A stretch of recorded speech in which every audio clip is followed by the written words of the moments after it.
Gu found himself traversing into the realm of Marvel as Venom, endowed with the transcendent ability of interdimensional travel. He then entered the world of One Piece, merging with Ace and acquiring the formidable powers of the Flame fruit. Subsequently, he embodied Xiao in the world of Do Pa, gaining the unparalleled growth attributes of the fire manipulation technique. Finally, he assumed the identity of Kakarot within the Dragon Ball universe, inheriting the capacity of the warrior race to grow stronger with each blow sustained. In the primary Marvel universe, Gubei audaciously declared to Purple Sweet Potato, "Even if I embody a mere dog, you are still no match for me." Chapter 1. I became a symbiote. Within the vast, boundless expanse of the universe lies the unknown and the eternal. No one can predict the astonishing transformations that may unfold in the next moment. A colossal meteorite, its surface resembling that of a copper ore, traverses the pitch-black cosmos like a beacon of light. Its exterior is marred with numerous fissures, as if it has endured unimaginable impacts, rendering it somewhat grotesque. Particularly, the cracks resemble contorted centipedes writhing upon its surface. Deep within these crevices, a dark liquid flows. This viscous black substance is a symbiotic entity that is gradually awakening. Where is this place? Didn't I die in a car accident? Why am I still alive? At this moment, Gubei was utterly bewildered. He was an ordinary graduate from a second-tier university, having worked as a corporate employee for some time, saving money in hopes of purchasing a car and a home. Who could have foreseen that misfortune would strike, leading to his demise at the hands of a massive truck? Yet, after such a tragic turn of events, it seemed that fate had decided to spare him. He had been granted a second chance at life, but in this grotesque form, and now, engulfed in an abyss of darkness? Was this not yet another torment? Gubei seethed with indignation, having been an orphan raised in the countryside, abandoned from a young age. He had worked tirelessly to achieve a university education, to buy a car and a home. Reaching for the best life he could attain, he was meant to relish life. Yet here he found himself, in this predicament. Consumed by resentment, he questioned the fairness of a life he had strived for, lamenting the cruelty of fate. How could it be that, after all my hard work, I am met with this? What a wretched fate! Suddenly, a mechanical voice echoed within Gubei's mind. The interdimensional travel system has been activated. The interdimensional travel system, designed to cultivate the strongest celestial warriors, is a choice you can trust. As a man who had frequently indulged in online novels since 2019, Gubei was no stranger to the concept of systems. In fact, he was quite familiar with them. The voice resonating in his mind did not astonish him, rather, it filled him with exhilaration. So, systems truly existed. Gubei harbored a flicker of hope. If the hardships of his earlier life were a prerequisite for obtaining this system, he would accept it. Moreover, he vowed to himself that with the system at his disposal, he would no longer suppress his ambitions. He would live life to the fullest and embrace freedom. To hell with work and overtime. To hell with buying a car and a house. He would seize his backpack and embark on an impromptu adventure. System notification. The system has successfully bound the host. The host is a symbiote from the Marvel Universe, akin to Venom. Upon hearing the system's notification, Gubei realized that he bore an uncanny resemblance to the symbiote from the Marvel films. It dawned upon him that he had traversed into the Marvel realm and had become a symbiote himself. No wonder he appeared so dark and fluid. As Gubei moved about, he discovered his body was remarkably agile and infused with considerable strength. Yet he was uncertain how to achieve symbiosis with others. The system prompted him once more. The host has received a beginner's gift pack. Would you like to open it? Naturally, Gubei opted to open it, and soon the system provided him with further notifications. The host has acquired 30 transdimensional energy. The host has obtained 5 points of racial value, allowing for an upgrade in racial tier with the freedom to choose the enhancement direction. Before Gubei's eyes appeared a vast aquamarine screen measuring 4 by 4 meters. It displayed all of Gubei's information. Name, Gubei. Race, low-tier symbiote. Racial value, 55, upgradable, with selectable upgrade direction.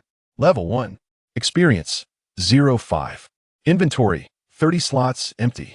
Transdimensional energy, 30.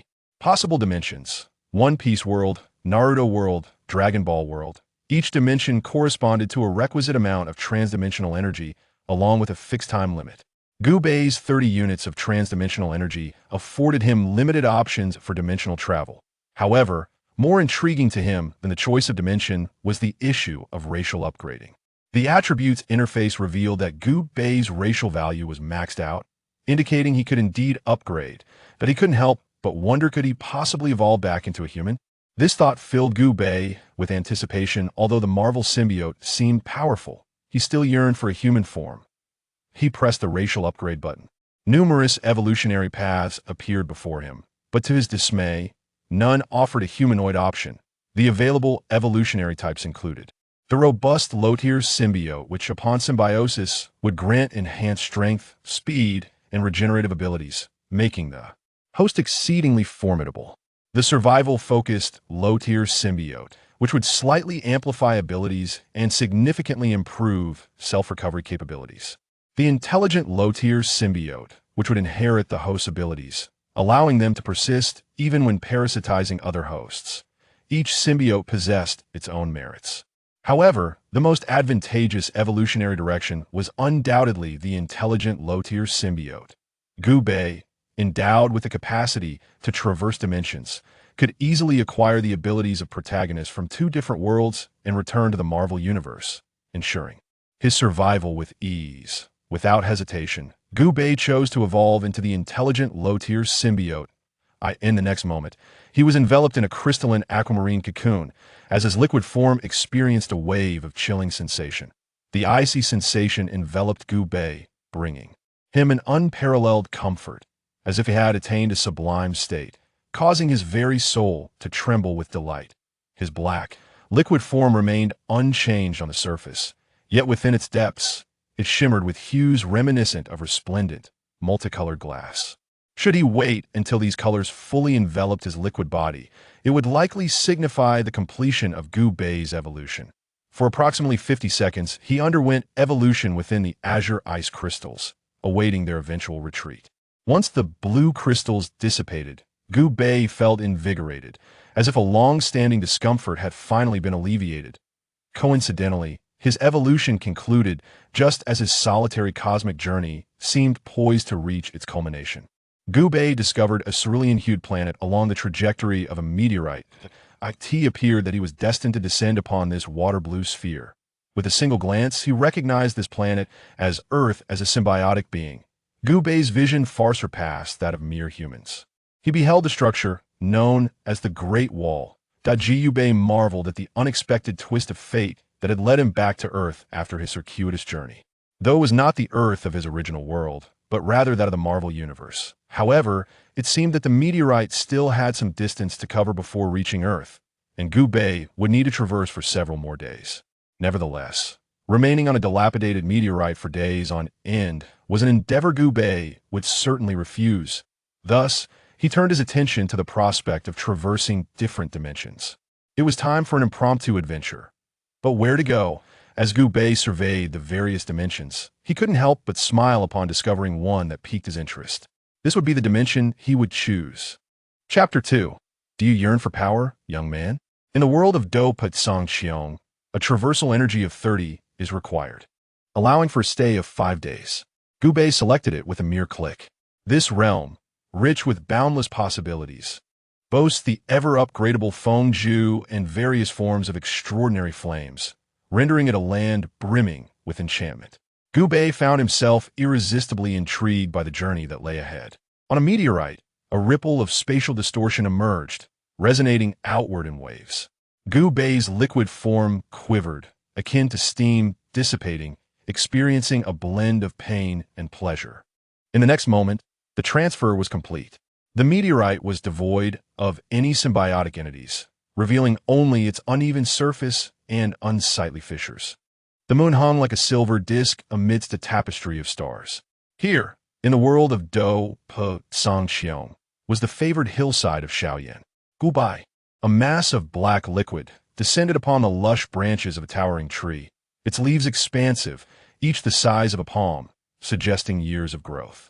The foliage concealed Gubei's form as he brushed aside the leaves, unveiling the fallen prodigy, Xiao. There lay Xiao upon a great stone, a blade of dogtail grass clutched in his mouth, his expression tinged with melancholy as he gazed into the distance, lost in thought. It seemed he was mired in the despondency of lost talent. Gubei, however, did not enjoy such fortuitous luck upon entering the world of Do-Pa. He chuckled heartily, though not truly, observing Xiao Yan beneath the tree. Gubei mused, in seeking one often finds without effort. Today, Xiao Yan, you shall be mine. Gubei stretched his form atop the great tree, feeling no discomfort as he adeptly mastered his movements. He manifested 2 feet and propelled himself off the trunk. In an instant, he soared into the air, causing Xiao Yan to turn his head in alarm upon noticing a dark mass hurtling towards him. What the hell? Is someone throwing excrement at night? Gubei nearly spat blood in indignation. You are the excrement. Your entire family is excrement. I'm a clever, lowly symbiote. You understand nothing. Fueled by indignation, Gubei approached Xiao Yan. Xiao Yan instinctively summoned a faint golden do chi to repel Gubei. Yet Gubei, as a shrewd, lowly symbiote, was no pushover. He deftly circled around Xiao Yan, depleting the golden energy significantly. Ultimately, he identified a weakness in the do chi's defense and transformed his form into a spear, launching a fierce assault. The do chi faltered against Gubei's onslaught, gradually dissipating. Without hesitation, Gubei infiltrated Xiao Yan's body. In mere moments, Gubei successfully invaded Xiao Yan's being. At night, under attack from an enigmatic entity. Even with the heart of an adult, Xiao Yan could not quell his fear and muttered, "What was that just now?" A splendid inquiry. Gubei's voice resonated with a sinister allure, declaring, "I am a being known as a symbiote. You may call me Gubei." Xiao Yan, maintaining his composure, replied, "Leave my body at once, or my father, a grandmaster, will find a way to expel you." Gubei, however, dismissed Xiao Yan's threat with indifference, stating softly, "Young man, do you yearn for power?" Upon hearing Gubei's inquiry, Xiao Yan's body trembled, a tumult of emotions surging within him. The question of whether he desired power was unequivocally affirmative. 3 years prior, he had lost his talent and regressed in cultivation, descending from the esteemed prodigy of his family to a mere pariah, subjected to scorn and derision. He craved power to reclaim all that was rightfully his, and he longed to stand beside a woman named Sunner once more, embodying strength. Xiao Yan's silence was precisely what Gubei sought. He continued, "If you are willing, you may harness my power. Come, I am prepared. Accepting me means this strength is yours. Those who have humiliated you will undoubtedly face retribution. I shall not spare those who have wronged you. The stronger you become, the stronger I shall be." The reality of their symbiotic relationship weighed heavily on Gubei, for the host governed the relationship. If the host refused his power, Gubei would be rendered powerless as well. Thus, he began to fervently persuade Xiao Yan to embrace his strength, knowing that Xiao Yan indeed required it, an arrangement of mutual necessity. As Xiao Yan's body quivered, Gubei recognized that the internal struggle within him intensified, thereby increasing the likelihood of his own success. Xiao Yan swallowed hard, fists clenched, and inquired, "What must I sacrifice for this power?" Gubei promptly replied, "Nothing at all. The stronger you become, the stronger I will naturally be. I am your symbiote. Our fates are intertwined." Xiao Yan felt parched, as if a tremendous opportunity lay before him. Yet, he feared that Gubei might be deceiving him. The enigmatic origins of this power bred suspicion in his heart. He grappled with the choice between being a fleeting hero for a moment or a lifelong sycophant. Trembling, he ultimately resolved that he did not wish to live in humiliation. He would rather die standing than live on his knees. Just as Xiao Yan was about to agree to Gubei's offer, a robust voice echoed from the back mountain. "Yenner, what is the matter?" The voice belonged to none other than his father, Xiao Zhan, the patriarch of the Xiao family in Wudan City, a grandmaster and a formidable force in the region. Upon seeing his father approach, Xiao Yan's bewitched heart cleared in an instant. He realized that Gubei's power was not worth the inevitable painful price he would have to pay. He turned to Xiao Zhan and replied, "And nothing at all." Xiao Zhan, oblivious to Xiao Yan's peculiar behavior, believed his son was troubled by his cultivation. A smile graced his face as he said, "Yenner, you should rest early today. Tomorrow, I shall present you with a surprise." Xiao Yan forced a bitter smile, responding, "Father, Do not harbor any more hopes for me. Xiao Zhan merely smiled in silence, seemingly quite content with what the morrow would bring. Resigned, Xiao Yan followed his father back to the Xiao family, choosing not to disclose the matters concerning Gu Bei. During their journey, Gu Bei incessantly communicated with Xiao Yan mentally, questioning, "Why do you forsake my power? Surely, you realize how much you need me." In his heart, Xiao Yan retorted fiercely, "You wicked entity, cease your temptations. I would rather perish on the path of cultivation than resort to your power." Unfazed by Xiao Yan's words, Gu Bei pointed out a crucial fact. "Then why do you not reveal my existence to your father?" Xiao Yan's gaze turned icy. "What? Do you wish for me to confess now?" Gu Bei refrained from further words. Though Xiao Yan appeared youthful, his thoughts were those of an adult, and he dare not pressure him too swiftly. However, as long as he resided within Xiao Yan's body, he possessed ample means to compel Xiao Yan to utilize his powers, especially given the unique circumstances of the day, with Xiao Zhan actively seeking out Xiao Yan in the back mountains. Gu Bei swiftly grasped the impending events. Tomorrow would likely be the day when Nalan Yanran would visit the Xiao family to annul her engagement with Xiao Yan. In that moment, Xiao Yan would undoubtedly seek power at any cost. The thought elicited a chilling laughter from Gu Bei. Upon returning to the Xiao family, Xiao Yan conversed with Xiao Zhan for a while before retreating to his chamber. Sitting on his grand bed, he inhaled the unique scent of sandalwood filling the room, while the cool night breeze wafted through the window, gradually soothing his troubled heart. He felt conflicted, uncertain of how to deal with Gu Bei. Although aware that Gu Bei could potentially be a source of calamity, he nonetheless chose to keep him. Gu Bei seemed to perceive Xiao Yan's inner turmoil, cackling mischievously. "Xiao Yan, have you come to a realization? Simply agree, and my power shall become yours." A grimace crossed Xiao Yan's face, yet he refrained from responding to Gu Bei. He extinguished the lamp and sank into a deep slumber. Gu Bei lamented internally, regretting that Xiao Yan was so close to yielding to him, yet still lacking that final push. As Xiao Yan slept, Gu Bei, as a symbiotic entity, was not subject to fatigue. With nothing to occupy his time, he explored Xiao Yan's body. Near Xiao Yan's dantian, he discovered the meager Do Qi vortex. It appeared exceedingly weak, with only a scant amount of Do Qi swirling around. A truly pitiable sight. This, however, could be attributed to Yao Lao. Had he not interfered, Xiao Yan would not have suffered such a decline from his potential.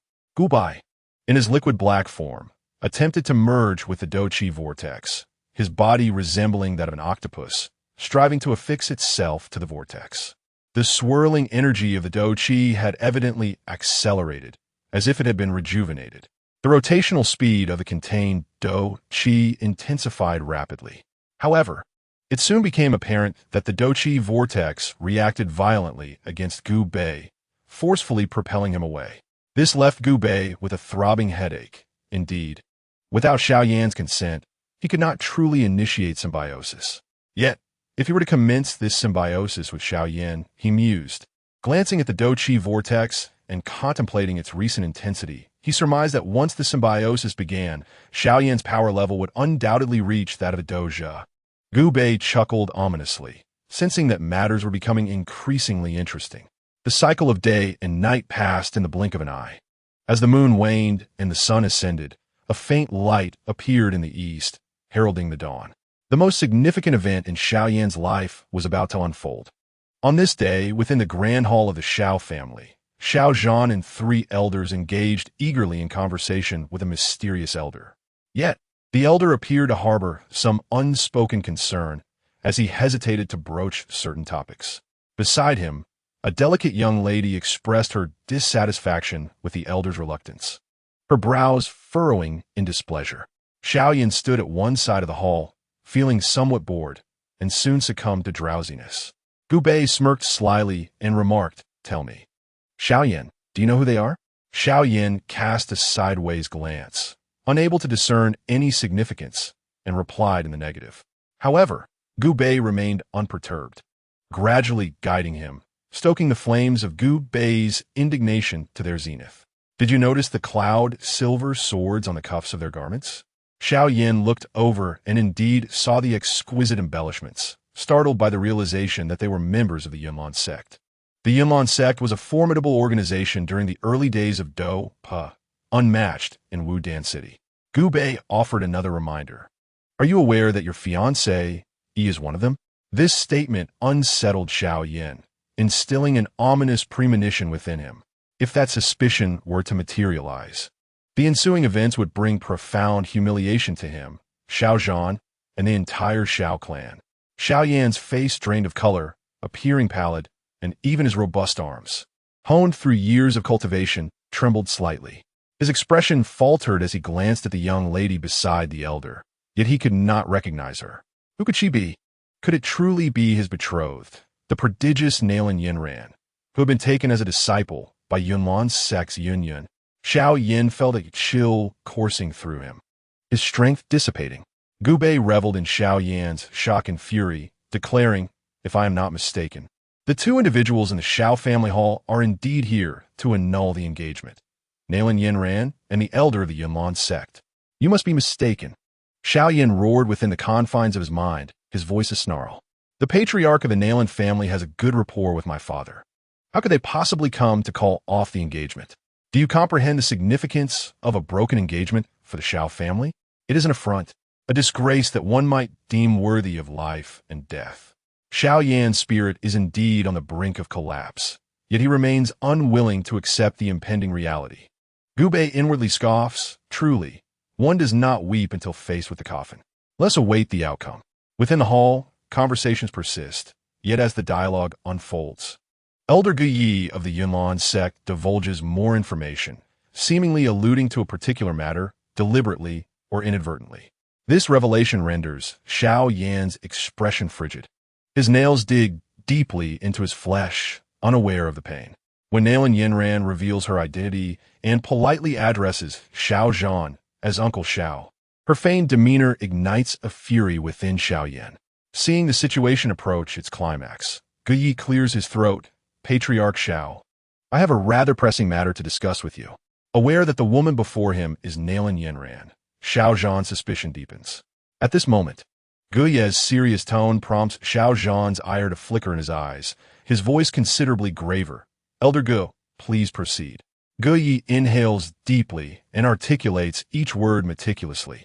Patriarch Xiao, you are aware that our Yunlan sect maintains strict regulations, and the sect master harbors high expectations for Yinran, essentially grooming her to become the next sect master. Due to certain stipulations, the sect master's heir must not engage with any males before assuming the role. Upon inquiring with Yinran, the sect master learned of her betrothal to the Xiao family, and thus wishes for you to annul this engagement. Preposterous! Xiao Zhan bellows, his jade cup shattering instantly. Within the hall, all members of the Xiao family are initially struck with disbelief, unable to fathom that Nalan Yinran truly seeks to break the engagement. Once the astonishment subsides, mockery overtakes their expressions. They gaze at the furious Xiao Zhan, this protective tiger, appearing to age a decade in an instant, his physique noticeably diminished. Is this what they call a decline in spirit, leading to a frail form? How amusing!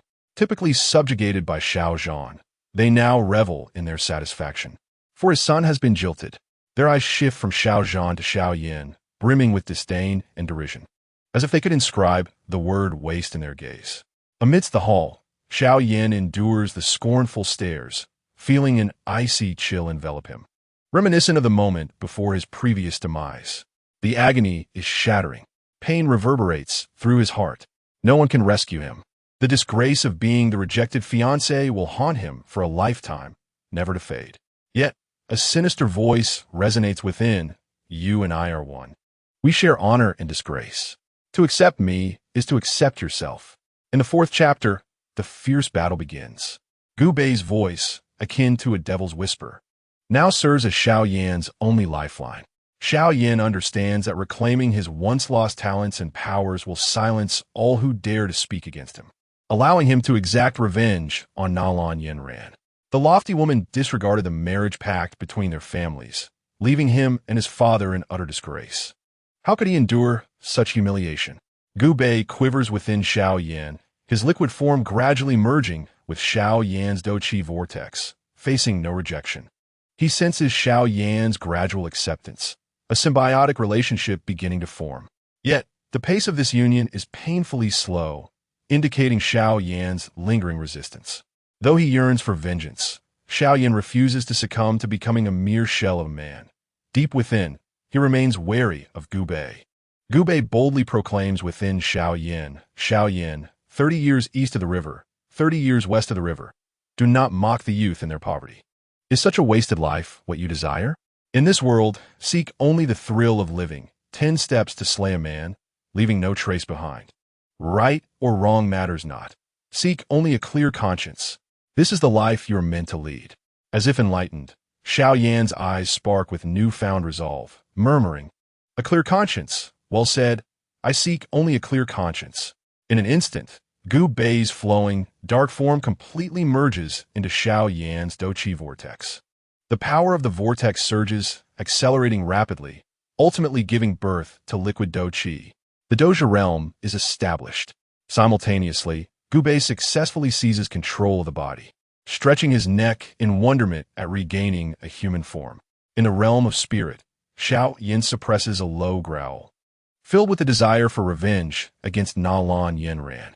The humiliation of the broken engagement, I cannot forget. Gu Bei grins wickedly, as you wish. In the grand hall, mockery and derision linger, the Xiao family reveling in the misfortune of Xiao Zhan's lineage, their jealousy venomous. Xiao Zhan's robust frame trembles, a manifestation of his rage. His child is publicly humiliated and subject to ridicule, yet he feels utterly powerless. Gu Bei observes Evea eating keenly, then speaks with a voice as cold as iron. Nalan Yanran. Stepping forward, he exudes an imposing aura, his robes billowing as if stirred by an unseen wind, emanating a fierce and commanding presence. This aura causes the other members of the Xiao family to shudder involuntarily, though they quickly regain their composure. Not entirely subdued by Gu Bei's might, they are filled with astonishment and anger. This youth, who has lost his talent, possesses such formidable spirit, truly terrifying. If he had retained his gifts, who knows what kind of prodigy he could have become. The three elders of the Xiao family, long at odds with Xiao Zhan, noticed Gu Bei's intention to offend Nalan Yanran, the future leader of the Yanlan sect. They barked sharply, "Xiao Yan, do you think you have any say here? Withdraw at once." At that moment, an ethereal voice floated in, "Elders, would you still handle the situation this way if your progeny were to face a broken engagement?" Dressed in white as pure as snow, Xiao Suner spoke calmly, "This matter belongs to my brother Xiao Yan. Let him resolve it himself." The three elders were taken aback, for Xiao Suner was not someone they could provoke. Their expressions shifted, and they conceded, "Then we shall heed Miss Suner's wishes." Nalan Yanran, puzzled by Xiao Suner's esteemed status that commanded such respect from the elders, thought to herself that regardless of who Xiao Suner was, she would not marry a waste like Xiao Yan today. Her countenance grew cold as she retorted to Gu Bei, "What do you propose?" Gu Bei raised 2 fingers. "If you wish to break off the engagement, I offer you 2 paths. The first path, let today's events be forgotten, the engagement remains, and I will hold no grudge." Nalan Yanran, furious, thought, "Who does Xiao Yan think he is to speak of holding no grudge? I am the future mistress of the Yanlan sect, and he is merely a talentless waste. Is he trying to cling to me for benefits? How repugnant." Disgust flickered in her gaze whenever she regarded Xiao Yan. With a progressively frigid tone, she inquired, "And the second path?" Gu Bei's eyes narrowed, a touch of madness gleaming in them as he clenched his hand into a claw and then into a fist. "The second path is a duel between us, to the death, to determine the victor. No retreat, no merci." The crowd of the Xiao family gasped at Gu Bei's audacity. A talentless waste daring to challenge the well-cultivated young master of the Yanlan sect was tantamount to courting death. The 3 elders looked on with disdain, mockingly commenting, "Xiao Yan, do you not feel embarrassed enough with Xiao family?" Whispers circulated among the other members of the Xiao family, speculating that Xiao Yan's loss of talent over the past 3 years, compounded by this engagement being called off, had driven him to madness. Many cast cold glances at Xiao Yan, thinking that with his current state, he still wished to cling to the future master of the Yanlan sect. Gu Bei observed the disdainful remarks with a cold gaze, aware that many present were peers of Xiao Yan. Once, Xiao Yan had shone brightly, overshadowing them all. Now, their humiliation was but a desperate attempt to reclaim their former glory. the debts of these individuals, Gu Bei would eventually settle for Xiao Yin, but for now, the focus remained on Nailin Yinran. His gaze fixated on her, he awaited her response. Nailin Yinran found herself in a predicament. Unwilling to bear the disgrace of a broken engagement, nor the infamy of having slain Xiao Yan, she cast a resentful glance at him. Yet an insidious urge to kill surged within her. The three elders discerned Nailin Yinran's dilemma. They aspired to align themselves with the illustrious Yunlan sect. Pointing at Gu Bei, they exclaimed, "Xiao Yin, you are courting death. Gu Bei remeinet unfatzet." They then turned to Xiao Zhan, imploring Xiao Zhan, "Will you stand idly by and watch your son perish within Xiao clan?" Xiao Zhan, observing Gu Bei, seemed to empathize with his resolve, preferring to stand and face death rather than kneel and live. He chuckled, for if a child had made such a decision, he would not hinder him. With fierce determination, he glared at the three elders and declared, "Silence. What my son chooses to do is none of your concern." A faint aura of fighting spirit began to envelop Xiao Zhan, eventually coalescing into an ethereal lion's head upon his visage. This was the Xiao clan's supreme martial art, the Furious Lion's Might, classified as a mid-level Xian rank technique. The overwhelming pressure emanating from him was palpable, rendering the three elders immobile. This was Xiao Zhan's warning. Utter another word, and it would lead to their mutual destruction. Sweat beaded on the foreheads of the three elders. They had known of Xiao Zhan's superiority, but had not anticipated such overwhelming prowess. For a moment, they dared not utter another syllable. Xiao Zhan's gaze turned icy. Nailin Yinran. "What is your answer?" Nailin Yinran clenched her teeth. As a woman of noble birth, how could she possibly lower herself to marry a worthless individual like Xiao Yan? Even if it meant bearing infamy by killing him, she would still choose to withdraw from the engagement. Then so be it. I shall accept this life-and-death duel. Chapter 5. This punch will reduce you to ashes at the Xiao clan's martial arts arena. An open space measuring 8 meters wide and 10 meters long stood before them, where Gu Bei and Nailin Yinran faced each other in confrontation. Onlookers from Xiao clan stood by, many openly displaying their disdain for Xiao Yan, a waste of talent, whose skills had regressed, daring to challenge the prodigy of Yunlan's sect. Sheer folly. When the duel commenced, he would likely be vanquished with a single strike, not only rendering himself a spectacle, but also tarnishing the hands of a woman of such lofty stature. In their minds, they contemplated the possibility of winning Nailin Yinran's favor. Should they gain entry into the Yunlan sect, it would be akin to ascending to greatness. The three elder members of the Xiao clan laughed mockingly. "Xiao Zhan, do not regret your decision." Xiao Zhan snorted dismissively, waving his sleeve with a chilling demeanor. "You would do well not to provoke me." The three elders seethed with anger, but refrained from further provocation. Yet, upon witnessing Gu Bei on the martial arts arena, a wave of frustration washed over them. This wastrel dared to hope to triumph over Nailin Yinran. Such delusions were laughable. In the arena, Nailin Yinran stood like a pristine white lotus, exuding an aura of ethereal grace, untouched by the mundane world. Her voice, cool yet ethereal, resembled the sound of winter, dew cascading onto frozen soil. "Xiao Yan, I offer you one final chance. Do you consent to the annulment of our engagement?" Gu Bei smiled broadly. "Unless you perish." Nailin Yinran's gaze turned frigid. "You shall die."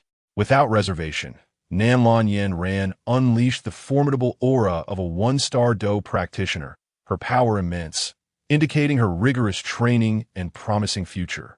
Should she continue on this path, the Do Emperor realm would soon be within her grasp. The three elders of the Xiao family were astounded by the might of her Do Qi, their eyes wide as saucers, breath quickening at the realization that someone of her age had attained the first level of Do practitioner.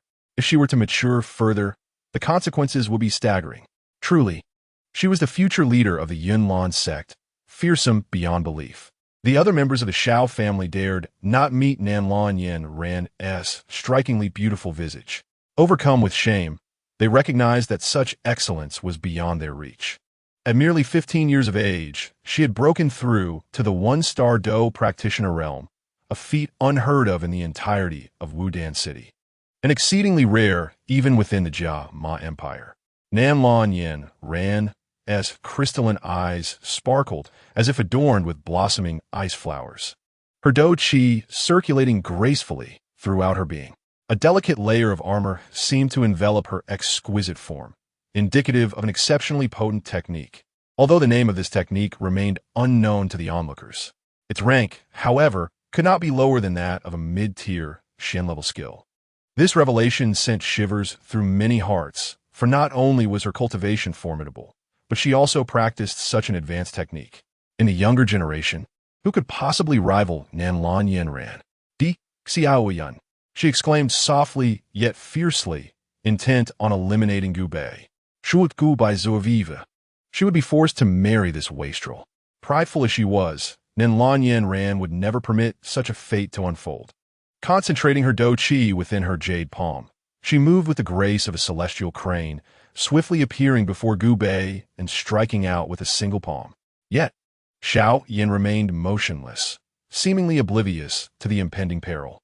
At that moment, the three elders scoffed, convinced that Xiao Yin, the waste, had yet to come to his senses. Thus, he was destined to meet his demise. The other disciples chimed in, suggesting that he was paralyzed by fear, utterly unable to move.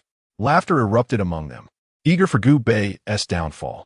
Nanlan Yenran's palm was a mere 3 millimeters from Gu Bei when she believed his death was inevitable. However, a boisterous laugh erupted. What? Nanlan Yenran exclaimed in disbelief, unable to comprehend the events unfolding before her. At the center of the training ground stood Gu Bei, his do-chi surging upward without limit. The overwhelming energy he emanated was far beyond that of someone who had regressed to the third stage of do-chi. It was clearly the power of a do practitioner. Moreover, it was not merely the prowess of a one-star fighter. That momentum continued to ascend, albeit slowly, yet with resolute strides, steadily climbing. 2-star fighter, 3-star fighter, 4-star fighter, 5-star fighter. He surpassed Nanlan Yenran by a staggering 4 realms. 5-star fighter. And this extraordinary level was entirely the result of Gu Bei's own efforts. How could this be possible?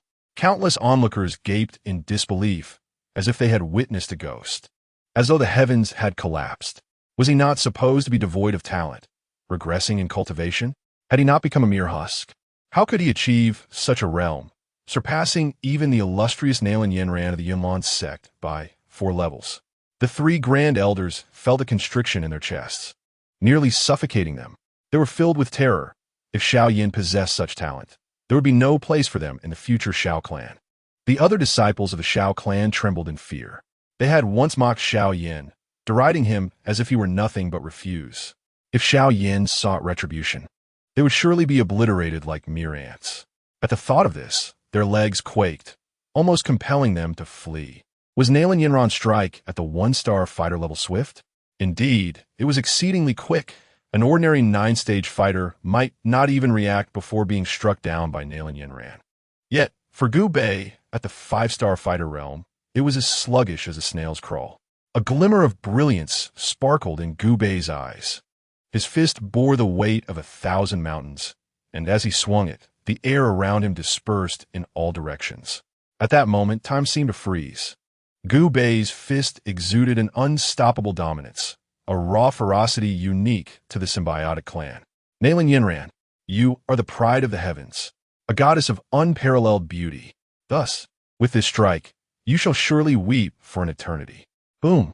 Gu Bei's fist collided with Nanlan Yenran's soft abdomen, the tremendous force propelling her through the air, sending her flying over 10 meters, scraping and crashing against the ground before finally coming to a halt. Gu Bei's might was as towering as a mountain, as vast as an ocean. To defeat Nanlan Yenran with a single blow, such strength, such audacity. Among his peers, few could match this feat. Gu Bei advanced step by step toward Nanlan Yenran, his fighting spirit unwavering, his killing intent unyielding, resembling the Grim Reaper come to claim a life. The crowd was astonished. What was Xiao Yin intending to do? Could he truly be contemplating the murder of Nanlan Yenran? She was, after all, the future leader of the Yunlan sect. A mocking smile played upon Gu Bei's lips. Nanlan Yenran, did you ever consider the day you would meet your demise at my hands when you sought to call off the engagement? Nanlan Yenran braced herself with her hands on the ground, her exquisite face etched with despair as she gazed at Gu Bei advancing toward her. Xiao, you cannot kill me. Gu Bei's eyes gradually grew cold. Those who seek to kill shall inevitably be met with death. Gu Bei, with the might of his quintuple star realm energy, unleashed a punch through the air akin to a bolt of lightning descending. Chapter 6. A bountiful harvest of system tasks. Elder Yi of the Yunlan sect was nearly driven to madness. Nalan Yanran was destined to be the future leader of the Yunlan sect, a figure of limitless potential, and must not be harmed here. Yet, Gu Bei's sudden ferocity was beyond anyone's imagination. Gu Yi, as if employing the lion's roar divine ability, disregarded his status and shouted, "Stop!" Gu Bei grinned savagely. Mocking, "You think you can make me cease? Dream on. Nalan Yanran's life, I Gu have claimed." As a symbiotic entity, Gu Bei was frenzied, utterly impervious to external influences on his will. His heart was filled with the resentments of his previous life, yearning only for unrestrained existence. However, another voice erupted within Gu Bei, thundering, "Stop!" It was Xiaoyan's voice.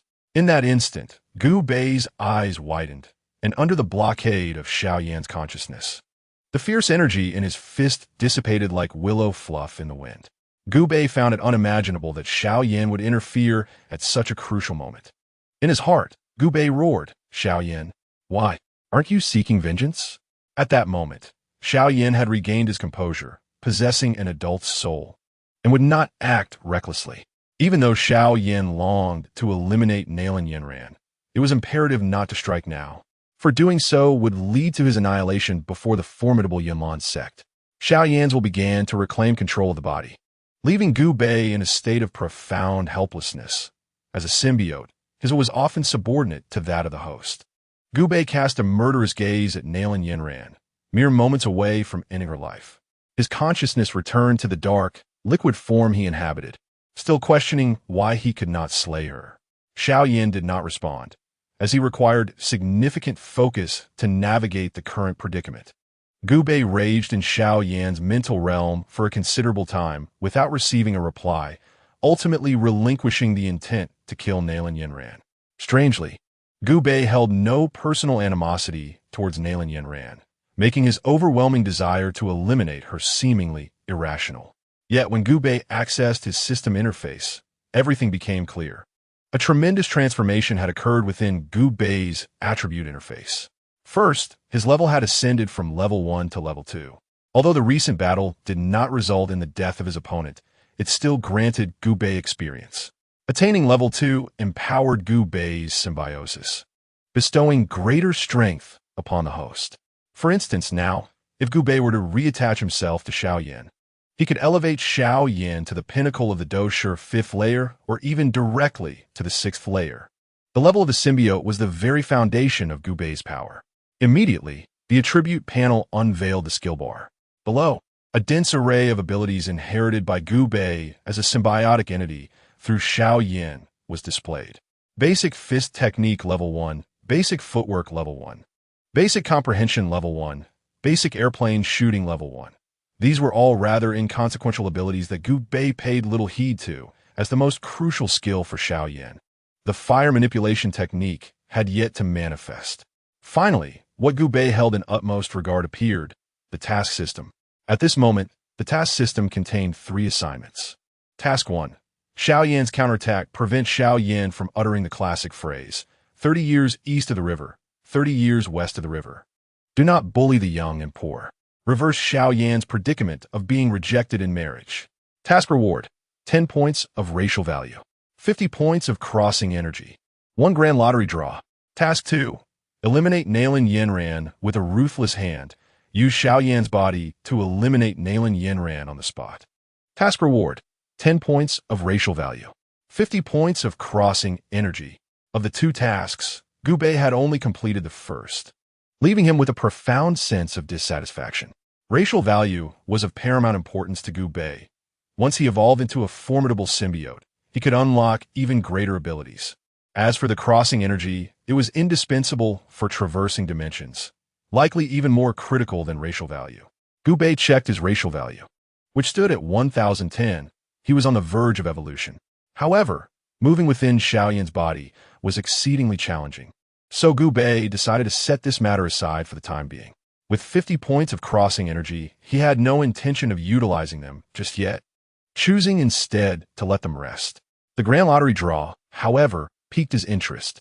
Within Gu Bei's system panel, the lower left corner indeed showcased a large wheel designated for drawing prizes.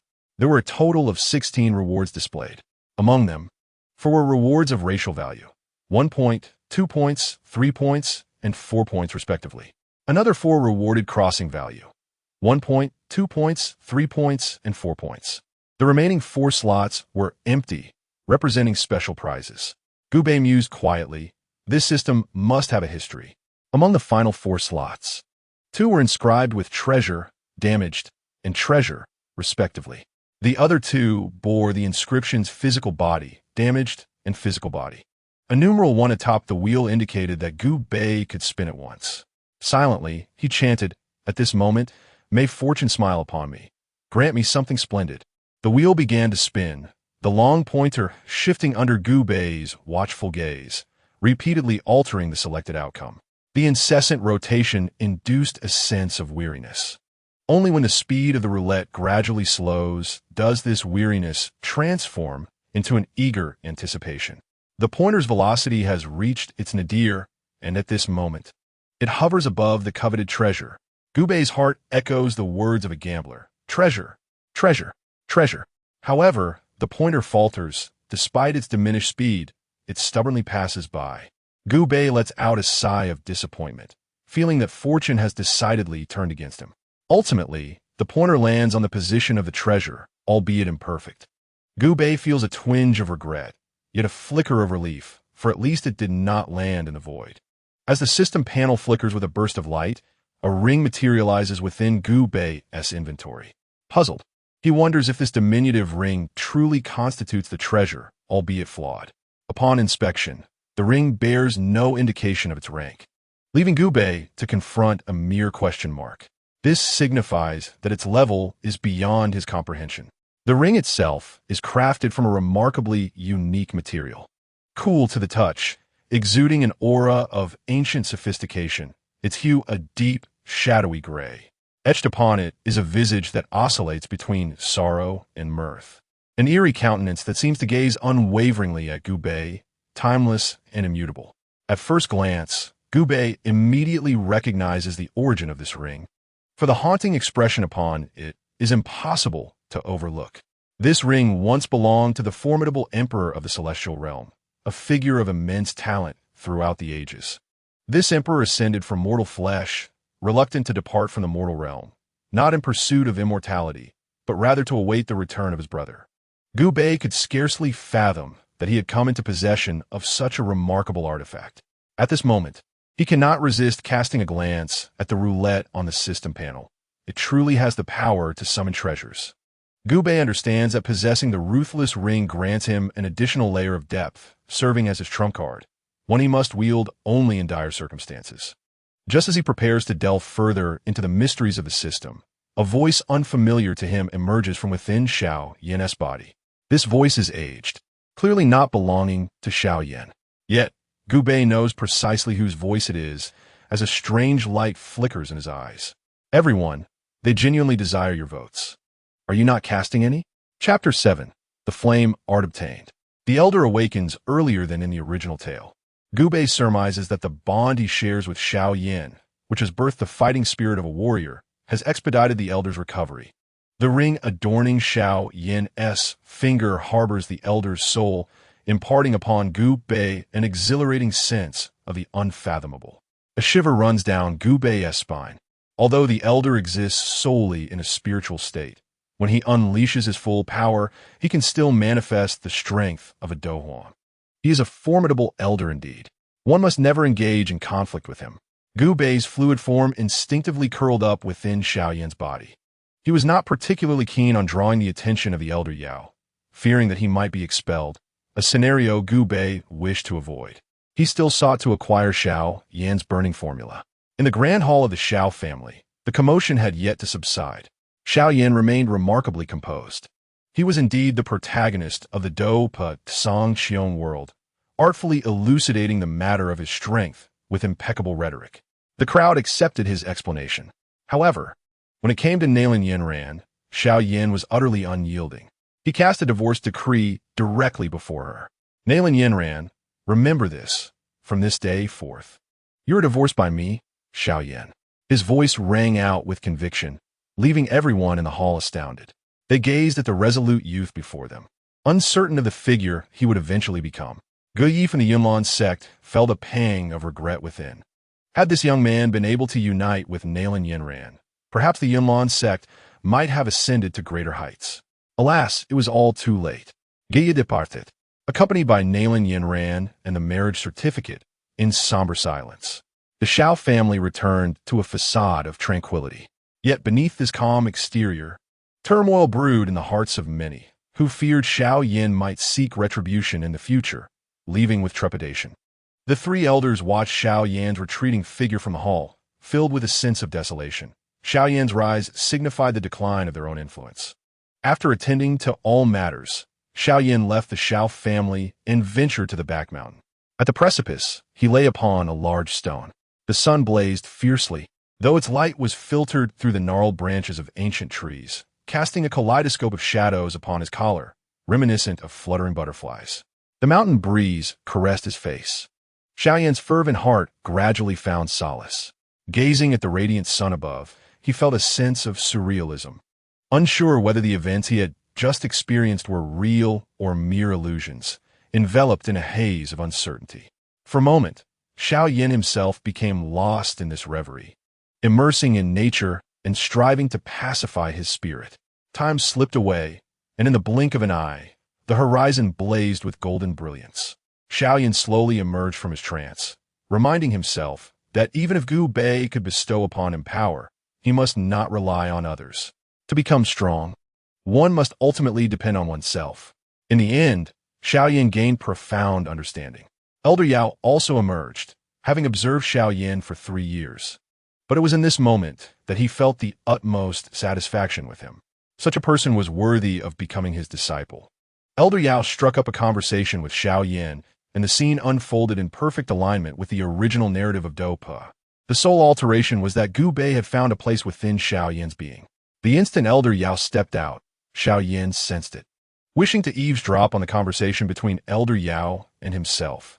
However, a veil of grayish spiritual energy enveloped him, hindering Gu Bei from discerning the outside world. Gu Bei's liquid form trembled slightly, a surge of indignation coursing through him. The old man was astute, ever cautious of his presence. He had confined himself entirely within a small realm, and though he had not inflicted harm upon himself, he was unable to hear the conversation between Xiao Yin and the elder. This gnawed at Gu Bei, igniting a sense of impatience within him. He could see Xiao Yan's lips moving as he engaged in dialogue with the elder, yet the words eluded his ears. In a fit of anger, Gu Bei resolved to disregard their exchange altogether. He summoned his system interface, fixating on the skill panel. He awaited the moment when the elder would impart the burning art to him, thus justifying his journey to the Dopa world. The discussion between Xiao Yin and the elder mirrored the original narrative, save for their handling of Gu Bei's peculiar existence. At this juncture, Xiao Yin had acknowledged the elder as his master, inquiring, "Master, will the symbiote within me pose any threat?" The elder, though erudite, had never encountered a creature as strange as Gu Bei. This being, he remarked, is unlike any I have ever seen. Its hostility towards you is virtually non-existent. Yet towards others, it appears to harbor considerable ferocity. As he spoke, a chill tinged the elder's voice. I believe this entity must be eliminated. Gazing at the setting sun, Xiao Yin reflected upon the humiliations and retaliations of the day, feeling a profound gratitude towards Gu Bei. Were it not for Gu Bei, the disgrace he had endured would have felt utterly meaningless, even if avenged in the future.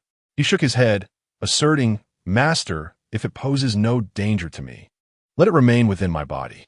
I shall ensure it is well governed, for it is part of me, sharing in my honor and disgrace, in life and death." The elder, upon hearing Xiao Yan's declaration, chose not to elaborate further, though he remained wary of Gu Bei's presence. In the ensuing 4 days, The elder devoted himself to instructing Xiao Yan in the ways of cultivation. Gu Bei, meanwhile, was confined to a small corner within Xiao Yan's body, warned by the elder not to indulge in malevolence, lest he face repercussions. Despite the elder's provocations, Gu Bei felt powerless. Harboring resentment and yearning for the day he could subdue the old man. The elder, with a smug demeanor, directed his ire towards Gu Bei, reveling in his perceived superiority. Left with no choice, Gu Bei remained quietly ensconced within Xiao Yan's form. At last, Gu Bei's patience bore fruit. On the 4th day of his sojourn in the Dopa world, he finally acquired the coveted skill, the burning art. Skill description: Level 1, a low-grade Huang tier technique, with power that could only be described as mediocre. Its defining feature is the ability to devour flames for enhancement, with no upper limit. The acquisition of this skill filled Gu Bei with elation.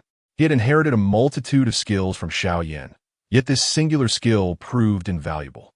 If the burning art were a divine technique, the others were mere refuse, unworthy of his attention. After 4 days of exploration in the Dopa world, Gu Bei felt a sense of fulfillment.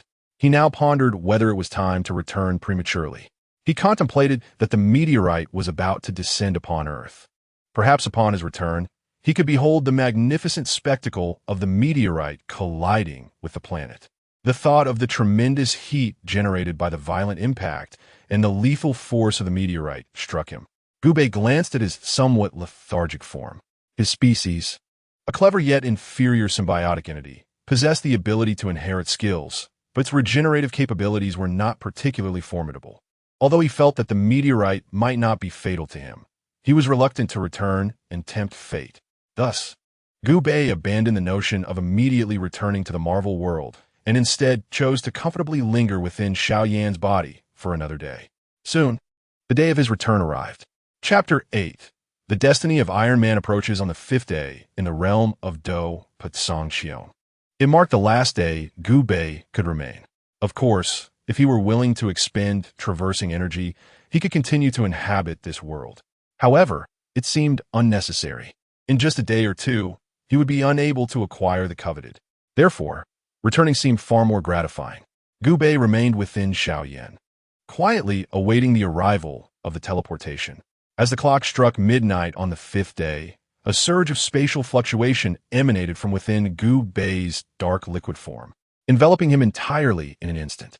In the next moment, the symbiotic entity known as Gu Bei vanished from Xiao Yan's body. At that moment, Xiao Yan was still in slumber, yet he inexplicably felt a sense of loss. He murmured in his dreams, "You and I are one, sharing both honor and disgrace." Marvel Universe in a vast desert. Endless golden sands obscured the horizon, and the sweltering air stirred unease within the heart. There was neither water nor shade, only the relentless sun scorching the earth. Barefoot on the sand, one could feel the heat seeping through. The meteorite, carrying Gu Bei, plummeted into this desolate expanse. It was uncertain whether this constituted Gu Bei's misfortune. Here, remnants of the meteorite were strewn about, a black residue blanketing the ground, evidence that a great fire had once engulfed this place.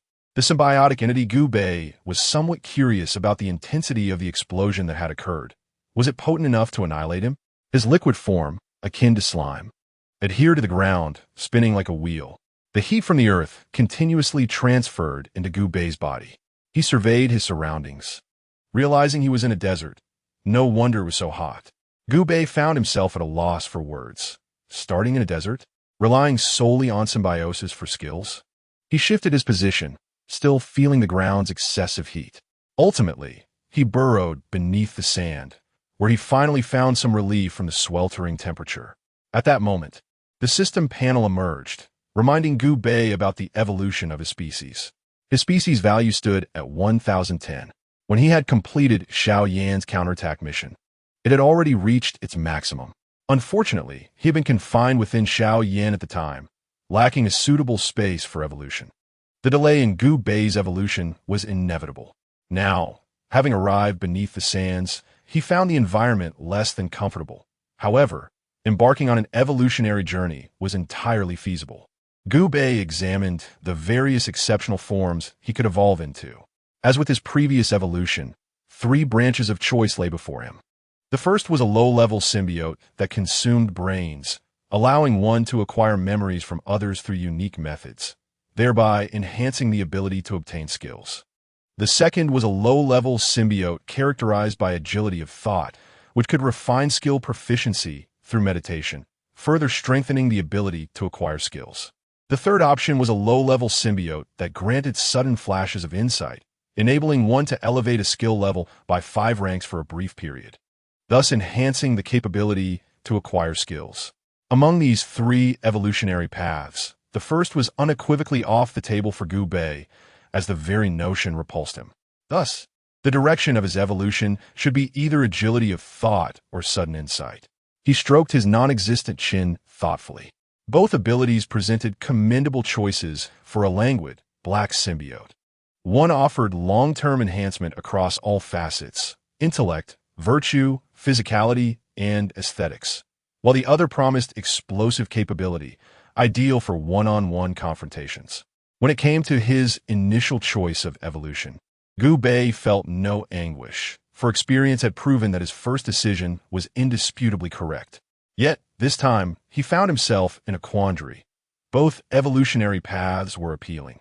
To put it frankly, he pondered, I wish to possess them both. However, such a notion was impractical. With a resigned sigh, Gu Bei declared, a true man cannot merely endure for 5 seconds. Thus, he opted for agility of thought. Having selected his evolutionary direction, Gu Bei commenced his transformative journey. As with his prior evolution, his form was enveloped in a crystalline blue ice. This ice exuded a subtle fragrance and a refreshing chill, providing a most pleasant sensation. Gu Bei's previously languid black form began to solidify, exuding a sense of aesthetic power, as if soft flesh had transitioned into well-defined musculature. Deep within his black body, spots the size of grains of rice transformed into a mesmerizing glass-like hue, reminiscent of the finest crafted artworks, evoking an irresistible urge to touch. During the evolution, Gu Bei remained in a state of slumber, oblivious to the transformation of his body.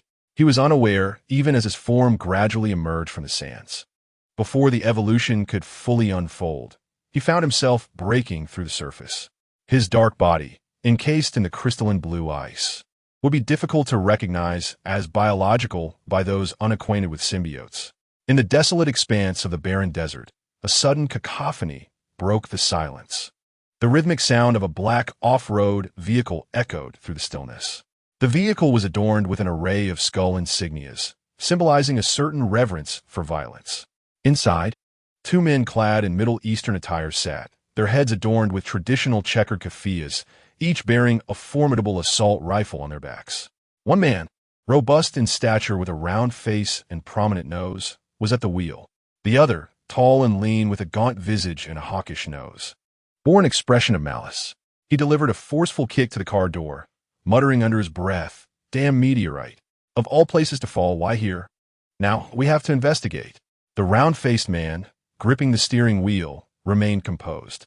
He replied in a steady voice, "Well, it's not a heavy task. We'll take a look. If it is indeed a meteorite and not an enemy presence, we can return." The hawkish-nosed man still harbored resentment, grumbling, "It's all the leader's fault for kidnapping Tony from Stark Arms. It has left us on edge." Indeed, the round-faced man concurred, feeling a sense of unease in the unusual atmosphere at their base. Expertly, he parked the car and patted the hawkish-nosed man on the shoulder. "The explosion site is right here. Let us check it out. If everything seems fine, we can report back." Though displeased, the hawkish-nosed man knew they had to fulfill their duty, and thus exited the vehicle alongside the round-faced man. In the desert, they encountered a scorched area, roughly 10 meters in diameter. The sight left them in bewilderment. Is this a meteorite impact? The area seems far too vast, they mused, scanning their surroundings for any metallic remnants, but only finding numerous small black clumps of earth that did not resemble the aftermath of a missile strike or any other weaponry. The hawkish-nosed man grimaced, sensing something was amiss, yet unable to locate any signs of missiles or weaponry debris. Could it truly be a meteorite impact? He pondered aloud. The round-faced man shared his confusion, unable to articulate an explanation. Suddenly, a blue crystalline structure caught his eye, appearing strangely out of place. Assuming his vision was faltering, he blinked vigorously, only to find the crystal remained. In astonishment, he pointed at it and exclaimed, "What is that? A piece of ice in the desert?" Chapter 9.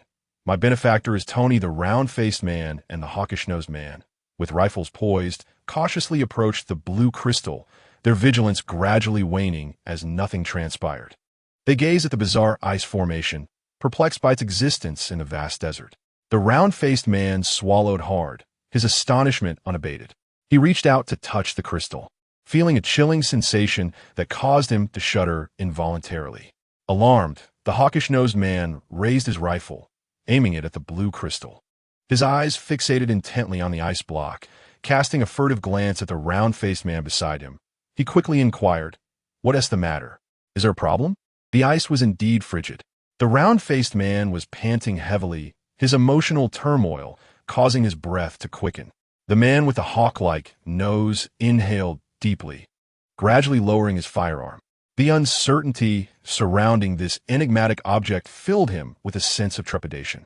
The round-faced man gazed blankly towards the 10-meter stretch of black desert behind them, muttering, "It truly is a meteorite that has fallen, leaving behind this peculiar object." The two exchanged a glance.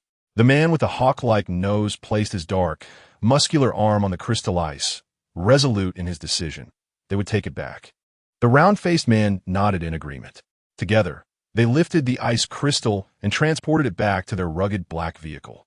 A tinge of unease lingered in their hearts as they began their journey home. Before long, they returned to their base. Their superior was a portly man with a bushy beard and a fierce expression. This man had been entrusted by the base leader, Xiao, with the task of overseeing Iron Man, holding considerable authority within the facility. The bushy-bearded man summoned the two for a report on their mission. The round-faced man recounted every detail of their encounter, confirming that there were no adversaries, merely the aftermath of a meteorite's descent. They opened the trunk of the rugged vehicle for the bushy-bearded man to see the blue ice crystal. However, upon opening it, they found only a handful of ice shards and a trunk full of water. The bushy-bearded man, upon seeing this, berated them harshly, "Fools!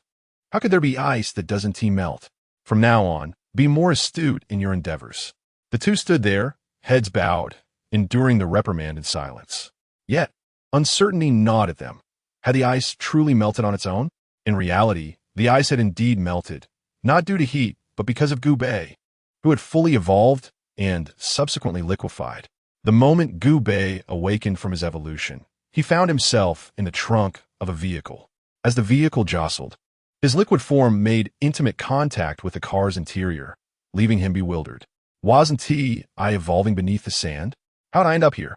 After spending some time in the trunk, Goku overheard the conversation between the two men, gradually piecing together the situation. Firstly, they were terrorists. Secondly, they had kidnapped Tony Stark. Consequently, he surmised that it would not be long before he encountered the renowned Iron Man of Marvel. Excitement welled within Goku. If he could lend Tony a hand in his time of peril, it might greatly enhance his chances of thriving in this world. Tony possessed ample resources for sustenance, comfort, and even the means to seek out exceptional hosts. Moreover, through Tony, Goku could connect with other superheroes. Captain America, Hawkeye, and Thor possessed numerous skills that facilitate their endeavors. Goku, having emerged from the confines of the SUV's trunk, discovered that his strength, speed, and vitality had significantly enhanced post-evolution. He traversed the vehicle's exterior with remarkable agility, completing the maneuver in the blink of an eye. This velocity likely surpassed even Usain Bolt's 100-meter dash by a considerable margin. His form could contort into exaggerated shapes, morphing into an axe or spear, each sharper than the last. After a brief exploration, Goku consolidated himself into a soft mass, nestled within the trunk. He felt a profound satisfaction with his current state, the only drawback being the unsightly blackness of his form. After a considerable journey, the SUV entered the terrorist stronghold. Goku decisively made his exit. His liquid-like body allowed him to slip through any crevice, effortlessly escaping from the trunk. His movements were swift. Upon dropping from the vehicle, he melted into the sand below. Utilizing his innate ability to sense vitality, Gubei detected an exceedingly faint life force within the compound. A smile crept across his face. This life force undoubtedly belonged to Tony. Prior to his abduction, Tony had been severely injured by a missile strike, and now he likely lay on the brink of death in a hospital bed. This realization spurred Gubei to hasten his pace. He needed to reach Tony swiftly.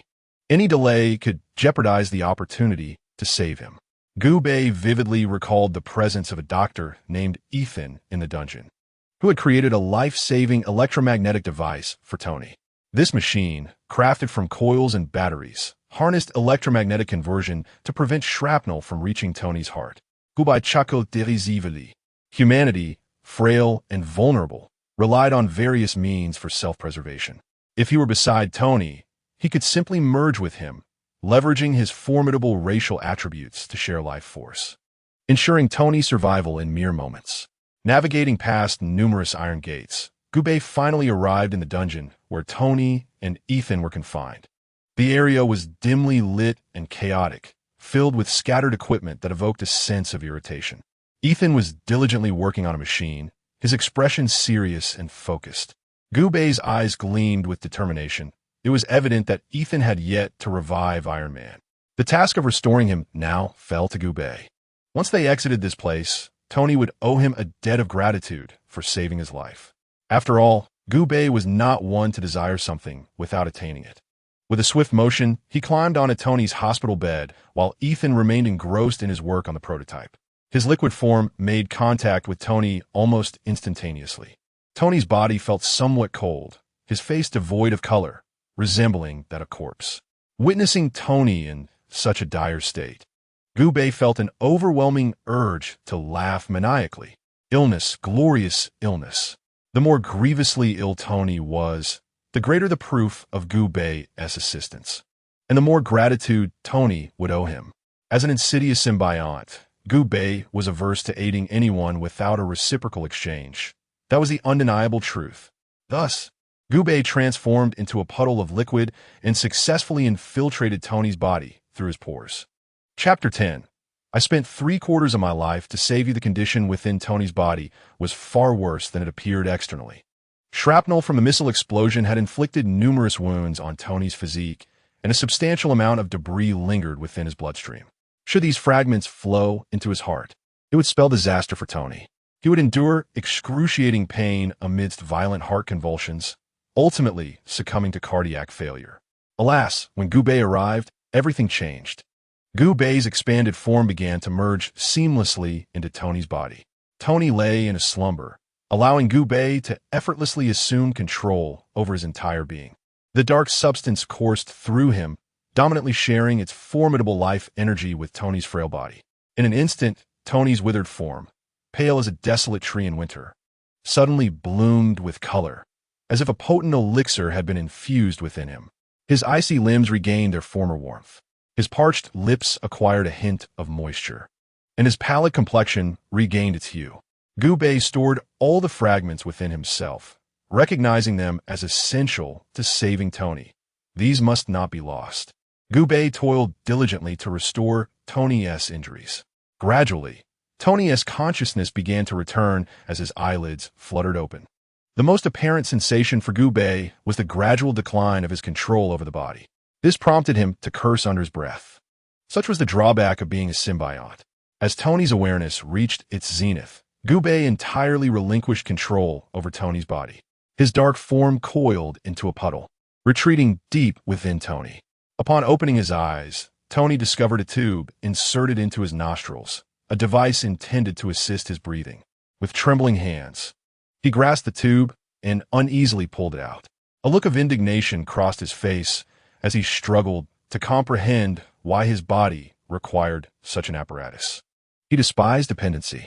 He noticed a cabinet beside his hospital bed, adorned with various medications, and attempted to reach for them. However, his arm moved uncontrollably, resulting in not only failing to grasp the medications, but also knocking them to the floor. He appeared restless, tinged with a hint of anger. A voice resonated within the confines of his mind. "If I were you, I would not act in such a manner." The disembodied voice left Tony momentarily stunned, prompting him to shake his head in an effort to dispel any illusions. With a hoarse voice, he inquired softly, "Who are you?" Gubei felt satisfied with Tony's cautious yet not foolish demeanor. Had Tony reacted with excessive alarm, he would have been quite disappointed. Inazinista Tona, who by Pokulamet. I am the one who saved you, a symbiotic entity dwelling within your being. Save me? Tony recalled the explosion that had nearly claimed his life and glanced down at his body, astonished to find no visible wounds. A spark of hope ignited within him. Could it truly be this entity that had preserved his life? In the dungeon, Ethan noticed that Tony had awakened. He exclaimed in disbelief, "You are awake. How is that even possible? Your injuries were so severe. Without extensive treatment, it should have been impossible for you to regain consciousness." Tony halted his conversation with Gubei, propping himself up on the bed in a determined effort to rise. Ethan rushed to assist him. Drawing a deep breath, Tony asked, "Was I that badly injured?" Ethan, pacing nervously, candidly replied, "Your injuries were indeed grave. To be frank, it is a miracle that you survived, let alone that you are now awake." With a furrowed brow, Tony pressed, "And what else?" Ethan approached the bedside, cautioning Tony to brace himself, fearing he might not withstand the weight of the truth. After Tony insisted he was ready, Ethan revealed the reality. A missile exploded near you, and shrapnel penetrated your body. These fragments could travel through your bloodstream to your heart, ultimately leading to your demise. Tony's pupils dilated slightly as he clutched his chest, grappling with the unimaginable thought of facing death. With a tinge of bitterness, he murmured, "Are there no doctors here?" Ethan expressed his regret, explaining, "This is a terrorist stronghold. There are no doctors available." Clenching his fist, Tony contemplated striking the bed in frustration, but halfway through, his hand fell limply to his side. Sighing in resignation, he lost the spark in his eyes as if accepting his fate, uttering, "Then so be it." However, at that moment, Gu Bei's sinister voice echoed again. "Are you troubled by the shards within your body?" Though Gu Bei's voice was quite ordinary, it inexplicably ignited a glimmer of hope within Tony. He quickly asked, "Do you have a way to control those fragments?" Gu Bei chuckled darkly. "I told you I saved your life. Naturally, I took comprehensive measures. Your body was originally riddled with wounds, a sight most distressing. Even if you managed to awaken, moving would have been an insurmountable challenge." Listening to Gu Bei's account, Tony felt a chill run down his spine. He could scarcely fathom what harrowing ordeal he had traversed. Much of Gu Bei's narrative was exaggerated, aimed at amplifying Tony's sense of gratitude. Tony harbored no doubts, much to Gu Bei's satisfaction.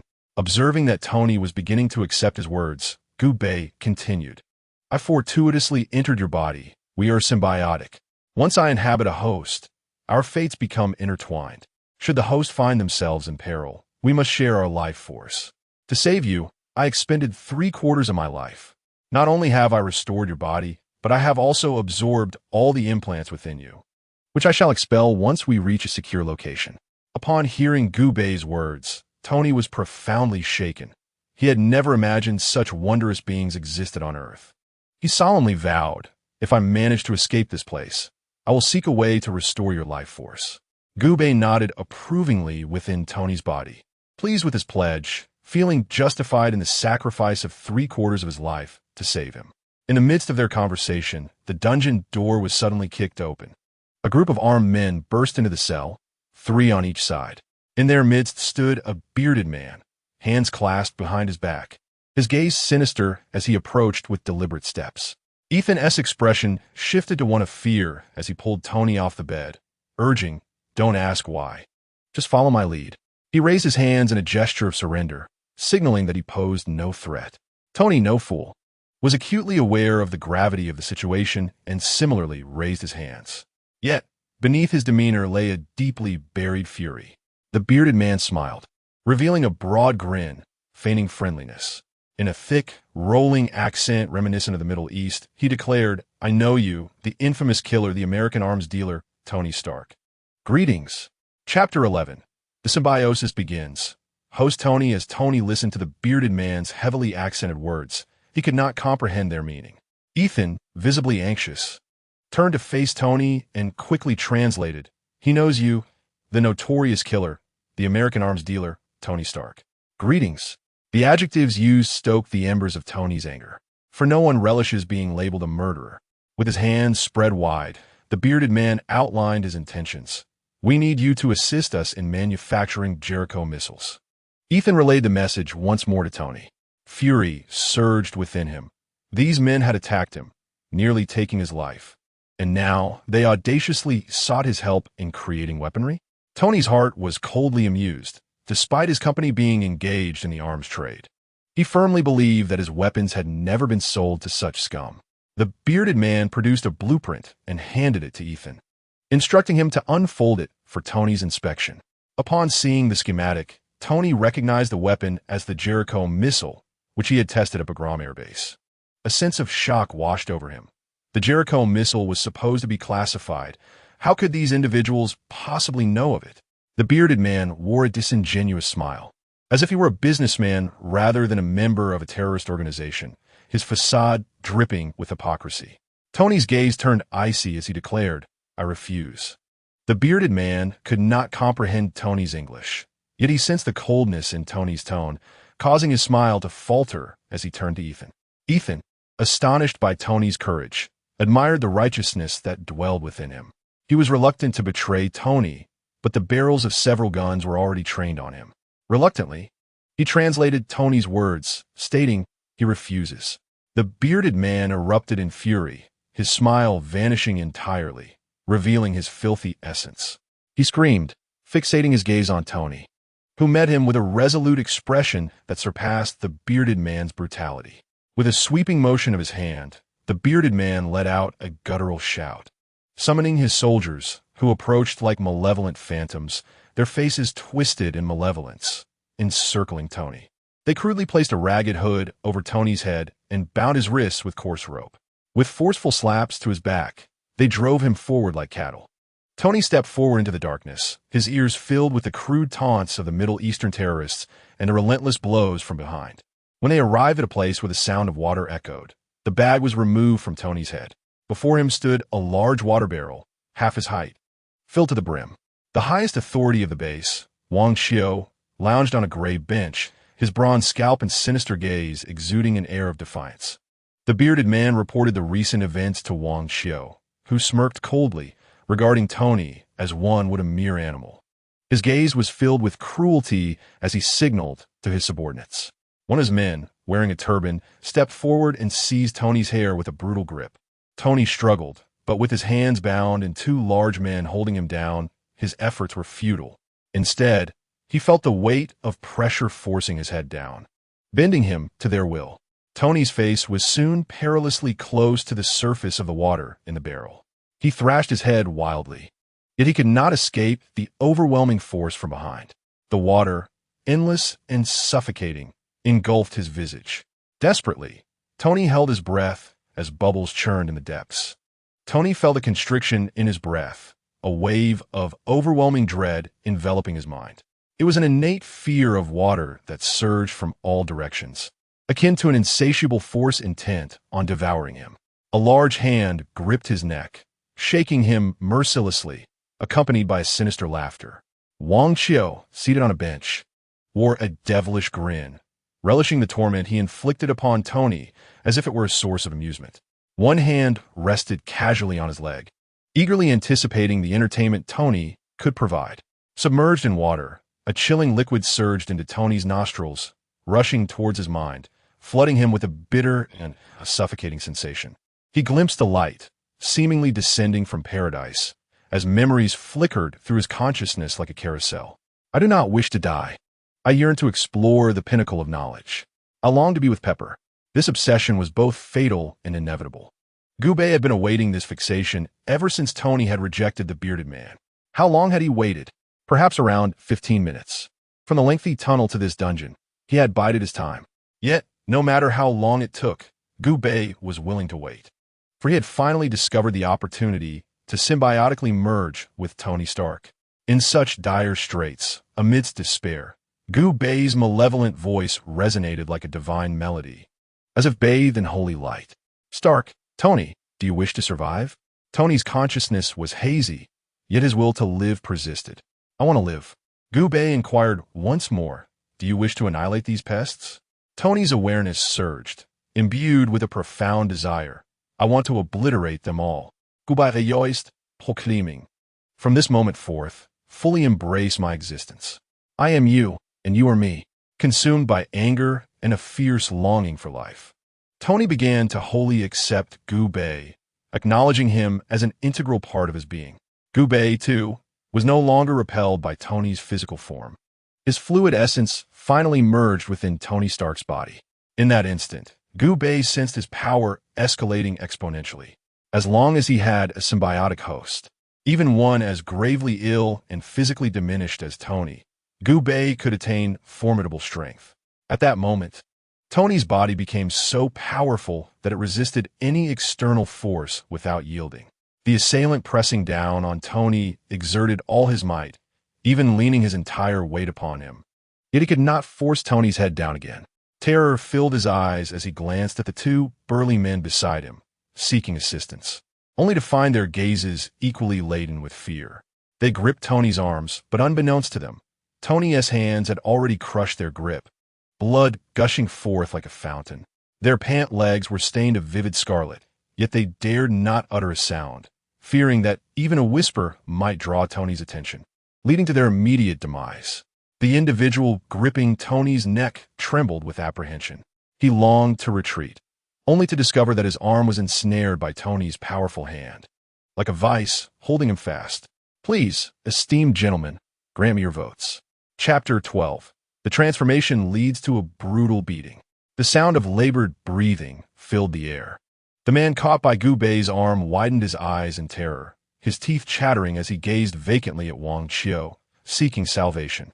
Xiao, seated upon a stool, regarded him with a cruel expression, his impatience palpable.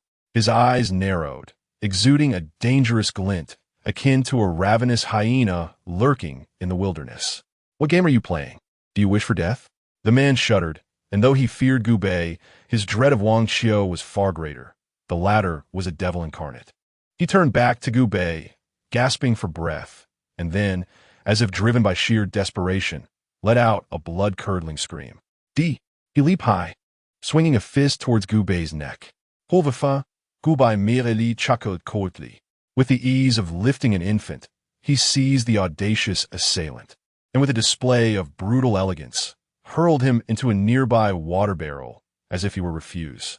With a thunderous crash, the barrel shattered, sending a deluge of icy water cascading forth, drenching everyone in the dungeon. In that instant, a synchronized sound of weapons being raised echoed throughout the chamber.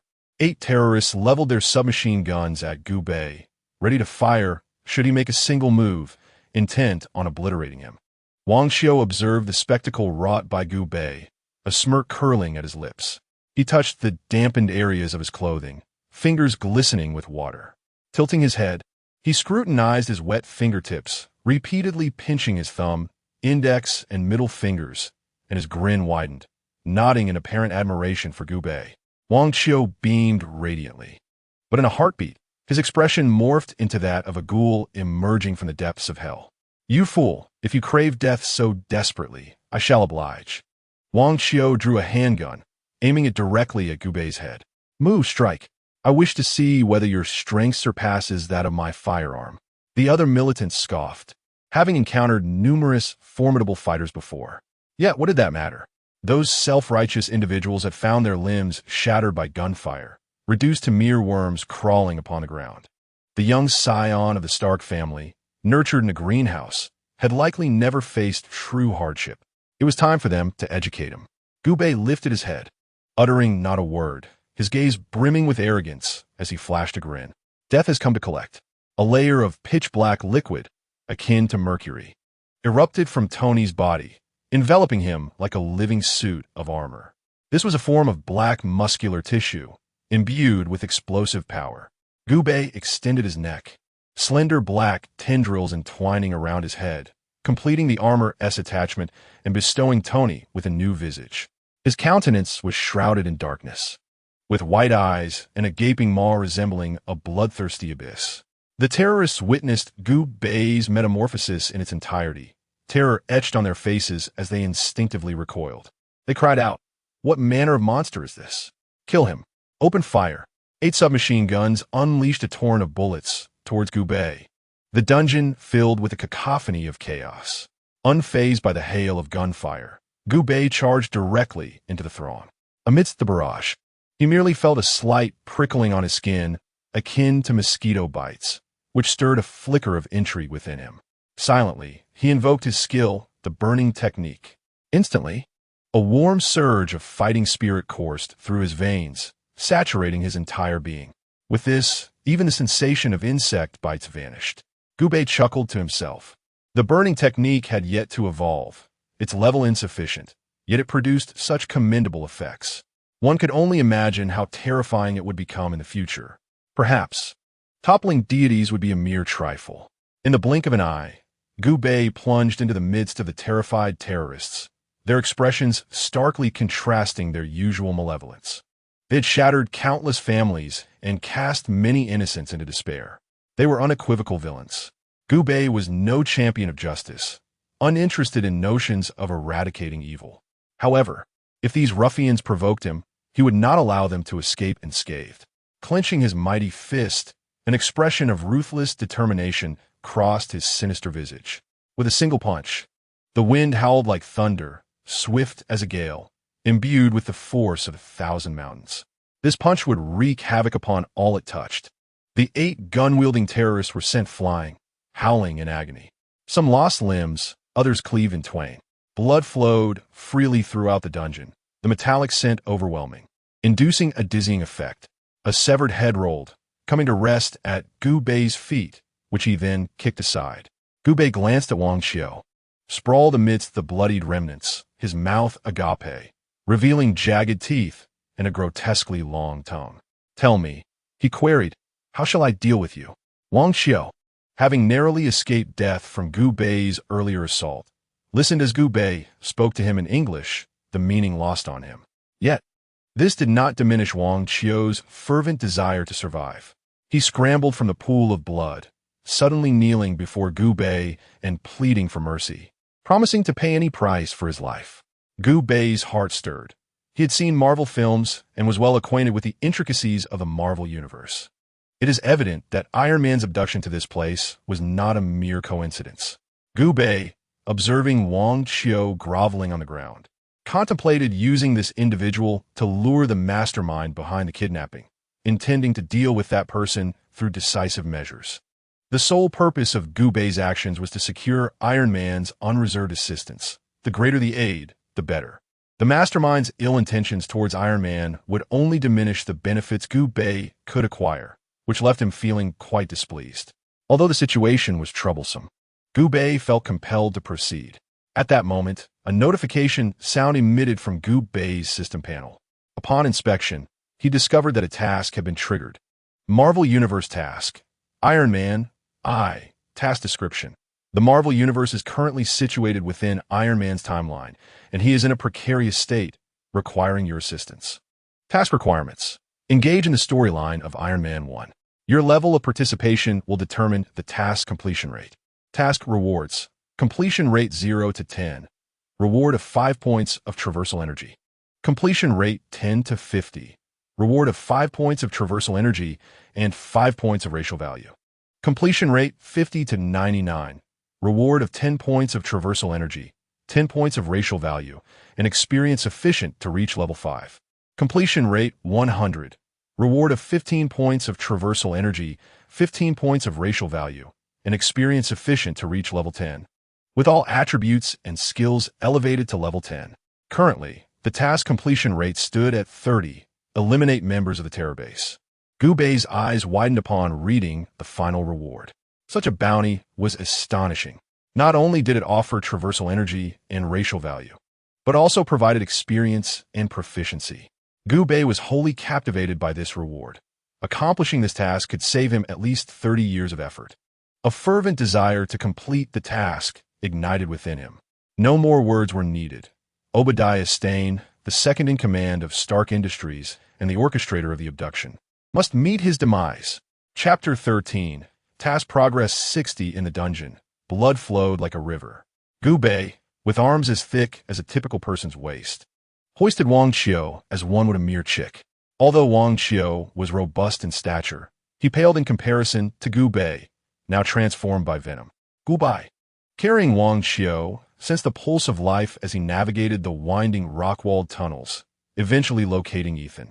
Ethan was startled by Gu Bei's unusual appearance, nearly dropping the battery he had been tinkering with. Gu Bei released his facial features, allowing his dark form to recede like a tide. Ethan gasped, "Tony? What have you done?" Without delving into explanations, Gu Bei's mind was consumed by the task at hand. He longed for Obadiah to be right before him, so he could rend him asunder, thereby enhancing his task completion rate. Gu Bei addressed Ethan, requesting him to translate the ensuing dialogue. Although Ethan was uncertain of the circumstances, he nodded emphatically. Gu Bei then turned to Wang Xiao, adopting a demeanor reminiscent of Tony's weathered yet resolute visage, and coldly instructed, "Summon Obadiah immediately. I am aware he is the one orchestrating this from the shadows." Ethan conveyed Gu Bei's words to Wang Xiao, who, upon grasping the implication, swiftly displayed an expression of terror and apprehension towards Gu Bei. He could not fathom how Tony had acquired such knowledge. Could it be that he was indeed a demon sent to terminate him? Wang Xiao was reluctant to acquiesce to Gu Bei's demand. Yet the icy gaze from Gu Bei stripped him of the courage that Tony had displayed when refusing to manufacture weapons. In a fleeting moment, he altered his resolve, declaring, "I will call him at once, but if he comes, will you spare me?" Ethan translated this. Gu Bei flashed a radiant smile, revealing his 8 gleaming teeth, and replied, "Certainly, no problem." The terrorist base underwent a transformation. It had once been Wang Xiao's stronghold, where he reigned supreme over all. Now, however, it was Gu Bei's dominion, and he wielded control over everyone's fate, with Wang Xiao merely a pawn under Gu Bei's command. On that day, Wang Xiao contacted Obadiah via telegram, a rather antiquated yet sufficiently discreet method. Gu Bei remained present as Wang Xiao sent the telegram. The potent and malevolent aura emanating from Gu Bei caused everyone in attendance to tremble, an exhilarating sensation that Gu Bei relished. It was the essence of true power. 30 minutes elapsed before a response arrived. The message was succinct. "Same place. Meet the day after tomorrow. Do not reply." The arrival of this message filled Wang Xiao with elation. He perceived a flicker of hope for survival, his body relaxing as his pores opened in relief. Ethan, present in the telegraph room, read the telegram aloud. Upon hearing the desired outcome, Gu Bei finally revealed a knowing smile. Wang Xiao, noticing this smile, leaned in, his eyes glinting with a hint of ferocity and ambition. Through their brief interaction, he discerned that Gu Bei was not a monster, but rather a being of normal intelligence. If he could forge an alliance with Gu Bei, or perhaps manipulate him, he might ascend to dominance. Thus, Wang Xiao adopted a stance of equality bordering on assertiveness. As he negotiated with Gu Bei, stating, "I have fulfilled your request. Can I now be released?" This was a strategic maneuver by Wang Xiao, seeking to gauge Gu Bei's reaction. If Gu Bei dismissed him, he would withdraw.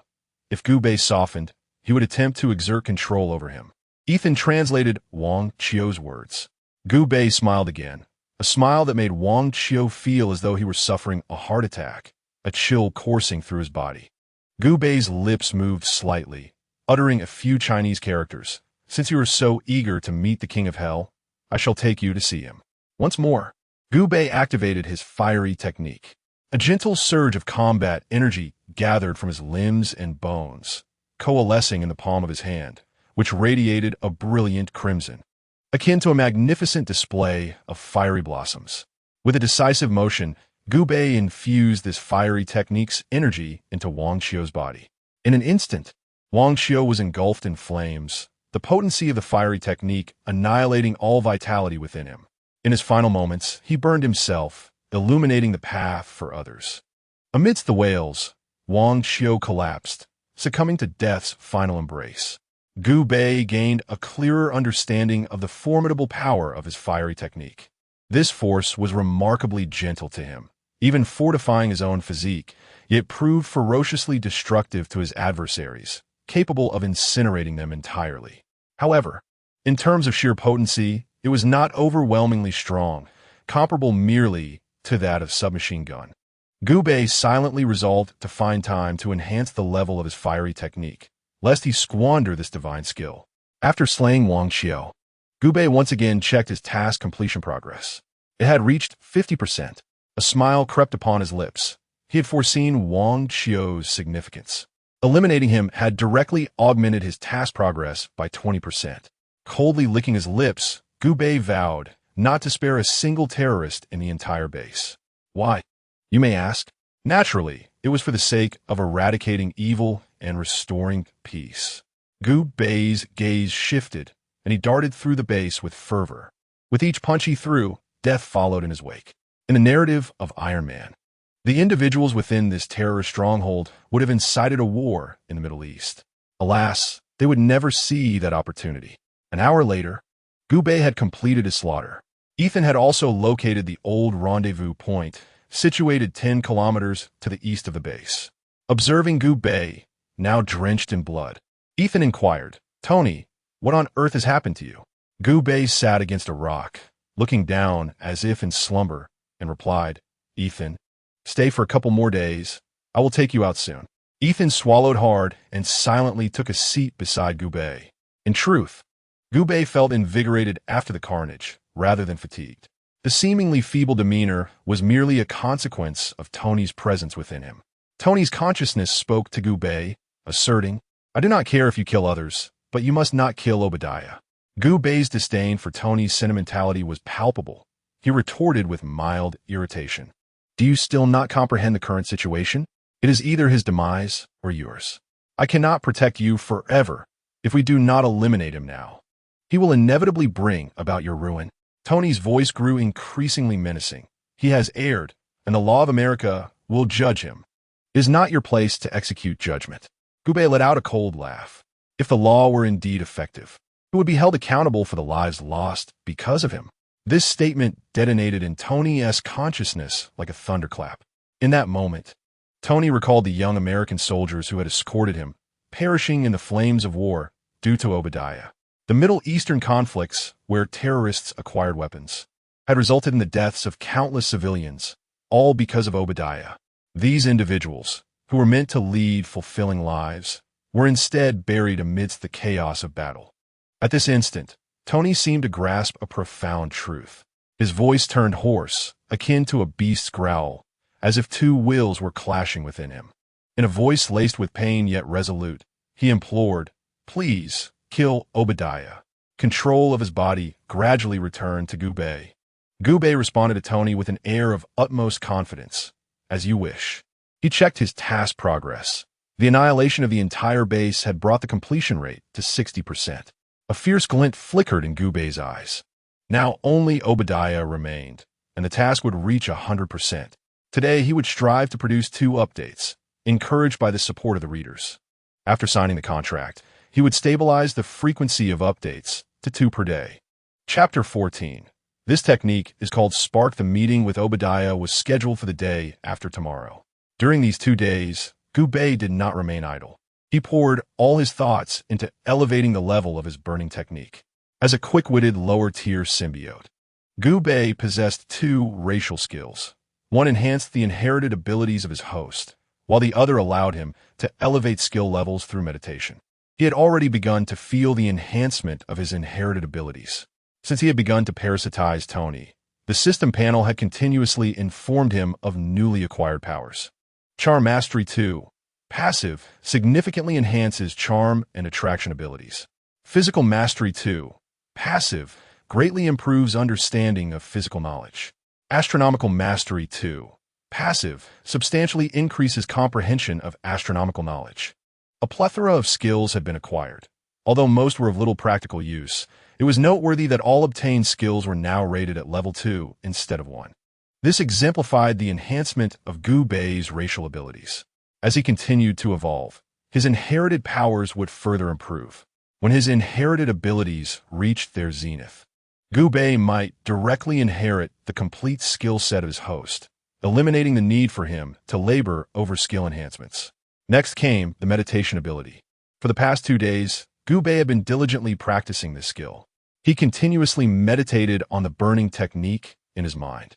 The process of meditation was miraculous, allowing Gubei to feel completely at ease, as if entering a wondrous realm. Subtle forces from the universe coalesced within his body, steadily increasing the proficiency of the burning technique displayed on his system panel. Gubei had previously employed the burning technique against the terrorist organization's base on 2 occasions, achieving a mere proficiency of 2,100. However, through 2 consecutive days of meditation, he elevated the technique's level to 4. Burning Technique Level 4, a low-tier yellow-grade skill, rather unimpressive. It can attain a higher grade by devouring flames, granting it a modicum of power. The assessment of the burning technique shifted from entirely ineffectual to possessing a slight degree of potency. Under the nourishing influence of the Level 4 burning technique, Gubei's Vitality Zorget.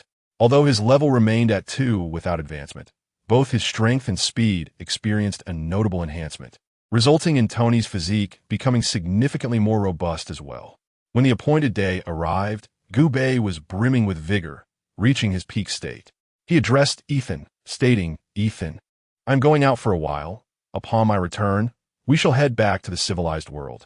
Ethan nodded emphatically, having learned from Gubei about the actions of Obadiah over the past 2 days, disdaining war, and even more so those who facilitated. Ethan supported Gubei in his quest to eliminate Obadiah. Gubei drove away from the base in a black SUV that had been prepared in advance. He unleashed the vehicle's maximum horsepower, racing across the desolate expanse of the desert, leaving a trail of dust in his wake.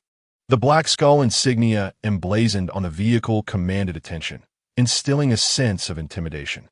His destination lay 10 kilometers east of the base, where an expansive oasis thrived, adorned with lush coconut palms and dense shrubbery, teeming with various forms of life. At the heart of the oasis lay a vast lake, its waters crystal clear, revealing smooth stones resting beneath the surface. A luxurious private jet approached from a distance, descending gracefully upon the oasis. Disembarking from the aircraft was a bald man clad in a well-tailored suit, named Obadiah, the second in command of Stark Armaments, possessing a wealth beyond measure. Following his exit from the plane, a meticulously armed team of bodyguards, elite and seasoned, poured out in a disciplined formation. Their expertise marked them as a true elite force. Each member would command a staggering fee in the mercenary market, exhibiting formidable combat prowess. It was precisely this cadre that emboldened Obadiah, who leisurely checked his watch, confirming he had not arrived late. Obadiah was oblivious to the nature of Wang Qiu's intentions. Naturally, if Wang Qiu intended to leverage Tony's situation as a threat against him, he would not recommend that Wang Qiu and his base simply vanish from existence. With this thought, a cold smirk crept across Obadiah's face. Approximately 15 minutes later, they spotted the black SUV racing across the desert. A vigilant bodyguard, tasked with reconnaissance, peered through binoculars and reported, "Boss, inside the car is Tony." "What?" Shock filled Obadiah's expression, disbelief coursing through him. How could Tony possibly still be alive? He nearly lost his composure, almost shouting for his subordinates to eliminate Tony. However, upon seeing Tony drive towards the oasis, he suppressed the impulse within him. Tony's route was undoubtedly leading him to the oasis. Obadiah, with a brooding gaze, refrained from instructing his bodyguards to act, choosing instead to await Tony's arrival. The off-road vehicle sped across the desert, covering the final stretch to the oasis. A thunderous roar accompanied a dramatic drift as the black SUV arrived before the crowd. Gubei emerged from the vehicle. Upon seeing Tony, Obadiah greeted him with a benevolent smile. "Tony, it's been a long time." Gubei reciprocated with a smile. "Obadiah, I finally meet you." The way Gubei spoke struck Obadiah as peculiar. His lips twitched slightly, and he felt a touch of awkwardness. The two exchanged glances for a prolonged moment, and the smile on Obadiah's face gradually faded. "You shouldn't be here." Gubei maintained a non-committal smile. Obadiah smiled back, but his expression bore a hint of disdain as he turned to the individuals beside him and coldly commanded, "Eliminate him." He then turned to head back to the plane. Gubei remarked, "It seems you have always intended to eliminate me." Obadiah glanced back, his face devoid of expression, Do you truly believe you have any choice? Of course I do, Gubei replied coldly. He raised a hand towards Obadiah and his entourage, his voice icy. That choice is to send you to meet your maker. The black symbiote surged forth from Tony's body, wrapping around him like an octopus, its form perfectly defined and brimming with power. The fourth level of the burning formula instantly activated. The internal fighting energy, initially gentle as water, now erupted into a violent tempest, rushing towards Gubei's raised hand like a howling wind. Such a ferocious use of fighting energy would undoubtedly obliterate an ordinary person's hand. However, the resilient body of the symbiote race could withstand this ferocity with ease. Harnessing the tenacity of the symbiote, Gubei innovated a new technique. The hand he raised brimmed with the pinnacle of fighting energy, exhibiting an extraordinarily vibrant hue. The energy detached from his palm, transforming into luminous specks akin to fireflies, dancing in the air like a myriad of stars, crafting a breathtaking tableau within the oasis, imbued with an ethereal ambience. As Gubei beheld the romantic spectacle, he named his technique Spark. The second chapter, A Promise Fulfilled. I seek your support. Chapter 15, The 10th Burning Formula. The winds swept through the oasis, tiny sparks fluttering like willow catkins, cascading upon Obadiah and his armed bodyguards. In the world of Dupo, such fighting energy would be trivial, as everyone practiced fighting techniques and took them lightly. However, in the Marvel Universe, even a mere touch of fighting energy would reduce an ordinary person to ashes. A resounding roar erupted, flames soared high, casting a crimson hue upon the oasis, reminiscent of a grand bonfire revelry. The fire reached for the heavens, accompanied by a cacophony of anguished screams. The bodyguards, intent on firing their weapons, found their vision obscured by the flames, rendering the path ahead indistinct. In a matter of moments, their firearms clattered to the ground, their bodies succumbing to the overwhelming inferno. Despite their elite status, having safeguarded Obadiah on numerous occasions and earned significant renown within the international mercenary community, they proved as fragile as paper before Gubei's fourth level of the flame technique.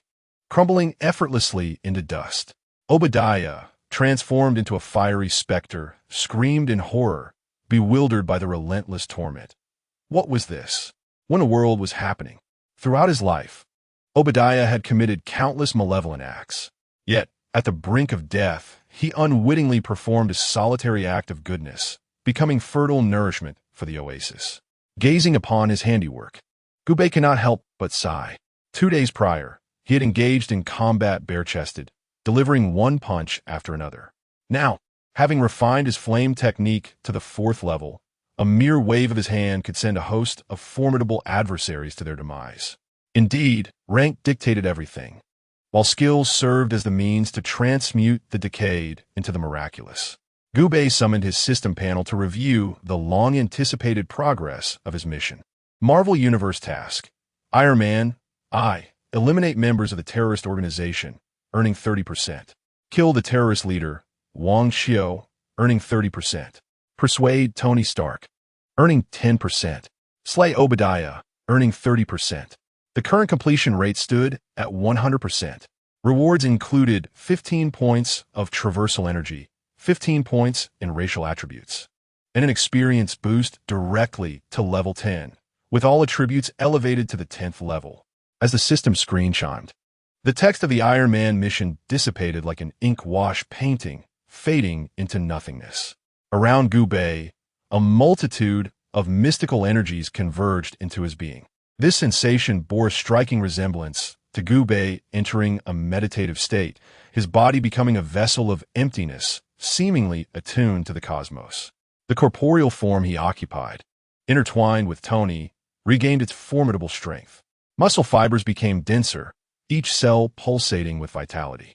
The transformations within his muscles and cells bestowed upon Gubei numerous advantages: enhanced strength, swifter speed, and augmented resilience. If a bullet were to strike Gubei now, it would likely rebound with the same ferocity it had struck. Furthermore, his various skills underwent significant enhancement, while the lesser skills were inconsequential. His flame technique ascended to level 10. With a 4th level flame technique, he could easily contend with the top-tier bodyguards of the Marvel Universe. At level 10, it would likely pose a formidable threat even to enhanced beings like Captain America. One could only wonder if Iron Man's armor could withstand the searing intensity of the 10th level flame technique. A glance at the description of the flame technique beckoned.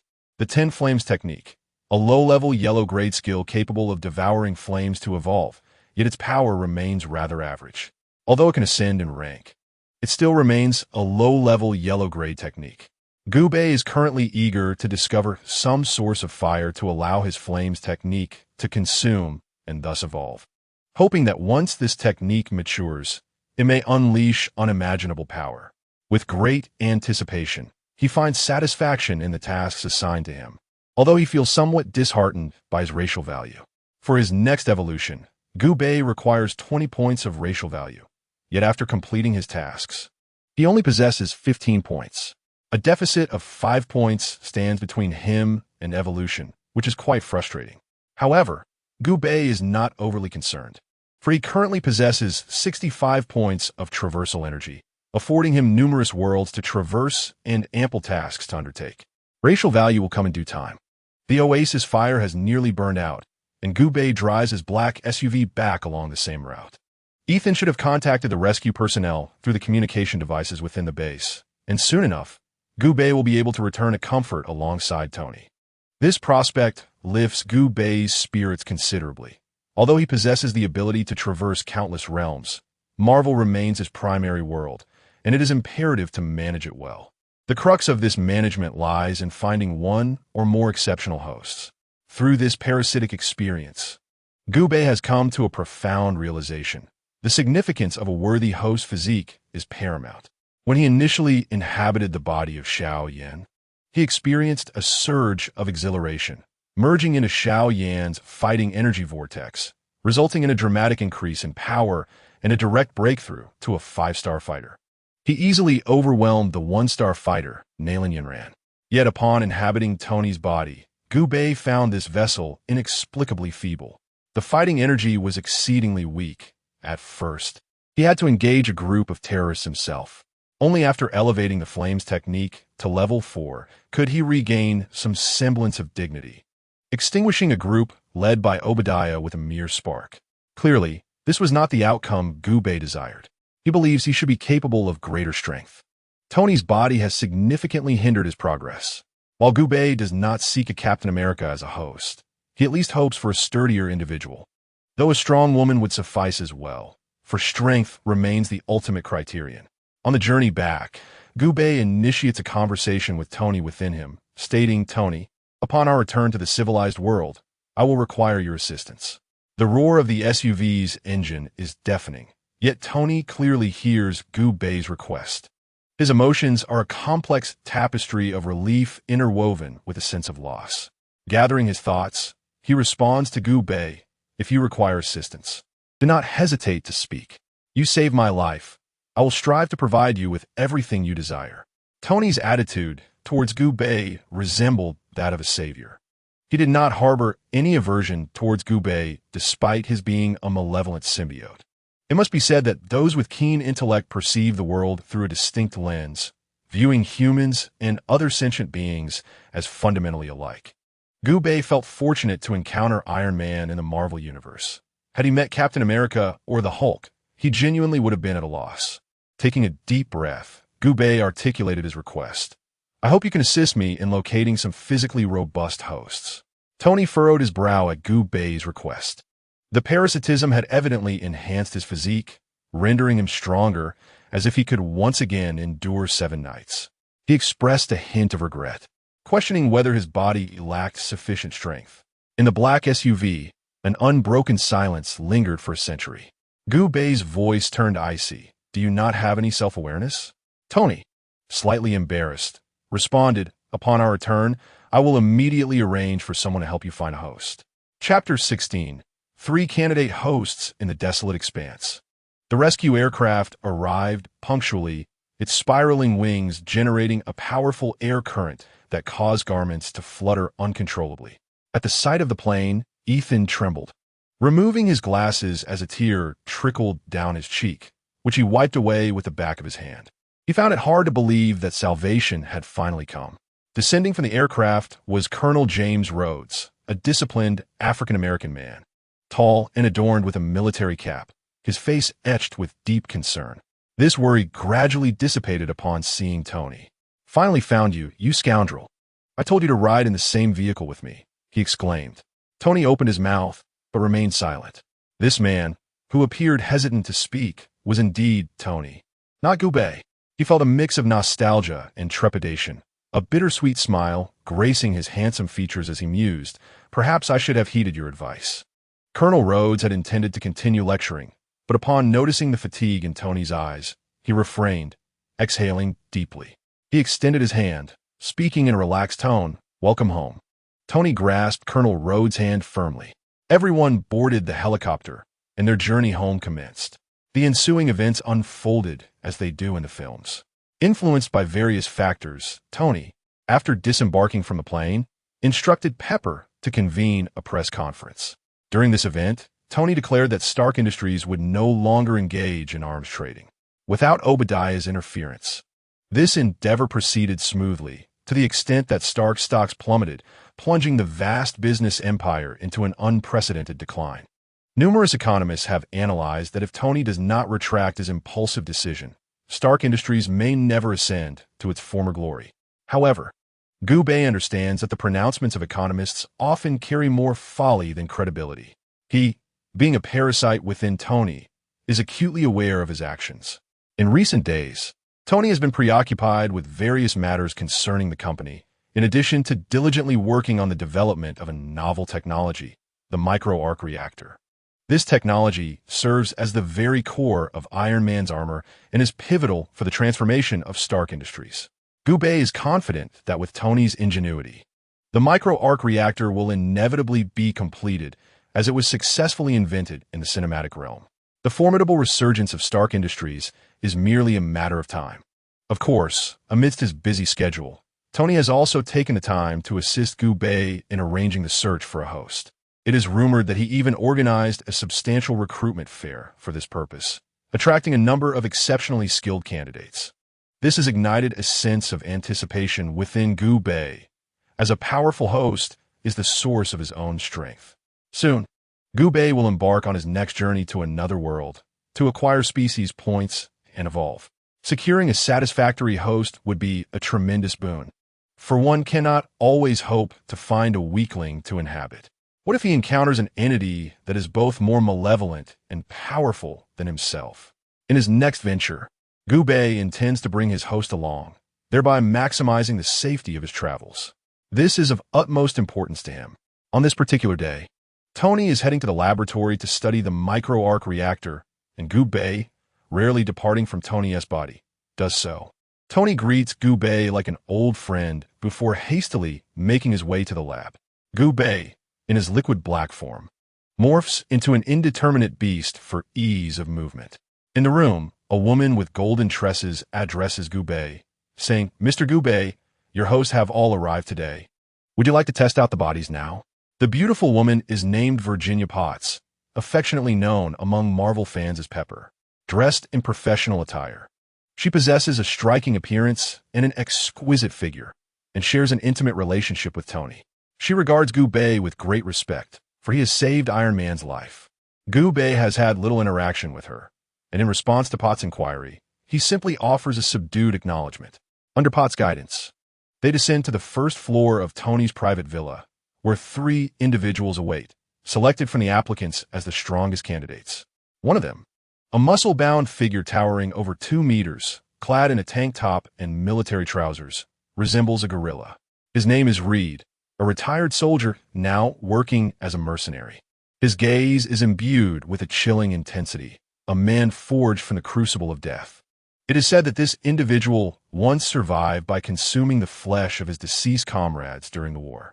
Goku gazed at him, nodding incessantly. His well-defined musculature was indeed the epitome of an ideal host. Even without any cultivation, his robust physique could undoubtedly yield considerable strength. He appeared to be the prime candidate for my host. The second individual possessed an equally chilling gaze as the first, yet his physique was comparatively more slender than Reed's.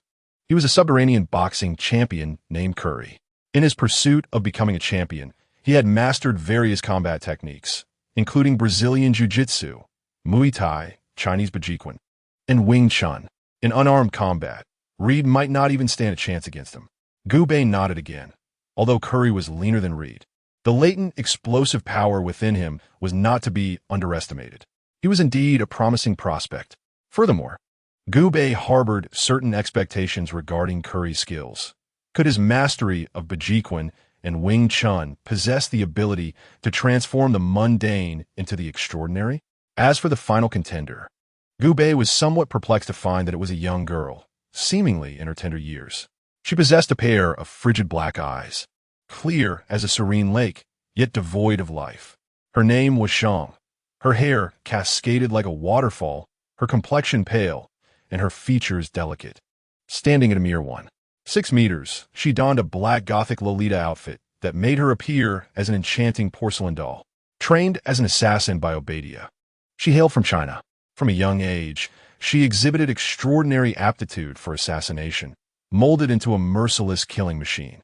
Now, with Obadiah deceased, she found herself liberated, yet unable to embrace a normal life, for her existence had been solely defined by murder and commands. She was a child with a tragically doomed fate. Gubei felt sympathy for her, yet could not accept a frail host. His expectations for Xiao were minimal, even non-existent. Regardless of how formidable her assassination skills might be, they remained mere earthly techniques. Gubei held no anticipation for them. Even a score of assassinations paled in comparison to the importance of possessing a robust physique. Bots reminded him, "Mr. Gubei, whom do you intend to start with first?" Gubei decisively pointed to Reed, the towering figure standing at 2.5 meters, and stated, "Let us commence with this fellow." Chapter 17. Choosing between flesh and combat energy upon his arrival today, Reed was informed of his task, to become a host for a certain being. This role sounded peculiar, hinting at potentially horrific events that a common person would surely refuse. However, having endured the brutalities of war and survived in life-and-death situations, Reed felt no fear. The compensation for the work was substantial, which prompted his agreement. Yet, when Reed laid eyes upon the transformed Gubei, he could not suppress a gulp.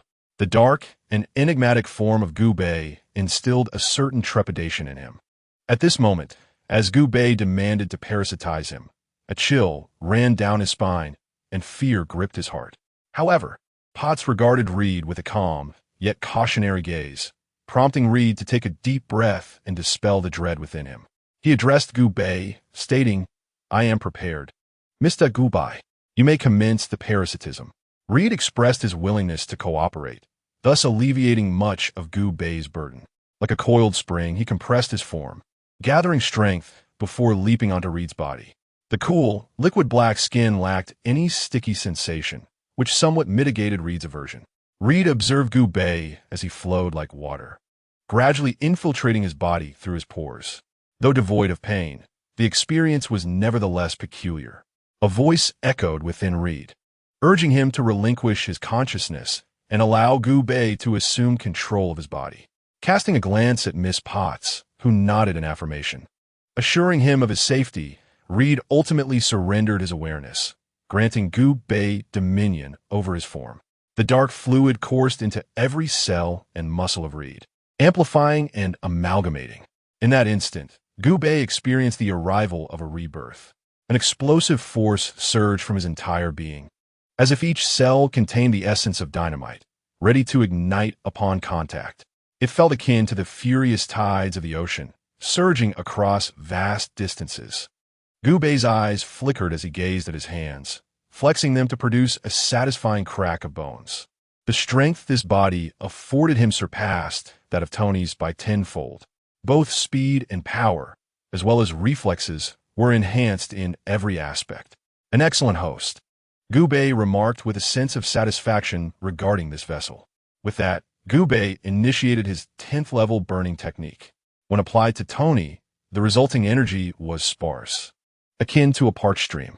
Yet, when executed within Reed's body, The energy burgeoned within his meridians, flowing like a stream nourished by rain.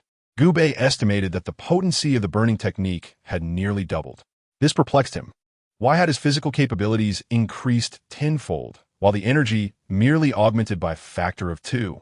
After some contemplation, Gubei deduced that this disparity was likely a reflection of individual talent. The physical aptitude of Tony paled in comparison to that of Reed, differing by a factor of 10, yet their energy talents were nearly equivalent. Having assimilated all data pertaining to Reed's body, Gubei gradually withdrew from him. The other 3 individuals in the room observed with clarity as a black, liquid symbiotic entity coalesced upon the surface of Reed's skin. Reed's symbiotic relationship with Gubei came to an abrupt end, allowing him to reclaim control over his own body. In that moment of regaining dominance, he felt invigorated, as if he had been rejuvenated by a decade. Within Reed's physique, the residual power of the burning formula fortified his body significantly. He could distinctly sense the enhancements and exclaimed in astonishment, "You have enhanced my body?" Gubei casually glanced back and affirmed, "Indeed, I have strengthened your physique. My symbiosis offers considerable advantages." Reed's heart raced with realization. What had he pursued all these years if not the quest for greater strength? Now, an opportunity to attain power lay before him, and he could not afford to squander it. "Mr. Gubei, allow me to become your host. You have inhabited my body. You must understand its potential for strength," Reed implored. Gubei firmly refused, stating, "I must first experiment with all 3 of your bodies before I can make a decision." Reed, somewhat impatient, took a step forward as if to seize Gubei. The underground boxing champion, Curry, interjected coldly, "My friend, this is Stark. It would be wise for you to remain calm." Reed fixed his gaze on Curry, aware that this underground champion was even more fervent in his desire for power. This man had traveled to Thailand to learn Muay Thai and to China to practice martial arts, seeking to unravel the mysteries of the human body through ancient wisdom. He was a madman in pursuit of strength, yearning to attain Gubei's parasitism. Reed recognized him as his fiercest competitor. Curry clasped his hands together in reverence towards Gubei, bowing as a devoted follower. He expressed his respect through traditional Chinese etiquette and then stated, "Mr. Gubei, may I be the second host?" "I am ready." Gubei cast a sidelong glance at Reed before retracting his gaze. "No problem." He proceeded to enter Curry's body. Upon gaining control, Gubei began the symbiosis and swiftly acquired Curry's physical capabilities. Compared to Tony's physique, Gubei found that Reed's body, after symbiosis, was 5 times stronger. Though this was an impressive human physique, Gubei felt a tinge of disappointment. It paled in comparison to Reed's, falling short by a factor of 2. In terms of skills, Curry had 2 forms of Tai Chi, 2 of Wing Chun, and 2 of Muay Thai. Gubei briefly practiced these 3 skills, each possessing a certain profundity, yet lacking any extraordinary quality. Shaking his head, Gubei felt that the 3 skills were somewhat superfluous. Just as he was about to abandon the endeavor, he suddenly remembered that he had yet to test the power of the fighting spirit. Thus, Gubei activated the burning formula. In an instant, a sensation akin to molten iron coursed through his body, igniting a feverish heat. It was as if he were a volcano ready to erupt, with magma surging and producing a thunderous roar as it impacted the Earth's crust. Gubei was astonished by the formidable strength of the fiery art's combat aura emerging from within him. This power was 4 times greater than that of Tony and twice as potent as that of Reed. A smile crept across Gubei's face as he contemplated the distinct talents of Reed and Curry, both of which he found desirable. Perhaps both individuals could serve his purpose. A spark of brilliance flickered in Gubei's eyes as he pondered whether to venture into the next world with the physically stronger Reed or the more potent aura-wielding Curry. The dilemma of prioritizing physical prowess over combat aura left Gubei momentarily bewildered. Beside him, Potts chimed in, "Mr. Gubei, there is another host awaiting your parasitism." Having signed the agreement, he felt a pang of embarrassment as he had not regarded the girl named Xiao at all. After parasitizing the first 2 individuals, he had completely overlooked her presence. Now, within Curry's body, Gubei reevaluated this young lady before him. Her gaze was as tranquil as water, her skin fair, exuding an ethereal quality as if she had stepped out from the pages of a poem. Gu Bei sighed softly. Regardless of her beauty, he could not help but feel she paled in comparison to Reed and Curry. While her exquisite appearance and pure physique might prove advantageous amidst assassination, Gu Bei sought strength above all. Nevertheless, as the third candidate, it would be remiss not to attempt to parasitize Xiao. With a mindset of experimentation, Gu Bei detached from his symbiotic relationship with Curry to engage with Xiao. His essence, a mass of black liquid, manifested before the onlookers. Curry, reclaiming control of his body after Gu Bei's parasitism, was ecstatic. His limbs brimmed with vigor, and an inexhaustible energy coursed through him, as if he could never be depleted. He realized that the physical breakthrough he had been pursuing had just been achieved. Curry gazed at Gu Bei with reverence and gratitude, as if beholding a deity, and knelt in homage. Gu Bei disregarded Curry's act of worship and turned to Xiao, asking, "I am about to begin the parasitism. Are you prepared?" Xiao responded with a faint, emotionless voice, "Yes." Gu Bei's black, liquid form transformed into several dark, sizable tendrils that ensnared Xiang's delicate frame. Despite her training, her body remained soft and imbued with a virginal fragrance that was utterly enchanting. Gu Bei paid no heed to this allure and seamlessly infiltrated Xiang's being. To his astonishment, he found himself in complete control of her body, without any resistance whatsoever. Gu Bei was bewildert. What was happening? Did this girl lack a soul? He addressed Xiang. "Strengthen your consciousness and regain control of your body." The expressionless visage of Xiang momentarily rippled with emotion, only to dissolve into nothingness once more.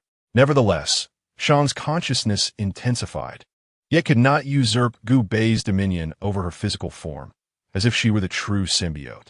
Gu Bei comprehended everything within his heart. Having existed as an assassin for years, Xiang's bloodlust and violence had extinguished her humanity.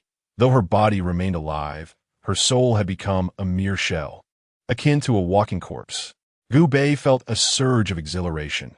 This extraordinary girl was his ideal host. He could exert complete control over this body, greatly enhancing his appraisal of Xiang. Perhaps her physical endowment was somewhat lacking, yet that mattered little. Within 5 seconds, Gu Bei had completed the symbiosis.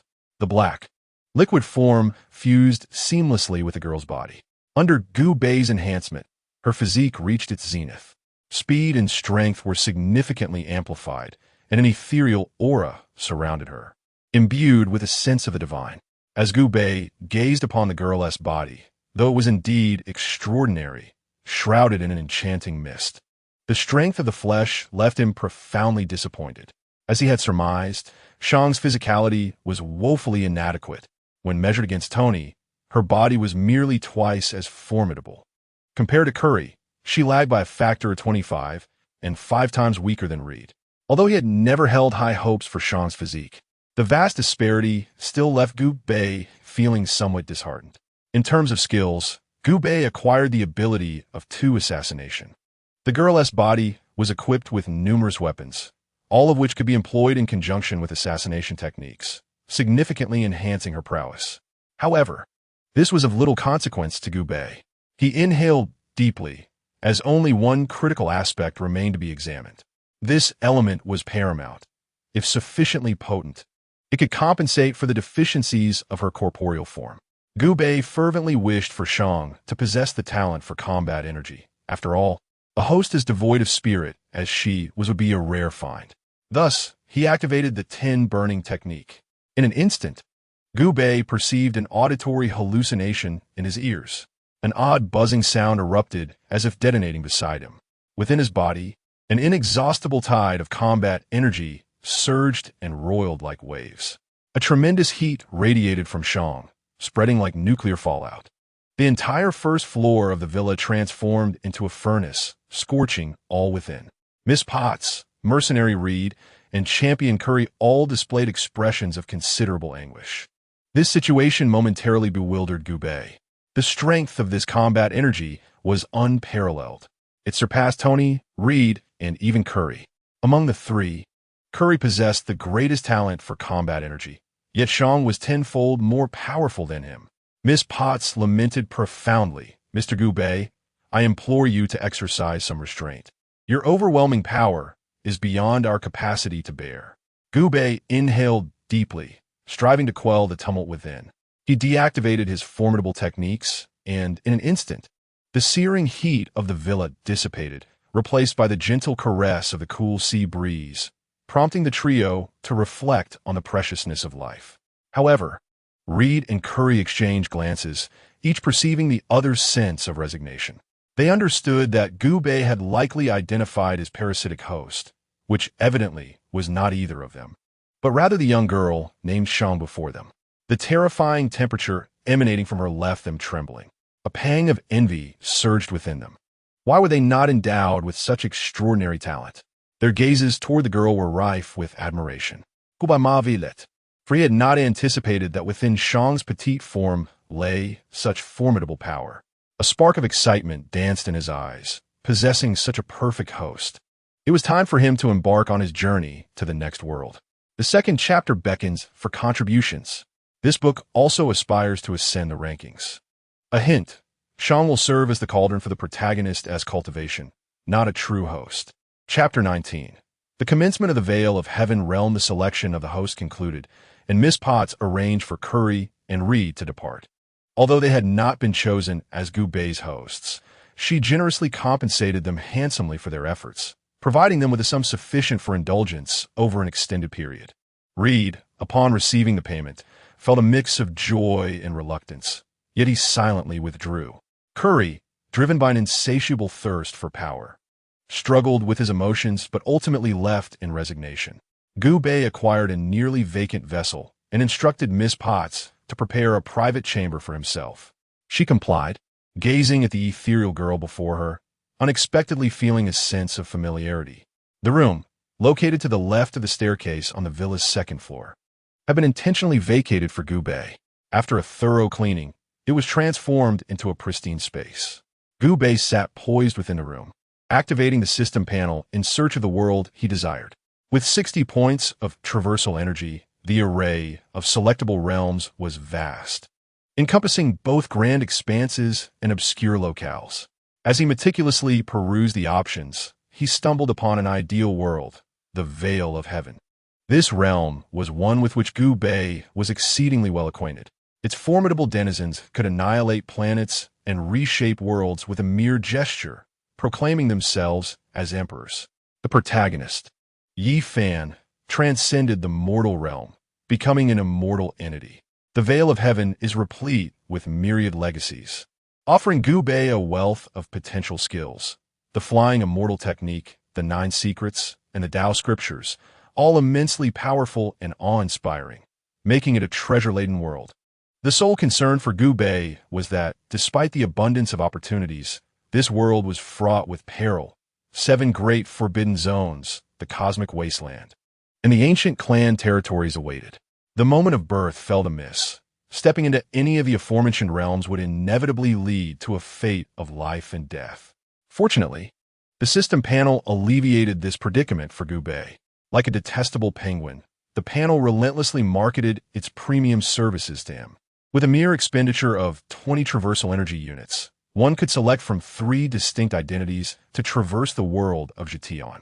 Upon examining the 3 options, Disciple of the Star Peak from the Eastern Wilderness's Tai Xian sect, Disciple of the Holy Master from the Eastern Wilderness's Yao Guang Sacred Land, and a descendant of the Ji family, the lineage of the Divine King, Gubei was struck with astonishment. The capability to arrange identities through the additional expenditure of traversal energy was a remarkable feature of this system panel. Curiosity piqued, Gubei inquired whether, by investing more energy, he could secure an even grander identity. The system responded, affirming that as long as one's strength was commensurate and the traversal energy ample, even the status of Yao Guang's holy maiden or a princess of an ancient clan could be arranged for the host. Gubei was momentarily speechless, finally muttering 2 words, impressive.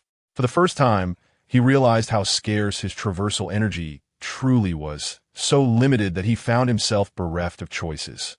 To traverse into the Xiao world, Gubei needed to expend 40 energy units, and opting for the premium service would require an additional 20. And then, he was left with nothing, no superior identity to select. Cursed fate! He had aspired to become the Yao Guang Holy Son. Frustration consumed him. Had he been granted the title of Holy Son, acquiring a plethora of skills would have been effortless. The Yaoguang sacred land boasted supreme techniques, such as the Holy Light Art and the Mixed Yuan Holy Light Art, alongside Grandmaster-level methods and the Imperial Artifact. The dragon-patterned black gold cauldron, one of the true sovereigns of the Eastern Wilderness. All these were the very treasures Gu Bei yearned for. Alas, without traversal energy, they remained mere fantasies. Taking a deep breath and clearing his mind, Gu Bei understood that, despite his inner turmoil, a choice had to be made. Among the three identities, which one would he select? A glance over the options revealed the answer in his heart. Indeed, the place he longed to venture to was the Taishan sect of the Eastern Wilderness. Although the Ji family and the Yaoguang sacred land were the true rulers of the Eastern Wilderness, wielding unparalleled imperial artifacts and holding dominion over the land, the hierarchy within these families and sacred lands was distinctly stratified. Without sufficient standing, attaining the pinnacle of inheritance was an impossibility. In contrast, the Taishan sect stood apart. It was one of the superpowers of the Eastern Wilderness, home to 108 main peaks, each representing a unique legacy. With 108 peaks, there lay 108 forms of inheritance. Each legacy was intertwined within the mountains, awaiting a fated individual to claim it. Most importantly, Gu Bei was aware that among these 108 peaks, the most formidable legacy resided on this peak. This legacy, known as the secret of all, once comprehended, would unleash a tenfold enhancement in combat prowess. Gu Bei was aware of how to attain the inheritance of the Jie character, making the Taishan sect his optimal choice. Having made this decision, he informed Tony about the news. His departure might take approximately half a month, and without properly bidding farewell to Tony, he feared that his return could incite chaos. Upon hearing of Gu Bei's impending departure, Tony put down the wrench he was holding, visibly astonished, and asked why. "I've not been a good host." Gu Bei shrugged, responding, "You have been an excellent host, but my departure has nothing to do with your hospitality."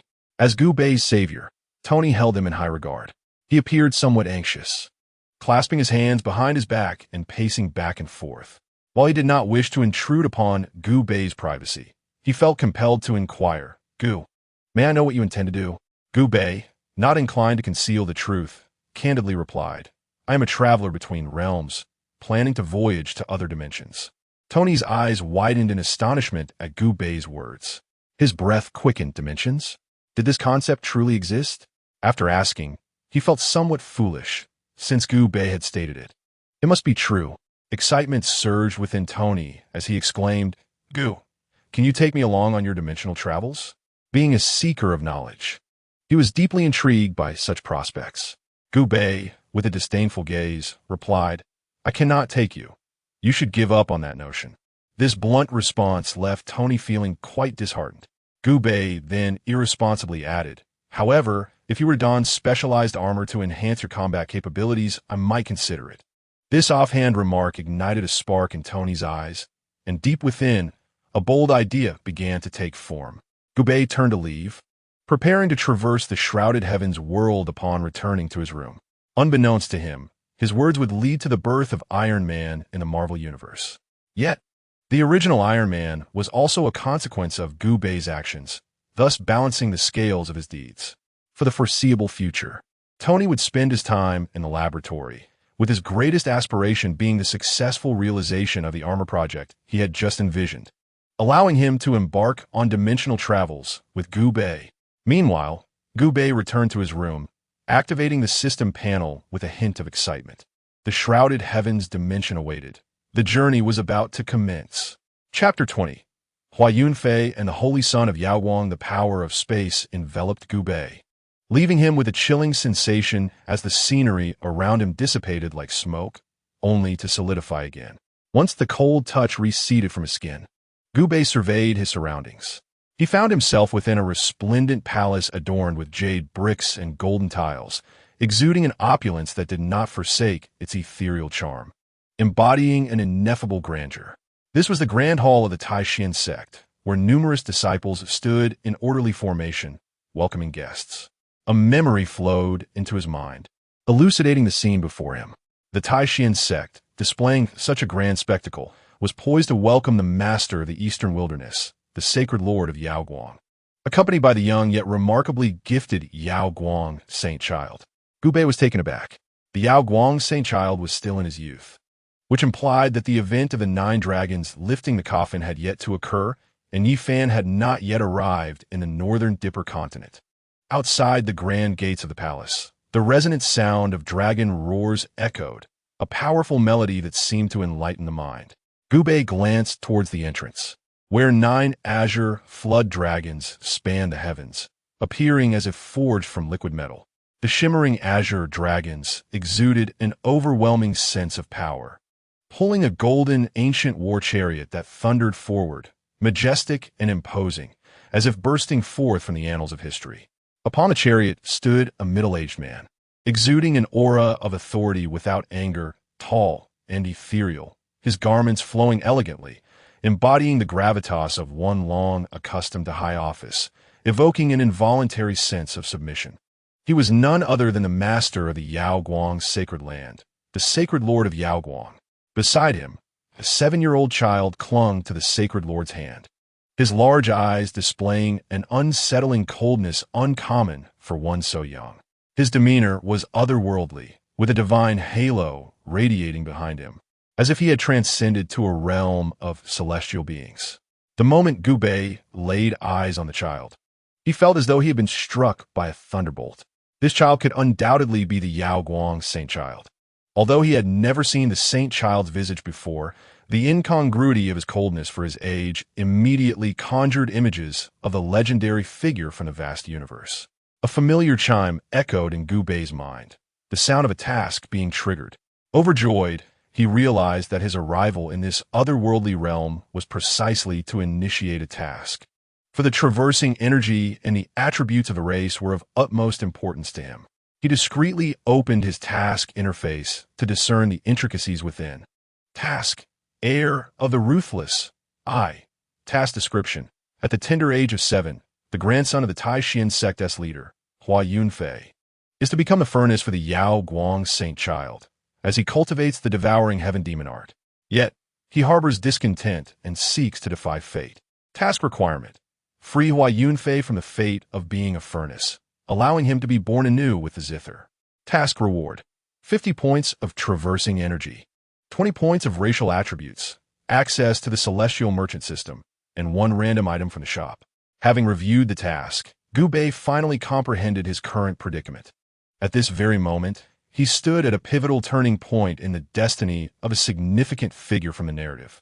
This individual was none other than Hua Yunfei, the young grandson of the Taishan sect's leader.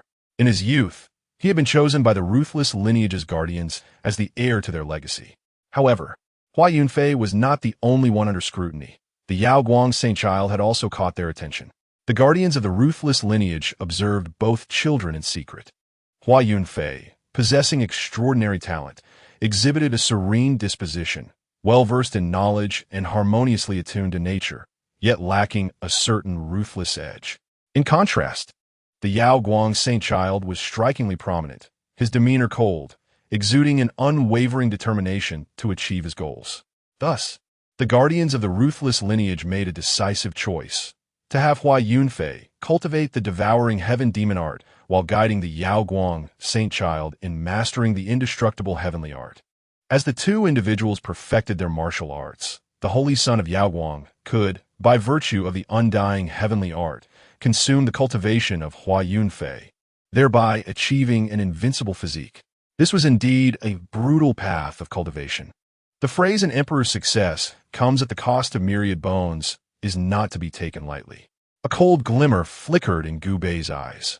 Whether it be the undying heavenly art or the devouring demon art, both are among the most formidable techniques in existence, regarded as the scriptures of the great emperors. What was even more alarming was that these two arts were devised by one of the most powerful emperors of all, the Ruthless Emperor. This technique had the capacity to devour the essence of other prodigies, refining it for one's own use. Whether it be the sacred body, divine body, celestial demon body, or the children of emperors and ancient sovereigns, all could be refined. In the past, the Ruthless One, an ordinary mortal, shattered the shackles of his body through this technique, achieving the chaotic body. This illustrates the terrifying nature of these two arts. I must acquire at least one of them. Gubai resolve it instantly. Even if he were to fail the mission and Hua Yunfei were to become the cauldron of the holy son of Yaowang once more, he would still seize one of the techniques. Outside the Star Peak Palace, a golden ancient war chariot descended, and the holy master of Yaowang alighted with the holy son of Yaowang, as 9 azure flood dragons bowed their heads, not daring to act recklessly. The master of Tai Xian, a man clad in a blue Dao robe, with starry eyes and sword-like brows, exuding the power of the stars, walked at the forefront of the Tai Xian elders, welcoming the arrival of the holy master of Yaowang. Beside the master of Tai Xian stood a boy clutching a guqin, his eyes resembling black gemstones, exquisitely sculpted, seemingly imbued with the spirit of the heavens and earth. A glimmer of light flickered in the eyes of the holy master of Yaowang, revealing the holy law of Yaowang, capable of seeing through all. This child, Yunfei, is indeed remarkable, a true prodigy. The master of Tai Xian trembled. Though it was a compliment, it pierced his heart with pain. Thank you, holy master of Yaowang, for your kind words, but Yunfei cannot bear such praise. The other eminent figures and elders of Tai Xian displayed expressions of deep regret. Among them, who was unaware that the master's grandson was a true dragon among men, possessing spiritual essence, harmonious with nature, adept at playing the guqin and chess, and possessing a heart of innocence, likely to become the reviver of Tai Xian in the future. Yet, fate is a cruel mistress. The holy master of Yaowang calmly instructed the holy son to greet the esteemed elders. Faced with the numerous great figures of Tai Xian, the holy son displayed no signs of trepidation. With his tender hands clasped together, he respectfully saluted the venerable figures, acknowledging their presence. At the moment he lowered his head, the divine halo that lingered behind him seemed to solidify, appearing vividly before the onlookers. This sight struck onto the hearts of the Tai Xian dignitaries. The holy son of Yaowang was indeed a prodigy, exuding an aura akin to that of a youthful deity. This was utterly astonishing. A mere 7-year-old child exhibiting such extraordinary phenomena left everyone pondering the heights he might reach in the future. Hua Yunfei clutched his wooden guqin tightly, a look of trepidation on his youthful face, as if instinctively fearing the holy son of Yaowang, hiding behind the master of Tai Xian, unable to meet the gaze of the holy son. This timorousness is indeed fatal. It is no wonder that the ruthless guardians have chosen Yaowang over Hua Yunfei. The holy son of Yaowang cast a fleeting glance at Hua Yunfei, and within his cold, piercing gaze lay an ephemeral semblance of a predator surveying its prey. A momentary flicker unnoticed by others. Such a young age, yet possessing such depth of character, inevitably invokes a sense of trepidation in others. Chapter 21. Who rescues Hua Yunfei? I rescue the holy master of Yaowang, and the supreme master of Tai Xian exchanged pleasantries along with numerous venerable elders. The supreme master instructed the many disciples who had come to welcome them to withdraw from the grand hall. The disciples complied with a unified acknowledgement and departed collectively. Gu Bei, without any particular distinction, followed his fellow disciples out. His body moved towards the exit, but his heart lingered within the hall. Gu Bei was acutely aware that the forthcoming moments would likely mark a pivotal turning point in Hua Yunfei's fate. Hua Yunfei was destined to be chosen as the inheritor of the devouring heaven devil art, while the supreme master and the esteemed elders would be powerless to intervene. Forced to witness Hua Yunfei become the furnace for the holy son of Yaowang. This was Gu Bei's opportunity. He turned back, a glint of determination flashing in his eyes, and exited the Star Peak Grand Hall. Once the disciples had vacated, attendants brought forth wooden tables laden with fruits and fine wines to entertain the holy master of Yaowang. Several prominent figures took their seats. The holy master, with a wave of his sleeve, settled down, his countenance serene, exuding an ethereal demeanor, and spoke in a measured tone. I trust you are all aware of the purpose of my visit. The Supreme Master's expression grew increasingly strained as he glanced at his young grandson, cradling a guqin, his heart heavy with concern. Holy Master, is it truly necessary to have Hua Yunfei? He is but a mortal with a languid disposition, not adept in cultivation. The other elders clenched their fists in silent indignation, harboring resentment. None wished to relinquish their sex prodigy to become another furnace. Were it not for the immense power of Yaoguang's sacred land, they would surely have acted in anger.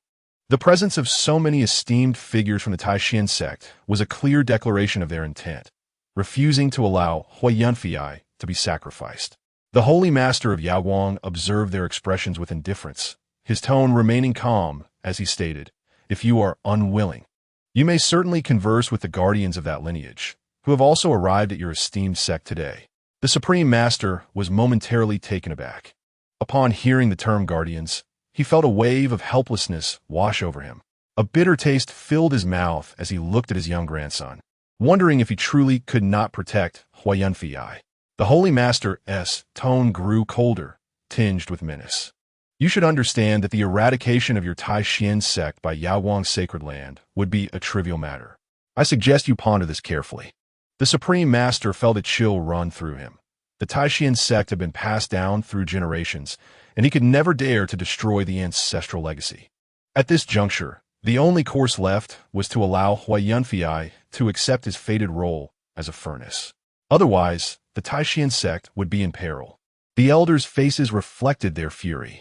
They seethed with anger, recognizing that the formidable Yaoguang's sacred land viewed their Taishan sect as mere prey, ripe for the taking.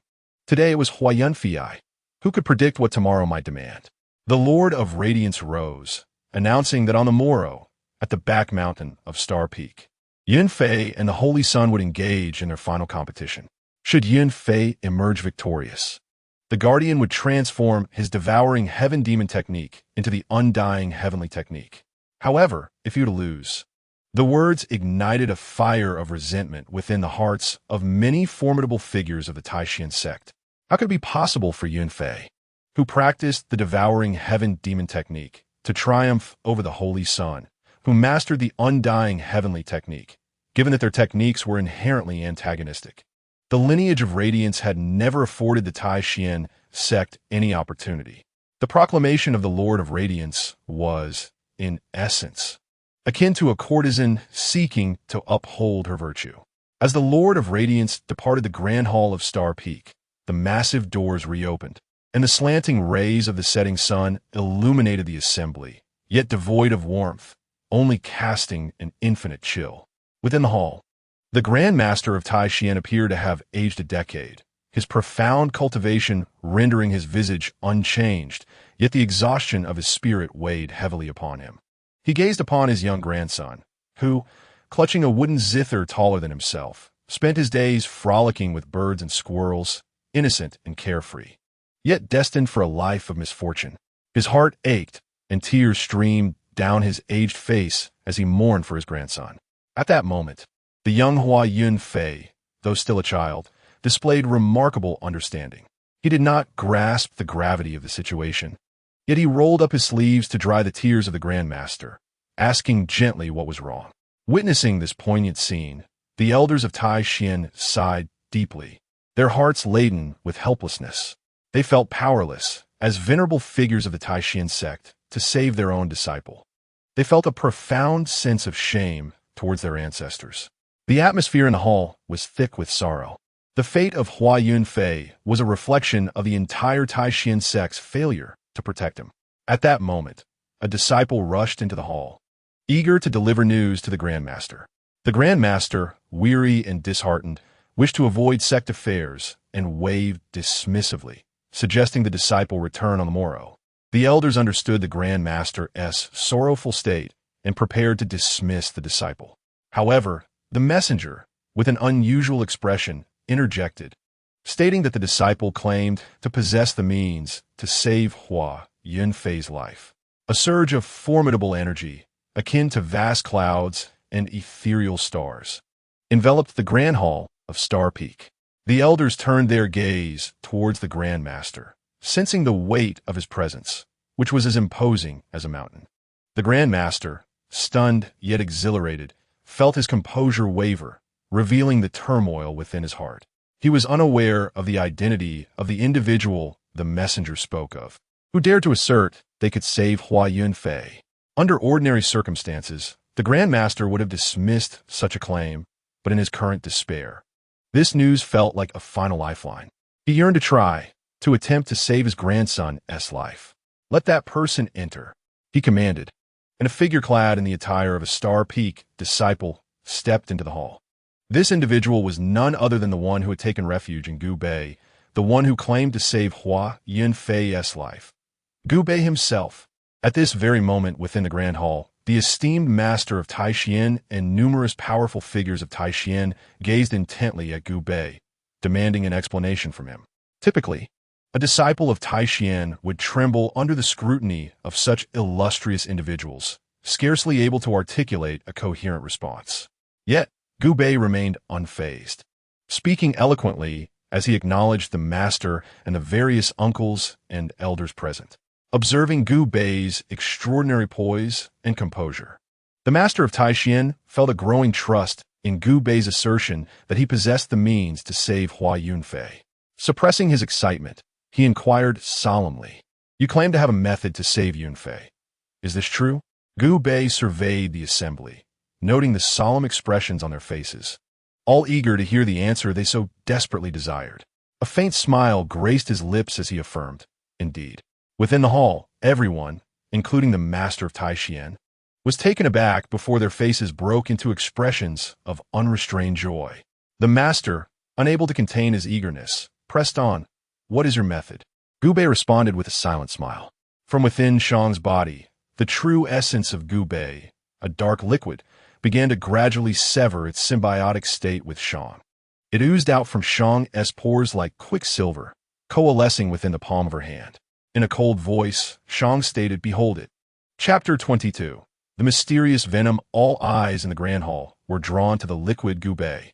It was about the size of a palm, an ominous black mass teeming with potent vitality, yet it exuded an aura of malevolence. Its emergence from Shang's body in such an uncanny manner was indeed unsettling.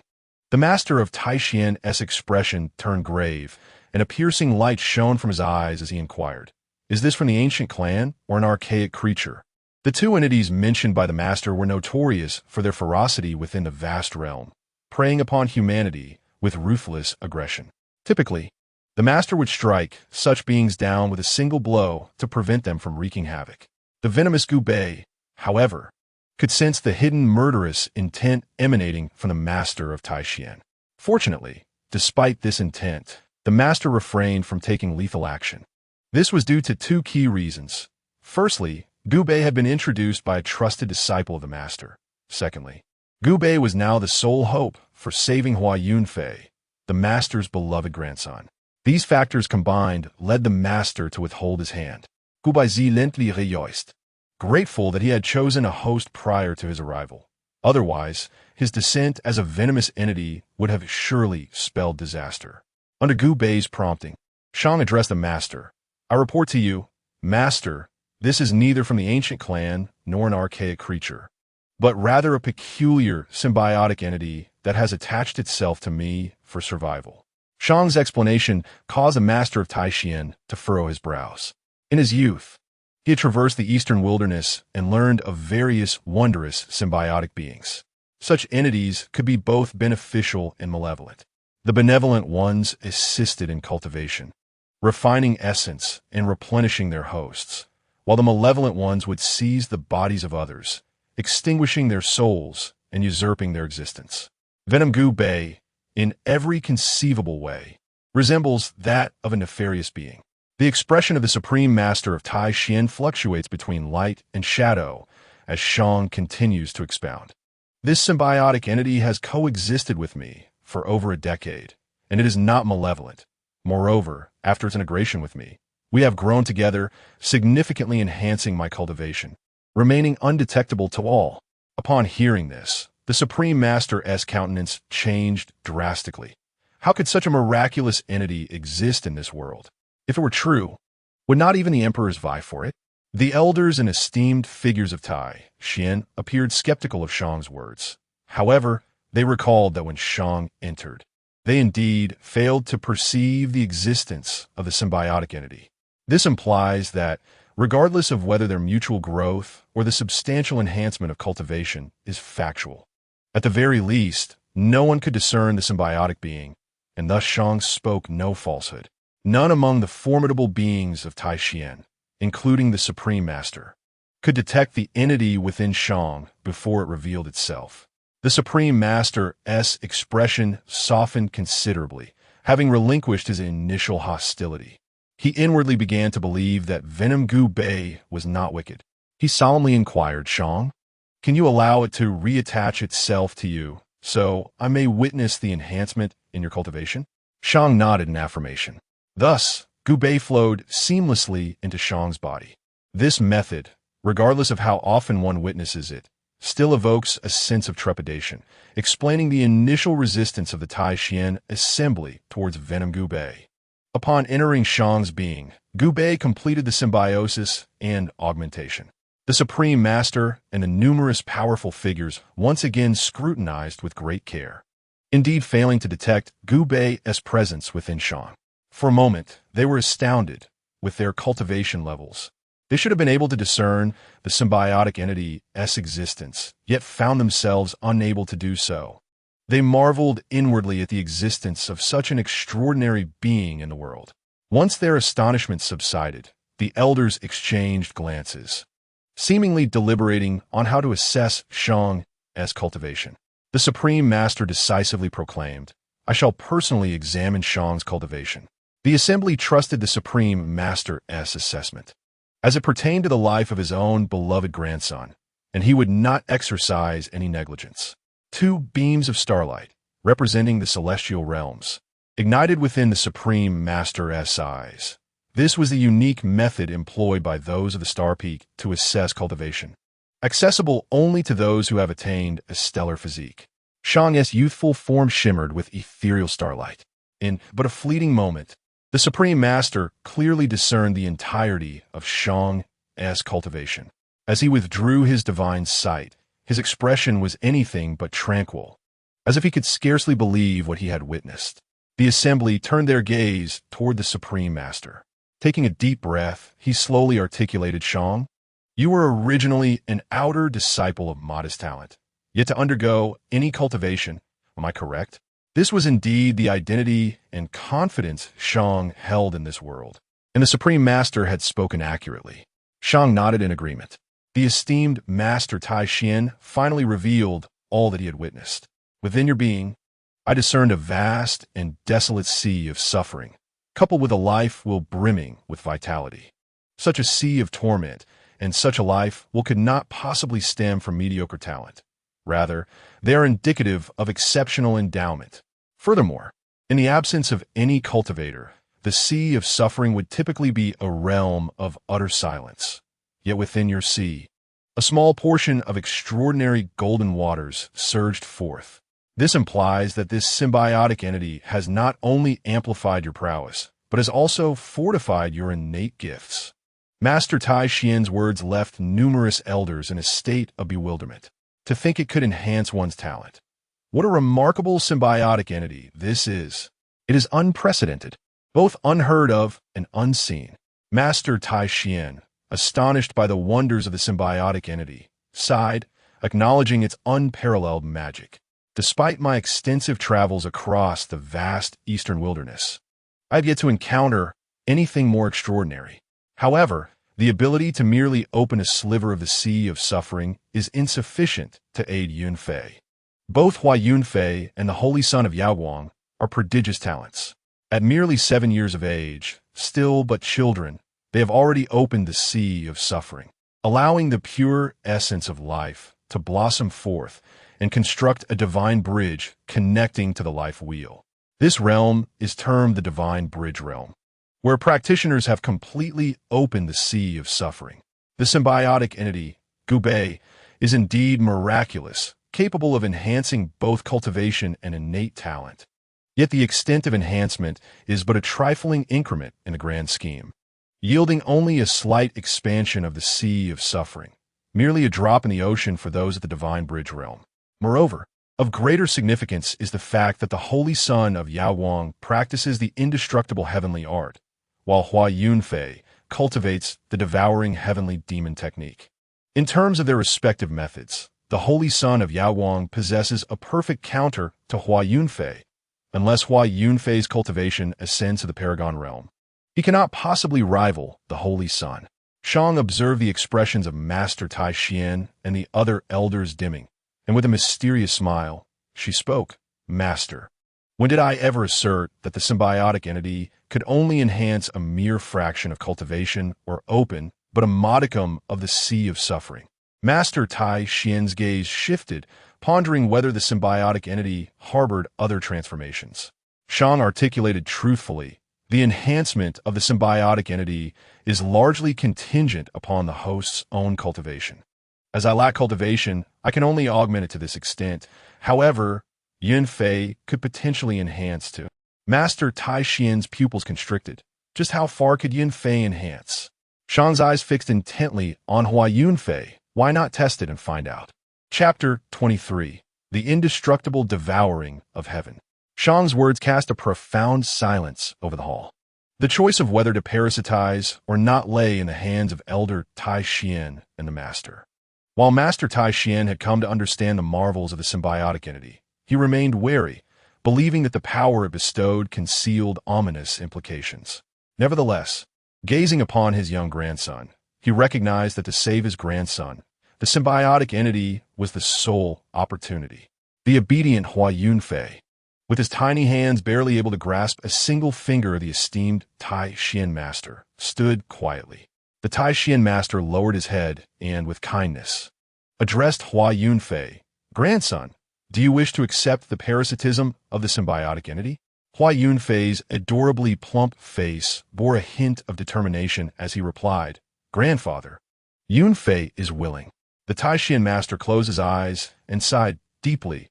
Very well, since Yunfei is willing." He then bowed deeply to Shang. The elders gasped in astonishment, exclaiming, "Master, you mustn't. It disrupts the hierarchy." Shang also urged, "Master, there is no need for such humility." Yet the Tai Xian Master insisted, for he, a figure of immense dignity, was willing to lower his head in gratitude towards Shang for all she had done for Yunfei. "Shang, I am grateful for your efforts on behalf of Yunfei. Now, please allow the symbiotic entity to inhabit his body." Hua Yunfei, somewhat frightened, hid behind the Tai Xian Master. The Master gently patted Hua Yunfei's shoulder, encouraging him to step forward. With newfound courage, Hua Yunfei clenched his small fist and approached Shang. She extended her delicate hand, and after a moment's hesitation, his tiny palm rested upon hers. In an instant, a stream of black liquid flowed gracefully between their fingers, producing a sound reminiscent of rushing water. The moment the dark liquid entered Hua Yunfei's body, Gu Beige was overwhelmed with joy. Finally, he had awaited this moment. The techniques of the ruthless lineage would now belong to him. Gu Bei communicated with Hua Yunfei. "Open your mind and let me take over your body. Only then can you enter the realm of symbiosis." Though still young, Hua Yunfei was adept in cultivation, and he quickly opened his mind, achieving the state desired by Gu Bei. Gu Bei seized control of Hua Yunfei's body. Instantly, the black liquid coursed through Hua Yunfei's meridians, merging with every cell within him. The symbiosis had commenced. An endless surge of power erupted from the depths of Hua Yunfei's cultivated sea of suffering, an extraordinarily pure life force, devoid of any impurities and seemingly inexhaustible. This life force was unlike anything Gu Bei had ever encountered in his past symbiotic experiences. He marveled at the strength of the young Hua Yunfei, truly formidable. With such a host, Gu Bei's future was boundless. The infinite life force, under the operation of Hua Yunfei's techniques, was fully channeled into the divine bridge connecting the sea of suffering and the wheel of life. The divine bridge radiated a brilliant light, a dazzling sign of its impending breakthrough. Suddenly, a resounding sound echoed through the heavens and the earth, marking the breaking of boundaries. The divine bridge traversed the sea of suffering, linking the world and drawing in external spiritual energy to nourish the body. Reaching the other shore of the realm atop the divine bridge, Gu Bei's ears were filled with the triumphant sound of acquiring skill. Upon checking his attribute panel, he beheld the coveted skill he had longed for. 5 Devouring Heavenly Demon Technique. 5 Devouring Heavenly Demon Technique devours the essence of all things, cultivating a flawed, chaotic body. In that moment, Gu Bei gazed upon the assembly of elders within the Grand Hall, only to discover that each individual had transformed into radiant sources of immense luminosity. This was the manifestation of the heavenly devouring demon art. Gu Bei was acutely aware of the magnitude of each elder's essence. Some radiated power akin to torches, while others flickered weakly like mere flames. Should he consume them all, Hua Yunfei's physique would undoubtedly transcend the mortal realm, evolving towards the divine monarch body. Gu Bei's heart surged with astonishment. The heavenly devouring demon art was indeed extraordinary, yet was equally unparalleled in its malevolence. This technique, which devoured the essence of others to enhance one's own innate talents, was truly the art of a ruthless individual. Having acquired the coveted technique, Gu Bei felt a profound sense of satisfaction. Yet he soon encountered an unexpected delight. He had inadvertently completed a triggered side quest. Quest: Parasitize Hua Yunfei. Side quest. Quest description: Upon arriving at the Taishan sect, how could one not parasitize the talented Hua Yunfei? Quest requirements: Parasitize Hua Yunfei. Quest rewards: 5 points of transcendent energy, 5 points of racial value. Achievement: Hua Yunfei's Parasite unlocks the achievement system to view accomplishments across various realms at any time. As Gu Bei beheld the 5 points of racial value, combined with the previous 15 points, he realized he was poised for evolution, and a smile graced his face. He perused the options available for his evolutionary path, and once again, 3 directions lay before him. 1. The greedy low-level symbiote, capable of seizing the host's bodily energy, thereby enhancing its own level, strengthening meditative abilities, and augmenting its inheritance capacity. 2. The deceptive low-level symbiote, able to weaken the host's soul, enhancing its dominion over the body, fortifying meditative capabilities, and boosting inheritance potential. 3.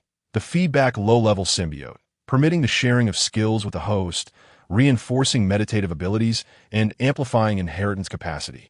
Upon reviewing the first and second evolutionary options, Gu Bei deemed them quite satisfactory. Although they bore a sinister nature, their practicality was undeniable, much to his contentment. However, upon contemplating the third ability, a tempest of tumultuous thoughts surged within him. The prospect of sharing skills with the host? Did this not imply that Gu Bei could impart the heavenly devouring demon art to Xiao? A bold and perilous notion took root in Gu Bei's mind. If he could seize the body of the sacred son of Yaoguang, acquire the undying heavenly art, and subsequently consume Xiang's heavenly devouring demon art, would he not be capable of cultivating a flawless chaos body? In an instant, Gu Bei's breath grew erratic, and he succumbed to a frenzy of ambition. He yearned to claim the body of the sacred son of Yaoguang. Within the Star Peak Grand Hall, the headmaster of Taishan stood transfixed, gazing at Hua Yunfei, who had just concluded the symbiosis, rendered momentarily speechless. He distinctly sensed that his grandson's cultivation had ascended by an entire minor realm, crossing the divine bridge to the other shore. This revelation instilled within him a deeper apprehension towards Gu Bei. The symbiote's dominance was more formidable than he had anticipated. With Yunfei attaining such a realm, he would surely triumph over the sacred son of Yaoguang. Yet an unsettling and peculiar feeling lingered in the air. The supreme master of Taishan, with a voice resonant as a bell, addressed the parasitic entity, disciple. I am here. The supreme master continued, in tomorrow's battle. You shall assist Yunfei in overcoming the holy son of Yaoguang. The Taishan sect shall not neglect your efforts. We will devote ourselves to your growth. However, should you pose any threat to Yunfei, I shall ensure your utter destruction, subjecting you to the most excruciating punishment. I will obliterate your soul with thunder and use celestial arts to torment your body, leaving you in a state where life is unattainable and death is impossible. The Supreme Master's methods were astute, offering a sweet reward after delivering a harsh warning. Particularly, that menacing threat struck fear deep within one's marrow, an exceptionally malevolent declaration. Yet, Gu Bei remained unervingly composed, displaying no sign of agitation. "Disciple understands," he affirmed. With a chilling gaze, the Supreme Master proclaimed, "I intend to embed 9 divine needles within Yunfei's body. Should you harbor any malicious intent towards him, these needles will rise against you. Are you willing?" Gu Bei resolutely replied, "Disciple is willing." The Supreme Master coldly nodded, "Very well." With a flourish of his sleeve, 9 gleaming golden needles, forged from an unknown divine metal, swiftly penetrated the depths of Hua Yunfei's sea of suffering. If Gu Bei entertained any nefarious thoughts towards Yunfei, these needles would assuredly strike him down. "You may leave now." Accompanied by Xiao, Gu Bei acknowledged, departing the Grand Hall with Xiao. Until the very moment he exited the Star Peak Hall, Gu Bei maintained an unusual calmness, an unsettling steadiness that evoked fear in others. He reminded himself of a necessity for composure, to embrace every condition set forth by the Supreme Master. Only then could he embark on the forthcoming reckless endeavor. This tranquility did not signify peace. Rather, it was the fleeting stillness before an impending tempest, destined to herald the arrival of a fierce storm. Gu Bei's body trembled, for he had never yearned for anything as fervently as he did now. He deeply wished for the dawn of tomorrow to arrive swiftly. Chapter 23. The fateful battle as night descended. The Star Peak lay in serene tranquility. The starlight shimmered. The gentle breeze caressed.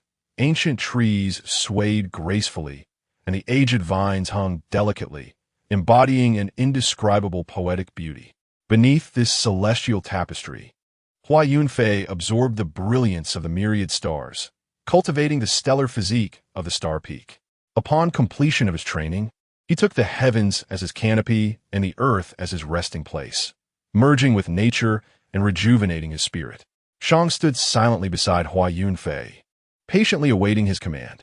Meanwhile, Gu Bei found himself submerged in the depths of Hua Yunfei's sea of suffering. This sea was wondrous, allowing Gu Bei's essence to reside therein, possessing the miraculous efficacy of a mustard seed containing Mount Meru. Within this sea of suffering flowed a fountain of destiny, pure life-giving water gushing forth. Gu Bei's essence lay beside this fountain, embarking on his journey of evolution. Opening the system panel, he selected the feedback of the lower symbiotic entity, initiating the process of evolution. As in previous instances, Gu Bei's form was enveloped in an icy blue crystal, entering a dormant state. In this state, Gu Bei's physique shall undergo evolution. Deep within his ebony form, the luster of glaze has increased once more. Gu Bei's strength, speed, and vitality have all augmented by approximately 10%. At this moment, should Gu Bei once again parasitize Hua Yunfei, he would emerge even more formidable, likely achieving the mid-stage of the Other Shore realm.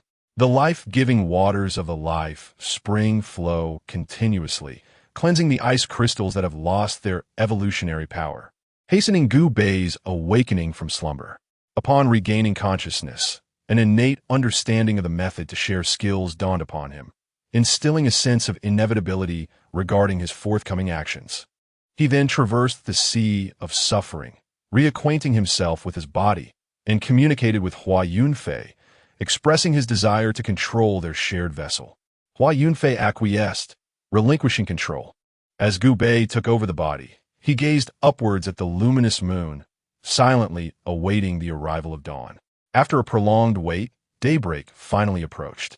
Gu Bei, accompanied by Shang, made their way to a certain peak of the star summit, the designated arena for the contest between Hua Yunfei and the Holy Son of Radiance. This locale, adorned with picturesque mountains, exudes an exquisite beauty, shrouded in mist that dances around the summit, while a gentle stream murmurs at the foot. Accompanied by ancient trees and aged vines, imbuing the place with an aura of tranquility. Upon Gu Bei's arrival, a gathering of esteemed figures had already assembled. The Holy Master of Radiance, with his striking features and commanding presence, cast a discerning glance at Gu Bei, finding no cause for concern, and nodded in approval, granting permission for the contest to commence. The Master of Tai Xian was also present. scrutinizing Gu Bei while ensuring that his 9 divine needles remained firmly ensconced within Yunfei's sea of suffering, feeling a slight sense of relief. Several elders of the Star Summit accompanied these 2 prominent figures. Prior to the initiation of the contest, 2 elders stepped forward, channeling their magical energies, unleashing 2 divine rainbows that delineated a circular arena upon the peak. The rules of the contest were straightforward. Any participant who exited this designated area or conceded voluntarily would be deemed the loser. The Holy Sun of Radiance, embodying a composure and cultivation unmatched by his peers, entered the contest area with poise. Upon stepping into the circle, the sea of suffering roared as if harboring a tempestuous beast, with numerous divine patterns extending from it, dense and overwhelming in their profusion. The elders of Taishan, witnessing this spectacle, experienced their pupils slightly dilate in astonishment. The Holy Sun of Radiance was indeed terrifying. While an ordinary cultivator might possess a mere 10 divine patterns at the divine bridge realm, sufficient to outshine contemporaries, the sheer multitude of patterns emanating from the Holy Sun was nothing short of staggering, a testament to his formidable cultivation. They quickly realized that the Holy Sun had grown even more powerful since their last contest. Though Hua Yunfei had attained a symbiotic form and reached the other shore realm, he might not necessarily be able to vanquish him. After all, the Holy Sun wielded the indomitable heavenly art, which naturally counters Hua Yunfei's devouring techniques. The ensuing battle was poised to be a fierce confrontation, one that might push both combatants to their limits. The Lord of Radiance offered a subtle evaluation of his disciple, acknowledging their diligent efforts and affirming that they had not tarnished the reputation of the Holy Land. "What say you, Master Taishan?" The Master of Taishan seethed with indignation. The Lord of Radiance's disparaging remarks about his disciples felt like a slap in the face, especially in regard to his young grandson, Hua Yunfei, having been defeated by the Lord of Radiance's son in the previous 3 contests.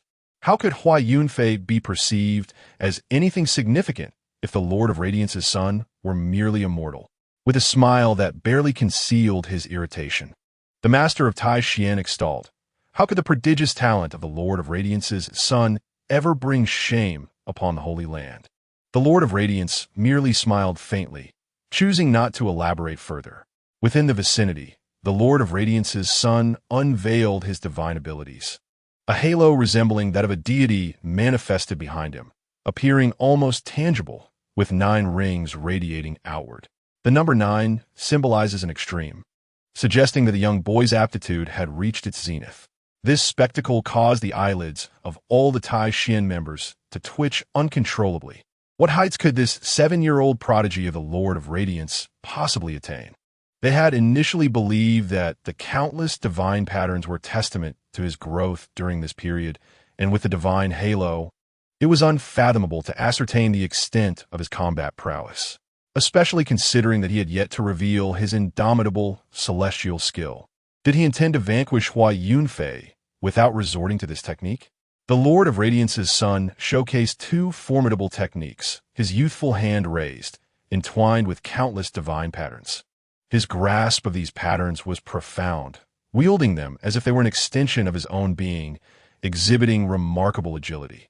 As his palm became adorned with the divine patterns, the Lord of Radiance's son transformed into a streak of light, his movements swift as lightning, striking towards Gu Bei with a single palm. This blow carried an immense force, capable of shattering bones upon impact. Faced with such a fierce strike, Gu Bei remained unperturbed, a gleam of excitement illuminating his gaze, akin to that of a predator spotting its prey. His expression mirrored that of a hyena eyeing a rabbit, or a lion fixated on a zebra, embodying the gaze of an absolute superior towards an inferior. Though his form remained stationary, a formidable aura radiated from him like a tumultuous wave, stirring the very air around him, transforming the surroundings into chaos. A divine bridge appeared, ethereal yet ominous, manifesting behind Gu Bei. At that moment, the Lord of Radiance was utterly astonished, instinctively exclaiming, "The other shore realm? How could this be?" He clearly recalled that during the last contest, Hua Yunfei had only just entered the divine bridge realm. Mere months had passed, and he had ascended to the other shore. The Lord of Radiance's son also recognized that Gu Bei had reached the other shore realm. The overwhelming might emanating from this realm sent shivers down his spine, instilling a sense of dread.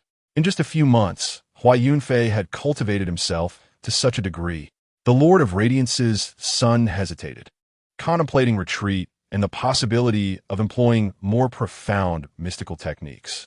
However, he was met with Gu Bei's face, which bore a mocking smile that dripped with derision. Gu Bei taunted, "What?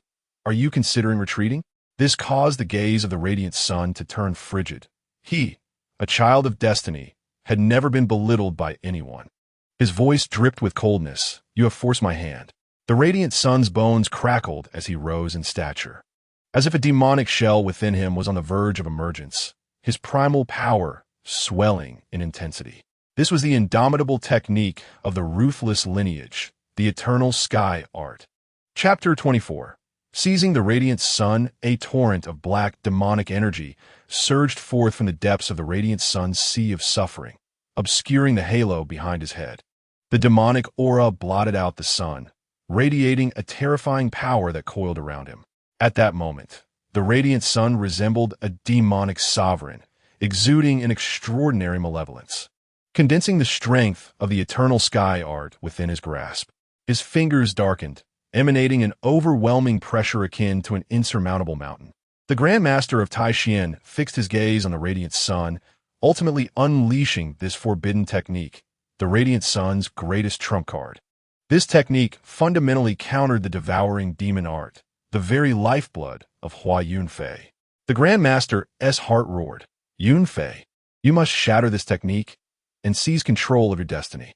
The other esteemed elders of Tai Xian bore tense expressions, uncertain if the otherworldly realm held any advantage over the eternal sky art.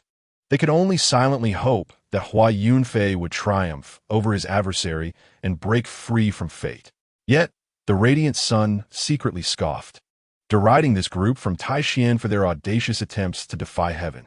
They were utterly oblivious to the fact that the devouring demon art, when pitted against the eternal sky art, would continuously siphon away primal power. This contest was destined to be a deadlock. Hua Yunfei would forever serve as the Radiant Sun's furnace. No one could alter that fate. The Radiant Sun's demeanor turned frigid, his earlier contempt from Gu Bei igniting a furious blaze within him.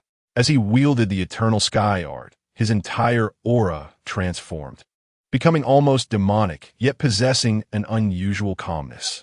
"Hua Yunfei, you shall never surpass me in this lifetime. Resign yourself to being my furnace."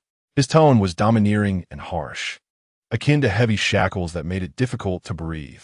With that, the Radiant Sun struck down upon Gu Bei with a forceful palm. This blow, infused with the power of the eternal sky art, could dismantle Hua Yunfei's devouring demon art, carrying with it an inexhaustible pressure. The demonic energy surged forth, closing Tulvat's Gu Bei. Gu Bei, controlling Hua Yunfei's body, felt the weight of this pressure, a profound sensation emanating from the very marrow of his soul. It was a pressure born of the technique itself, compelling him to tremble. Yet, in the face of such overwhelming force, Gu Bei's eyes shimmered with profound greed. This sensation of oppression, this overwhelming might, was irrefutable evidence of the connection between the devouring demon art and the eternal sky art. Gu Bei could distinctly hear the rhythm of his own heartbeat. Indeed, this was the technique he had always desired. As the sacred sun of radiant light approached, Gu Bei finally sprang into action. A torrent of searing energy, akin to molten lava, surged from his body, enveloping him in waves of scorching heat, causing the temperature of the entire mountain peak to rise exponentially in an instant. Flamme devouring technique. This ability, when wielded by a mere mortal, could roast an entire house. Yet in the hands of Hua Yunfei, who had reached the transcendent realm, it became exponentially more formidable. It was as if Hua Yunfei had transformed into a volcano, on the verge of erupting. Gu Bei regarded the sacred sun of radiant light with a mocking gaze. "Indestructible heavenly art, is it? Alchemical furnace, you say? I am eager to see how you will withstand this punch of mine." Gu Bei's entire arm morphed into molten rock, flowing with an unstoppable force. He refrained from utilizing the devouring demon technique, opting instead to unleash the flame-devouring technique for a most ferocious assault. As he swung his arm, the heat radiated with such intensity that it seemed capable of warping space itself. His fist collided directly with the sacred sun of radiant light. The latter, gathering strength in his left fist to counter Gubei, was instantly overwhelmed, his efforts rendered utterly futile. The myriad defensive spells and protective runes surrounding him ignited in a dazzling display, yet they were utterly ineffective, reduced to mere fragments by a single blow. The magnitude of this punch was astonishing, evoking the legendary notion of a secret art capable of shattering myriad laws. No matter your divine techniques and mysteries, I shall obliterate them with a single punch. This strike pierced through the sacred sun's indestructible heavenly art, shattered his protective barriers, and continued unabated, ultimately devastating half of his head. In that moment, the sacred lord of radiant light's eyes bulged with disbelief. The sacred sun had been defeated? How could this be? Hua Yunfei, when did you master techniques beyond the devouring demon technique, and to such an advanced level? Cursed be this fate. The sacred lord's long black hair stirred without wind, a manifestation of his furious state. Were it not for the presence of the Taishan disciples, he would have undoubtedly struck Hua Yunfei down with a single blow. The master and elders of Taishan were rendered speechless by the astonishing power of Gubei's punch. It was a sight of unparalleled brilliance, leaving them in awe.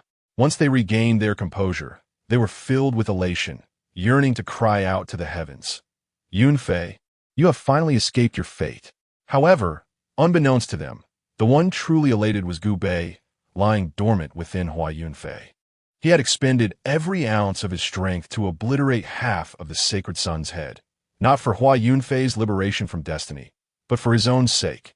At this moment, Gubei felt a flicker of madness, yet more importantly, an unwavering calmness, an absolute serenity. Sacred sun of radiant light, your body now belongs to me. Within the ocean of suffering that Hua Yunfei endured, the wellspring of life that once gushed forth endless golden waters began to recede gently. The divine bridge above the sea of suffering, no longer supported by the wellspring of life, began to lose its connection to the heavens, gradually falling into decline. The powerful beings present sensed Hua Yunfei's regression in cultivation, exclaiming in astonishment, "What is happening?" Even the sacred lord of radiant light turned his gaze towards Hua Yunfei. No one is aware of the events transpiring within Hua Yunfei, save for Gubei. He is in the process of withdrawing from their symbiotic state, resulting in Hua Yunfei's regression in cultivation. His dark, liquid form surged forth from every inch of Hua Yunfei's being, subsequently coalescing into the embodiment of Gubei's venom. He morphed into a venomous serpent, coiling around Hua Yunfei's neck before lunging towards the Saint of Yaoguang. The incident unfolded so abruptly that neither the Saint of Yaoguang nor the formidable beings of Taishan had time to react. By the moment they resolved to act, Gubei had already penetrated the body of the Saint of Yaoguang, gradually merging with his very essence. "Beast, do you dare?" The Saint of Yaoguang bellowed, emanating a radiant, primordial light that enveloped the entire mountain peak, exuding a cataclysmic aura. This was the sacred light technique of the Yaoguang sect, brimming with boundless power. To be touched by it would likely result in immediate annihilation. This divine ability was indeed terrifying, capable of instantaneously vanquishing Gubei.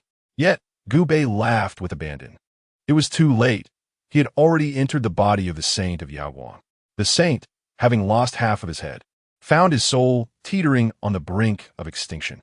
Gubei effortlessly initiated his symbiosis with the Saint of Yaoguang, an abundant force surging forth from the sea of suffering, allowing Gubei to experience the overwhelming strength of the indestructible celestial art.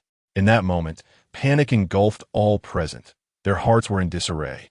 Should the Saint of Yaoguang perish within Taishan, it would inevitably spark an unending conflict between two formidable powers.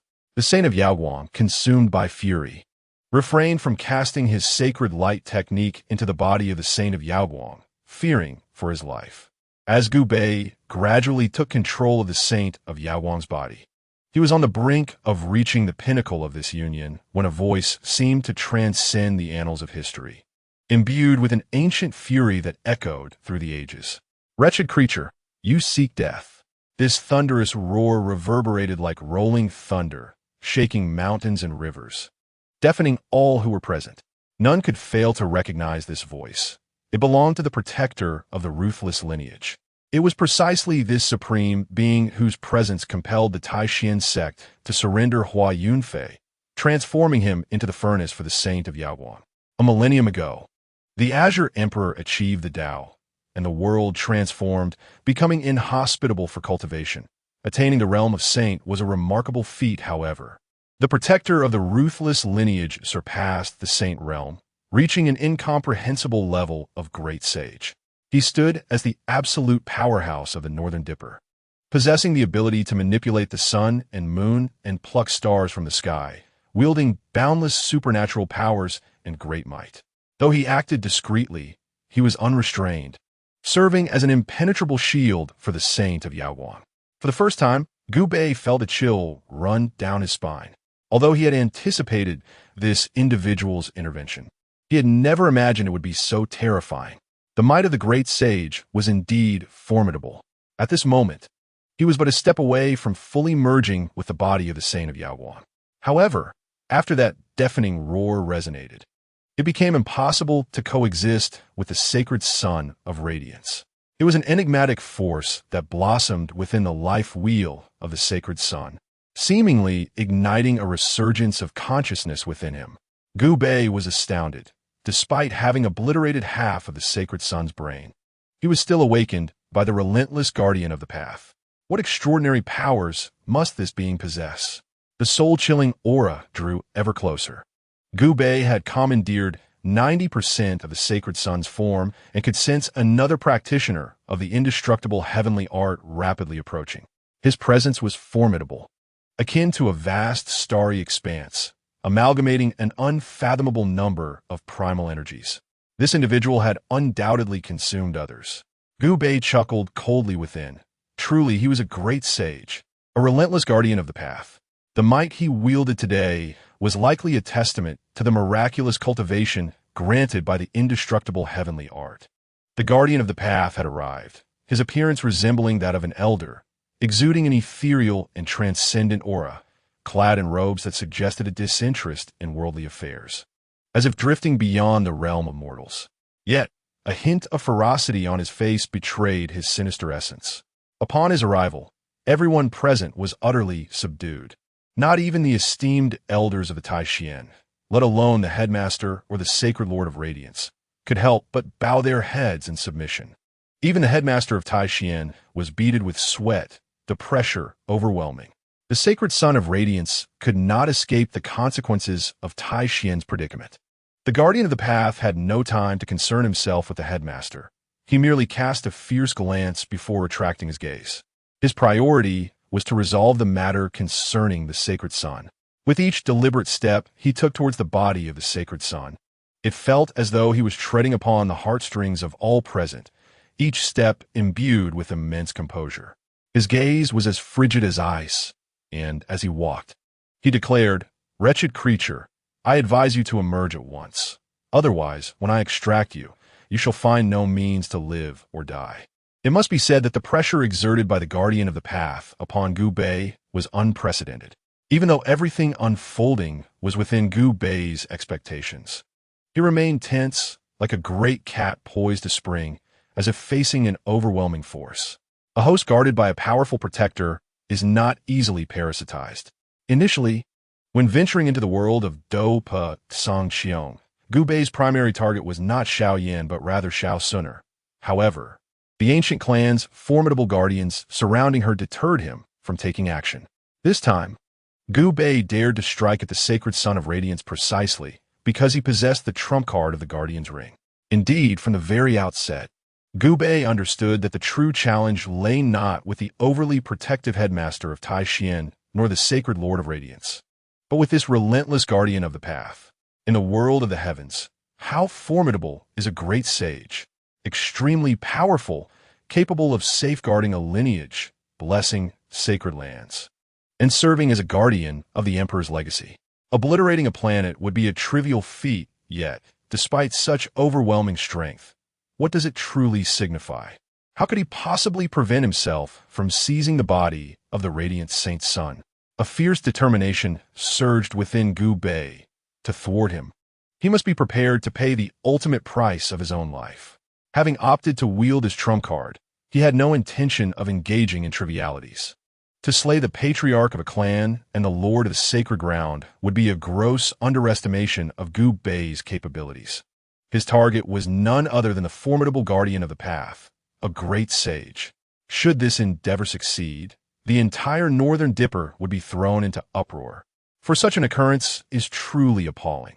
In this waning age, saints are already rare, let alone great sages. The death of a great sage would be utterly inconceivable. Gu Bei gazed upon the fierce person's ring, quietly resting within its wrapping. This was a fragmented supreme treasure, likely usable only once, yet its power was astonishing, capable of slaying deities. The guardian of the path drew ever closer to Gu Bei. He fixated on the guardian's every step, witnessing the distance between them diminish, until it reached an irresistibly close proximity. Gu Bei's heart raced. At that moment, he retrieved the fierce person's ring from his inventory and resolutely activated it. With a sharp crack, the ring shattered. In that instant, it was as though the heavens and earth fell into silence. An unparalleled imperial might surged forth from the mask-engraved ring, descending as if a celestial king had graced the ninth heaven. The entire Northern Dipper trembled.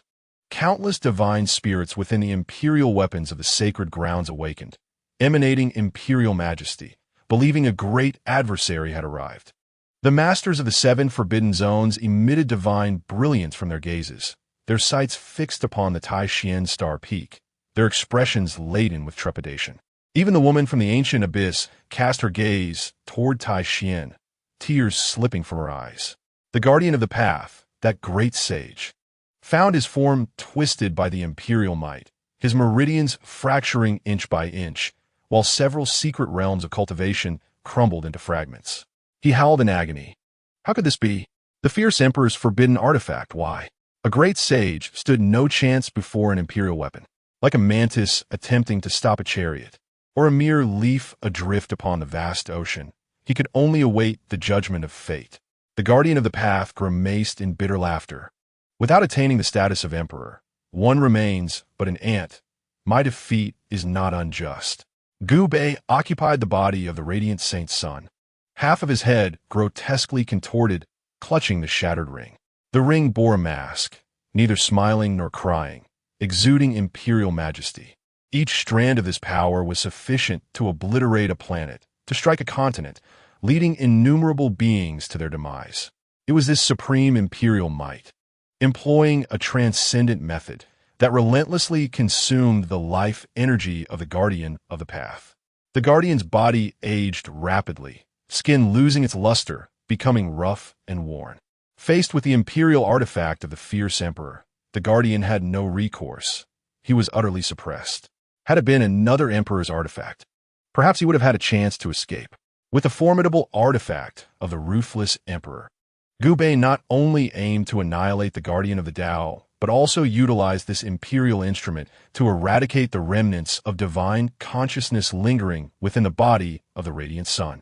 At last, the symbiosis between Gu Bei and the radiant sun's corporeal form was no longer hindered, progressing seamlessly from 90% to a complete 100%.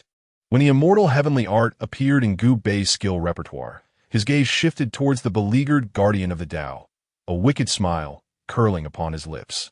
Rumor had it that the essence of the great sage was immensely powerful. Whether this was truth or fiction remained uncertain. In Chapter 26, seizing the essence of the great sage, Gu Bei claimed the body of the radiant sun, leveraging the formidable life energy of the symbiotic entity to forcibly awaken the vitality of this battered form. The tumultuous sea of suffering roared within, the fountain of life surged, and the divine bridge connected heaven and earth, forcibly elevating the radiant sun's cultivation to the realm beyond. Utilizing this elevated state, Gu Bei unleashed the immortal heavenly art. In an instant, torrents of demonic energy surged forth, intertwining like dragons and serpents, coiling around Gu Bei, clutching the ring of the ruthless emperor. And under the protection of imperial might, Gu Bei advanced step by step towards the exhausted guardian of the Tao. The potency of his immortal heavenly art grew ever stronger, the demonic energy seeming to stretch for 30,000 miles, instilling a sense of trepidation. The guardian of the Tao, with skin a waxy yellow and desiccated to the bone, resembled a mummified corpse. Had it not been for the movement of his eyes, one might have believed him dead. He fixated on Gu Bei, who approached relentlessly, his lips twitching as though attempting to warn or admonish, yet no words escaped his mouth. Instead, he beheld the ring adorned with a ghostly mask in Gu Bei's grasp, his heart sinking into despair.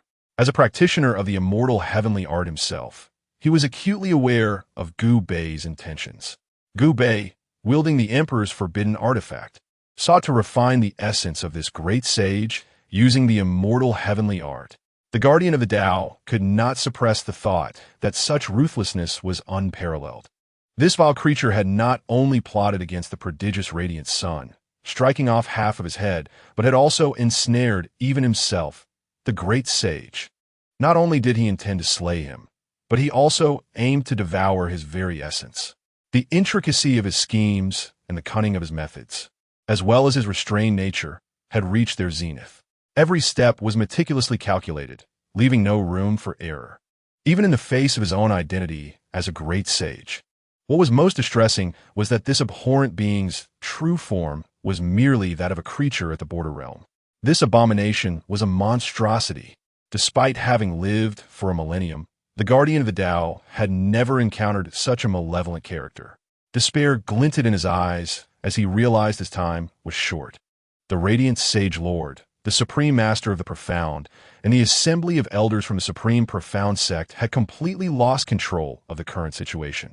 Their faces bore expressions of horror, utterly unable to fathom how a great sage could so effortlessly be stripped of life, like a fleeting bloom in its prime. They gazed upon Gu Bei, observing the surging demonic energy as he wielded the immortal heavenly art, gradually drawing closer to the guardian of the Tao. The Lord of Radiance appeared utterly bewildered, trembling as he pointed at Gu Bei, stammering, "What is he intending to do?" Though he had his suspicions, he could scarcely believe they held any truth. The Grand Master of Tai Xian glanced over, feeling as though the very heavens were spinning, as if the world itself were collapsing. Did he truly dare to take such action? The other elders of Tai Xian were so frightened that they shivered uncontrollably, rendered speechless. Meanwhile, under the gaze of the crowd, Gu Bei approached the fearsome guardian, even without half of his head. The striking appearance of the Lord of Radiance could not mask the hideous visage he bore at that moment. One of Gu Bei's half-closed eyes twitched, resembling that of a one-eyed monster, emitting a chilling sound. Who would have thought that he would one day be consumed by another's essence? The guardian appeared like an aged man on the brink of death, lacking even the strength to open his eyes. In his heart, he had long envisioned Gu Bei's gruesome demise 1,000 times, yet he could not prevent the impending events. Gu Bei extended his hand, resting it atop the guardian's crown. The demonic energy of the indestructible heavenly art transformed into a black, precious vial, extracting the guardian's treasure-like essence with the intensity of pulling sinews and bones. At the moment the indestructible heavenly art touched the guardian's essence, Gu Bei was struck with astonishment. The guardian's profound essence was as vast as a star, continuously ablaze. Gu Bei gazed at the emaciated form of the guardian, pondering how many souls he must have devoured to amass such formidable essence. Alas, this power would soon belong to him. Gu Bei unleashed the full might of the indestructible heavenly art, beginning to siphon the guardian's essence. The guardian's body trembled, deprived of his essence, enduring the excruciating agony akin to having his very marrow gnawed by a legion of ants. Observing the guardian's contorted face of anguish, Gu Bei could only smirk coldly. This fearsome guardian, who had consumed so many, was now suffering the torment of being devoured. An instance of cosmic justice, a fitting retribution. The wailing of a great sage sounded surprisingly melodious to the ears. as Gu Bei felt the immense essence merging with the precious vial of his indestructible magical art. A wave of euphoria washed over him. The pain from his severed head seemed to dissipate. Yet, the essence he absorbed did not enter the body of the Lord of Radiance to cultivate a chaotic body. Instead, it was meticulously collected into Gu Bei's storage compartments. On the system panel, among 30 slots, 3 now bore the inscription essence, marked with a prominent 99. Gu Bei was momentarily taken aback by this unforeseen development. Then elated, if he could gather essence in this manner, he could wield it as he pleased. The onlookers, witnessing the joy on Gu Bei's face, gritted their teeth. This symbiotic entity was utterly ruthless. A great sage indeed. Among the human race, he was akin to an ancestral figure, perhaps a deity revered by some clan. Gu Bei indeed took action, employing the indestructible heavenly art to devour the origin. Numerous individuals trembled, their hearts gripped by fear, apprehensive of becoming Gu Bei's next target. They gazed at the imperial artifact in Gu Bei's grasp, sensing a sliver of imperial might. It was abundantly clear to them that even a mere hair's breadth of such power could prevent them from seeing the sun of tomorrow. The ruthless protector had managed to endure until now, which could be deemed as having achieved a remarkable level of mastery. The most formidable among them, the master of Yaoguang, felt a chill of terror. If the ruthless protector could not exhaust the entirety of the imperial artifact's power, then the next to perish might very well be him. The master of Yaoguang, possessing numerous divine abilities and several secret arts of imperial caliber, dared not to deploy any of them at this moment. Under the weight of imperial might, the probability of his survival was infinitesimally close to zero. Only when Gu Bei genuinely intended to strike him down would he disregard everything in a desperate attempt to flee. His attention fixated solely on the ring in Gu Bei's hand, silently praying to the heavens, pleading for the imperial might to be depleted. The master of Yaoguang was resolute in his desire not to meet his end in such a manner. As time passed, the pressure upon the crowd intensified, reaching its peak. Under the relentless erosion of imperial might, the life essence of the ruthless protector plummeted to its nadir.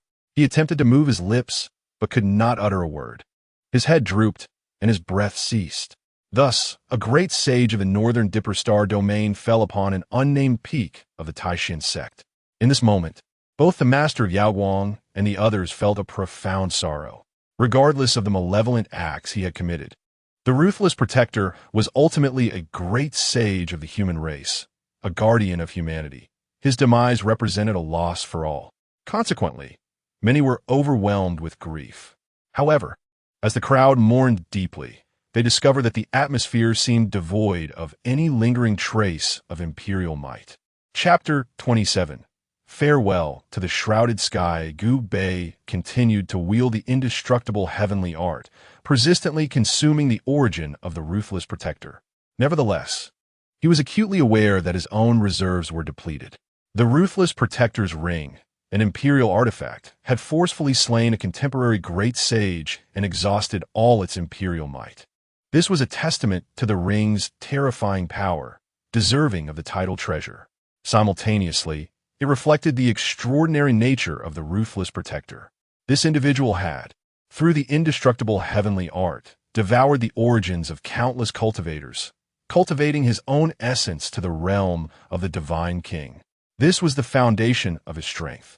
It was with such an origin that he could withstand imperial might for so long before ultimately succumbing to death. At this moment, the ring contained no imperial might, only an abundance of divine essence left to activate various formations and divine patterns for attack. Many of these formations and patterns were long-lost forbidden arts, yet they paled in comparison to the imperial might, lacking that absolute oppressive force. Gu Bei now felt an urgent intensity. The imperial might of the ring was depleting at a pace far beyond his expectations. After the imperial force dissipated, he had only absorbed 70% of the primordial essence from the ruthless guardian, which left him feeling discontented. The grand sage, a figure of immense stature, was no mere trifling entity that could be dispatched at will. The essence of a great sage was exceedingly precious, and even the slightest loss was intolerable to Gu Bei.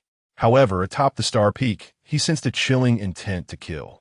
The halo behind the head of the Lord of Yaoguang erupted like a divine manifestation, showcasing a form of the mixed primordial holy light technique of the Yaoguang sacred land. It was said that achieving mastery in this art could elevate one to divine status. The Lord of Yaoguang, capable of presiding over such a sacred domain, was certainly no ordinary individual. Upon sensing the absence of imperial might, he felt as though a colossal stone had fallen from his shoulders. Enraged, his white robes billowed around him, and a surge of energy seemed poised to cleave mountains and rivers, sending the entire star peak into turmoil. Endless beams of light cascaded down from the heavens like a torrential rain of pear blossoms, aiming directly at Gubei. The Lord of Yaoguang, filled with fury yet also fear, bellowed to the crowd, urging them to act swiftly lest he be compelled to wield the imperial weapon against them. His thunderous shout roused the members of Tai Xian. Gubei had been summoned by them, yet in that moment they dared not rely on him any longer. Such a monstrous being was best left to perish atop Tai Xian, never to rise again. The Grand Master of Tai Xian waved his expansive Dao robe, unleashing a multitude of stars that soared forth. Each star could channel the celestial light from above, an astonishing technique that, when perfected, could transform the practitioner into a cosmic entity, embodying the essence of the stars. The esteemed elders of Tai Xian, recognizing the gravity of the situation, did not hold back. They summoned their most formidable divine powers and secret treasures, weaving a tapestry of divine rainbows and celestial light, flying swords and treasure towers, forming an immortal river of energy that bore down upon Gubei. As Gubei absorbed the primordial essence of the Ruthless Guardian, he fervently activated the powers of the Ruthless Ring, pushing its formations and divine inscriptions to their utmost limits. Countless luminous screens rose, creating the sturdiest shield to withstand the onslaught of divine powers and treasures raining down upon him. The terrifying force of impact generated a cataclysmic upheaval, leveling the entirety of the star peak. A range of mountains vanished into thin air.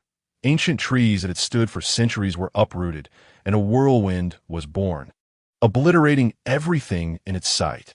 In just a single strike, the peak was utterly destroyed, leaving behind a scene of desolation and ruin, a testament to the fierce battle that had just transpired. Under the combined assault of numerous powerful beings, Gubei felt a surge of blood, causing crimson fluid to seep from his eyes, ears, nose, and mouth. Despite the protection of the Ruthless Ring, he sustained severe injuries. The absence of imperial might left him without a trump card. Gubei's expression twisted in anguish as he roared, "Indestructible celestial technique, arise!" A dark, malevolent energy appeared almost corporeal, as inky as the night, imbued with Gubei's own madness, drawing forth the last remnants of the primordial power from the Ruthless Guardian. The essence absorption of the Ruthless Protector ultimately culminated in Gubei's achievement. Gubei yearned to laugh towards the heavens, yet his throat was filled with blood, and a laugh would surely choke him, causing him to cough up a torrent of crimson. He controlled the body of the radiant light holy sun, drenched in blood, with half of his head severed, resembling a demon that had crawled from the depths of hell to the realm of mortals. His appearance was so fearsome that it could silence a child's nighttime cries. Coldly, he gazed at the assembly gathered from the peaks, each word he uttered infused with an icy chill. Among them were the radiant light holy lord, the supreme Xian sect master, and numerous revered elders. On the summit of supreme Xian Peak, those who had been called out trembled involuntarily, an overwhelming sense of dread washing over them. They regarded the boy before them, who appeared like a malevolent spirit. Despite his cultivation being at most at the threshold of the other shore, any one of them could extinguish him with a mere finger. Yet the pressure he exerted upon them was immense. Upon reflection, it was understandable. This boy had schemed against the radiant light holy sun, wielded an imperial artifact to slay a great sage, and devoured his essence. His cunning and depth of strategy were beyond the imagination of ordinary mortals. Should he be granted time to mature, he would undoubtedly become a formidable titan. With this realization, The assembly resolved to ensure the boy's demise within Supreme Xian. Otherwise, they would find no peace in their future. Gubei seemed to perceive their intentions, and he laughed in fury. The radiant light, Holy Sun, sought to kill him, and he had no retort, for the two were locked in a life-and-death struggle. However, the people of Supreme Xian, who had benefited from his grace, repaid kindness with enmity. Failing to retaliate here would leave Gu Bei feeling utterly unfulfilled. The body of the radiant light, Holy Sun, lay grievously wounded, the sea of suffering enveloped in darkness.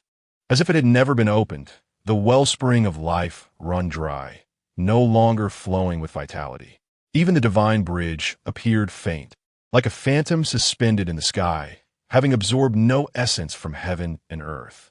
Had it not been for Gu Bei's venomous body, brimming with life force, sustaining the radiant light, Holy Sun's form, that body would have perished long ago.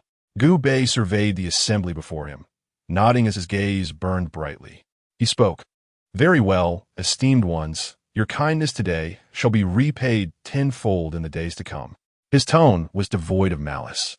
Yet it was precisely this calmness that instilled greater fear, for it embodied Gu Bei's unwavering resolve for vengeance. He had always believed in repaying grievances, never allowing himself to remain unsatisfied. The radiant light, Holy Lord, upon hearing Gu Bei's resolute words, felt his terror magnified infinitely.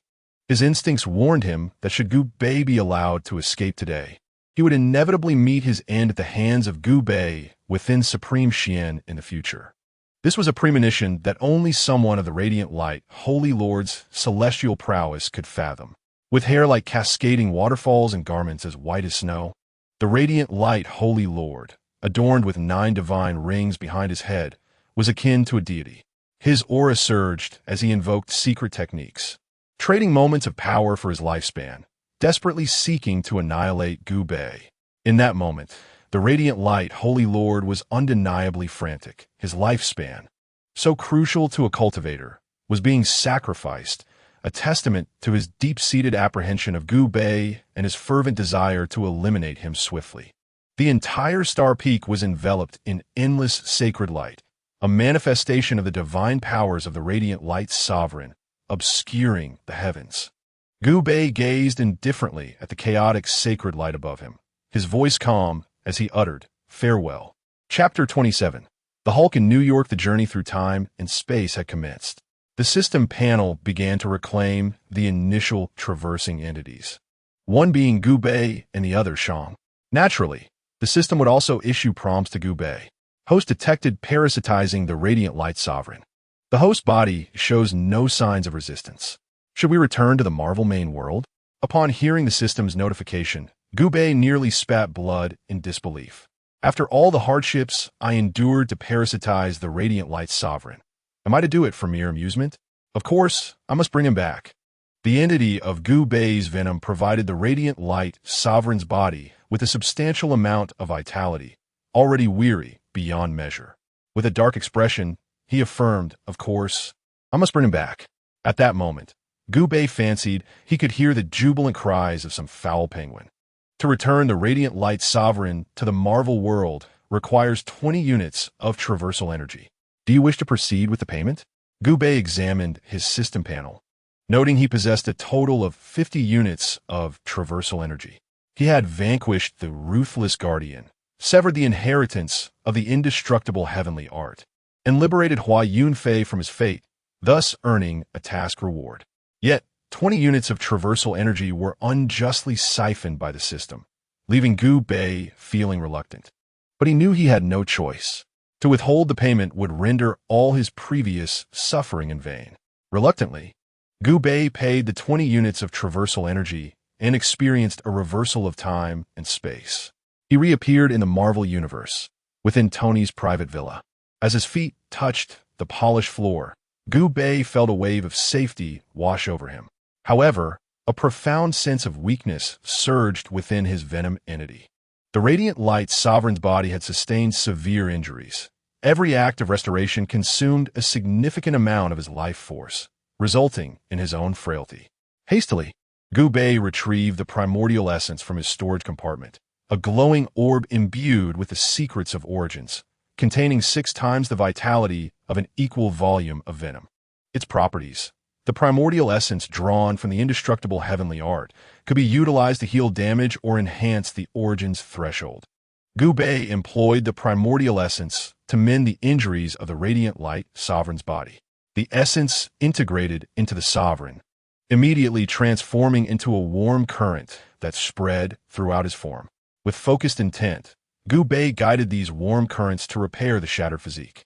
Soon, ethereal mist reminiscent of the enchanting clouds of Yunmeng's began to emanate from the radiant light sovereign's body, visibly accelerating the healing of his grievous wounds. The half-destroyed skull gradually reformed. Throughout this process, Gubei continuously supplied the primordial essence, successfully restoring the body while retaining 100 units of the essence. The healing only required 1 unit of the primordial essence. With the host's body restored, Gubei's fatigue dissipated entirely. He confidently began to assess the rewards of this celestial journey. Firstly, as a reward for the task, Gubei received 50 points of transcendence energy, 20 points of racial value, and unlocked the celestial mall system, gaining the ability to acquire any item from the mall. After spending 50 points of transcendence energy, he had consumed 20, leaving him with 30. With 20 points of racial value, he needed 25 to level up, falling short by 5 points. What piqued Gubei's interest was the activation of the celestial mall system. It appeared as a golden pavilion next to his inventory. Upon entering, the entire system interface transformed, emanating an aura of opulence. Prominently displayed in the center were the words, "Today's special offer. Infinite gloves. Not $99.99, nor $88.88, but only 7,777 points of transcendence energy to take the infinite gloves home today, with 6 infinite gems included as a gift. Mother Chi Cauldron, a divine weapon exclusive to emperors, a must-have for ascension, priced at 9,998 points of transcendence energy. Primordial Purple Chi, bestowed by the Saint Laozi, essential for attaining sainthood, today available for only 23,333 points of transcendence energy. Gazing at the 3 specially priced treasures, Gubei silently averted his gaze, oblivious to the poverty etched across his face. Beside the special offers were the regular items for sale. Experience Orb, priced according to level, currently requiring 100 points of transcendence energy. Racial Value Orb, priced according to evolution level, currently requiring 50 points of transcendence energy. Attribute Orb, priced according to attributes, currently requiring 30 points of transcendence energy. Gubei had one opportunity to draw from them all. Seizing this chance, he heard a chime as the system notified him. "Thank you for your patronage. You have drawn 3 experience orbs. What luck!" Entering and then closing them all, Gubei felt a pang of bittersweet emotion that was not meant for others to know.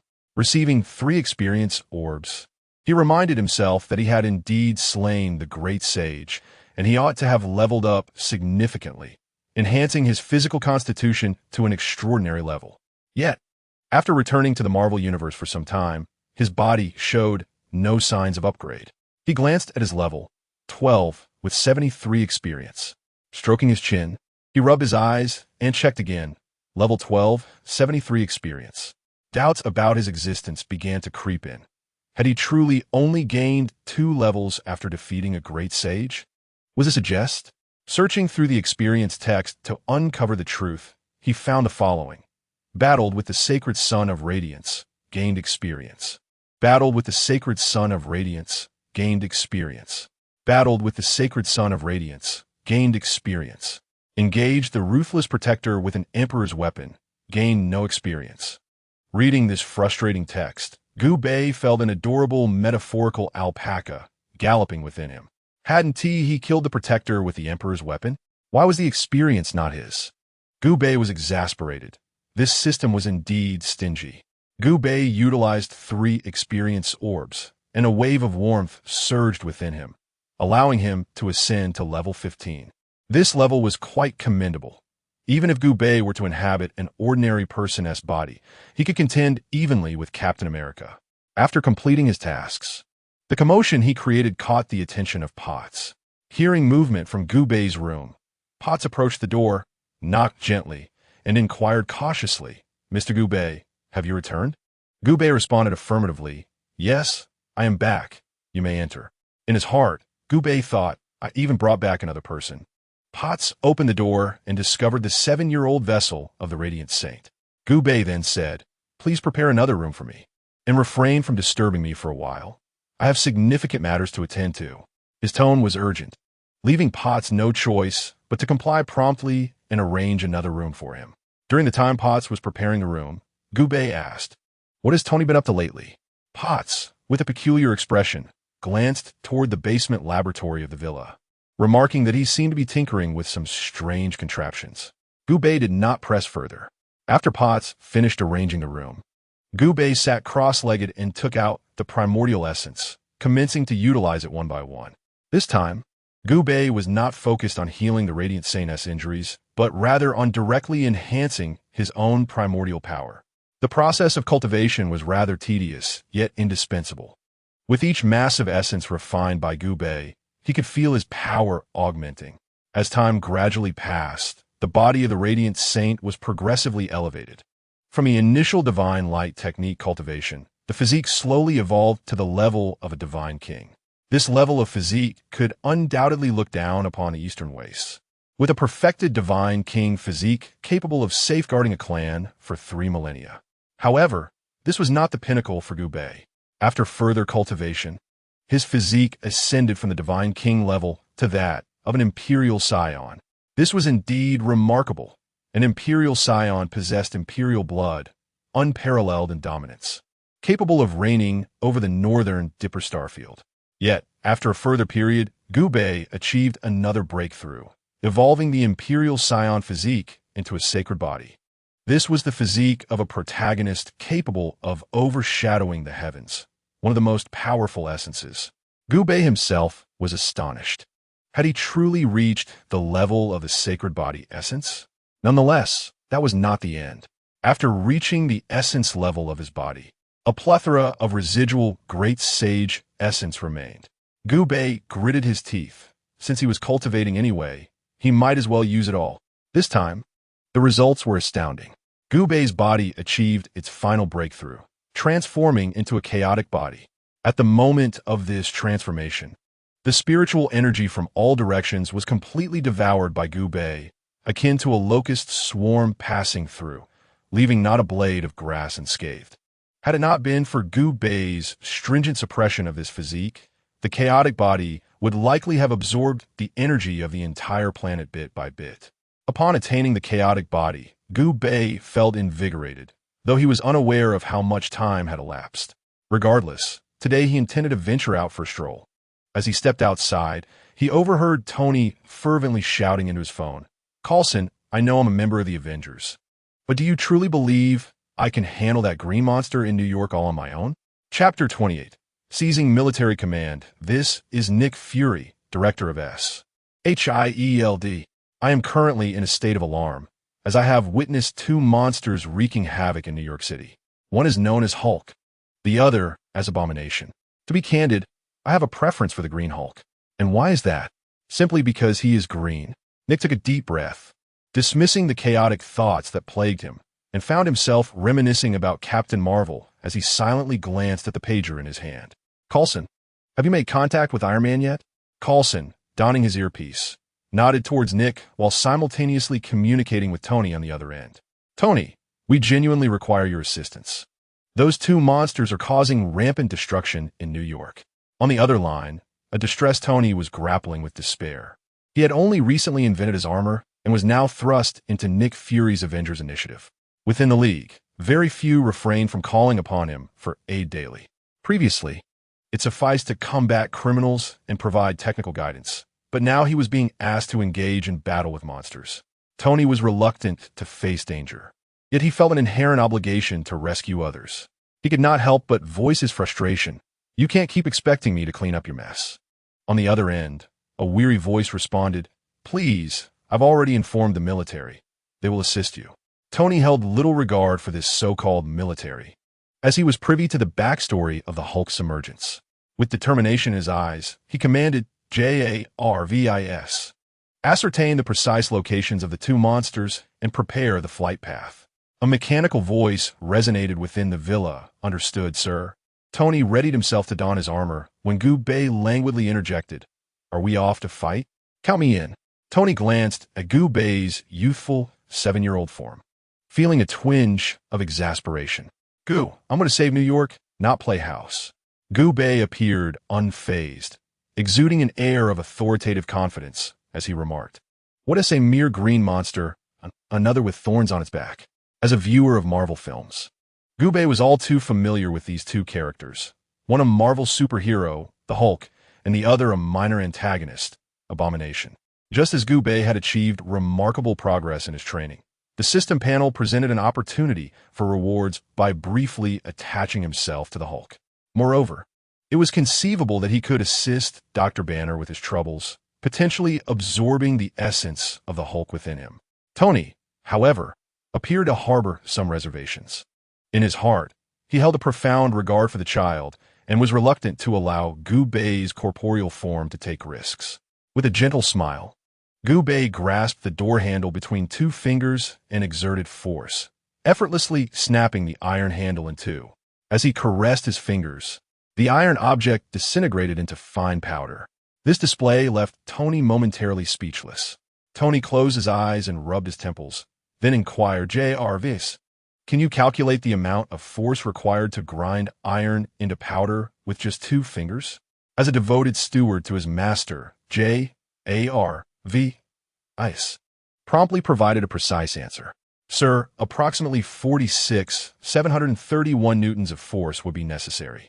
Tony pondered this for a moment, his expression shifting to one of clarity. Jarvis sent an email to SHIELD to preemptively celebrate our victory. In 5 minutes, the roof of Tony's villa opened, and he donned his Iron Man suit, soaring toward the battlefield. Meanwhile, Gu Bei employed the power of the Rainbow Bridge for flight, matching the speed of Tony's armor. If such a feat were to occur with anyone else, Tony would be left agape. Yet, it was happening with Gu Bei.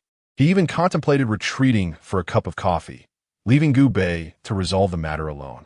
In roughly 10 minutes, the duo arrived in the chaotic ruins of New York City. The ground lay in shambles, buildings had collapsed, and thick clouds of dust hung heavily in the air. The citizens of New York fled in panic, their escape marred by a thunderous roar behind them, creating shockwaves that knocked them to the ground. Tony and Gu Bei exchanged glances, and Tony promptly commanded, Jarvis, locate military personnel, specifically General Ross. A brief beep signaled that JARVIS had successfully completed the search and provided the coordinates. Gu Bei and Tony proceeded to the designated location, where they found the instigator of this disaster, General Ross. Upon seeing a child beside Tony, General Ross's expression darkened. Iron Man, this is a battlefield, not a place for frivolity.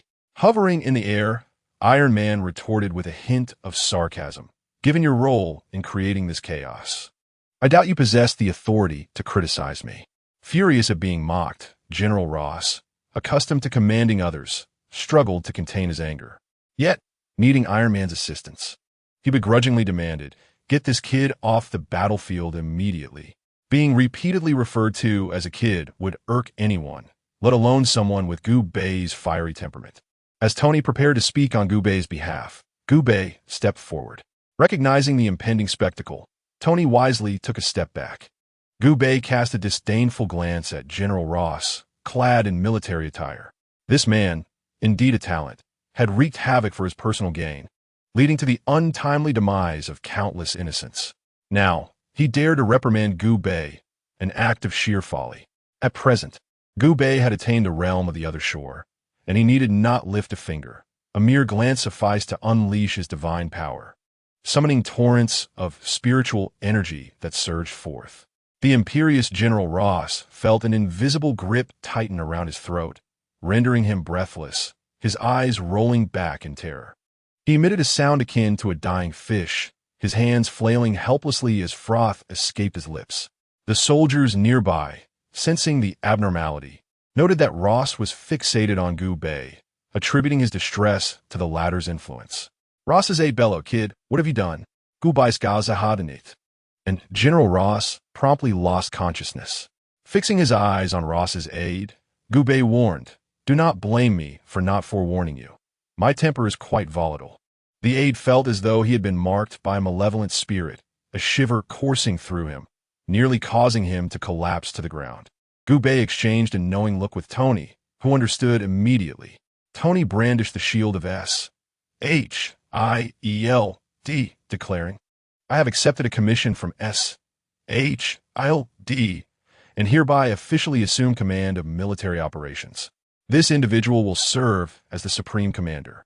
A cadre of officers, upon hearing that a mere 7-year-old child was to be their leader, exhibited expressions of indignation. They were graduates of prestigious military academies. How could they possibly take orders from child? Such an arrangement was a profound insult to the art of warfare. However, noticing Gu Bei's enigmatic smile, they heard him say, "Anyone who has an objection may step forward." His youthful laughter, tinged with innocence yet underscored by disdain, hung in the air. Faced with Gu Bei's challenge, the soldiers appeared abashed, yet none dared to voice their dissent. An oppressive aura emanated from Gu Bei, leaving them breathless. Though anger simmered within, they understood that any attempt to speak out would likely result in a fate similar to that of General Ross. They were a collective of fury, silenced by fear. With a stern expression, Gu Bei commanded, "Bring me the battle footage immediately."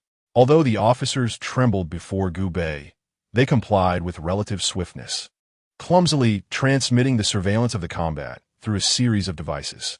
On 6th Avenue in New York, the Hulk stood atop a towering edifice. With his powerful arms gripping the concrete walls, his formidable physique swelled as he unleashed a thunderous roar. Nearby, for helicopters, armed with heavy weaponry, filled the air with the staccato of machine gun fire. These helicopters unleashed fiery tongues towards the Hulk, subjecting him to the onslaught of modern weaponry. As bullets rained down, the Hulk shielded himself with his hands, his fury intensifying further, causing his body to expand even more. He leaped high towards a helicopter that sought to eliminate him, his body arching like a bow, gathering immense strength. With hands clasped, he roared and swung his fists. That military helicopter, worth millions, was instantly cleaved in two, engulfed in ruthless flames that roared with explosive fury. It was as if the very sky had been split apart. The green giant plummeted from several dozen meters, crashing into the ground and creating a massive crater, smoke swirling around. Yet, shortly after, the green giant emerged from the pit, shaking his head, his face contorted with rage as he shattered a nearby tank into fragments. This monster, having endured such a fierce battle, appeared utterly unscathed. Witnessing this scene, the officers could not suppress their gasps of astonishment. Such a creature necessitated greater reinforcements if they were to contend with him. For helicopters and 5 tanks were woefully inadequate. They required 20 helicopters and 50 tanks to confront him. Tony grimaced, the sheer might of the green giant causing him considerable distress. He was certain that his armor could not withstand the force of the green giant's fists. Gu Bei, as the highest commander, displayed a faint air of disdain. Such a creature, and yet they squandered so much time, truly pitiful. The officers, repeatedly taunted by Gu Bei, were seething with indignation. Although they feared him, they could not restrain themselves any longer. Adjusting their military caps, they spoke with a hint of anger to vindicate themselves. "We may not know who you are, but every officer here is a graduate of the United States History Military Academy, possessing the highest standards of military conduct. Were it not for our commander keeping this monster at bay, it would have already ravaged all of New York. With us, victory in this war is conceivable." This group of soldiers, their gazes imbued with a mix of pride and defiance, regarded Gu Bei, as if to say, "You are but a novice, utterly ignorant of warfare." Gu Bei smiled, his form rising gradually from the ground, emanating a terrifying aura. Indeed, he did not comprehend the intricacies of war, but what of it? He need not understand, for he embodied war itself. Gu Bei soared through the air, his eyes scanning the assembly of officers below. Let me show you what war truly is. The air crackled as he summoned the power of the abyss, countless life-giving waters surging forth, propelled by boundless magical energy, transforming into a radiant arc that sped towards the Green Giant on 6th Street. The velocity approached that of sound, producing a fierce sonic boom that compelled the officers to clutch their ears tightly. They gazed in terror at the direction Gu Bei was heading, exclaiming, "Is he rushing to the battlefield? Has he lost his mind?" Having witnessed the Green Giant in combat, they understood his formidable strength all too well. They realized he had no comprehension of the Green Giant's power, and without an army, it was impossible to subdue such a beast. Did he truly believe his strength equaled that of an entire army? This thought deepened the intensity in Tony's eyes. He gazed at the departing Gu Bei and inquired, "Jarvis, there exists an ancient Chinese idiom that suggests a single individual can be as formidable as an army. What is that idiom?" The light on the armor, symbolizing Jarvis's contemplation, flickered momentarily. "Sir, that idiom is a single person can form an army." Tony inhaled deeply, exclaiming, "Damn, a single person can form an army." Amidst a desolate street, under a cloud of swirling dust, the cacophony of helicopter blades whirring and the thunderous roar of tank fire mingled with the ferocious growls of monsters. The Hulk, with his bare hands, tore down concrete walls to shield himself from the fiery onslaught above and the bombardment of tanks. Boom! As the Hulk braced against another explosive strike and prepared to roar, a figure with an impassive expression, adorned with a halo and clad in white, observed him. No one knew precisely when Gu Bei had arrived at this place. Upon witnessing the Hulk for the first time, the system panel promptly assigned Gu Bei a task. Task: the irritated Hulk, recurring, task description. Robert Bruce Banner, after being exposed to gamma radiation, underwent a mutation. Whenever he is enraged, he transforms into the Savage Hulk. Exceedingly green. Task requirements: restrain the Hulk and manage his fury. Task rewards: for every instance of calming the Hulk's anger, gain 5 points of traversal energy and 5 racial points. Upon completing 5 instances, earn a forgiveness gift pack. This task was unlike any other. It was one that could be undertaken repeatedly. This meant that by keeping the Hulk close, Gu Bei could receive a task reward periodically. Gu Bei smiled at the Hulk, feeling that the creature had stumbled upon a stroke of luck. Had it not been for the unique nature of this task, he might have resorted to lethal measures against the Hulk. Now, due to the task, Gu Bei had no intention of slaying him. Consequently, many of Gu Bei's skills might remain unutilized. After much deliberation, he chose a rather gentle skill, Tin Tai Chi, harmony of hard and soft, the essence of Tai Chi. This skill, while earthly and at level 10, was unlikely to possess significant destructive power. The Hulk, unaware of Gu Bei's origins, had no intention of concerning himself with whether Gu Bei was a mere insect. Having been provoked by helicopters and tanks, his fury was at its peak. With a colossal hand, he swatted at Gu Bei as if brushing away a nuisance, intent on dismantling the war machinery of America. The Hulk strike was powerful, imbued with intense pressure. To him, it was merely a casual gesture, but for an ordinary person, it would be akin to the impact of a tank shell, lethal upon contact. As the monstrous hand descended, the 7-year-old Gu Bei, with his tender frame, mirrored the action with his own small hand. Chapter 30: The Chaotic Body versus the Invincible Hulk. The shock wave surged forth. Gu Bei's delicate palm, as light as a sparrow, rested upon the Hulk's massive arm. He did not exert much force, yet an unyielding energy surged forth, alternating between rapid and slow. With a gentle lift of his palm, he seamlessly employed the principle of using 4 ounces to deflect 1,000 pounds from Tai Chi in that moment. Gu Bei's eyes glinted with ferocity. The mountainous green giant could only perceive an overwhelming force coursing through his arm. His face contorted, his body contorted at an unnatural angle. Akin to a kite severed from its string, it shot forth from before Gu Bei. It crashed through several towering edifices, the sound of shattered concrete reverberating, shaking the very foundations of New York's 7th District. The green giant fell to the ground like a heavy sack, fissures spiderwebbing across the earth. He emitted a low, almost pained growl. Indeed, This monster was struck with discomfort. Gu Bei cast a glance at the neat row of holes 2 meters from several buildings. Clearly satisfied with his recent strike, he spoke coolly, "What is Tai Chi? It is the unity of intent and body, relying on intention rather than brute force. To contend strength with strength, Hulk, you are still far from my level." Gu Bei remained unfazed, seemingly unmoved by the gravity of the situation. However, at the edge of New York City, a group of military officers watched the battlefield footage with wide eyes, their jaws nearly dropping to the ground. How is this possible? A child has toppled the Hulk with his bare hands? One officer, in disbelief, yelled at another, "Quick, slap me. I need to ascertain whether this is reality or merely a dream." An officer beside him gritted his teeth and delivered a resounding slap to his face. With a crack, half of the officer's face turned red and swollen. He touched his cheek and cried out in pain, "This is real. That child has indeed defeated the Hulk." Among this group, Tony was the most aware of Gu Bei's prowess, yet he was still profoundly shaken by this display. To describe it as turning clouds into rain would not be an exaggeration. Tony hastily inquired, "Ye are is." "Can you analyze Gu's combat style just now?" "JARVIS," promptly responded, "Based on my analysis, it is highly likely he used Chinese martial arts. Specifically Tai Chi." The American soldiers erupted in cheers. "Long live Chinese martial arts."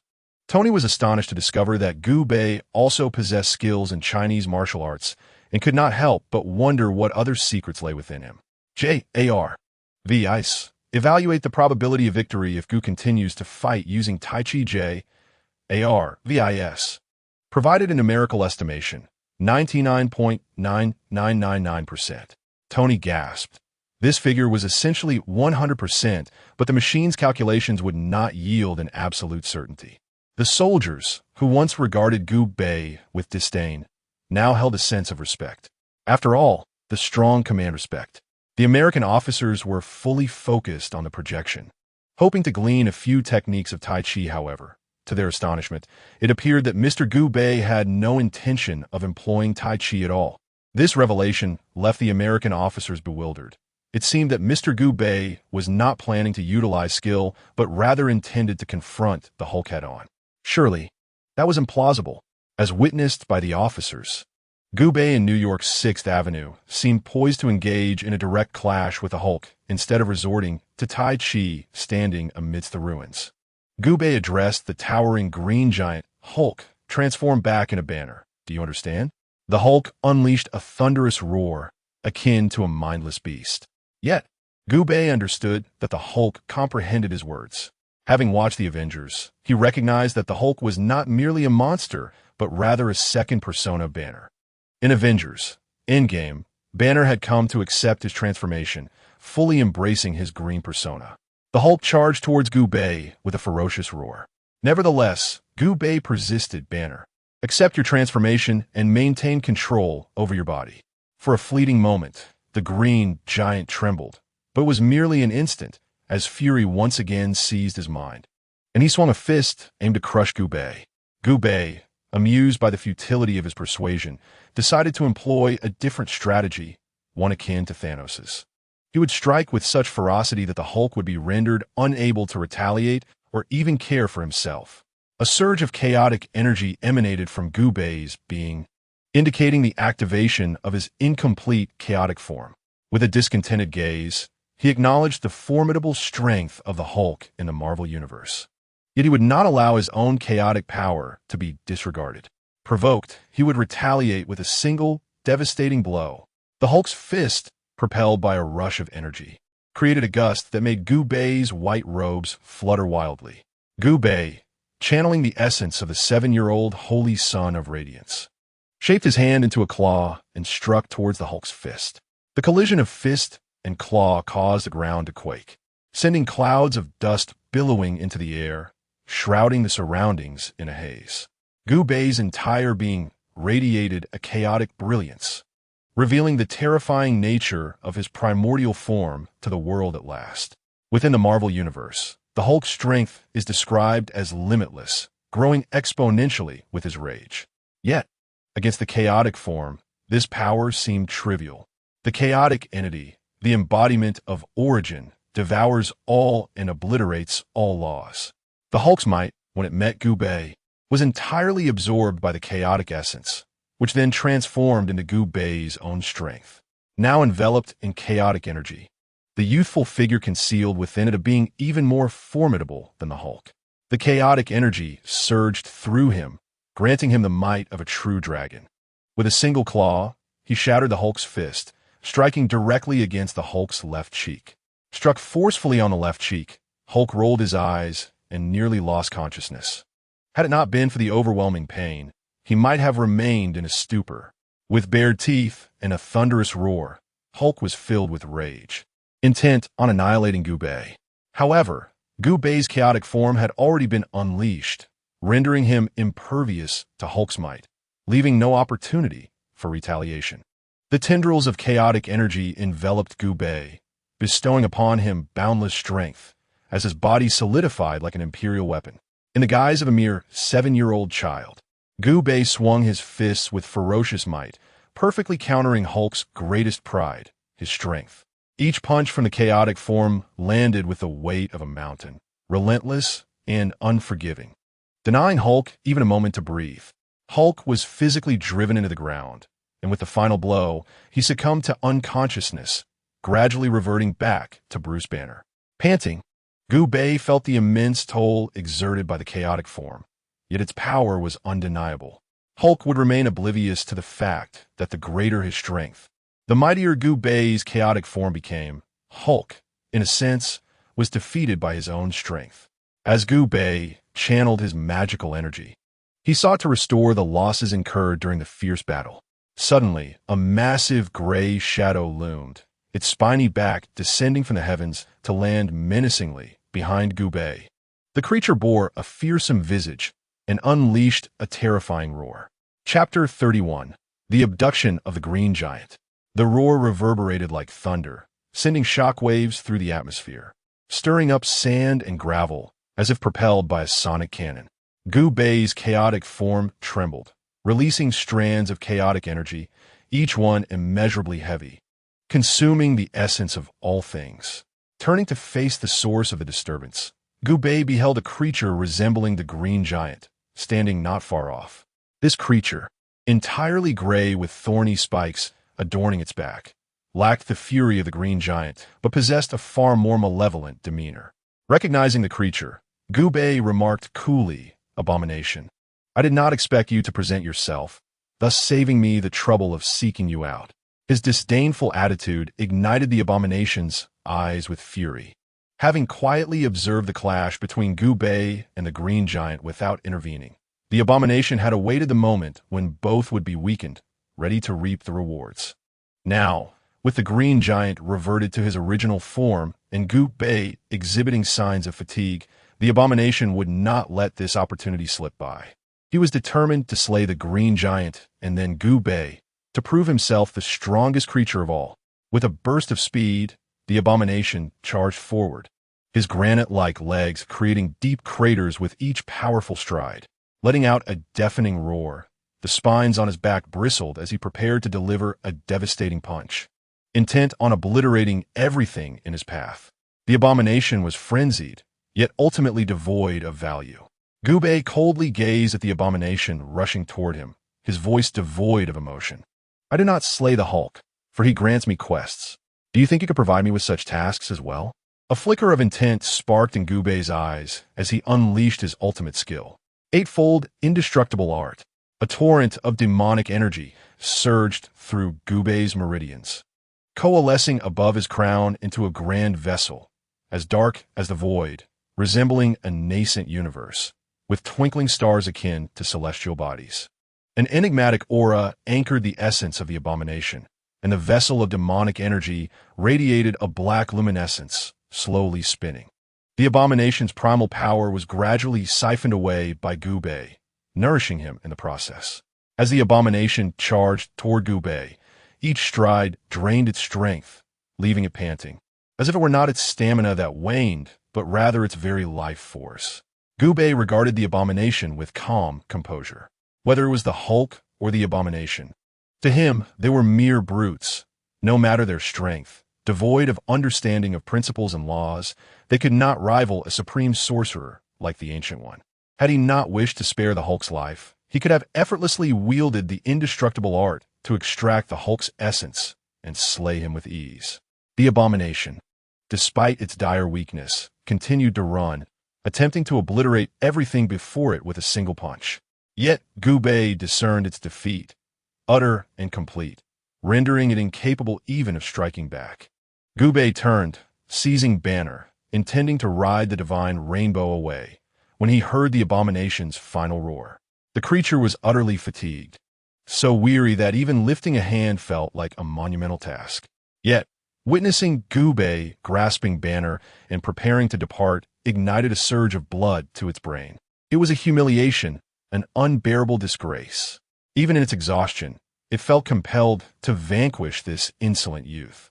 With gritted teeth and bulging veins in its neck, the abomination summoned all its remaining strength, swinging an arm as heavy as a mountain toward Gubei.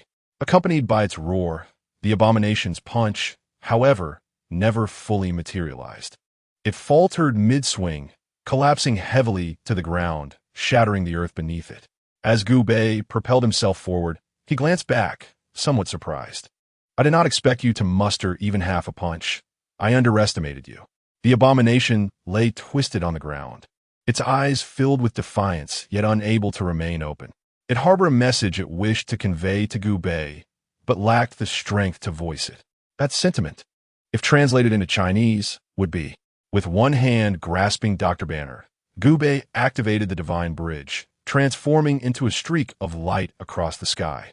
In mere minutes, he returned to the outskirts of New York, the locale where the military and Tony awaited. Gubei had returned once more.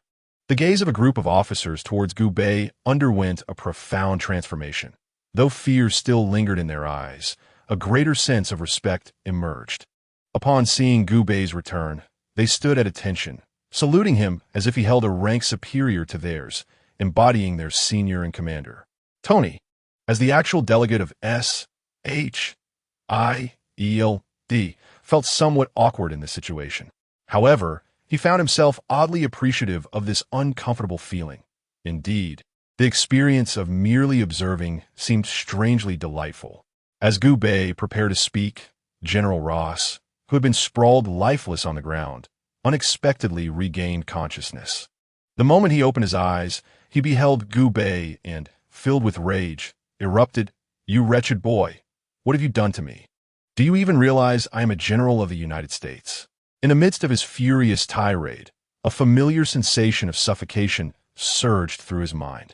Skillfully, he grasped his neck in search of air, rolling his eyes back in a familiar manner, ultimately foaming at the mouth.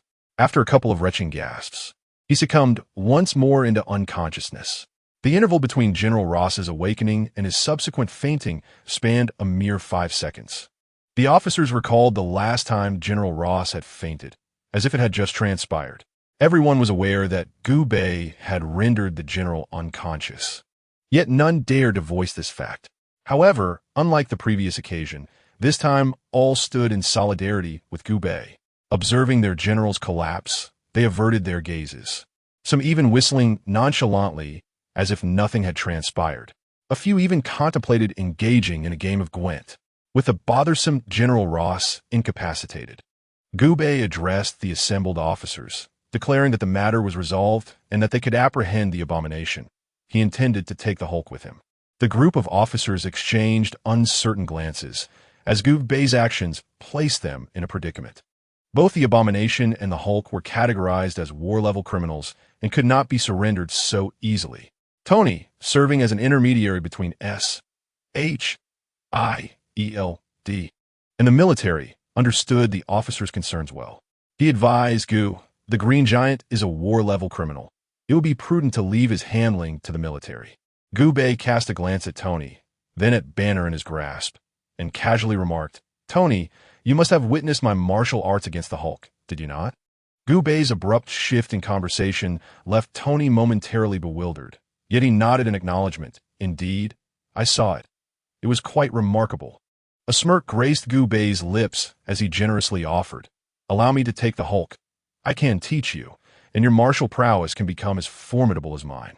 The allure of the extraordinary Chinese martial arts was immensely appealing to Tony, especially considering that his armor possessed a combat mode learning feature. If he could receive Gu Bei's tutelage, his armor's close combat capabilities could ascend to unprecedented heights. JARS. He began contemplating the possibilities. Tony swallowed hard and said, "Send another email to SHIELD, informing them that we have taken the Hulk. If they wish to discuss this matter, they may visit my villa in 3 days. Gu and I will be waiting for them." Chapter 32. The Forgiveness Gift Pack. In the murky skies of New York, 2 figures darted swiftly through the air. One of these figures was Iron Man, his crimson armor exuding an aesthetic of mechanical elegance, rendering this superhero remarkably conspicuous. Inside the armor, Tony was in high spirits and had Jarvis play some music. As he listened to an upbeat jazz tune, he turned to Gu Bei and remarked, "Gu, the delicacies I recommended to you are quite delightful. Wouldn't you agree?" "They are. After all, my favorite." Meanwhile, Gu Bei, with one hand gripping the unconscious banner, maneuvered through the haze using his magic to clear the dust, all the while reluctantly gnawing on a cheeseburger. This high-calorie treat, consisting of fried chicken nestled between 2 slices of bread, was what Tony referred to as gourmet food. Gu Bei took a bite, chewed it, and swallowed with difficulty. "How did SHIELD respond to you?" With a hint of pride, Tony recounted the contents of the email from SHIELD, revealing that they had permitted the Hulk's departure but would come to discuss the matter with them in 3 days. Gu Bei had long desired to engage with SHIELD, as it was a hub for superheroes and an excellent venue for him to earn achievements, with various traversal energies and racial values readily accessible. After their discussion about SHIELD, the 2 flew back along the west coast to Tony's villa. At SHIELD, Nick Fury, clad in his eye patch, wore a somewhat indifferent expression as he walked to the window, greeted by the cool evening breeze. His bald head felt the chill, and he absent-mindedly touched it, recalling the years when he still had hair. However, such matters were trivial. Though he had lost his hair, he had gained strength. Taking a deep breath, Nick said, "Coulson, we will both attend the meeting in 3 days." Coulson was engrossed in a video on his computer screen, depicting Gu Bei's impressive defeat of the Hulk and his overwhelming victory over Abomination. Upon hearing Nick's words, he quickly replied, "Understood." Coulson began to arrange the itinerary and preparations, knowing he would be busy for a while. Nick gazed at the sky and muttered softly, audible only to himself, "What is it about this beautiful Earth that attracts so many extraterrestrial beings?" As the night grew colder, he closed the window. At that moment, Gu Bei and Tony had already returned to the villa. Although Tony had done nothing all day, he still felt somewhat fatigued and greeted Gu Bei before heading off to sleep. Gu Bei, holding on a banner, brought him back to his room, having assured Tony that he would manage the Hulk himself. Gu Bei tossed Banner onto the bed and, noticing that he showed no signs of waking, checked his task rewards: 5 points of traversal energy, 5 points of racial value, and 1/5 of the Forgiveness Gift Pack. Now, Gu Bei possessed a total of 35 points of traversal energy and 25 points of racial value, with a total of 25 points in attributes. It was once again the day for Gu Bei to undergo evolution. He still faced 3 evolutionary paths. The mediocre intermediate symbiote significantly enhances inheritance, feedback, and meditation abilities, greatly augmenting the host's physique without introducing new powers. The inferior intermediate symbiote similarly amplifies inheritance, feedback, and meditation abilities, enhances the host's body significantly, and allows for selective devolution. The lowly accumulated symbiote offers a slight enhancement to inheritance, feedback, and meditation abilities, mildly improving the host's physique and evolving into a more refined intermediate symbiote. The choice among these 3 evolutionary directions was strikingly clear. While the branches of symbiote evolution were undoubtedly vast, the candidates capable of achieving ultimate evolution were exceedingly rare. Without a doubt, Gu Bei would opt to evolve into the lowly accumulated symbiote. However, he needed to proceed with caution, as a hulking green giant accompanied him.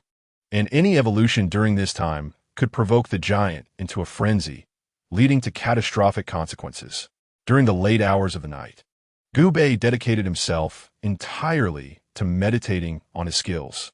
His level had reached 1/3 of level 16, having just gained a level from battling Hulk and Abomination. Although he had attained level 16, his skills, Flame Technique, Eternal Divine Art, and Devouring Demon Art, remained below level 11. These abilities were his trump cards, and failing to enhance their levels was simply unacceptable. Gubei's meditation, coupled with 2 rounds of evolution and upgrades, yielded significant results. After a night of focused contemplation, he successfully elevated all 3 skills to level 11, with Flame Technique even reaching level 12. While Devouring Demon Art and Eternal Divine Art were undeniably powerful, Gubei's expectations for Flame Technique were equally high. While awaiting the visit from Gubei continued to meditate on his skills. Additionally, he undertook an important task. He grafted the Devouring Demon Art onto Xiao and extracted the essence of Abomination to reinforce her. The body of the Radiant Sun had already reached the pinnacle of cultivation, embodying the incomplete chaotic body. Gubei needed to ensure that Xiao attained this realm as well, so that he could consume her Devouring Demon Art with Eternal Divine Art, ultimately achieving a flawless chaotic body. Gubei habot gained ambitions, determined to reclaim the honor lost in the battle against Xian. However, what troubled Gubei was the utter inadequacy of the source power for Xiao's cultivation. The essence of Abomination could not even facilitate her advancement to the Divine King body, let alone reach the level of the Divine Power body. Gubei was at a loss. He needed to devise a method to seek out the source for cultivation. Meanwhile, the task of the Green Giant inadvertently provided Gubei with an opportunity to search for the source. During his period of cultivation, the most gratifying occurrence was when Banner went berserk, allowing Gubei to complete the Green Giant's tasks rapidly. It was indeed noteworthy that Banner's temperament, influenced by gamma rays, made him prone to anger. Even in the solitude of the villa, Banner would still erupt in fury. Whenever Banner lost control, Gubei would eagerly rush out at the first sign of chaos, initially using his magic to bind Banner before departing from the villa, and then employing his chaotic form to subdue the Hulk. This back and forth had rendered the Hulk considerably more docile. At least with Gubei nearby, he generally refrained from emerging. Gubei had intended to explain to Banner that the Hulk was his second persona and that he needed to learn to control him. However, the thrill of the tasks distracted him, and he forgot to mention it. Over the course of 3 days, Gubei successfully completed the Hulk missions 4 times. As a result, his traversal energy reached 55, his racial value increased to 45, and he obtained a Forgiveness gift pack. From this gift pack, Gubei unexpectedly acquired a devil fruit. Description of the devil fruit. Upon consumption, one becomes a rubber person, with a physique comparable to half a divine entity. Gubei was astonished. If his memory served him correctly, the devil fruit was a treasure from the world of One Piece, and he never anticipated such a powerful essence existed. An idea struck him, and he grinned as he opened the system panel to examine the information about the One Piece world. Chapter 33. The Visit from Shield. In the world of One Piece, it was the era of great pirates, where countless buccaneers hoisted their flags in pursuit of the legendary treasure left behind by the Pirate King, Roger, engaging in fierce battles amongst themselves. This was the genesis of the One Piece universe. The combat power in this world was not as exaggerated as that of the Celestial Empire. The pinnacle of strength could at most obliterate an island. Gubei chose this world not for its combat prowess or cultivation system, but for the abilities possessed by its inhabitants. A wielder of the rubber devil fruit was akin to half a divine entity, or the other fruits. A plethora of names and corresponding fruits flashed through Gubei's mind. Ace, the son of the Pirate King, wielded the flame fruit, capable of transforming into flames. What a remarkable physique. Admiral Kizaru, with the light fruit, could morph into light. Was his physique the holy light sought after by the Holy Land? Marco from the Whitebeard Pirates possessed the bird fruit, allowing him to transform into a phoenix. Could this be related to the fabled bloodline of the mythical phoenix? The multitude of thoughts exhilarated Gu Bei. In the past, Hua Yunfei from the Celestial Empire discreetly practiced the swallowing heaven devil art without daring to openly devour others, resorting to pilfering from holy graves while training in silence. Now, Gu Bei could confidently venture into the One Piece world, consuming the essence of its power users to further his own advancement. If Roger's treasure was the ultimate pursuit of all pirates, then the power users of this world were Gu Bei's own bounty. Each individual endowed with abilities represented a living treasure of essence for him. However, one challenge presented itself to Gu Bei. His time in any traversed world was limited, making the search for power users rather cumbersome. To effectively navigate the One Piece world, he needed to position himself in a locale abundant with such individuals. The selection of this scene undoubtedly represents the pinnacle of the One Piece saga, the Paramount War. Within the realm of pirate enthusiasts, a saying circulates: after the Paramount War, there are no more pirates, underscoring the significance and grandeur of this conflict. Among the participants, the number of those possessing special abilities reached nearly 50. Gu Bei inquired of the system panel, seeking to ascertain whether he could precisely traverse to the Paramount War upon his arrival in the pirate world. The system responded with its alluring voice, adhering to the principle of prioritizing service, as long as the energy for traversal is sufficient. It would not be an issue for the host to directly cross over to the grand conclusion of One Piece. Gu Bei stroked his chin, recalling that the One Piece storyline had not yet concluded prior to his arrival. The system's words stirred a curiosity within him, prompting a desire to discover the ultimate fate of One Piece. However, Gu Bei's rationality prevailed, swiftly extinguishing that thought. He promptly inquired about the energy cost required to traverse to the Paramount War. The system emitted a mechanical whirring sound, seemingly calculating the necessary traversal energy before providing an answer. A total of 140 energy units is required. Gu Bei's expression darkened. The cost to reach the Paramount War was astonishingly high. With only 55 energy units at his disposal, insufficient even for a bare traversal without the aid of the sacred sun and the garb, he found himself at a significant deficit. Perhaps considering Gu Bei's precarious financial situation, the system benevolently offered a solution. In celebration of the spring season, this system proudly presents an exciting spring promotion. The energy cost for traversal is halved, and you will also receive a traversing identity. Instead of 140, it's only 70 units to bring home the Paramount War. The voice was filled with temptation, and had Gu Bei possessed even 70 energy units, he would have certainly seized the offer. With a sigh of resignation, he lamented his poverty, contemplating the prospect of engaging in the Hulk's repetitive tasks over the next few days to accumulate enough energy for the journey to the Paramount War. Little did he anticipate that two guests would soon arrive at Tony's villa, Nick and Coulson.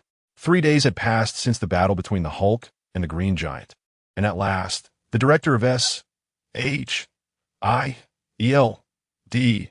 and a senior agent had come to pay a visit. A knock echoed at the door, and Potts welcomed the two guests into the living room, then approached Gu Bei to inform him, "Your guests have arrived." It dawned on Gu Bei that 3 days had indeed elapsed. He entered the body of the sacred sun, preparing to receive the visitors. In the villa's first-floor living room, all parties had gathered: Tony, Banner, Nick, and Coulson. Among them, it was the first meeting between Gu Bei and the latter two. Gu Bei easily recognized them. One was bald, and the other possessed a perilously receding hairline. It seemed that working for S.H.I.E.L.D. came at the risk of baldness. Gu Bei settled into a leather sofa, awaiting Nick to speak. The one-eyed Nick surveyed the room, interlacing his fingers and resting his elbows on the glass table as he articulated the purpose of their visit. "Dr. Banner, and you, Mr. Gu Bei, would you be interested in joining the Avengers?" Before the words could fully settle, a voice interjected. "Absolutely." The utterance sparked astonishment among those present. Tony Stark gazed at Gu Bei as if seeing him for the first time, wondering when he had grown so altruistic. Nick Fury and Agent Coulson exchanged peculiar glances, baffled by Gu Bei's unexpected behavior. Gu Bei's decision to join the Avengers was not made lightly. He sought to complete tasks and achievements within the Marvel Universe, and the Avengers could offer him substantial assistance. However, he stipulated a peculiar request. I require the ability to inhabit the bodies of the two of you. This demand raised skepticism in Nick and Coulson, as no one desires to be host to an unidentified extraterrestrial entity. Yet Tony was the first to leap forward, exclaiming, "Gu, that's rather inconsiderate. If anyone should be inhabited, it should be me." He recalled the advantages of having been previously inhabited by Gu Bei and expressed his eagerness to be a test subject. Tony continued, "You still owe me lessons in Tai Chi." Gu Bei's lips twitched. Having acquired the body of the Radiant Sun, he had little interest in others' forms, as his primary goal was merely to achieve his objectives. Tony's reaction provided Nick and Coulson with a measure of reassurance. His words indicated he had survived the experience. The two agents exchanged glances, recognizing a shared spirit of sacrifice reflected in each other's eyes, and nodded in agreement. Nick made a decision. If they could join the Avengers and were willing to serve, they would consent to being inhabited. Gu Bei snapped his fingers, declaring, "Excellent."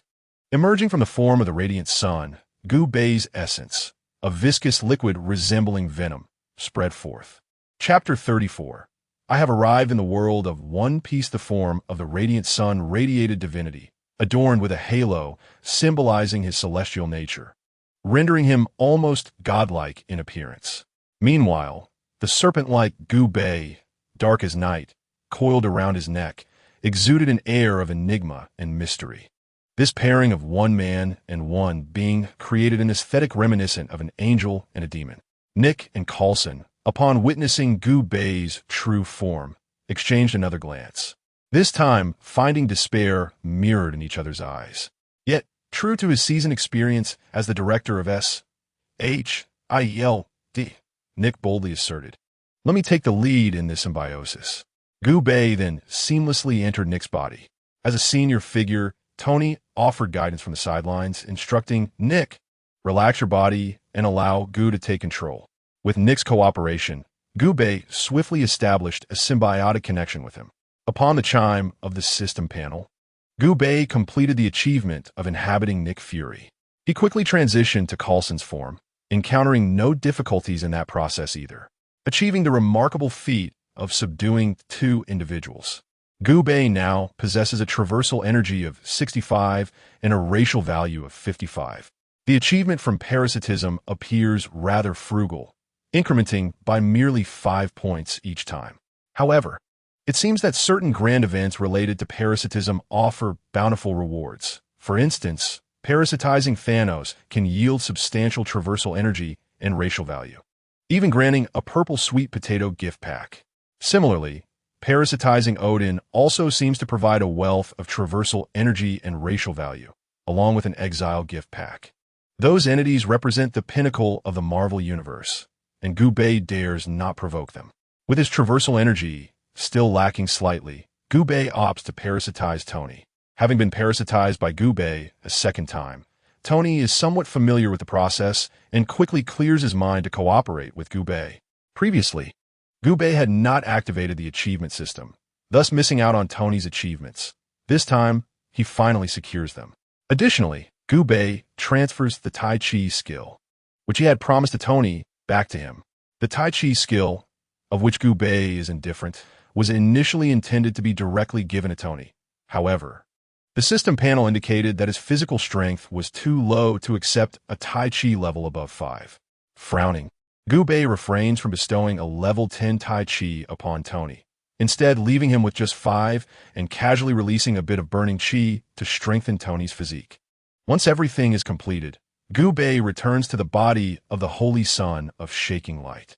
Upon checking his traversal and racial values, now standing at 70 and 60, Gu Bei is suddenly enveloped by a feeling of happiness. Each time he requires traversal energy, there are always others to provide it. This is truly splendid. In the living room, Tony shares the same excitement. Following Gu Bei's conclusion of the parasitism, Tony regains control of his body, and the burning Chi gradually fortifies him. While his mind is enriched with techniques from Chinese martial arts, Tony feels invigorated, the fatigue from his research dissipating instantly. "Nick, Carlson, how about a little competition?" With his new toy in hand, Tony can hardly contain his eagerness to test it out.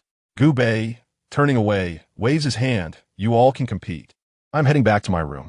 After discussing the matter of joining the Avengers, Gubei feels somewhat disinterested regarding whether the Hulk will join. It is of no concern to him. He ascends the stairs. Nick and Carlson, unable to resist Tony's enthusiasm, are compelled into a contest. Glancing back briefly, Gubei observes that Tony has effortlessly taken down both of them in under 5 seconds. Nick and Carlson are clearly bewildered by the outcome. They are well aware of Tony's hand-to-hand combat skills and know they are no match for him, let alone when facing him together. They cast their eyes toward Gubei, ascending the stairs. Could it be that parasitism truly offers benefits? Tony helps the two of them to their feet, and the trio begins to discuss the Hulk. Gubei returned to his room and closed the door behind him. At this moment, the energy for traversing dimensions was abundant, and Gubei found himself yearning to directly venture into the world of pirates, eager to witness the grandeur of the Marineford War. However, the matters of evolution prompted Gubei to slightly delay his journey to the pirate realm. On this upcoming expedition, it was highly likely that he would not bring along the holy son of Yaoguang or Shang, opting instead to seek a new host for parasitism. Gubei had reached level 15, which was not particularly high, although he possessed a variety of commendable skills. His combat prowess was significantly limited without a host of sufficient cultivation. Thus, for the sake of safety, Gubei resolved to complete his own evolution, enhancing his strength before confidently entering the world of One Piece. Initially, Gubei had been apprehensive about the Hulk's rampage during his evolution, but after having subdued the Hulk several times, it was evident that the creature had grown much more docile. As long as the holy son of Yaoguang was nearby, the Hulk would generally remain at bay.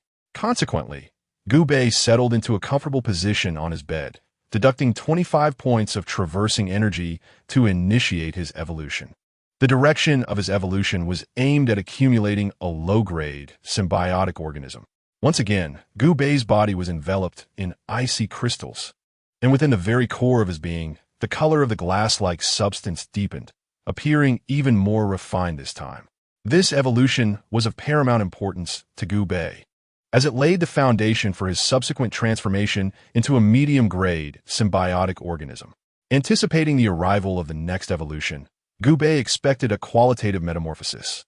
Meanwhile, in the living room, the others had reached a consensus on how to deal with the Hulk residing within Banner.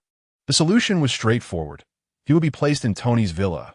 After all, it housed an individual capable of intimidating the Hulk. Nick Fury assured that he would handle the complexities of national affairs, ensuring that the Hulk would not be an additional burden. Adjusting his long coat, Fury stepped outside, while Carlson nodded at Tony and followed Fury out, donning a certain round hat. All matters settled into tranquility, leading to 3 days later. The blue crystalline exterior surrounding Gubei gradually shed, and as he opened his eyes, he began to familiarize himself with the enhancements in his strength and speed. A customary process post-evolution. Within the confines of the room, shadows flickered incessantly. Gubei paused, gauging his might, estimating that he could easily overturn an elephant. However, that was the extent of his capabilities. Without a host for the symbiotic organism, he was deprived of a vital weapon for combat, rendering his fighting ability relatively feeble. Of course, should his level rise and his evolution deepen, such a statement would become moot. Gubei accessed his attribute panel and once again turned his attention to the world of One Piece. The vibrant spring sales event was still ongoing, and the energy required to traverse into the pirate realm remained at 70, accompanied by an added traversing identity. Gubei expended 70 points of traversing energy, and as a whirlwind of sensations enveloped him, the forces of space began to coalesce. During the process of traversing, Gubei caught a fleeting glimpse of the vast azure sea, a domain emblematic of freedom, where pirate flags fluttered in the breeze. In the world of One Piece, as the transmission gradually concludes, the brilliant sunlight cascades down, and Gubei's consciousness begins to sharpen, revealing his presence within an identity bestowed by the system. To his astonishment, the identity granted by the system is that of this very individual. Chapter 34. The Justice of the Navy with pink hair adorned by a cross-shaped scar on his forehead. His youthful visage is cloaked in the mantle of justice. The identity conferred by the system is none other than the Navy's chief petty officer, Kobe. Merely uttering Kobe's name might elicit little recognition. However, mentioning the timid individual encountered by Luffy during his journey would likely awaken many memories. He is a supporting character, characterized by timidity and weakness, yet imbued with a profound sense of justice, burdened with the heavy responsibility of becoming a future admiral of the Navy. If Luffy is to be the pirate king, then Kobe undoubtedly represents the Navy king. Growing as the antithesis to Luffy, he parallels the legendary Roger and Luffy's grandfather. Few pay him heed, yet he remains an indispensable force in the future world of pirates. At this moment, Kobe oversees soldiers constructing walls at the Marine headquarters in Marineford. Preparations for the forthcoming confrontation with the Four Emperors. Marineford is a circular maritime structure, and Kobe stands atop the circular ramparts, basking in the glow of the setting sun. The sea shimmering beneath him, his justice cloak billowing in the breeze. Soldiers hustle about, diligently transporting materials back and forth. As a supervisor, Kobe directs them with fervor, urging them to place their burdens higher and to remain steadfast. His youthful voice, though tinged with naivety, commands respect due to his rank, prompting the soldiers to elevate their loads. Observing the scene of collective effort, Kobe feels a swell of reassurance regarding the impending battle. Tomorrow marks the day of Ace's trial, the day of reckoning between the Navy and the pirates. Ace, Luffy's brother, is indeed a pirate, representing the malevolent faction. Kobe clenches his fists. He will show no mercy in the face of evil. One of the truths of the world is that justice will prevail, and they, the Navy, stand as the embodiment of that justice. Kobe's thoughts are easily comprehensible, for he is straightforward, his emotions vividly displayed upon his face. How could someone like Goku not grasp Kobe's sentiments? Sensing Kobe's mindset, Goku couldn't help but sneer inwardly. The Navy embodies justice? What utter nonsense! Those familiar with One Piece are well aware that the Navy often serves as mere pawns for the celestial dragons and the government. A handful of idealists have sought to reform the Navy, yet all have met with failure. In the era of Roger, Luffy's grandfather declined the offer of an admiral's position. During the Great Pirate Era, the so-called teacher of the Navy, Zephyr, betrayed their cause. After the Summit War, Sengoku retired. These events are not figments of imagination. They are stark realities that have transpired. Gubei's black figure twisted, and had he not detached himself from Kobe's body, he would have easily become the target of collective ire. He would undoubtedly abandon Kobe in search of another host, as individuals like them were inherently incompatible. Kobe, brimming with vitality and clad in pristine naval attire, was orchestrating the pre-war operations. Unable to restrain himself, Gubei scoffed. Do you genuinely believe that your side can achieve victory in tomorrow's battle? Kobe glanced around, realizing that no one had noticed Gubei. Lowering his voice and infused with a hint of indignation, he replied, Gu, I do not wish to engage in a debate with you, but you must comprehend that justice will prevail. Under the system's arrangement, Gubei assumed the identity of a demon parasitizing Kobe, having coexisted with him throughout the years. Kobe was well acquainted with Gubei, yet remained vigilant, never once tapping into his power. Gubei began to mock. The justice of a navy? Just as Kobe was about to retort, a man approached, adorned in a red-striped suit, a rose pinned to his chest, wearing a military cap, and draped in a cloak of justice. Kobe, startled, instantly stood upright and executed a standard military salute. Naval Chief Kobe, reporting to Vice Admiral Sakazuki. The imposing figure standing before Kobe, casting a shadow over him, was none other than the current Navy Admiral Sakazuki, known colloquially as Akainu, one of the 3 admirals of the Navy. Sakazuki regarded Kobe with a stern countenance, his lips barely moving as he acknowledged, well done. After this brief exchange, he resumed his inspection of the defensive structures in other areas.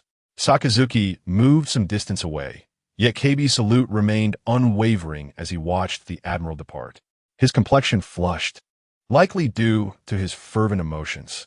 Trembling with excitement, KB thought to himself, "It is truly an honor to converse with Vice Admiral Sakazuki. He is the quintessential executor of justice and the man I admire most." In KB's heart, there lingered a dream of becoming an admiral, or rather, a man like Sakazuki who embodies justice. Gubei sneered disdainfully. "Do you aspire to be like Sakazuki? Are you aware of the kind of man he is?" KB's expression turned serious. As he set his sights on Sakazuki, he was well aware of the admiral's illustrious deeds. Vice Admiral Sakazuki hails from the North Sea, joined the Navy at 23 under the tutelage of Zephyr, and was regarded as a monster even then. He has vanquished countless notorious pirates, rising steadily to the rank of admiral. KB's voice brimmed with admiration, as he seemed to yearn for such a life. However, Gubei's voice emerged, sinister as a demon. "But do you know of the O'Hara incident?" KB's heart skipped a beat as he replied, "I am not familiar with the O'Hara incident you speak of." Gubei recounted the tragic tale of the O'Hara incident.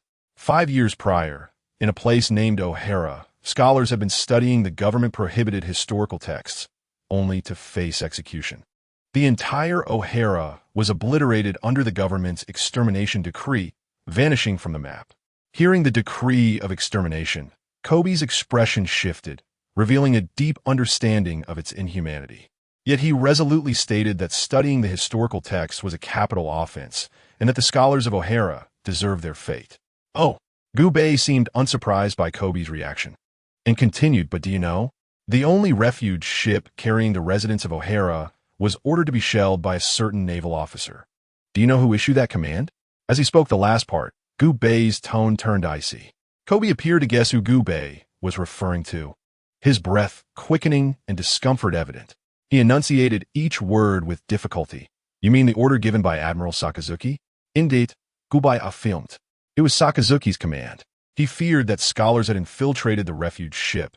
Hence, he ordered the annihilation of all O'Hara's residents. This is the justice you seek." Kobe clenched his jaw tightly, stamping his foot with such force that a deep imprint was left in the ground.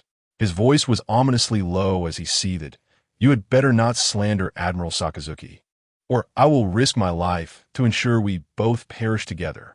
Gubei dismissed Kobe's threat, accustomed to such levels of intimidation.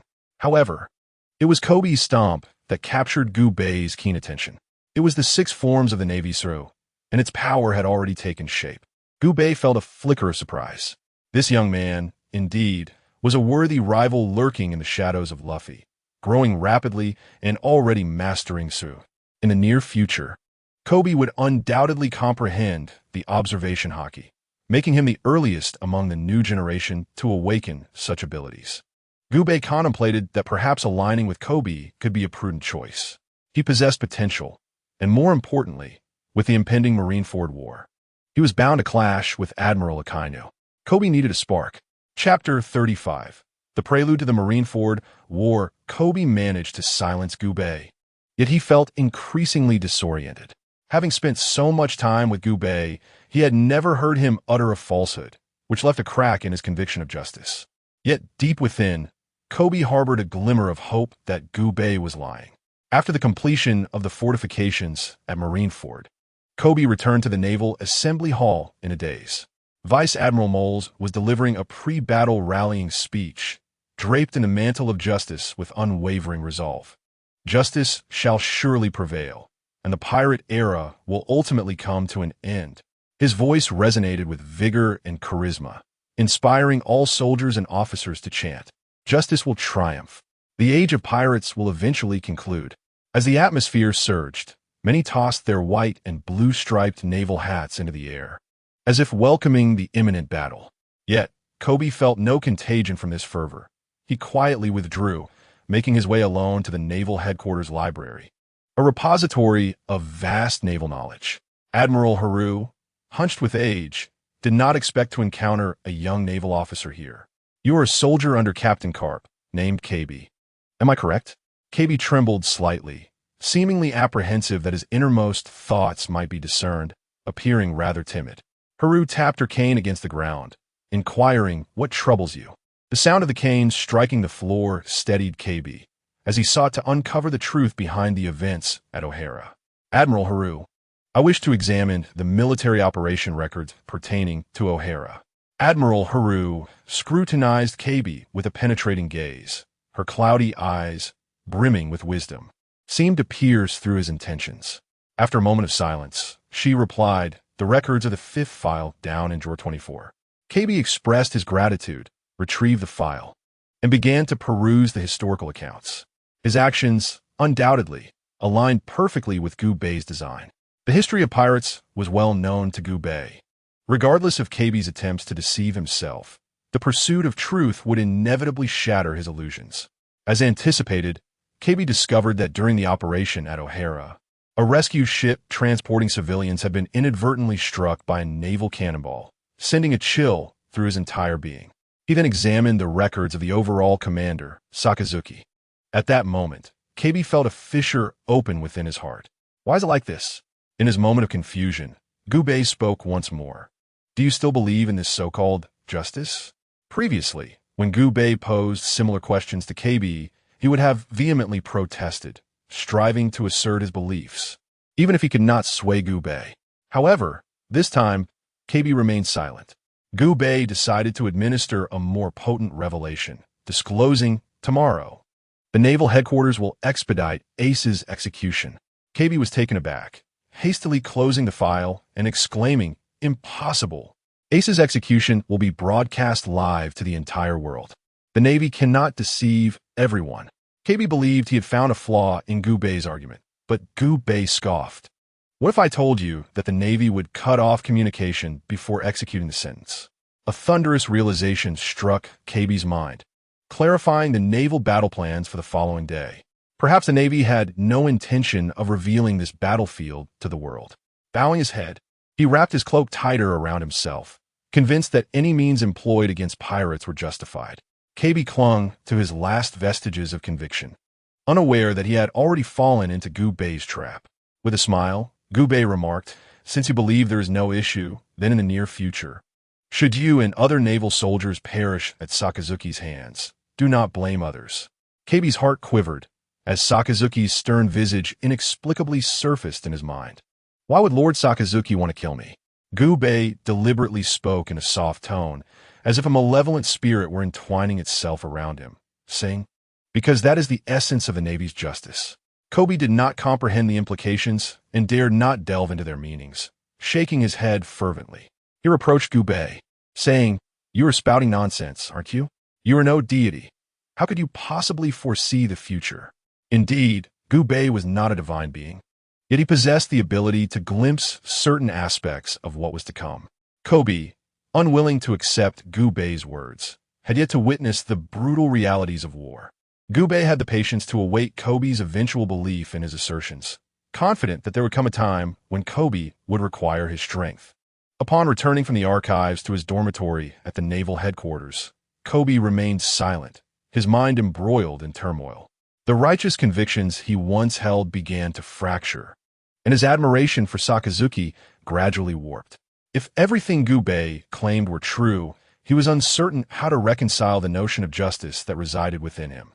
Nightfall, which ought to have been a time for relaxation and comfort, found Kobe tossing and turning in his bed, ultimately struggling to find slumber until the early hours.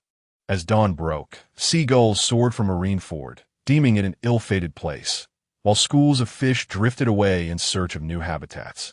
At that moment, Marineford was fortified to the teeth. 50 warships encircled the island, guarded by an elite naval force of 100,000, with numerous heavy artillery pieces positioned along the shore. From a harbor, it became evident that the foremost ranks of the Navy were occupied by the participating warlords of the sea, the Empress Boa Hancock, Don Quixote da Flamingo, the Tyrant, Bartholomew Kuma, Gecko Moria, and Dracula Mihawk. They represented a third force maintaining the balance of the world, among the pinnacle of combat prowess. Beneath the execution platform stood the Navy's ultimate fighting strength, the three admirals, Akainu, Kizaru, and Akiji, draped in cloaks of justice. They sat upon 3 chairs on the platform, embodying the Navy's final trump card and epitomizing the peak of power in the pirate world. Kobe found himself among the naval ranks, a mere inconsequential member amidst the elite 100,000, even with the strength of a commander. His gaze remained fixed on Ace upon the execution platform. Cognizant that Ace was Luffy's brother, Fleet Admiral Sengoku, carrying a Den Mushi, ascended the platform with purposeful strides. A murmur of astonishment rippled through the crowd below, questioning Sengoku's intentions. The execution platform was now broadcasting live to the entire world.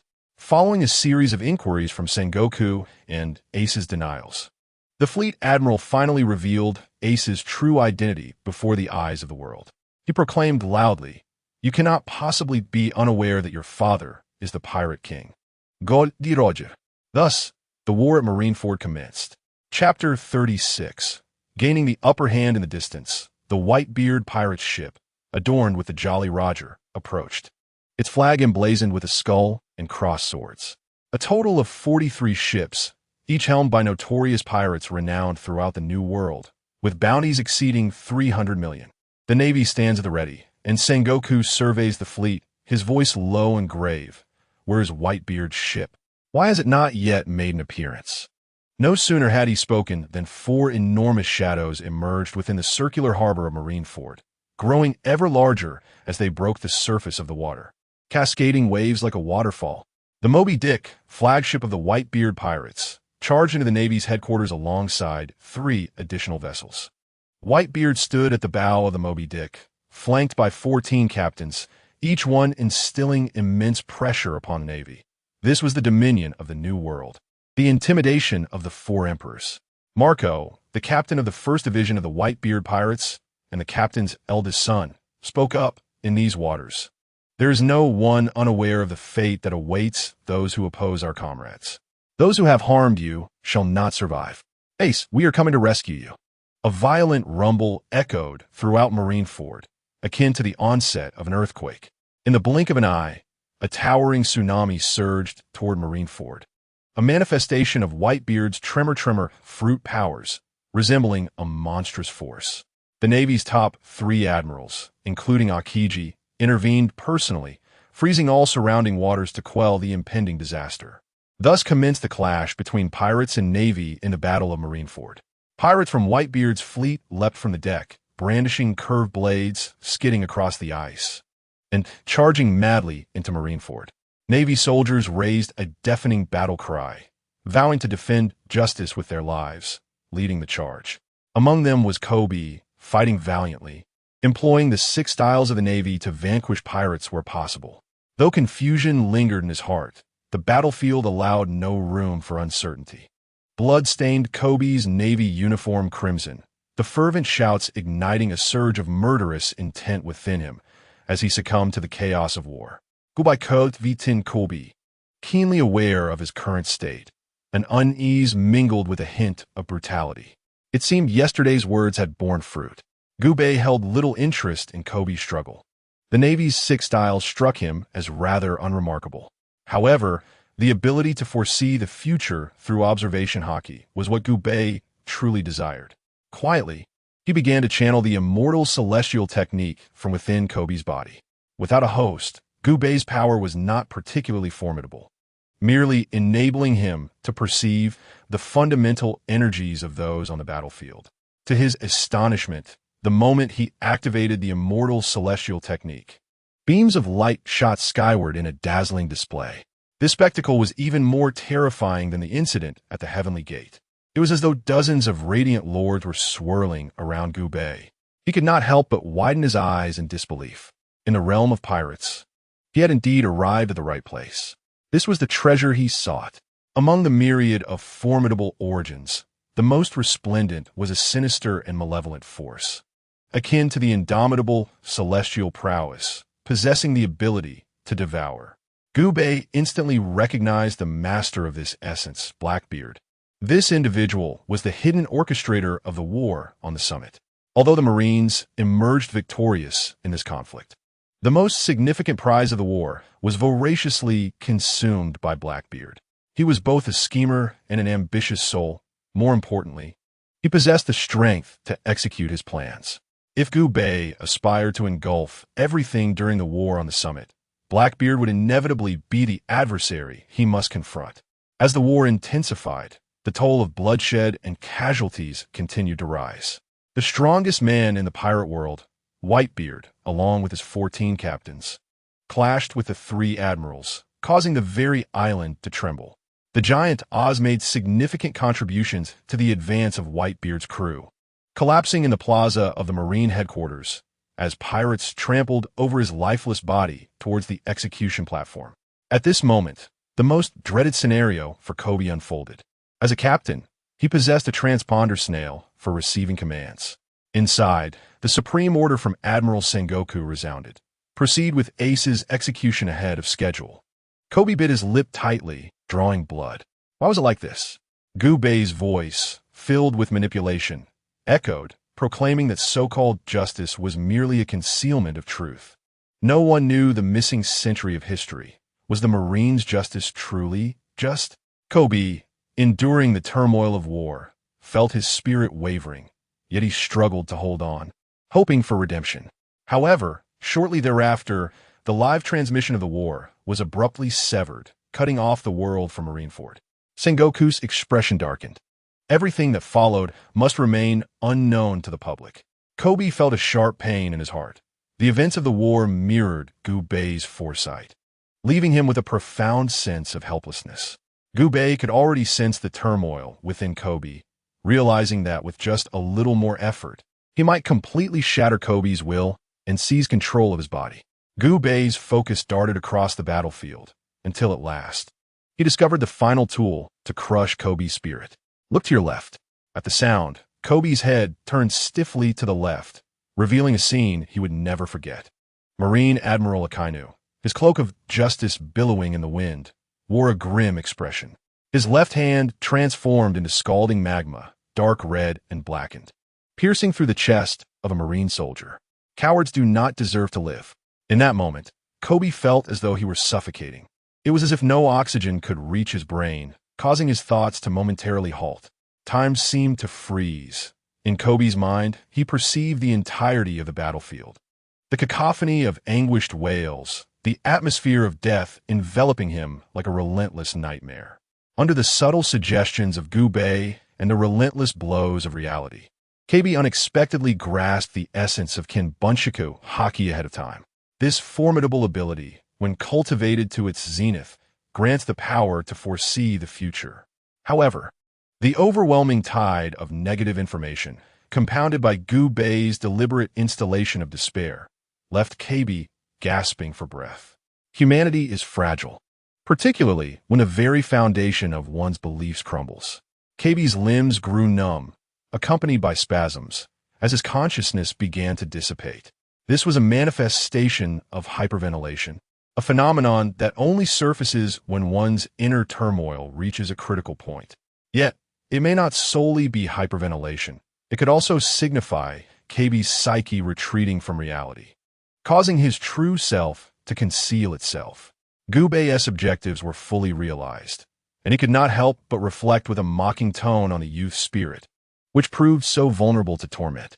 The essence of Gubei, that pitch-black liquid, writhed like a constrictor and then fused into Kobe's form. Kobe's gaze transformed, becoming fiercely aggressive and insatiable as he surveyed the entirety of Marineford, proclaiming, "The very essence of the pirate world is now mine." Chapter 37. The plunderer at Marineford in the frozen bay, shards of ice stained with blood lay scattered across the ground. Countless naval soldiers, having exerted their utmost, collapsed upon the icy surface, alongside innumerable pirates who perished beneath the onslaught of cannon fire. This was a war where lives were treated as mere fodder. Yet it was also Gubei's grand feast. Gubei, parasitically residing within the formidable body of Kobe, the naval captain, harnessed the immense parasitic capabilities of their symbiosis to enhance Kobe's power across the board. Level 15, accumulated from low-tier symbiotic entities, was the essence of Gubei's attributes. Under such enhancements, Gubei's physique surged, muscles taut and rippling, as he exhaled with the force of a tempest.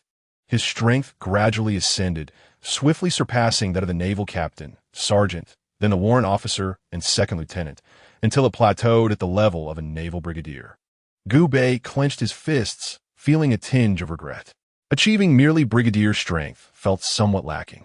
Fortunately, his true prowess lay not in physical might, but rather in his skills. Even those with abilities would surely be astounded by his indomitable techniques and the infernal art. With a corporeal strength equivalent to a major, Gu Bei approached the ongoing battle with composure, unlike KB, who was overwhelmed and flustered. Two pirates wielding curved blades and claws, each boasting a bounty of approximately 30 million berries, approached with black headscarves, employing their sharp weapons to flank Gu Bei. Regrettably for them, Gu Bei's eyes narrowed, and he vanished without a trace. The two, wholly unprepared for Gu Bei's extraordinary agility, could not halt their momentum and collided, their blades piercing into each other's flesh. Gu Bei appeared behind them, contemplatively remarking, "Is this what they call stabbing a brother in the back?" Quite intriguing. The two gritted their teeth, enraged, and prepared to draw their firearms. The body suddenly withered away, transforming into two desiccated corpses in the blink of an eye. In Gu Bei's hand rested a black, ethereal vial of immense power, a manifestation of the indomitable celestial art, which in an instant absorbed the primordial essence of the two individuals. Observing the increase in his storage capacity, it barely reached 0.5. Gu Bei remained unperturbed. The battlefield was vast, and countless fallen warriors lay strewn about, ripe for the picking. In an instant, a shadowy figure appeared on the battlefield, stealthily searching for corpses and growing in strength. The remains of naval officers and formidable pirates, especially those of abilities, served as the very source of primordial power. Within moments, Gu Bei had not hunted any ability user, yet had amassed a considerable amount of primordial essence. The storage equipment indicated that his primordial power had climbed to 99, a commendable figure. Although this sea did not harbor monsters as potent as the Great Sage, the fruits granted humanity remarkable physiques and primal powers. Some human physiques could even rival that of divine kings. Of course, among those Gu Bei had just devoured, none possessed the stature of a divine king. The fruits comparable to the divine king's physique were firmly held by the most formidable warriors. Reflecting on this, Gu Bei's gaze instinctively drifted towards the most conspicuous figures, the user of the Tremor fruit, Whitebeard, the immortal Marco, and Diamond Jozu. The primordial powers of these individuals, under the manifestation of the indomitable celestial art, were alarmingly high, especially Marco, whose primordial essence soared to remarkable heights. Gu Bei harbored a vague suspicion that Marco's fruit, the mythical Zoan-type phoenix, was indeed linked to the legendary creature, surpassing even Whitebeard in primordial power. Amidst the chaos of battle, the cacophony of cannon fire drowned out all other sounds. Yet, a resounding shout pierced through the tumult. Gu Bei turned towards the sound. The protagonist of the Pirate King world, Luffy, battered and tattered, charged towards the execution platform. Coincidentally, Gu Bei stood between Luffy and the platform, making Luffy's direction directly towards him. Gu Bei recalled a scene from the Pirate King, Kobe attempting to thwart Luffy's approach to the execution platform, mustering the courage to throw a punch at Gu Bei, only to be easily dispatched by Luffy. On the icy surface, Luffy recognized a familiar face before him, yet he appeared to regard Gu Bei with indifference. This was hardly surprising, as their previous disparities in strength rendered any confrontation merely a single punch from Luffy. How could Luffy possibly perceive Kobe as a rival? As Luffy drew ever closer, Gu Bei sensed the essence of fate intertwining. Having traversed the world of the celestial realm, Gu Bei held a firm belief in the concept of destiny, that which is both enigmatic and profound. At this moment, the encounter between Kobe and Luffy was undoubtedly not a mere coincidence, but rather a convergence of fates. Luffy raised his fist high, exclaiming, "Rubber, rubber."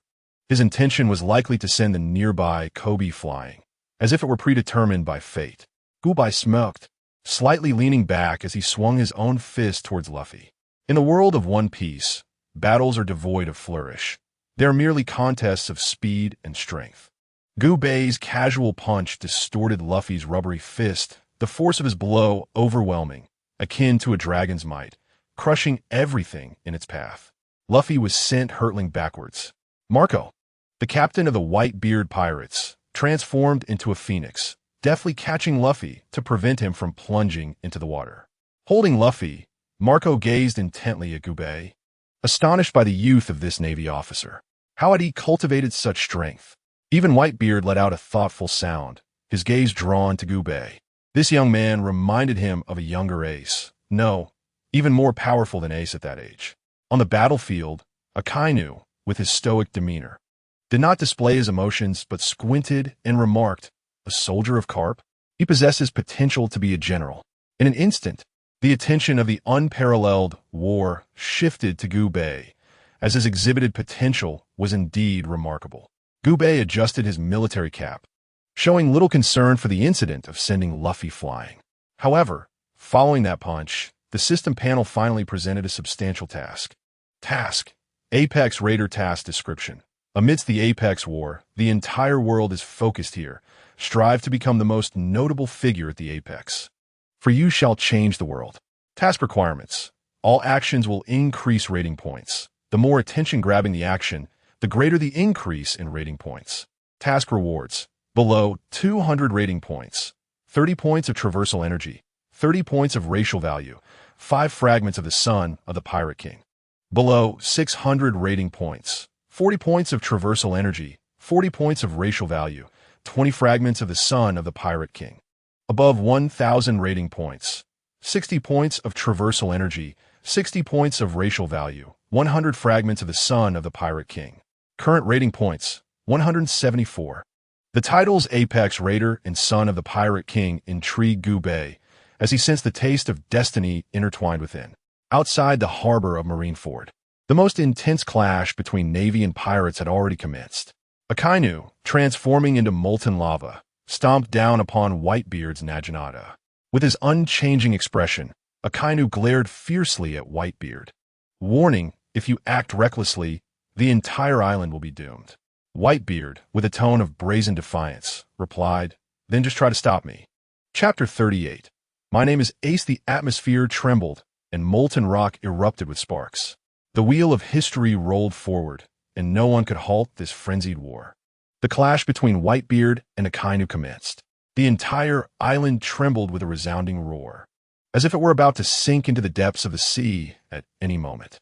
The Whitebeard pirates rallied together, providing cover for Luffy as he charged towards the execution platform, their sights set firmly on Ace. Gubei maneuvered deftly across the battlefield, his goal being the acquisition of primal energy and plunder points. As the battle raged on, numerous capable fighters had already perished. Gubei gathered every ounce of primal energy available to him, inspecting his storage space to find that his primal energy had reached 3 at the level of 99. However, his plunder points had only increased to 175. Prior to this, apart from striking Luffy once, which drew attention, he had largely remained inconspicuous, resulting in a lower accumulation of plunder points. Yet, Gubei remained unperturbed. He understood that the true intensity of the war had yet to unfold. He was acutely aware of the war's trajectory and knew precisely when to strike. His gaze was as sharp as that of a hawk, waiting for the opportune moment to arise. And that moment had indeed arrived. Amidst the deafening clamor of battle, a conflagration erupted, blooming like a resplendent rose. A youthful voice resonated throughout the battlefield. Fire Fist. The searing flames scorched the earth and the people upon it. Ace had broken free. The cheers of the Whitebeard pirates soared to the heavens, signifying their monumental victory. Even Whitebeard could not suppress a smile. Ace was now on the path to life. He had once proclaimed that he would accept the blade that judged him and would reach out for the assistance of others. Yet he would never succumb to confusion. However, a single utterance from Akainu halted Ace's advance into the new world. Was he to retreat with his tail between his legs? After all, Whitebeard was a defeated relic of a bygone era. Ace paused, turning back with unprecedented fury in his gaze. Retract your words. Akainu's eyes flickered, his imposing figure steadfast.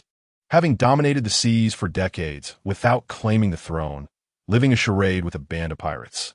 Am I mistaken to call him a failure? Ace, filled with rage, bellowed at Akainu. Father has not failed. His entire being ignited with flames, declaring, "This era is named Whitebeard. The clash of Ace's fire fist and Akainu's magma intertwined in a fierce confrontation. Gubei once again sensed the presence of fate. At that moment, he activated his burning technique to augment his physique, transforming into a streak of light and racing towards Ace. Upon reaching Ace's side, Gubei witnessed the scene unfold. Akainu's powerful fist pierced through Ace's chest. The pirate known as Fire Fist stood before Luffy, gradually closing his eyes. The immortal Marco, along with numerous captains of the White-Beard pirates, gazed sorrowfully at the fallen Ace, their grief unspoken. Countless cannonballs soared toward the Kainu like fireworks. Yet they were utterly incapable of hindering his actions. The naval vice admiral exclaimed, "Admiral Carp, you are." Within the naval ranks, Sengoku firmly restrained Carp, who gritted his teeth in pain, feeling as though his very bones were being crushed. "If this continues, Sengoku, I shall certainly slay Akainu." Luffy, as if bereft of his soul, clutched Ace's lifeless body, weeping uncontrollably. Akainu's expression darkened. "It's your turn now, Straw Hat." With a powerful punch, Whitebeard combined his tremor abilities to strike Akainu at the waist, sending him crashing into the ground. Akainu's half-formed face pressed against the earth, blood oozing from his mouth and nose. Despite being a formidable general, he found himself injured before Whitebeard. His countenance was as dark as water, his arm transforming into magma, continuously gathering strength. He then unleashed a devastating blow aimed at Whitebeard's head, obliterating half of it. Yet, Whitebeard's expression remained unperturbed, as if he felt no pain. This titan of the seas, wielding his Bicento, stood resolute, merely swinging his left arm again to strike Akainu at the waist. Akainu's face paled in shock, agony causing his veins to bulge, while behind him, the Navy headquarters building was torn asunder by an unseen force. This was the full might of Whitebeard's assault. Marineford was cleaved in two, with Whitebeard standing on one piece of land while the remaining pirates occupied the other. This was Whitebeard's choice. He would single-handedly confront the Navy to carve out a path for his sons. On the other side of the land, the pirates wept bitterly, undeterred by the specter of death.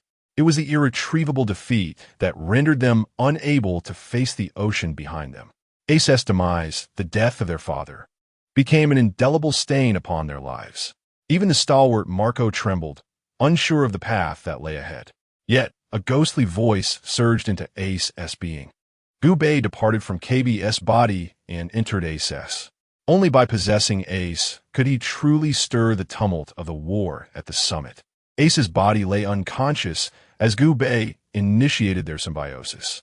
A dark liquid infiltrated Ace's cells, and Gubei felt the life force within him dwindle drastically, bringing him dangerously close to death.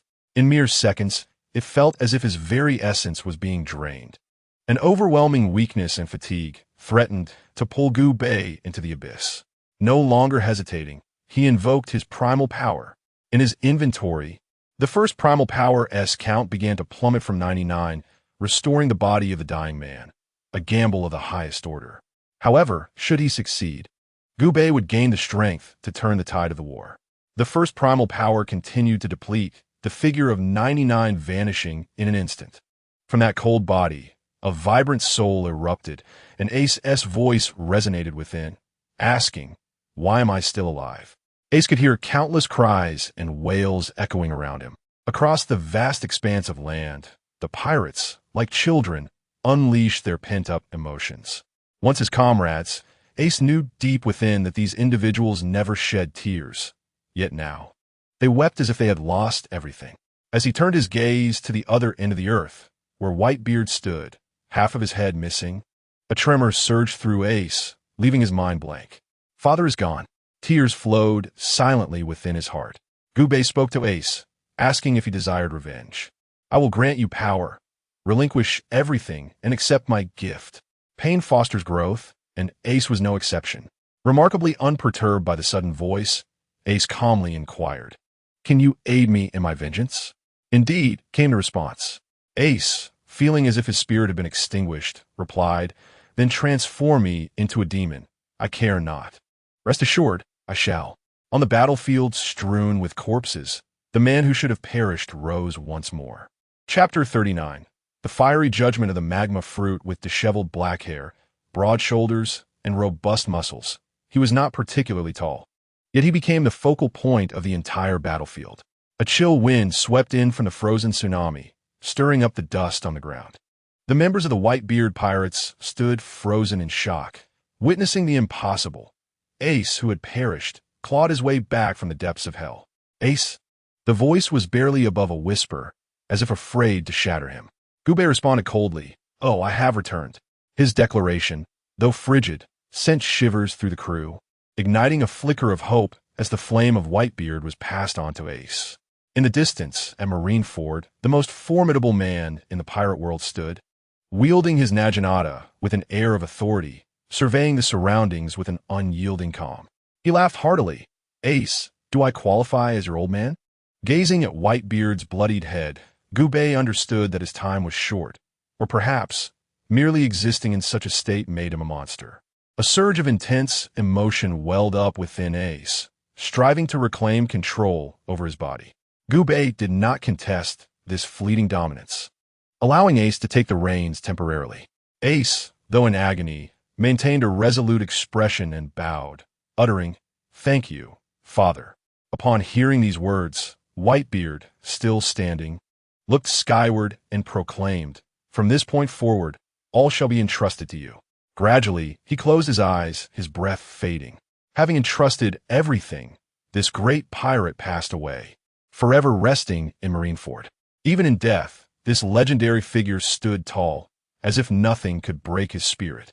The Navy soldiers, armed with cannons, found themselves paralyzed by the formidable aura of Whitebeard's death, too fearful to fire. They could scarcely believe that he was truly gone, their legs trembling. Akainu spat blood, awakening from the recent assault by Whitebeard. Regardless of whether Whitebeard was truly dead or merely feigning, he was resolute in launching his attack. Even if he faced a lifeless body, he sought to create a gaping hole within it, channeling the full extent of his magma fruit's powers. His arm radiated with searing magma, darkly red.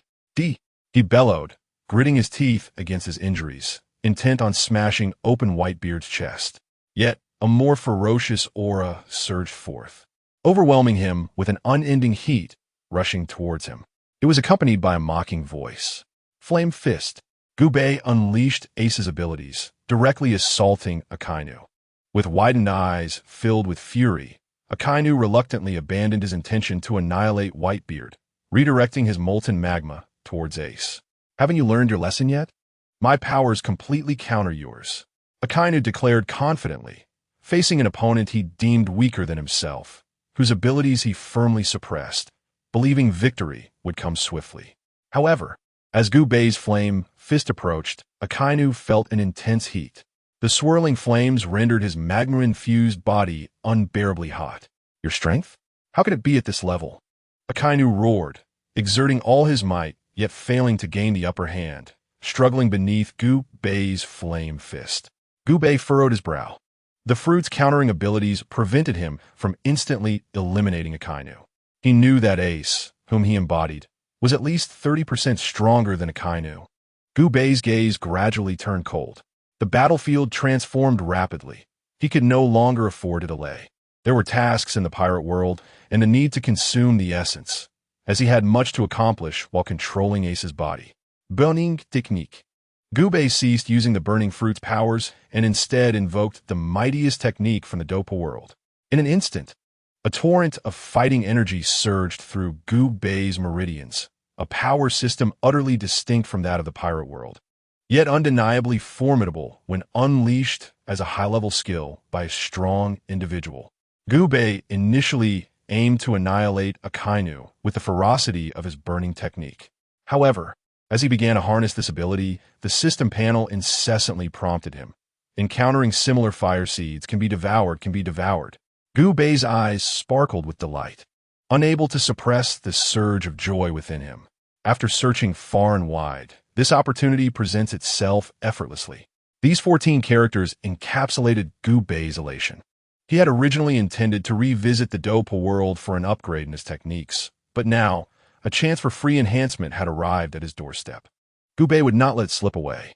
Before him, countless magma projectiles rained down like cannon fire. This was a weakened version of Akanu's technique, Meteor Volcano. Gazing at the sea of flames, Gubei opted for devouring evolution.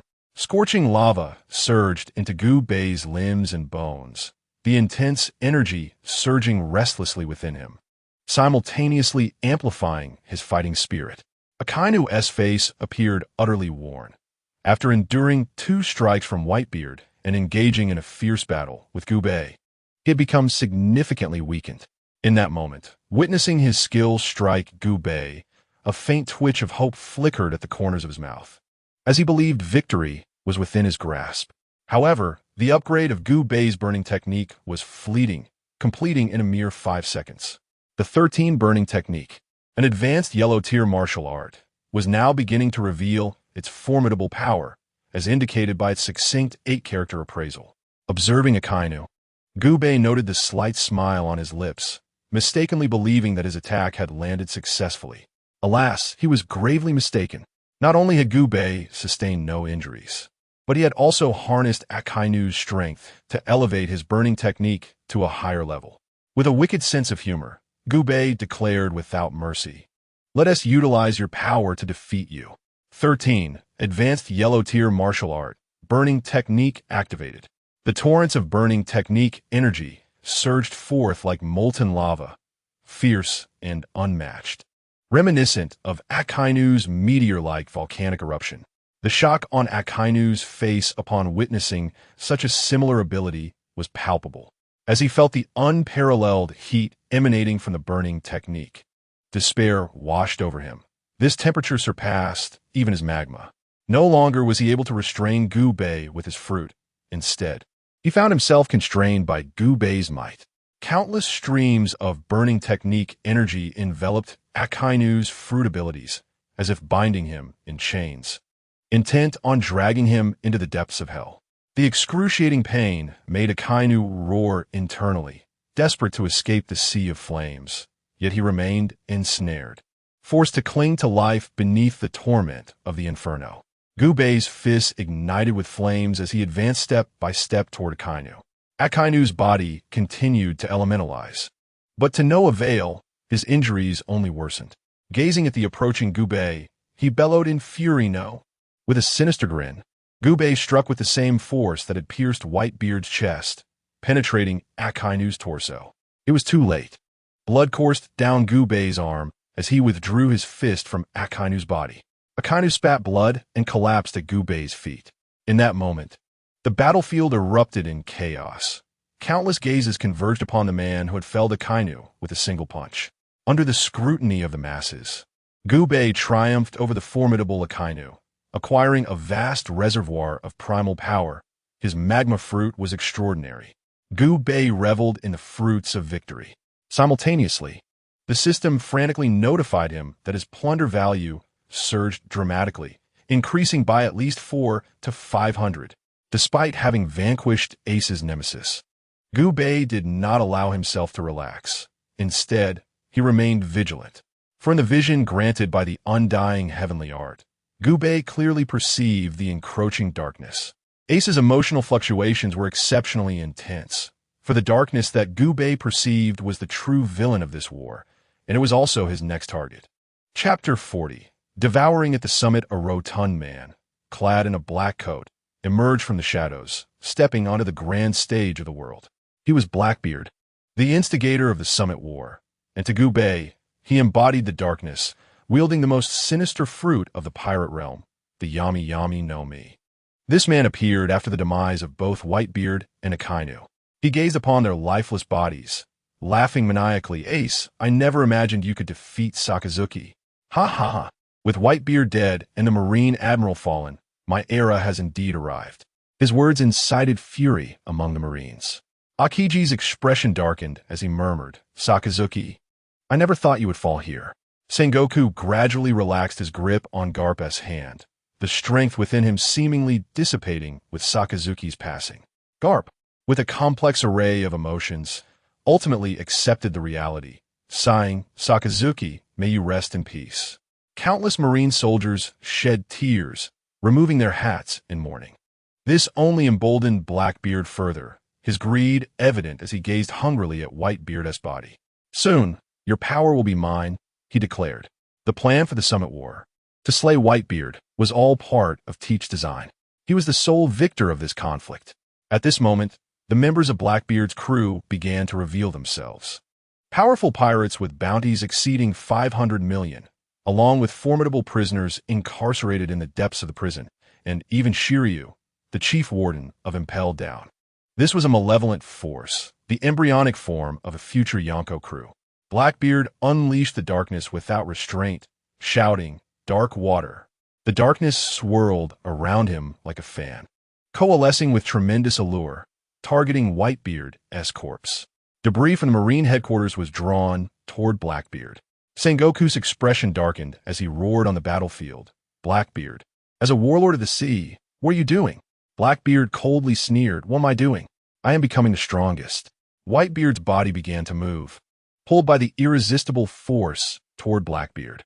Gubei, witnessing this scene, directly articulated Blackbeard's intent. "Teach, do you seek to devour the power of Whitebeard's Gura no Mi?"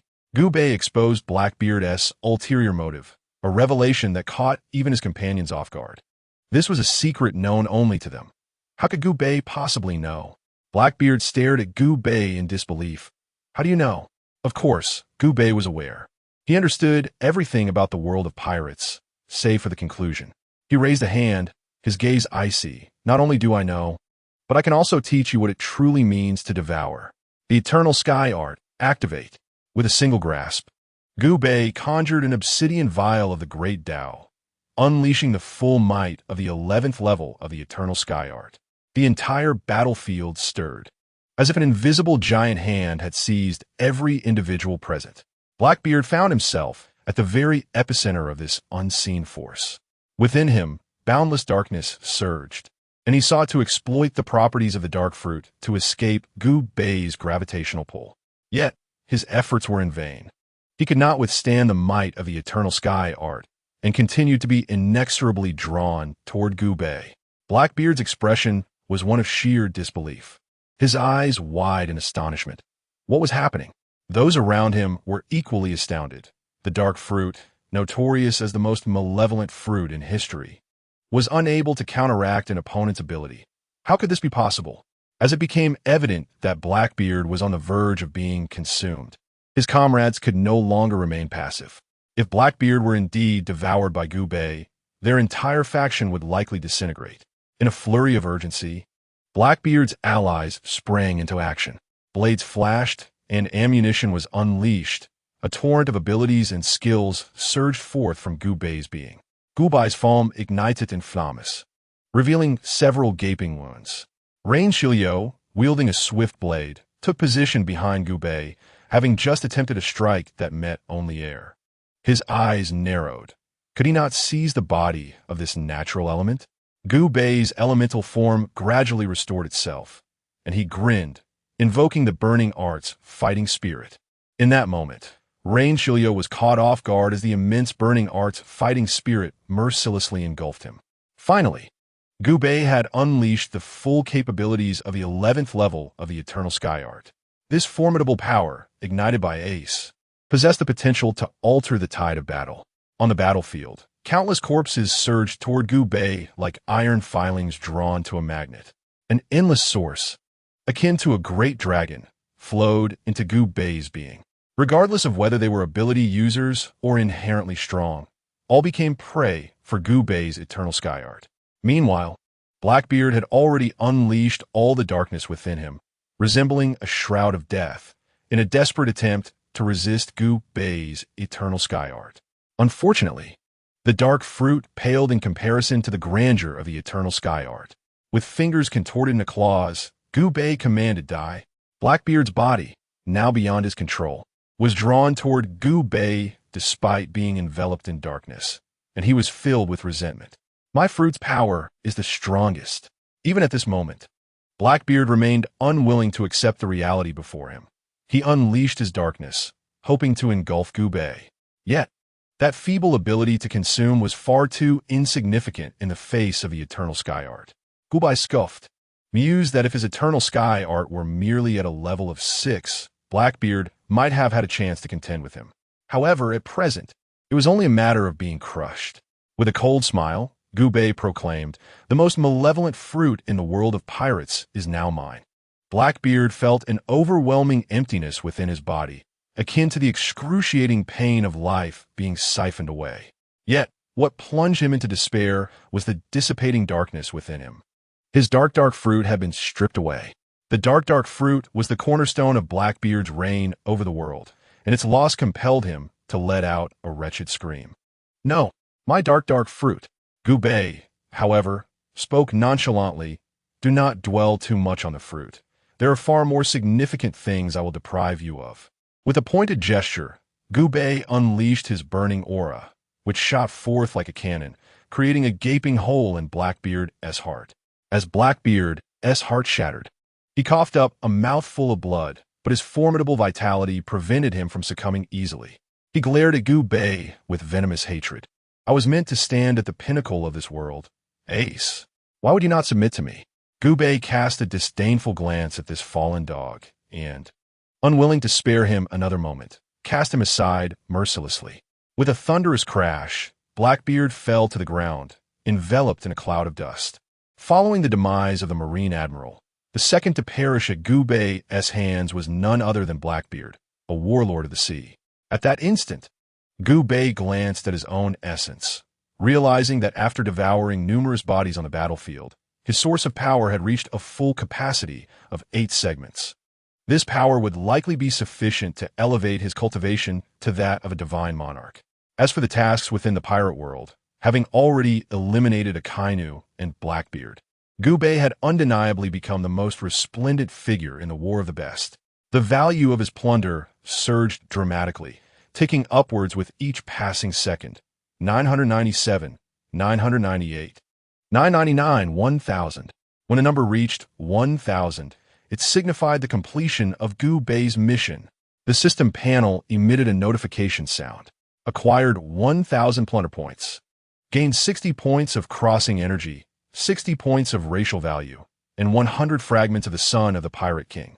The system prompted, "Would you like to utilize the Son of the Pirate King fragments to synthesize a Sequence 9 sailor?" Gubei cast a glance at the ongoing War of the Best, where the battle raged on with continuous casualties among pirates and soldiers alike. The essence of power lay scattered across the ground like gold. Gubei was reluctant to squander the opportunity to gather this source of power, yet the system's prompt urged him to pause. Curious, Gubei inquired, "What purpose does the sailor serve?" The system swiftly elucidated his doubts, stating that upon synthesizing a sailor, the host would have the ability to bestow the sailor's powers upon others at will, as well as the capacity to revoke them whenever desired. Gubei perused the sailor's attributes. Sailor, it grants you exceptional balance, allowing you to traverse a ship even amidst a tempest with the grace of solid ground. You will also acquire remarkable strength and the camouflage of hidden scales beneath your skin, rendering you as elusive as a fish, even without any equipment. You may maneuver in water for at least 10 minutes.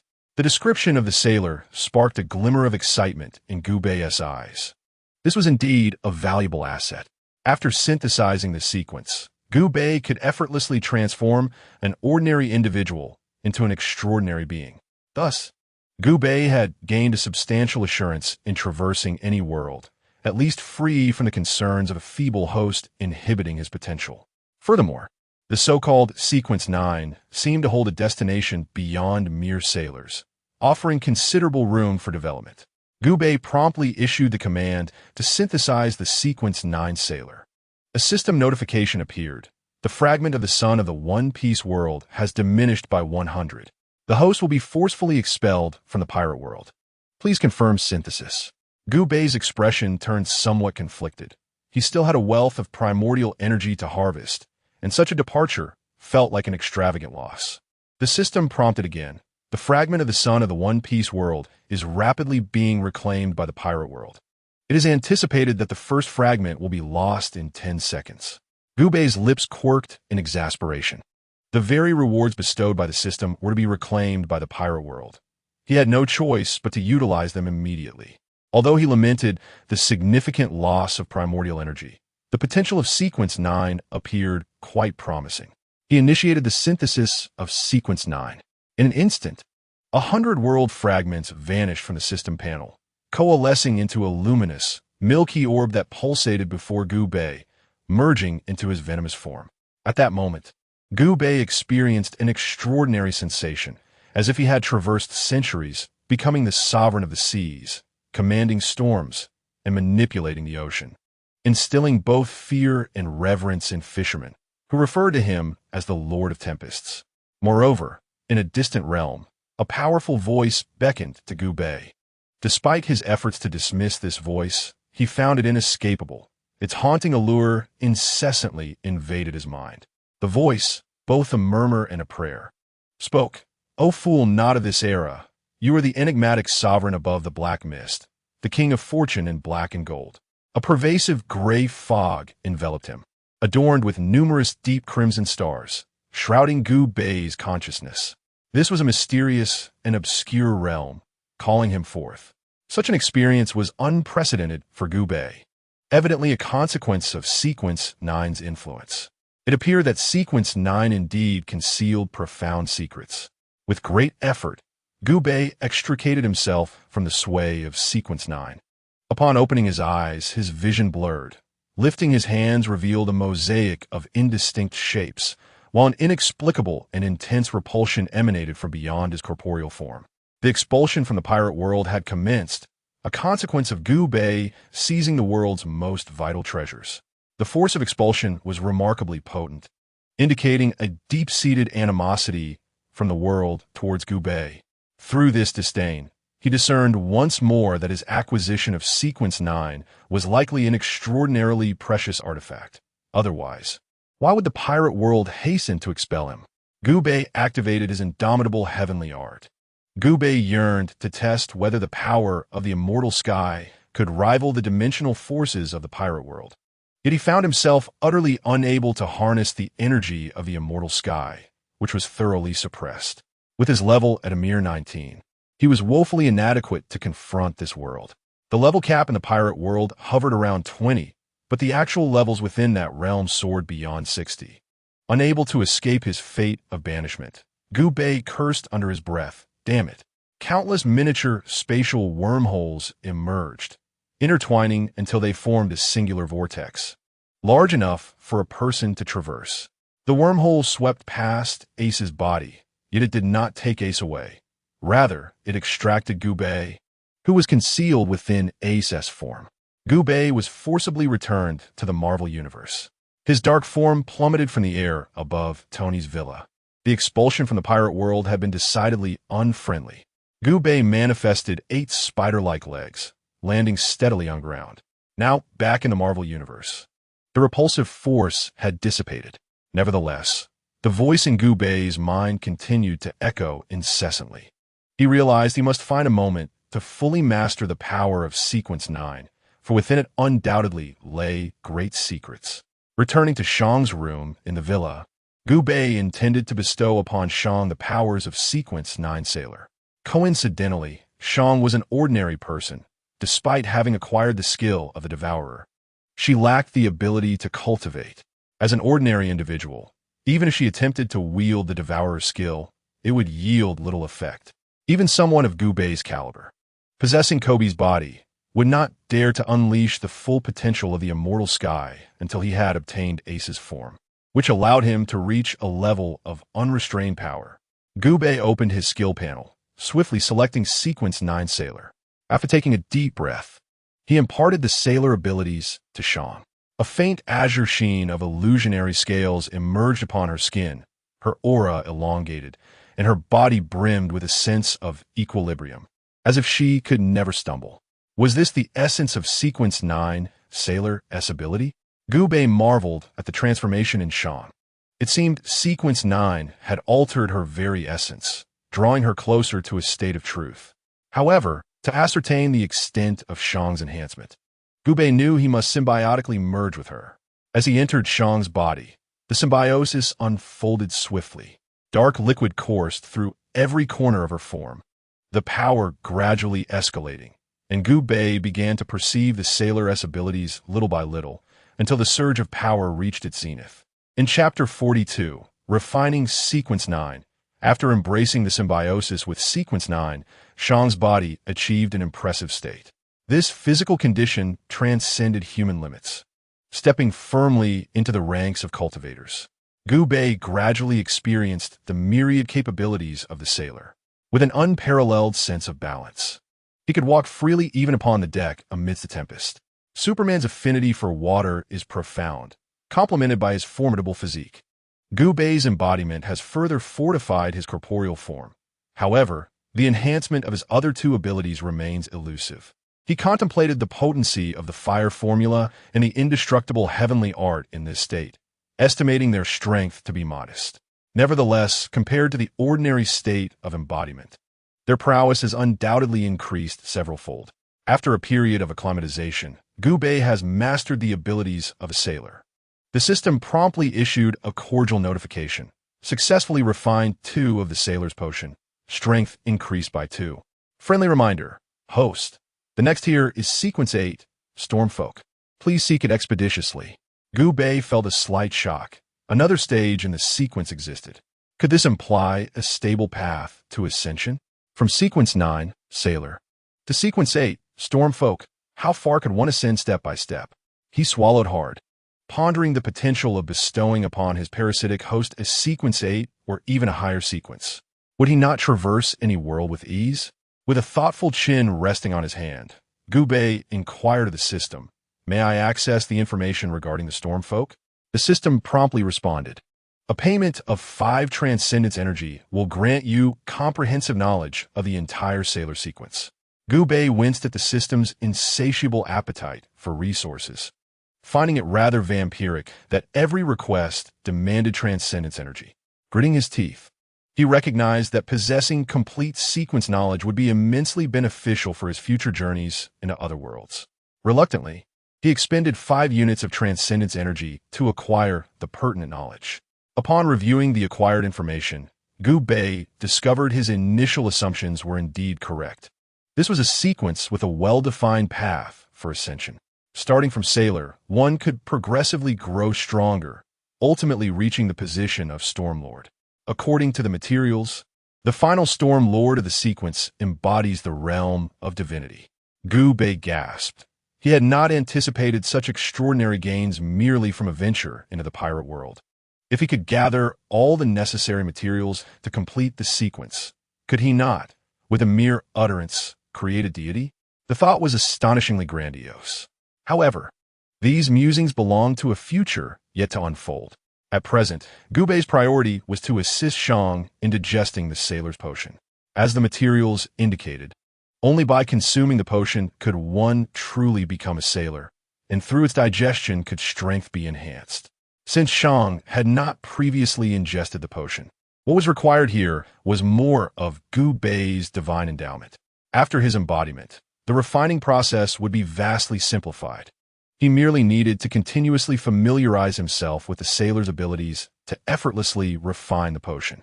This process might take around a month, but Gu Bei could not afford to wait that long. Gu Bei intended to utilize the method recorded in the materials to expedite the digestion of the potion. With this experience of potion digestion, future consumption would likely take only a few days.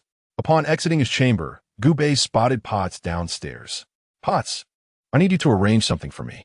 Potts looked up in surprise, realizing that Gu Bei had mysteriously returned.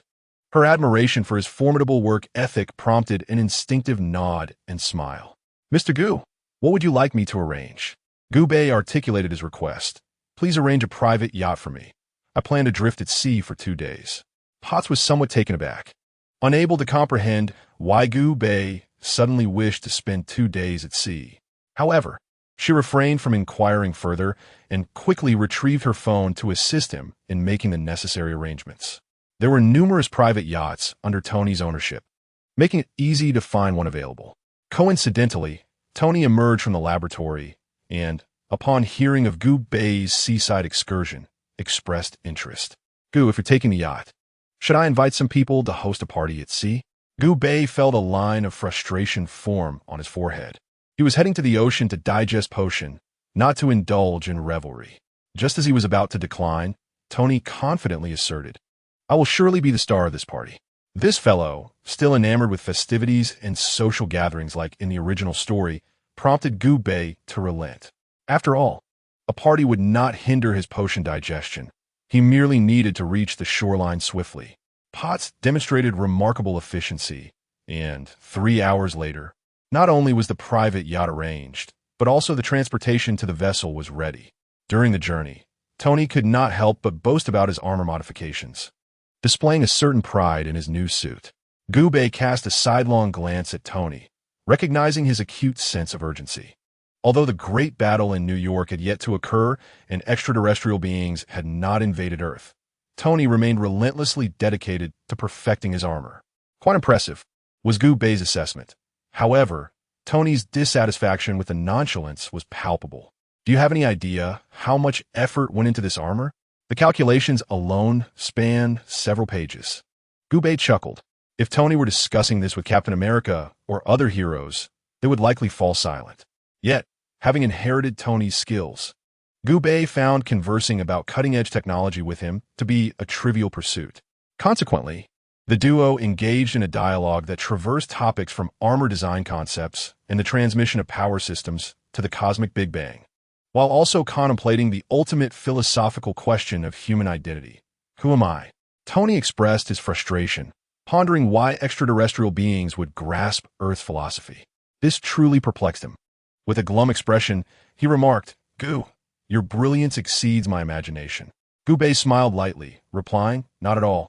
It is your intelligence, as an Earthling, that truly astounds me." The scenic west coast of the United States, a veritable paradise for vacationers, marked the destination for both Gu and Tony. By the shoreline, a barbecue grill accompanied by an array of exquisite beverages awaited a group of men and women clad in swimwear, poised for the forthcoming festivities.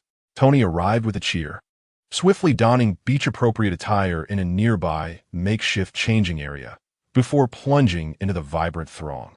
Meanwhile, Gu quietly boarded a luxurious cruise ship anchored at the ocean's edge. At the moment he stepped onto the vessel, he distinctly sensed the accelerated assimilation of the magical elixir within his being. In Chapter 43, the Immortal King descends to the ninth heaven. The system presented Gu with a method to refine the power of a sailor by embodying the role itself. On the vast ocean, aboard the cruise ship, he endeavored to grasp the essence of balance like a sailor, diving into the water and honing his physique, each action propelling his refinement of the sailor's strength. The lively beach scene featured Tony in flamboyant attire, a pair of vividly colored floral shorts, making him the undeniable centerpiece of the celebration as he indulged in glass after glass of champagne amidst the revelry. Gu sat serenely on the cruise, absorbing the rhythmic undulations brought forth by the waves. The gentle sway of the deck resonated with him, intricately captured and contemplated. The system continually indicated that more sailor strength was being absorbed by his form, reaching a notable 6%. Indeed, upon arriving at this oceanic expanse, the rate at which he absorbed the sailor's power surged exponentially. Gu could distinctly feel his vessel growing stronger, his embodiment bestowing her with an augmented strength, a gratifying progression. Although this power paled in comparison to that of Ace or the Radiant Sun, it was a force Gu could freely bestow upon others, marking it as his own. The seaside celebration persisted until the sun dipped below the horizon, with Tony orchestrating the arrival of numerous sports cars, illuminating the scene with their headlights, thereby continuing the opulent revelry in grand style. The air was thick with the flirtations of alluring women and hormone-driven youth, hinting that a fervent clash might soon unfold. In the midst of the party's peak, Tony, the host, discreetly excused himself and ascended to the cruise ship. He poured 2 glasses of champagne and, noticing Gu standing on deck, remarked, "Gu, such a splendid party, and yet you choose not to partake." Gu glanced at Tony, somewhat astonished that he had not continued his wild antics. Having devoted considerable time to refining sailor strength, Gu intended to rest for a moment. Accepting a bottle of champagne from Tony, Gu inquired, "How long do you plan to pursue your research on the armor?" His question bore deeper significance, subtly probing Tony's intentions regarding his heroism. Upon discussing the armor, Tony's demeanor shifted to seriousness. After taking a sip, he asserted his commitment to relentless study. This response mirrored the essence of Tony from the original world. Despite their divergent experiences, his unwavering sense of justice remained intact, an inflexible resolve. Should Tony persist in his quest for justice without alteration, he would undoubtedly meet his demise once more in the forthcoming conflict. A mere mortal standing alongside gods, Iron Man remained steadfastly true to his identity. Gubei comprehended Tony's intentions and had no intention of persuading him to abandon justice, for even Potts and his beloved daughter had been unable to sway him. After a moment of contemplation, Gubei pointed at Tony, bestowing upon him the powers of the sailor from Sequence 9. Instantly, Tony was imbued with extraordinary strength. His skin began to shimmer with illusory scales, and his form became more robust. Gubei observed silently as Tony struggled to fully assimilate the sailor's power. However, if he were to possess Tony, he could immediately elevate Tony's capacity for assimilation to a remarkable level. Experience had shown that once the initial assimilation was achieved, the subsequent journey would be considerably smoother. In the future, even if Gubei were to inhabit an insect, he could endow it with the sailor's strength, establishing a baseline of power. Tony marveled at the changes the sailor bestowed upon him, intrigued and asking, "What have you given me?" Gubei, utilizing Tony's body to validate his hypothesis, had no intention of reclaiming his power. It was a gift of strength. Should Tony manage to absorb it, he would reap significant benefits. Although taken aback, Tony reasoned that gaining was preferable to losing, and he graciously accepted the sailor's abilities. Gubei advised him, "If you wish to assimilate this power, spend more time aboard the ship." Tony took a few strides on the cruise ship, sensing the subtle currents of power. Yet he remarked, "No, I must return to developing my armor. We shall speak of this another time." With a glass of champagne in hand, he elegantly turned away. Gubei resumed the refinement of the sailor's power, having already assimilated approximately 6% by the afternoon. At this rate, within a week, he would fully refine the sailor. The sea lay calm and serene as Gubei methodically enhanced his strength. A week passed, neither too short nor too long, and in the blink of an eye, Gubei successfully refined the Sequence 9 sailor. However, the power of Sequence 9, while surpassing human limits, did not equate to true strength. According to the system panel, Gubei, having completely absorbed the sailor's powers, might still struggle against an opponent of Sequence 8. Several reasons contributed to this, the most significant being twofold. First, Gubei's rank as a shared body was too low, resulting in minimal power enhancement. Second, the leap in strength from Sequence 9 to Sequence 8 was markedly pronounced. Having concluded his tasks with the sequences, Gubei finally found time to refine his primordial powers. The incomplete, chaotic body of Xiao still required cultivation. Without practice, how could one attain a flawless chaotic form? That said, Gubei was quite vexed by a particular matter. The cultivation of the radiant sun remained stagnant at the divine bridge realm, and lacking knowledge of cultivation himself, he could not elevate the radiant sun's prowess. As for returning to seek vengeance against the heavens, it was uncertain when that would come to pass. Gubei could only hope that his symbiotic body would reach the 100th level. At that point, even if he were to possess the form of the divine bridge realm's Xiao, it should be feasible to contend with beings of the Saint Lord caliber. However, words were futile. Gubei ultimately calmed his mind to refine his essence. Before commencing this process, he retracted the sailor's power of Xiao, sensing that the mixed energies would be detrimental to his foundational cultivation. Having amassed a considerable amount of essence in the pirate world, he achieved 9 slots. Uncertain if this would enable Xiao to cultivate into the divine king body, Gubei recalled the immortal bird fruit of Marco in the pirate world, feeling a twinge of regret, for the essence of that fruit was truly formidable. The monotonous process of refining the essence began, as Xiao employed the devouring sky demon technique, gradually absorbing the quintessence of the essence. Her physique advanced toward a higher echelon. Divine radiance continuously manifested upon Xiao's body, each inch of skin becoming exquisite and translucent. akin to an untainted form. Within her sea of suffering, celestial palaces emerged, one after another, reaching toward the heavens. Witnessing this scene, Gu Bei felt a stirring in his heart and infused the remaining essence into her. In an instant, a snow-white-clad celestial king ascended the celestial palaces, stepping into the 9 heavens. The manifestation of the divine king body was complete. With the successful cultivation of the divine king body, Gu Bei exhaled deeply, his eyes sparkling with brilliance. He had forged something extraordinary, embodying the manifestation of the divine king ascending to the 9 heavens. Just as he intended to check the date and calculate the duration of his cultivation, a gentle sway of the cruise ship interrupted him. He heard the sounds of conversation between a man and a woman. Lifting his gaze toward the front of the ship, where it appeared guests were arriving. Chapter 44. The Stonehammer soothsayer Tony donned a sleek black suit, complemented by a deep blue tie, a subtle smirk gracing his lips as he appeared in high spirits. Recently, he had been frequently returning to the cruise ship, absorbing a substantial amount of sailor's power. On board, there was a fishing harpoon he had commissioned, which he had used to catch numerous fish. Accompanying Tony on this occasion was his new secretary, Natasha Romanoff. She was a beauty with cascading brown curls, adorned in a fitted black low-cut dress that accentuated her alluring figure. Tony playfully remarked, "Natasha, this is your first time here, isn't it? Relax a bit." Natasha smiled softly, her expression perfectly balanced with a touch of feminine modesty and mystery. As she flicked her hair, she replied, "I believe I can manage just fine."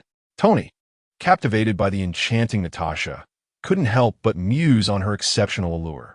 The two engaged in conversation as they ascended to the top deck of the cruise ship. Gu Bei, having waited for some time, immediately noticed Natasha beside Tony.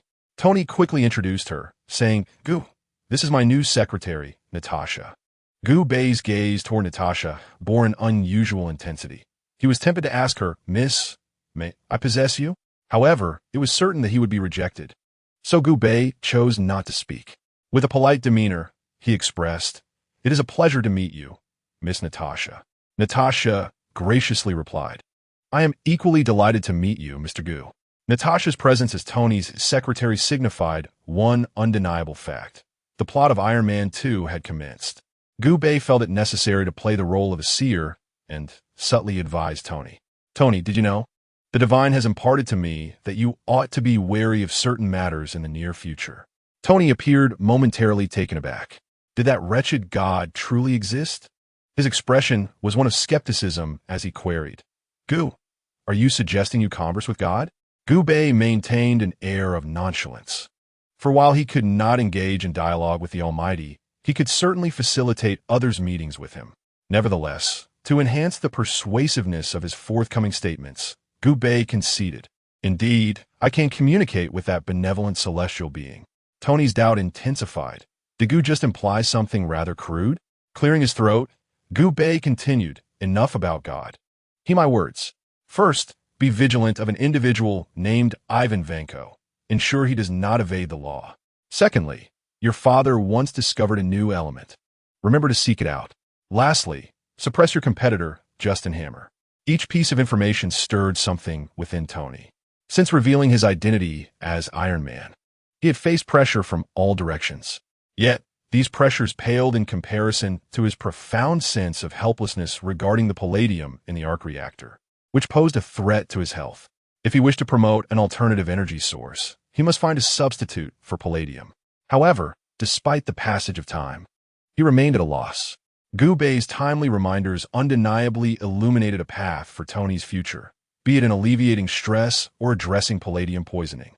Tony had initially approached Gu Bei with a positive mindset, and this unexpected boon only heightened his spirits. "Gu, could it be that you have glimpsed the future? I feel a sudden clarity," he exclaimed. Gu Bei responded with a mild smile, gazing skyward. He did not possess the ability to foresee the future. He had merely watched Iron Man 2. Natasha, standing nearby, discreetly observed Gu Bei, yet found it impossible to decipher his character.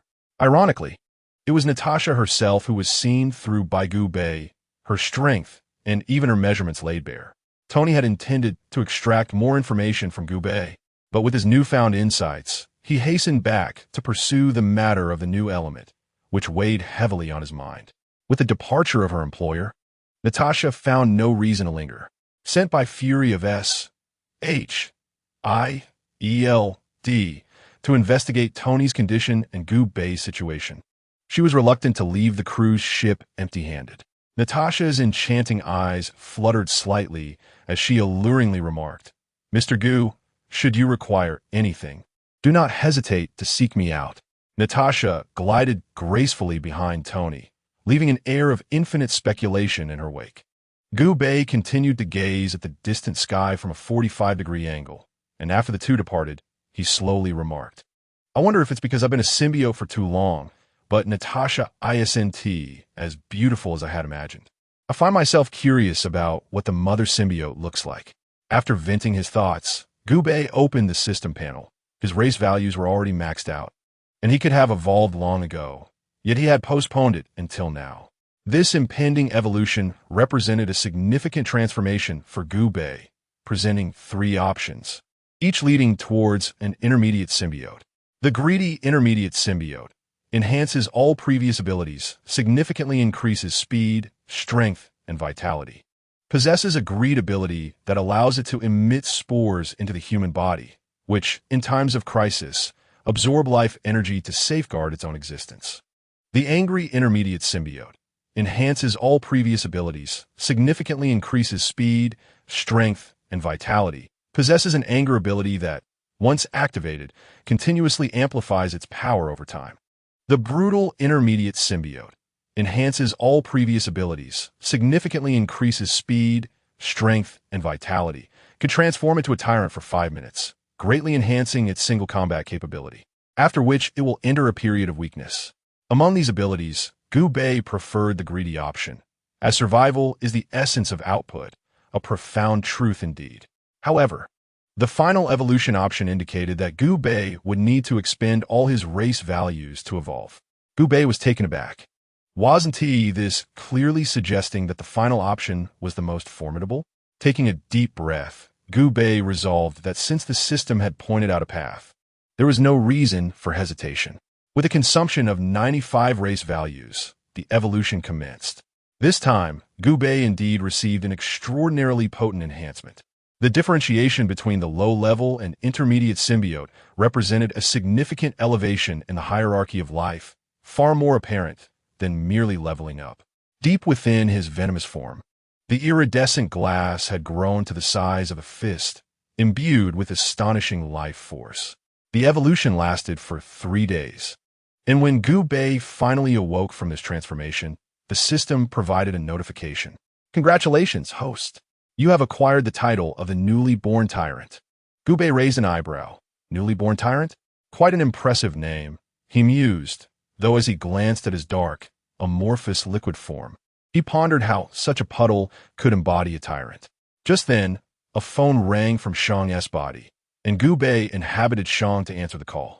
On the other end was an excited Tony. "Gu, your advice has been a tremendous help to me." Gu Bei had anticipated this outcome and responded nonchalantly.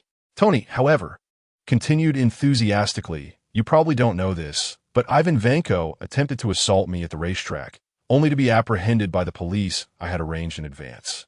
Gu Bei's lips twitched. "I must admit, I was unaware of this." Moreover, he found it quite perplexing that the police had managed to apprehend the criminal so swiftly. Tony continued with a more fervent tone, proclaiming that he had discovered new elements within the remnants left by his father.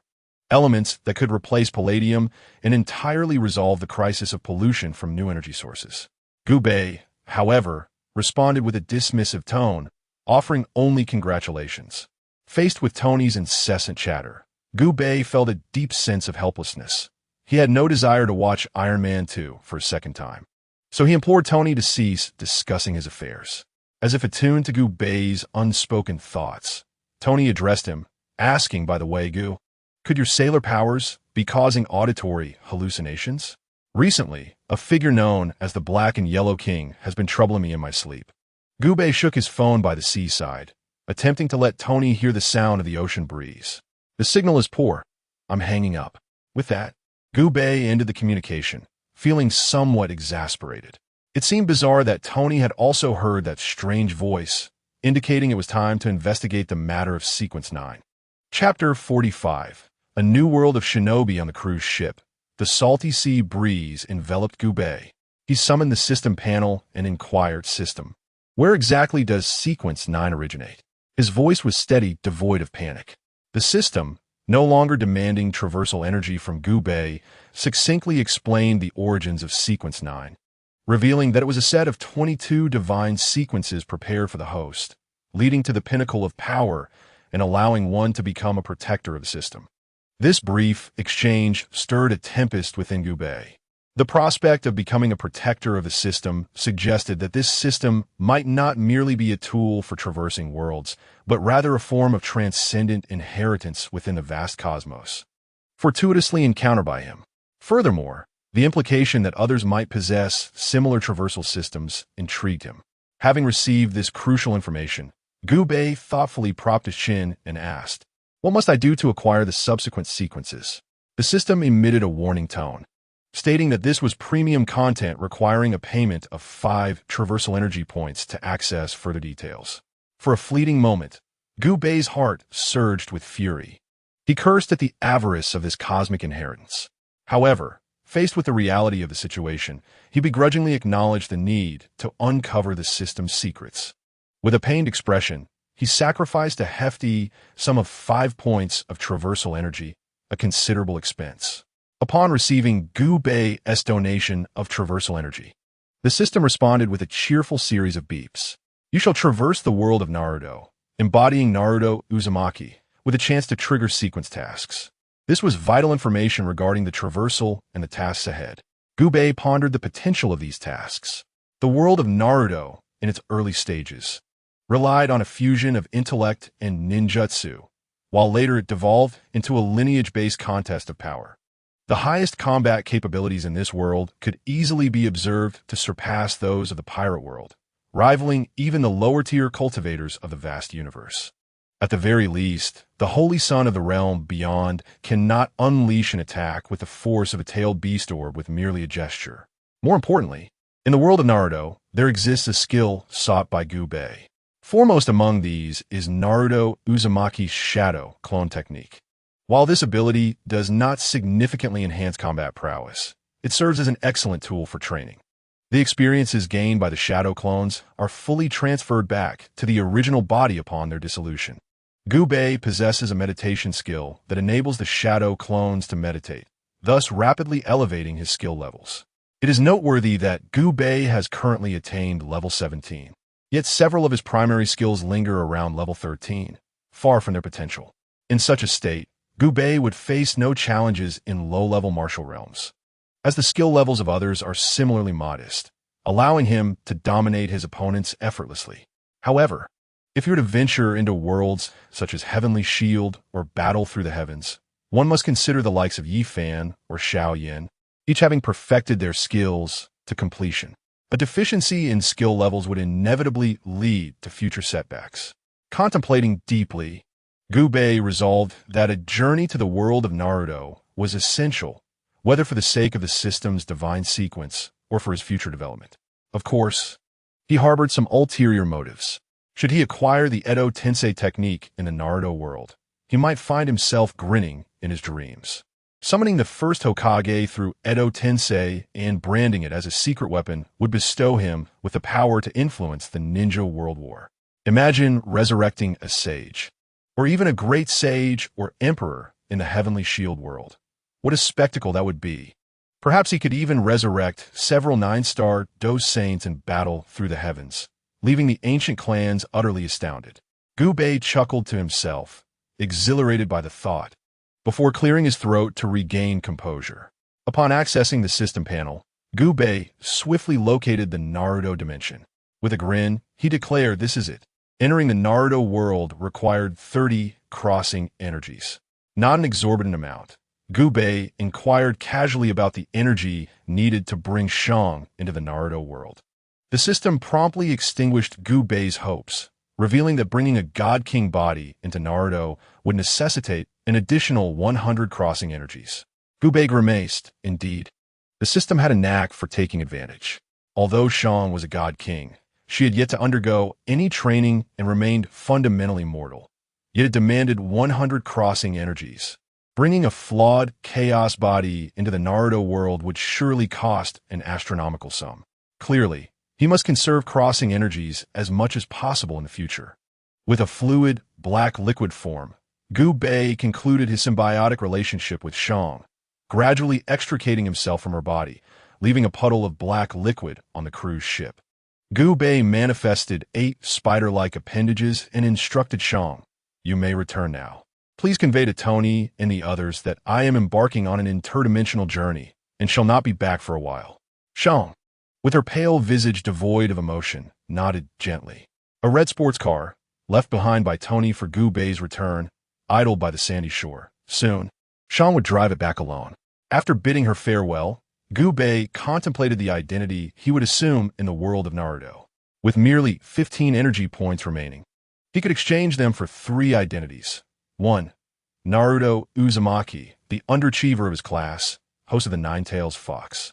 2. Sasuke Uchiha, the handsome overachiever, blessed with Uchiha lineage. 3. Sakura Haruno, the class's foremost infatuated girl, enamored with Sasuke. 4.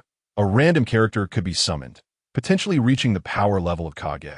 Without a shadow of a doubt, Gu-Bei opted for Naruto Uzumaki, as his primary aim was to uncover the secrets of the system, specifically the enigma of ascension to divinity. Although Sasuke's bloodline was remarkable in the grand tapestry of the multiverse, it was hardly extraordinary. After expending all his traversing energy, Gu-Bei made his decision. The exhilarating force of spatial energy enveloped him, descending from a distant realm, blurring the world around him. Xiao, witnessing his departure, felt the magnitude of this transcendent power, even as an untrained mortal. She remained until Gu-Bei's figure had completely vanished before finally leaving the cruise ship. Guided by the spatial force, Gu-Bei swiftly arrived at his destination, the world of Naruto.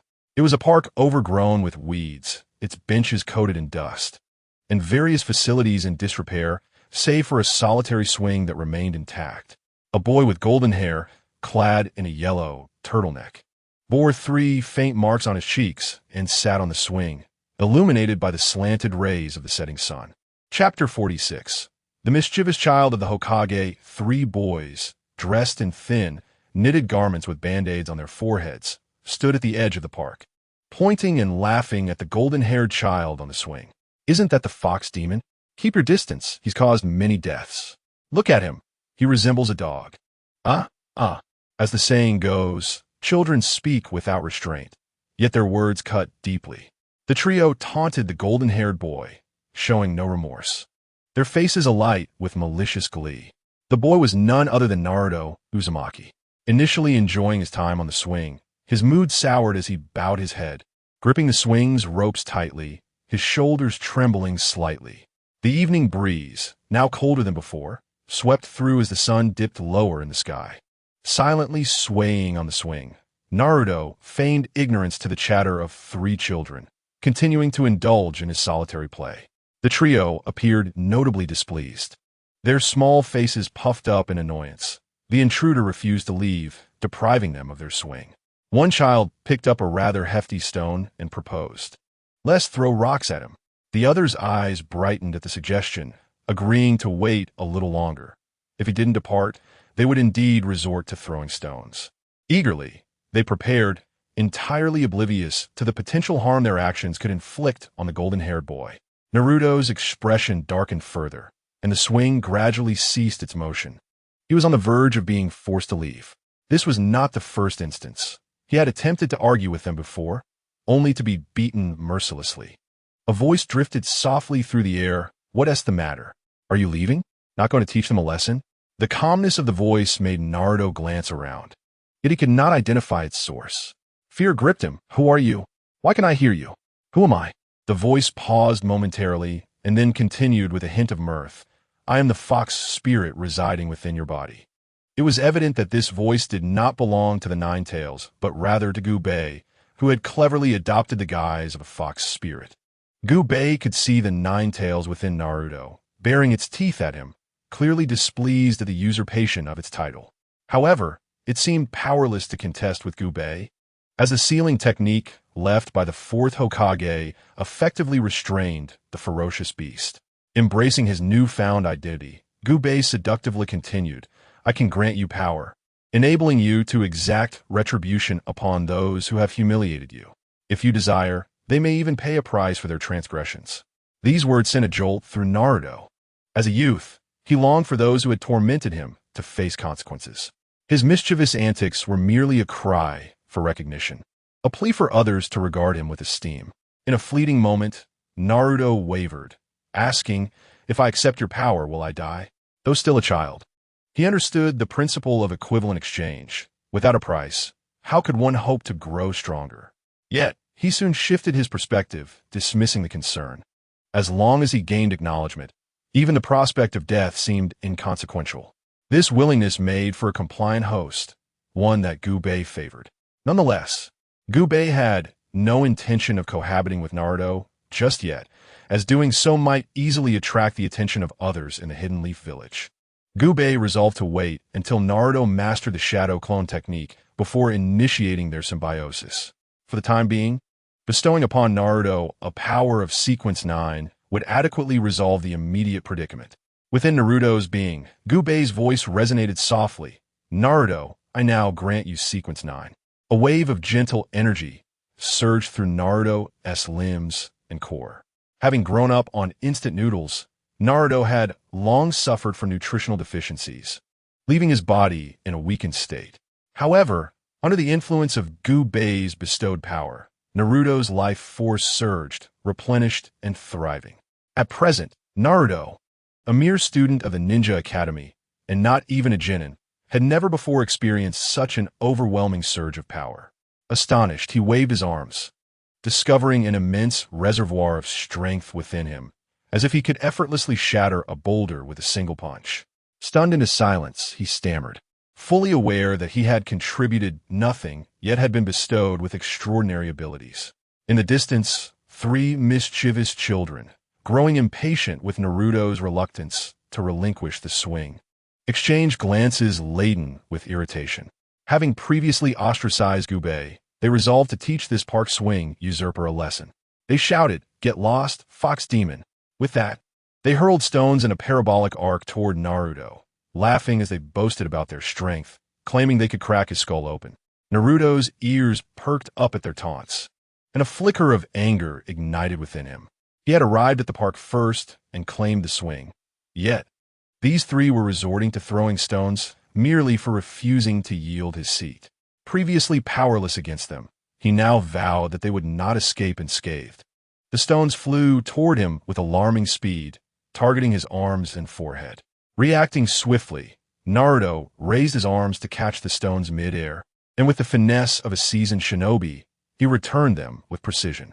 His movements were rapid and fluid, far surpassing that of an average genin. The three children barely comprehended what had transpired before they felt a sharp pain coursing through their bodies. Two of them bore deep bruises on their arms, while the third had suffered a gash on his forehead, blood trickling down. They cried out in agony, the impact causing them to tumble to the ground, writhing in pain as if a piece of their flesh had been torn away. Having dealt with them, Naruto remained remarkably composed. "You wanted to strike me. I merely retaliated in kind." The boy who had attempted to strike Naruto on the head whimpered, "How dare you hit me? Even my mother wouldn't lay a finger on me. You wretched orphan, you cursed fox demon." The other two, gritting their teeth against the pain, pointed accusingly at Naruto, declaring, "You've drawn blood. We will summon your teacher to hold you accountable." Supporting one another, they resolved, "We will go fetch our parents." Among children, there exists an acute awareness of the implications of involving parents or teachers in disputes, especially since both Naruto and Gubei were orphans, devoid of parental figures. Any summons of authority would leave Naruto vulnerable, likely facing harsh reprimands. Adults would, on the surface, express concern for Naruto's well-being while secretly mocking him. Naruto found himself in a state of helplessness, devoid of parental support, and besieged by those who sought to belittle him. He was compelled to wear a mask of compliance, lest he be reprimanded by his teachers for his perceived misconduct. Contemplating this, Naruto's expression darkened significantly. He was unwilling to endure the lectures of the adults. With a steely gaze, he resolved to detain the two departing children. However, Gubei interjected, suggesting they call for assistance, promising that he would dictate the narrative. Taken aback, Naruto inquired if Gubei had a plan. Gubei, exuding an air of calm assurance, smiled enigmatically, his thoughts already swirling with ideas of how to turn the situation to their advantage. Chapter 47. My father is the fourth Hokage. The park, often a place of solitude, buzzed with an unusual energy that day. A child, with a gaping wound on his forehead, wept uncontrollably, vowing to exact revenge on Naruto for the perceived wrongs he had suffered, his cries growing increasingly desperate. As the evening breeze rustled his open attire, Naruto gazed upon the child who had once tormented him, feeling no sympathy, only a sense of revulsion. As his life coach in this moment, Gubei offered a rather sinister piece of advice. Naruto, approach him and, in a venomous tone, proclaim that you will seize any opportunity to eliminate him. This malevolent suggestion sent shivers down Naruto's spine. Swallowing hard, he glanced at the child lying on the ground, then moved closer, lowering his voice. Never let me encounter you alone again. Otherwise, I shall ensure your demise. The child abruptly ceased his sobbing, gasping in terror as he regarded Naruto, instinctively retreating several paces. In the distance, the two children who had gone to summon adults returned, accompanied by three formidable women and Irika from the Ninja Academy. Irika, a kind-hearted individual with a prominent scar across his nose, continuously offered apologies to the three robust women, his demeanor sincere. Yet, the trio stood with hands on hips, vociferously criticizing Irika for his failure to manage his students, questioning whether the Ninja Academy was merely a breeding ground for violence. Fuming at the thought of their children being bullied, the women were on the verge of confronting Irika directly had they not intended for him to discipline Naruto instead. Irika, attempting to downplay the situation, remarked that it was merely children at play, insisting that it was not as severe as it appeared. One of the mothers retorted, "My child came home in tears. This is no mere play. If we do not receive a satisfactory explanation, we will certainly escalate this matter to the Ninja Academy tomorrow." Irika's expression darkened. He felt an uncomfortable knot in his stomach, but knew he had to endure, recalling Naruto's mischievous nature. Upon arriving at the park, the two children shouted, "The fox demon is in the park." Irika reprimanded them. "What do you call Naruto?" The children recoiled. But the three mothers could not stand idly by while their offspring were mistreated. What's wrong with calling him a fox demon? Isn't that the truth? Furthermore, what harm is there in a child's jest? Should they be pelted with stones for it? Irika had no choice but to endure once more. Yet the three fierce women continued their incessant chatter as they arrived at the park. Among them, one particularly sharp-featured woman rushed forward upon seeing a child lying on the ground with a bloody wound on his forehead, quickly scooping up her own child. Her gaze shifted to the unharmed Naruto, and it seemed as if a fire ignited in her eyes. Had Irika not been present, she would have relished the opportunity to slap Naruto across the face, berating him with venomous words, "You monstrous creature, since no one has taught you. I shall do it myself." With that, she raised a hand, intent on twisting Naruto's ear, her demeanor indicating she would not relent until she had completely yanked it off. At that moment, her larger frame blocked out the setting sun as she stood before Naruto, her expression one of menace. Her hand descended with force, creating a gust of wind that illustrated the power behind her strike, aimed directly at Naruto's ear. Gubei directly commanded Naruto to muster all his strength and bring her down.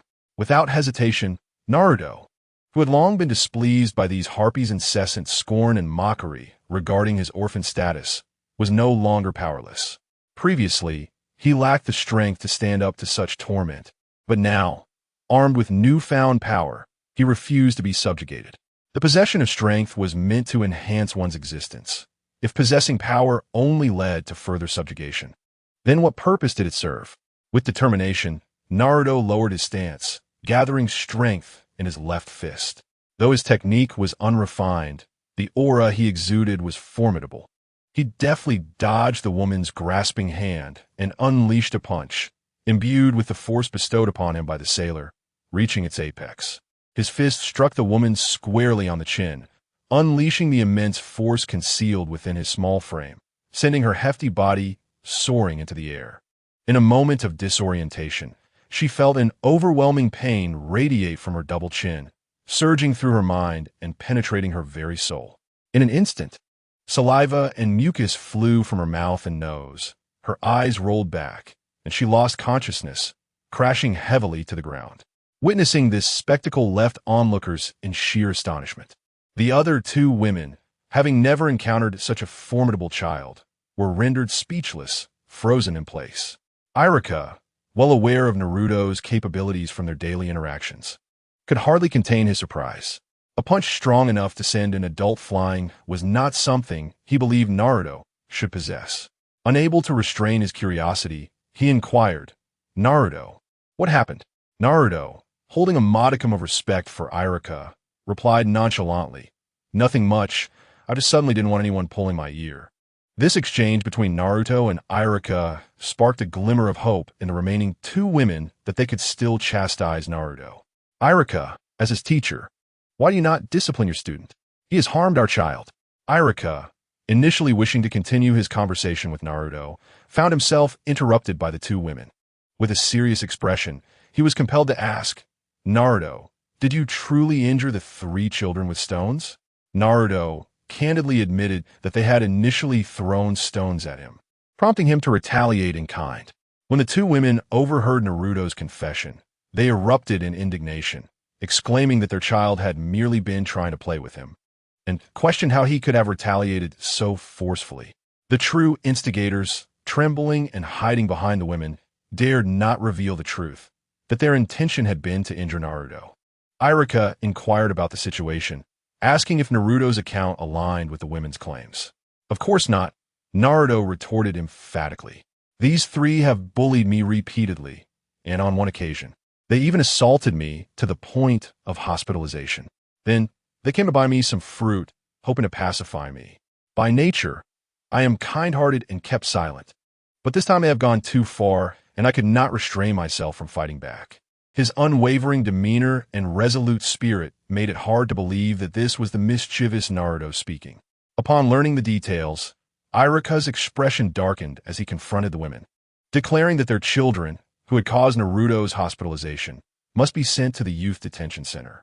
The aggressive stance of Irika flustered the two women, who quickly shielded their children and brazenly threatened to escalate the matter to the principal of the academy. They boisterously declared that if the principal did not take action, they would approach the police, and if that proved futile, they would seek out the Hokage, vowing that they would not allow the authorities to shelter one another. The unreasonable outcry of the women would have overwhelmed an ordinary person, leaving them unable to articulate their case. However, Gubei was no ordinary individual. He was well-versed in the world of Naruto. He turned to Naruto and instructed him to repeat after him. As Gubei spoke each word, Naruto echoed him, swiftly forming a coherent statement. "The fourth Hokage is my father. One of the legendary Sannin, Jiraiya, is my father's mentor, and the current Hokage is my father's mentor's mentor. You may go and seek them out." A barrage of revelations left the two women utterly bewildered. How could the orphan Naruto claim that the fourth Hokage was his father? The fourth Hokage, known as Minato Namikaze, had no apparent connection to him. Yet, they hesitated to dismiss his words outright, casting furtive glances at Irika. As someone closely associated with the third Hokage and as Nin himself, Irika was well aware that Naruto's claims were indeed true. However, he was filled with confusion about how Naruto had come to know all of this, as such information was supposed to be kept from him. Irika's expression fluctuated between uncertainty and concern as he pondered how to inquire about Naruto's source of knowledge. Two formidable women, upon witnessing Irika's evident unease, quickly discerned that everything Naruto had said was indeed true. These two individuals, with their opportunistic tendencies, were suddenly overwhelmed by the weight of Naruto's formidable connections, causing them to feel as though the ground had shifted beneath their feet, nearly causing them to faint. Reflecting on their recent actions, they felt as if they had entered a latrine with a lantern in search of filth. They grasped their son's small arms and approached Naruto, bowing obsequiously. Naruto, we're deeply sorry. Please do not take it to heart. What would you like to eat tomorrow? We'll buy it for you. Naruto regarded them coldly, remaining silent. Their anxiety intensified as they noticed their children hesitating to apologize, stubbornly refusing to bow their heads. The two women, in a moment of desperation, pinched their children's tender arms, leaving bruises, urging them to apologize. The children cried out, Naruto, we're sorry. Iruka, wholly focused on Naruto, paid no heed to the two women and promptly stated, you should leave. Your presence is no longer required here. The two women, feeling a sense of relief, continued to offer apologies to Naruto while hastily leading their children away from the perilous park. As they fled, Naruto gazed at his own palm, contemplating whether this was the dignity that power bestowed. If so, he resolved to acquire strength. Iruka approached Naruto and squatted down to meet his gaze. Naruto, how did you come to know about what just transpired? Naruto, looking confused, wondered if Iruka was referring to his earlier words. Noticing Iruka's serious expression, he began to doubt. Iruka-sensei, was what I said really true? His youthful voice carried a note of vulnerability. Iruka clenched his teeth. Someone will inform you of these matters in due time. For now, please answer my question. Who told you this? Feeling a sense of unease at Iruka's unfamiliar demeanor, Naruto, despite his apprehension, chose to trust Iruka and replied, it was the fox spirit within me that told me. Deep within Naruto's sealed being, a great fox lay upon the water's surface, its 9 tails swaying restlessly. The fox wore a grim expression. So, the human sits sealed while the pot falls from the sky? Very well, I shall remember this grievance. Iruka understood that the 9 tails was responsible for this incident, and a fleeting shadow of hatred crossed his face before he took a deep breath, transforming his expression into a smile. Naruto, you must not speak of this to anyone. Do you understand? Naruto hesitated momentarily, but ultimately nodded. Iruka gently patted Naruto's head, acknowledging the trials that lay ahead for this child. Remember, tomorrow is the practical examination at the Ninja Academy. Do not be late. As an adult, one understands the significance of changing the subject. Naruto's eyes sparkled with anticipation. He was confident that his strength would shine brilliantly in tomorrow's combat trial. That arrogant Uchiha Sasuke only garnered Sakura's affection due to his prowess, didn't he? The thought of defeating Sasuke and basking in the limelight sent a surge of excitement through Naruto. With unwavering confidence, he addressed Iruka, assuring him, don't worry, teacher Iruka. I will not be late tomorrow, and I will surely defeat Uchiha Sasuke. Iruka couldn't help but shake his head with a wry smile at Naruto's carefree demeanor, thinking that this boy still bore that foolish look. However, given Naruto's current abilities, it seemed plausible that he could indeed triumph over Sasuke. In terms of reaction speed and strength, Naruto had evidently surpassed that of a mere genin, while Sasuke was undeniably powerful for his age. He paled in comparison to the present Naruto. To celebrate your victory tomorrow, let us indulge in some ramen. It's on me, Iruka proposed.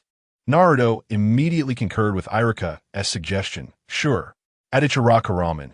Iruka treated Naruto to a bowl of udon ramen, the wide noodles bursting with flavor and pleasingly chewy.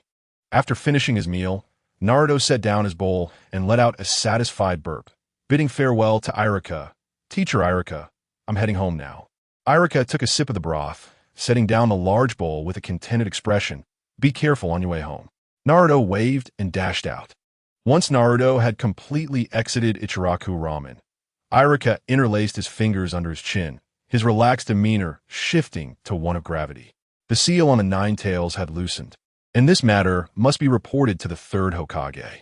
Meanwhile, a blissful Naruto strolled home, eagerly envisioning the battle ahead, allowing all his recent worries to fade away. As a fox spirit, Gubei felt compelled to remind Naruto, Naruto, don't you have any questions regarding your parents? The oblivious Naruto paused, responding, can you tell me? He was aware that Iruka would not divulge the truth, placing his hopes on Gubei instead. With a knowing smile, Gubei understood the truth all too well. Yet revealing it to Naruto would serve no benefit. He needed Naruto to perform certain tasks. If you truly wish to uncover the truth about your parents, Seek out the scroll of the sealing book in the Konoha secret chamber and learn the techniques of the shadow clone jutsu and the reanimation jutsu. Only then can I reveal everything you desire to know. Upon hearing Gubei's request, Naruto appeared taken aback. Gubei's demand for him to steal the sealing book and learn its jutsu in exchange for the truth seemed utterly illogical. Naruto remained silent for a moment, prompting Gubei to softly add, "If you are unwilling, I have no recourse." Gubei's method of feigned concession left Naruto flustered. At this juncture, Gubei was his sole avenue to discover his heritage, and he could not afford to relinquish that opportunity. Although defeating Sasuke at the Ninja Academy tomorrow and winning Sakura's affection holds great allure for Naruto, his greater concern lies with his own origins. Gritting his teeth, Naruto resolved to accomplish the task you entrusted to me tomorrow, hoping you would not renege on your word. Chapter 49. Acquisition of the Sealing Book the following day. Within the confines of the Hidden Leaf Village's ninja school, a group of students buzzed with excitement on the playground, eagerly anticipating the upcoming competition. This spectacle piqued the interest of both boys and girls alike. The boys yearned to showcase their immense strength, while the girls looked forward to witnessing their beloved Sasuke effortlessly vanquish his opponents, ready to cheer him on. With his striking black hair and dark eyes, Sasuke bore an impassive expression, his indifference palpable as he remained solely focused on the desire to eliminate Itachi Uchiha. A tedious competition, he deemed it, within his entire grade. There was scarcely anyone who posed a challenge, rendering him uninterested in the event. Irika, who prioritized nurturing students, was evidently aware of Sasuke's problematic demeanor. Amidst managing his students, he turned to Sasuke with a smile, saying, "Sasuke, Naruto's strength this time is quite formidable. Based on my observations, he has at least reached the rank of a genin." Oh, Sasuke's interest was piqued. Challenging strong opponents was something he relished, as it provided an opportunity to hone his skills, which intrigued him somewhat. The other girls scoffed in disdain, declaring that the underachiever could never compete with Sasuke, and that Irika-sensei was overly elevating him. Even Sakura openly remarked, "That guy Naruto wouldn't stand a chance, even if Sasuke were to fight him with one hand tied behind his back." A group of girls, enamored with Sasuke, echoed their sentiments, their infatuation evident as they gazed at him. Sasuke, however, remained unfazed. What he sought was a means to gauge his own strength, not to hear a chorus of compliments from a gaggle of girls. He stood coolly among the crowd, awaiting his battle with Naruto. Frustrated by their idle silence, the girls turned their ire towards Naruto, exclaiming, "That detestable underachiever has made Sasuke unwilling to speak with us. Surely Sasuke will teach him a lesson soon."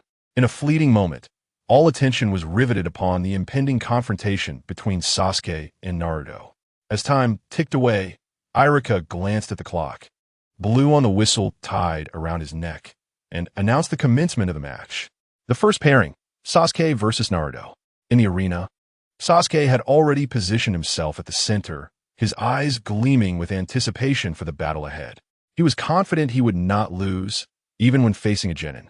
The girls, gazing at the focused Sasuke, were filled with adoration, wishing for Naruto to be swiftly defeated, lest he tarnish Sasuke's allure.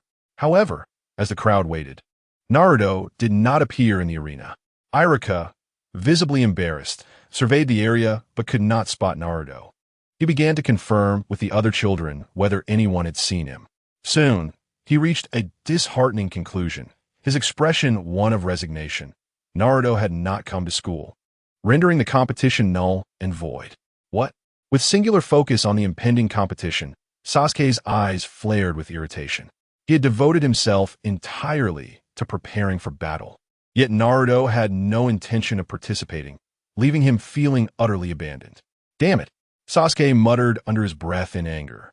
The other girls were equally taken aback. Wasn't that underachiever known for relishing competitions with Sasuke to prove his strength? The audacity of abandoning him was simply outrageous. They collectively felt a surge of indignation on Sasuke's behalf, resolving that when they next encounter Naruto, they would surely admonish him for his failure to show up. A wave of frustration coursed through the group regarding Naruto's abandonment, yet he remained indifferent to the match, preoccupied with far more pressing matters, discovering the truth of his lineage. Outside the confidential chamber in Konoha, two Nin-level ninjas stood guard, with a rotation every 20 minutes as another pair of ninjas would come to relieve them. Additionally, a patrol team of 3 Nin would pass by every 15 minutes. Concealed behind a wall in front of the confidential chamber, Naruto observed the situation, finding it exactly as he had anticipated, which brought him a sense of relief. The conditions are just as I investigated. If I seize the opportunity during the guard change, I can stealthily infiltrate, he devised. His plan was to slip into the confidential chamber during the Nin's shift change, a reckless scheme that bore the hallmarks of a lack of preparation. Typically, such an endeavor would result in immediate capture by those within the chamber. Yet, to Naruto's surprise, Gubei harbored an unexpected trust in him. In the first episode of the anime, Naruto had successfully pilfered the sealing scroll. Reflecting on it now seemed illogical. How could he have evaded the notice of so many Nin to achieve that theft? The only plausible explanation was that Naruto's success had been tacitly approved by the third Hokage. Given the sanction from above, no matter how crude Naruto's methods might be, they were unlikely to pose a problem. Such is the privilege of the offspring of officials. Gubei had intended to persuade Naruto to brazenly walk in and seize the sealing scroll right in front of everyone, believing it might provide a more exhilarating experience. However, Naruto deemed it inappropriate and did not follow through. In the blink of an eye, the 20 minutes elapsed. One of the bearded Nin tapped his partner on the shoulder, announcing, "All right, it's time for us to leave." The other Nin, puzzled, glanced around, noting that the relievers had yet to arrive. "Let's wait a bit longer," he suggested. The bearded Nin exchanged a discreet glance toward Naruto's direction, prompting a moment of understanding between them. They agreed to meet for dinner at Ichiraka Ramen after their shift, departing with laughter, leaving the confidential chamber momentarily unguarded. The unexpected opportunity left Naruto momentarily stunned. How had the two simply walked away?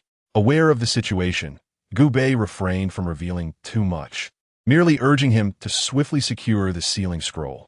Naruto, roused by Gubei's prompt, sprang into action. The paramount objective of this journey was to acquire the Book of Seals, indifferent to the actions of others. Naruto scanned his surroundings and, finding no guards, boldly dashed into the confidential chamber at his swiftest speed. To his delight, the door to the chamber was mysteriously unlocked, allowing him to enter with ease. Inside, the room was filled with wooden racks displaying scrolls, arranged in 12 orderly rows. Among them, the Book of Seals stood out prominently on a solitary table, encased in a glass cover. How impressive to be alone on such a pedestal, Naruto murmured to himself. Without a moment's hesitation, he lifted the glass cover and seized the Book of Seals. His eyes gleamed with determination. By mastering the skills required by Gubei, he would unveil the truth of his lineage. Excitement surged within him. Had circumstances permitted, he would have sat down immediately to delve into the art of ninjutsu. Fortunately, Naruto retained his clarity of purpose. He needed to exit the chamber before commencing his studies. He envisioned a secluded spot within the forest of Konoha, where he would be undisturbed. Confirming the situation outside, he dashed out with the agility of a cheetah. In the vast expanse of the forest of Konoha, towering ancient trees formed a dense canopy, and shrubs of varying heights were artfully scattered. Deep within the forest roamed formidable beasts. A mere child of ordinary means might easily fall prey to such creatures. However, armed with the strength of a sailor, Naruto felt no fear of these great beasts. Should they dare to approach, he would not hesitate to teach them a lesson. At this moment, Naruto sat cross-legged on the grass, slowly unfurling the scroll of the Book of Seals. As the scroll opened, a cascade of ninja terminology unfolded before his eyes. He began to ponder deeply on how to successfully cultivate the multi-shadow clone technique and the subsequent impure world reincarnation technique. Meanwhile, within Naruto's being, Gubei received the long-anticipated mission. Mission, Master of Ninjutsu Mission Description. Naruto's desire to understand his origins and his unprecedented yearning for strength was stronger than ever. Mission requirements. Assist Naruto in mastering 2 or more advanced ninjutsu techniques. Mission rewards. 30 points of transdimensional energy, 30 points of racial value. and the unlocking of the second stage of the deification sequence. The rewards piqued Gu Bei's interest. Indeed, the second stage of the deification sequence had arrived, concealing the system's secrets within. Just as Gu Bei was about to inquire whether the deification sequence would impact him, the system preemptively issued a warning. Upon unlocking the second stage of the deification sequence, the host would enter the divine battlefield. If the host's level were below 20, activating the second stage was inadvisable. The divine battlefield? Level 20? Such new terminology indicated that the system's existence was far more intricate than he had imagined. Currently, Gu Bei's level stood at 17, not yet reaching the threshold of 20, yet his abilities had undeniably ascended to an extraordinary level. In the realm of martial arts, the techniques of Do Pa Fun Ju and Jitian Bu Mie Tian Gong, along with an incomplete chaotic body, lie ahead. There exists the potential to acquire both the shadow clone technique and the reanimation jutsu. Gu Bei is intrigued to observe the divine battlefield that unfolds following the unlocking of the second stage of the divine sequence. Amidst his contemplations, Naruto has successfully mastered the multiple shadow clone technique. With swift hand seals, his chakra responded, and with a resounding bang, a multitude of Narutos manifested within the forest. Thus, the multiple shadow clone technique was accomplished. A smile graced Naruto's face, yet soon he found himself troubled, for the intricacies of the reanimation jutsu eluded him. Although the hand seals and inscriptions of the reanimation technique had been taught at the Ninja Academy, Naruto's lack of diligence in his studies rendered him unable to comprehend it. However, Naruto devised a method. He forcefully committed the contents of the reanimation jutsu to memory. In due time, he could seek guidance from Iruka, gradually unraveling the complexities of the technique. Turning to Gu Bei, Naruto inquired, having mastered the multiple shadow clone technique and memorized the reanimation jutsu. May I receive information about my parents? Gu Bei, of course, could not divulge such information to Naruto just yet. He insisted that Naruto must first complete his understanding of the reanimation jutsu before he could share what he knew. Calmly, Gu Bei revisited the terms of their original agreement, stating, Naruto, we had an understanding. You must complete your ninjutsu studies before I can reveal the truth to you. Frustrated by his inability to learn the truth, Naruto felt disheartened, yet he was resolute not to concede easily. He would dedicate himself to mastering ninjutsu, determined to uncover the truth from Gu Bei. At that moment, the distant sounds of ninjas traversing the forest reached them, as they navigated the ancient trees and ultimately discovered Naruto, who was in the act of pilfering the sealing scroll. With peculiar expressions, they descended from above, for these chunin were not strangers to Naruto's mischievous antics. With stern faces, they admonished, Naruto, how could you steal the sealing scroll? Naruto chuckled sheepishly, scratching his head and pushing the scroll away. I was just playing a prank to see if you would worry. You rascal. The chunin were left speechless, realizing that they must involve the third Hokage in addressing this matter. Naruto's expression twitched at the mention of the third, someone he genuinely feared. He hastily waved his hands, exclaiming, no need to bring the third. I already understand my mistake, and 1T repeated. This rare admission of fault from the mischievous Naruto surprised the chunin, who murmured among themselves about his apparent change of character. Just as they contemplated a serious discussion with him, Naruto, not one to be caught easily, swiftly formed the seals for the multiple shadow clone technique once more. With a bang, a multitude of Narutos emerged in the forest. Chunin, I'm off, he exclaimed with a mischievous grin, and using the multitude of clones and his familiarity with the surroundings, he vanished from their sight in the blink of an eye. A sense of astonishment gradually filled the eyes of the assembled ninjas as they beheld Naruto's clones leaping through the forest. They could not help but exclaim, the multiple shadow clone technique? My heavens, has this boy truly mastered it? The multitude of clones densely scattered throughout the woods revealed the truth to the nin. Naruto had not only learned the shadow clone technique, but appeared to wield it with remarkable prowess. Compared to them, he seemed to be only a short distance behind. In an instant, the crowd was engulfed in further disbelief. When had Naruto become so formidable? With the newly acquired ninjutsu, Naruto had swiftly extricated himself from his predicament, his spirits soaring. To think such a powerful technique could yield such miraculous effects. Gubei, observing Naruto's elation, could easily discern the boy's thoughts. Although the early stages of the shadow clone technique were indeed formidable, its greatest utility lay in the realm of learning. Each clone represented a multiplicative enhancement in learning efficiency. Gubei hoped fervently that Naruto would soon grasp the reanimation technique and thus urged, "Every clone you create shares a connection with your original self. If you allow them to learn, their experiences will be relayed back to you, enabling you to master the reanimation technique more swiftly." The words echoed within Naruto, startling him. The shadow clone technique possessed such extraordinary capabilities? Gubei continued to guide him, outlining the path ahead. From this moment forth, immerse yourself wholly in the study of the reanimation technique. Aside from essential matters, there is no need to attend the Ninja Academy any longer. After pondering for a moment, Naruto recognized that the most pressing concern was to unravel the mystery of his lineage. The education at the Ninja Academy had become secondary. Very well, starting today, I shall no longer attend the Ninja Academy, devoting myself entirely to my studies. Under Gubei's persuasion, Naruto plunged into the small waterfall not far from Konoha, wholeheartedly focusing on the study of the reanimation technique. Naturally, this endeavor also required extensive training, as the conditions for performing the reanimation technique were quite demanding. As time passed, Naruto gradually grew stronger and began to master the essence of the reanimation technique. One fateful day, he commenced his first attempt at the technique, and, astonishingly, his target for reanimation was Chapter 51, Shadow Clones. Beneath the waterfall where Naruto practiced, a chilling wind began to stir. An icy dread enveloped the hearts of those present, wrapping around them and refusing to dissipate.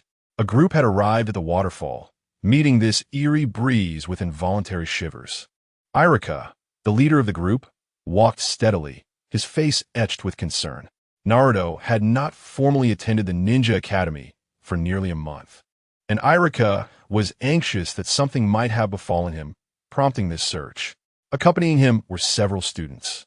Spurred on by Sasuke's lingering frustration over Naruto's earlier abandonment during their battle, determined to discover the truth.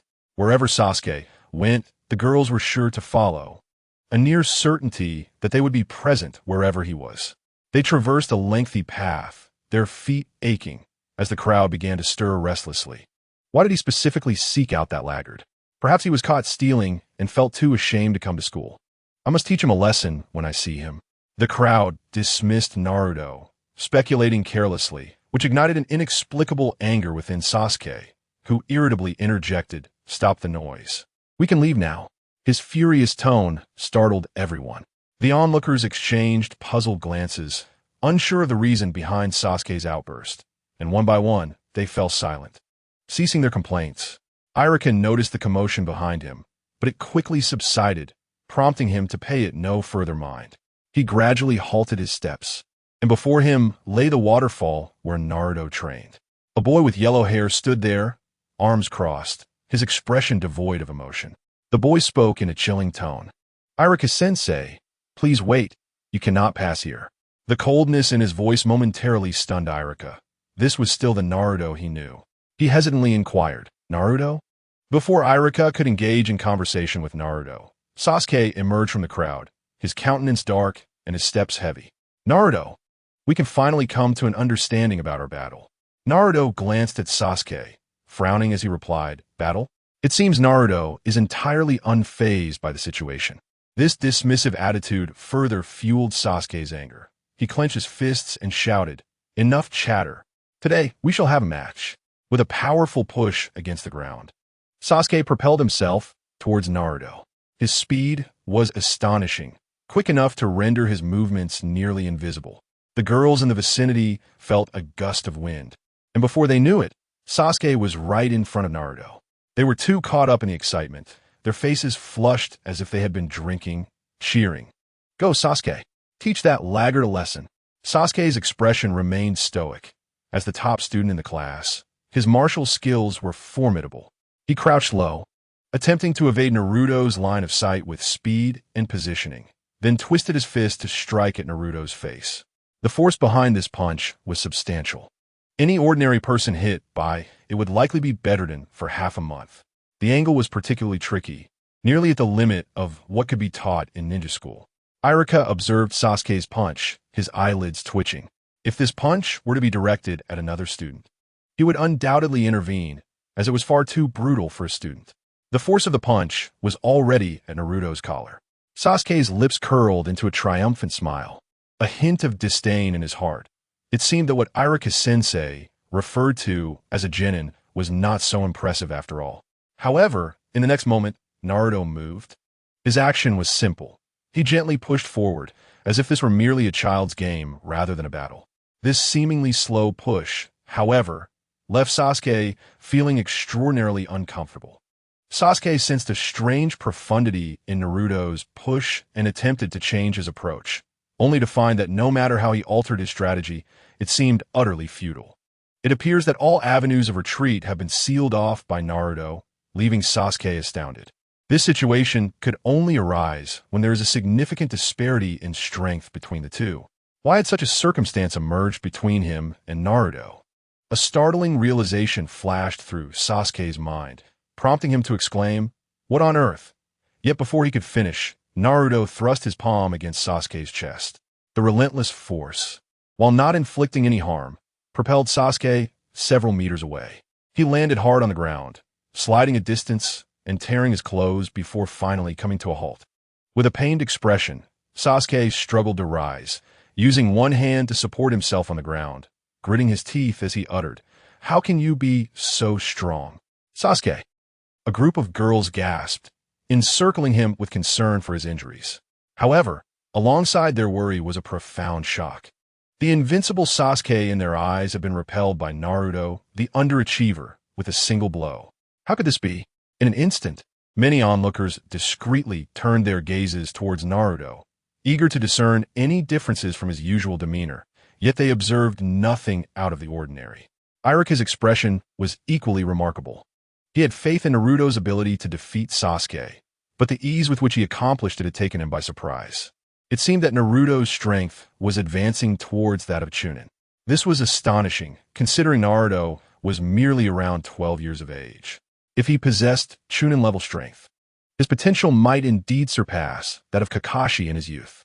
Suppressing his astonishment, Irika endeavored to maintain a calm tone, asking, "Naruto, why aren't you attending the Ninja Academy?" Naruto, appearing unfazed after repelling Sasuke, responded candidly, "I am currently training in ninjutsu behind the waterfall, which is why I cannot return." Training in ninjutsu? His words stirred a ripple of intrigue.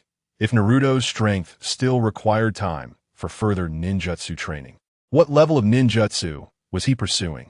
Many swallowed hard, feeling a deep sense of apprehension towards Naruto's capabilities.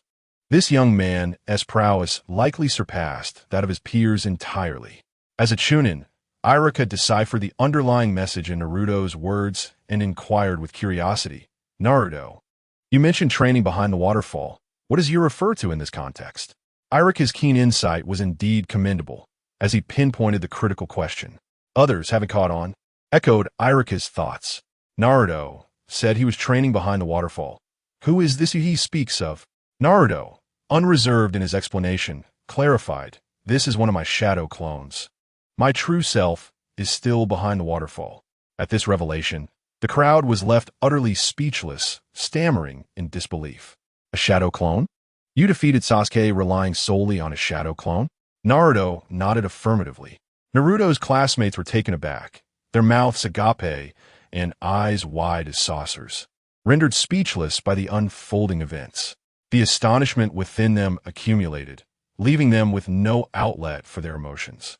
Irika, however, wore a grave expression, deeply concerned for Naruto's safety, fearing that he might have fallen under the control of the demon fox. With an undeniable tone, he asserted, "Naruto, you must return with me to see the third Hokage today." The air around the waterfall grew increasingly frigid, the chilling winds intensifying. Sensing the drop in temperature, Naruto, using a shadow clone, resolutely declined Irika's request. "Irika-sensei, my ninjutsu is at a critical juncture. I cannot go back." His words were firm, leaving no room for rebuttal. It seemed that Naruto had indeed matured. Iruka tightened the forehead protector on his brow and stated, "Then I have no choice but to resort to force." The tension around the waterfall, typically rich in moisture, was palpable, exacerbated by the stubbornness of both Iruka and Naruto. Towering over Naruto, Iruka's gaze reflected the responsibility of a teacher, determined not to relent until he had succeeded in bringing Naruto back. Recognizing Iruka's unwavering resolve, Naruto realized further persuasion would be futile. He took a deep breath and said, "Iruka-sensei, I must apologize for this." Iruka's heart quaked. He had never imagined he would someday face Naruto in combat. Yet, for Naruto's sake, he felt compelled to take action. His darkly toned arm gradually approached the ninja pouch at his waist. "Be careful, Naruto." The onlookers could only witness Iruka's hands moving with blinding speed as he skillfully launched 3 shurikens, each executed with precision and lethal intent. Such technique was beyond the experience of the students, who stood frozen, silently acknowledging the true power of a Chunin. So this is the strength of a Chunin? Incredible. Far beyond our level. Among the students, Sasuke, the strongest of them all, felt a twinge of surprise at Iruka's prowess. Having been trained in Shuriken Jutsu by Itachi Uchiha, he understood the formidable nature of the 3 shurikens. If they were not of the highest rank, there would be no chance of blocking them. The Naruto before him, merely a shadow clone, would surely sustain severe injuries even if he managed to intercept the shurikens. Sasuke focused intently on the battle, hoping to glean experience from the unfolding encounter. Once a rival he had scorned, Naruto had now transformed into an object of admiration and learning. Indeed, he had undergone a remarkable transformation. The atmosphere was thick with tension, as if an icy autumn had descended upon them, brought forth by the presence of the shurikens. Naruto tensed, his gaze fixated on the deadly projectiles, attuning himself to the speed of the wind.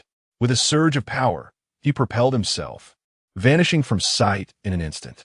A series of sharp, metallic clashes echoed as 3 shurikens were launched, yet all missed their mark, embedding themselves into a colossal rock, which instantly bore a spiderweb of fissures. What? Iruka's pupils dilated in disbelief. Naruto's shadow clone had evaded all 3 of his shurikens. It is important to note that Iruka had not held back in his attack. A faint sound buzzed in his ears, akin to a mosquito, prompting Iruka to exclaim in alarm. "This is bad." Behind him, Naruto had already materialized, pressing his left foot down and unleashing a kick that shattered the ground beneath him, a testament to the tremendous force he wielded. As a nin, Iruka's physical prowess far surpassed that of a genin, with formidable agility. He sidestepped the gust generated by Naruto's kick, narrowly evading the onslaught. With his initial strike failing, Naruto swiftly retreated, creating distance between himself and Iruka. The exchange between them transpired in a mere heartbeat, leaving onlookers breathless. Naruto's classmates could scarcely believe their eyes, rubbing them in astonishment. And one of them exclaimed that Naruto had actually dodged Iruka-sensei's shurikens. My goodness, his speed is astonishing. Sasuke clenched his fists, marveling that Naruto, while evading an attack, had launched a counteroffensive against Iruka. How could he achieve such prowess at such a young age? Even the girls who idolized Sasuke were compelled to reassess their views on Naruto, their faces flushed with admiration. So this is the strength he possesses. Sakura glanced at Sasuke amidst the crowd, then at Naruto, realizing that their appearances were not as disparate as she once thought. On the Ochre Earth, the battle between Iruka and Naruto raged on. Recognizing Naruto's extraordinary speed, Iruka resolved to alter his strategy. If shurikens could not swiftly conclude the fight, he would resort to ninjutsu instead. Iruka formed hand seals and declared, "Shadow, Clone Jutsu." With a resounding puff, 4 identical Irukas appeared alongside the original, totaling 5. This number was beyond the reach of any student. Even if a student could conjure for clones, they would likely reveal their limitations in combat. Iruka's clones, however, mirrored his own abilities and exhibited no signs of stiffness in battle. Without special abilities like the Byakugan, distinguishing the real from the replica would be nearly impossible. Drawing a kunai from his leg, Iruka warned Naruto, "Here I come." Naruto's gaze sharpened as he beheld 5 Iruka-senseis, unable to discern which was the genuine one. He spoke calmly to Iruka. "Iruka-sensei, I truly do not wish to fight." Iruka offered no reply, as all 5 clones closed in from various directions, armed with kunai, launching a coordinated assault against Naruto. If Naruto wishes to evade one of Iruka's attacks, he will inevitably fall prey to the onslaught of the other 4. It is imperative for Naruto to discern the true Iruka, otherwise his defeat is assured. Naruto finds himself in a predicament, causing many onlookers to gasp in astonishment. Indeed, Iruka-sensei is exceptionally formidable. While Naruto possesses considerable strength, he is still far from being a match for Iruka-sensei. The shadow clone technique is merely a fundamental ninjutsu. Iruka-sensei has yet to unveil his more advanced techniques. Some girls display concern, appearing genuinely anxious for Naruto's safety. However, Naruto's expression betrays no hint of worry. He simply observes the approaching Iruka with composure and states, "I am sorry, Iruka-sensei." Naruto's words of apology stir within Iruka a foreboding sense of dread. Yet, with an arrow drawn, there is no choice but to release it. He cannot retract his attack and must press forward. In a moment of distraction, Iruka perceives Naruto's body shift, as if 4 identical Narutos erupted from where he stood. What? Iruka is startled, nearly stumbling to the ground. His arm gripping the kunai trembles slightly as he stammers. Multi-shadow clonejutsu. Iruka articulates the name of Naruto's ninjutsu, to which Naruto readily confirms. Indeed, this is the multi-shadow clone jutsu.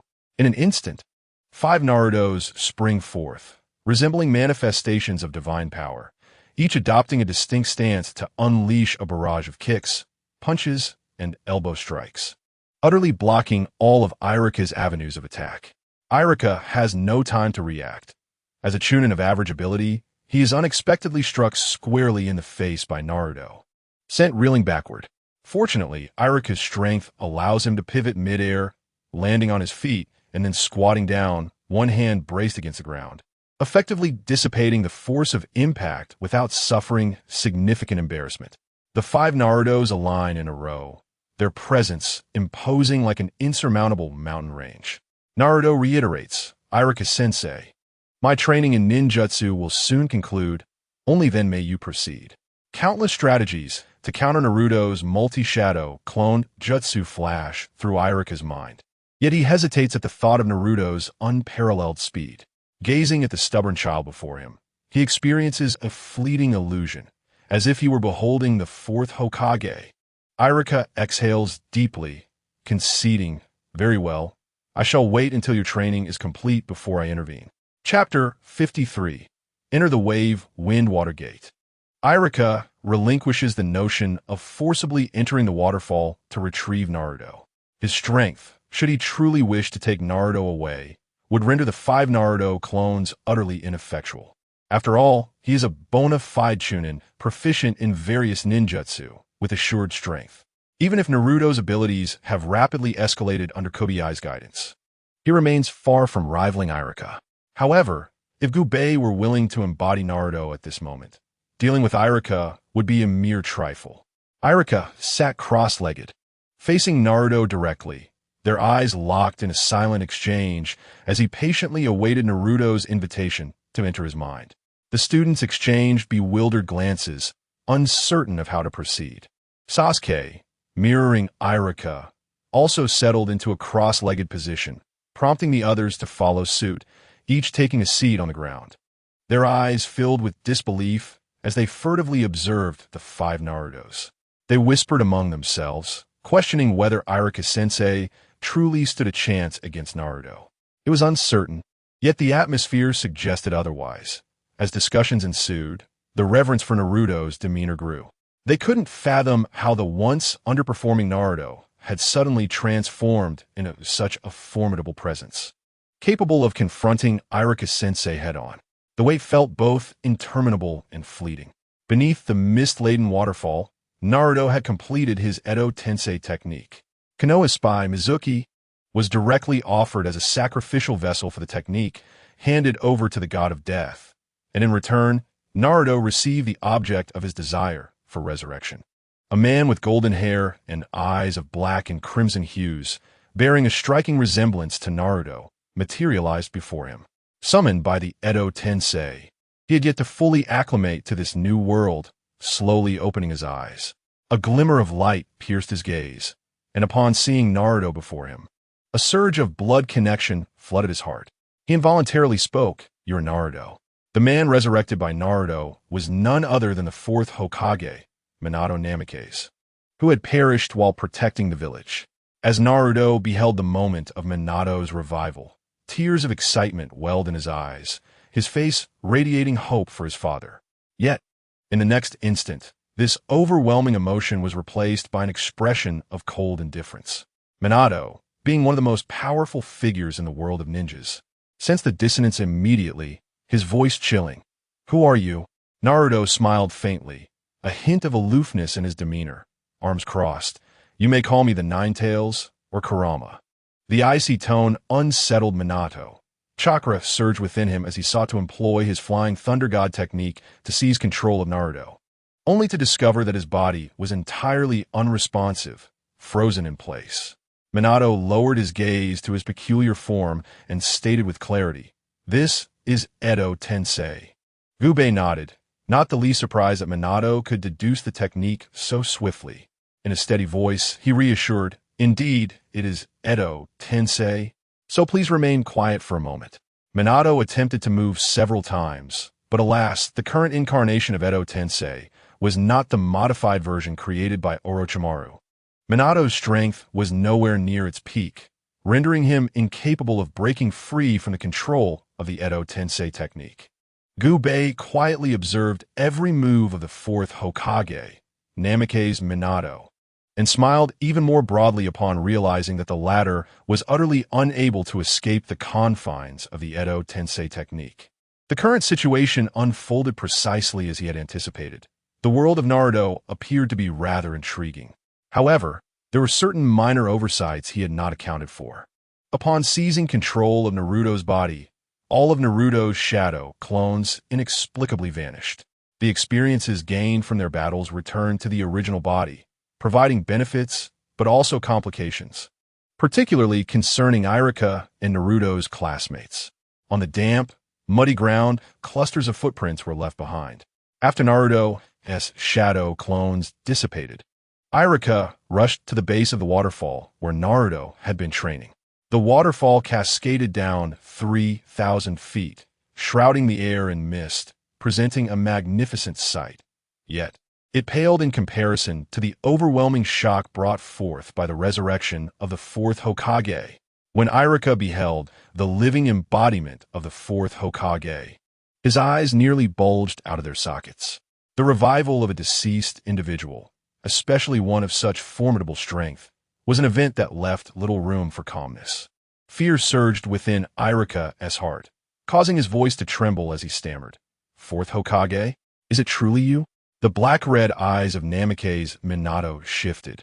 His finger attempted to point towards Naruto, but found itself incapable of movement. Instead, he stated, "This is the Edo Tensei technique. Naruto is the caster. You must control him." Minato's reminder struck Iruka like a thunderclap, illuminating the path forward. Iruka inwardly chastised himself for losing his composure in the presence of the fourth Hokage. Controlling Naruto was paramount, and there was no need to confront the Hokage directly. Iruka commanded his students, "All of you, leave at once and seek out the third Hokage in the village." Most of the students were still unaware that the figure before them was the legendary Yellow Flash, the fourth Hokage of Konohagakure. They could only discern the gravity of the situation from Iruka's anxious demeanor. With Iruka's command, the students scattered like birds, dashing in various directions, ensuring that the information would be relayed. Seeing his students flee, Iruka braced himself to halt Naruto with all his might. He swiftly formed hand seals, reaching the limits of his ability, and shouted, "Jinjutsu, Nightmarish Abyss." This was a powerful illusion technique that Iruka had mastered, capable of invoking deep-seated fear within a person. It was one of the strongest jutsu in his arsenal. He firmly believed that if he could land this technique on Naruto, the battle would be swiftly resolved. However, just as Irika completed the seals and prepared to unleash the jutsu, a flash of yellow light streaked before him. The light moved with such incredible speed that it surpassed the horizon, fleetingly captured only in the corner of Irika's eye. Everything came to an abrupt end. A powerful hand strike, seemingly capable of cleaving through iron, struck Irika squarely on the neck. With a piercing scream, Irika fell victim to excruciating pain, and his vision descended into darkness. As he slipped into unconsciousness, a whirlwind of confusion enveloped his mind. How could this happen so swiftly? He had completed the hand seals. Yet the fourth Hokage's speed was still able to strike him beforehand. His velocity surpassed that of ninjutsu itself. Irika collapsed onto the ground, having lost consciousness in the briefest encounter, utterly overwhelmed by the prowess of Minato Namikaze. The depths of Minato's strength were unfathomable. Gubei cast a glance at the fallen Irika, a faint smile gracing his lips as he mused internally. The Edo Tensei technique has yet to be improved, and the force power remains only partially unleashed. Otherwise, it could have been even swifter. After all, he is the man known as the Yellow Flash. Observing his fleeing fellow students with a calm demeanor, Gubei chose not to pursue anyone, but instead opened his attribute panel. Chapter 54. Kicking Danzo Mission. Master of Ninjutsu. Completed. Mission rewards. 30 points of transmigration energy, 30 points of racial value. Unlock Stage 2 of the God Sequence. Unlock Divine Battlefield. Acquired skills. 2 Shadow Clone techniques, 1 Edo Tensei. A series of system prompts hinted at the bountiful rewards Gubei had obtained. Although his level had not risen, nor had his race evolved, his overall combat prowess ascended to a new echelon. Most importantly, Gubei found himself a step closer to unveiling the system's secrets regarding godhood. He believed that the divine battlefield mentioned by the system would harbor significant discoveries, perhaps even a glimpse into the mysteries of the system itself.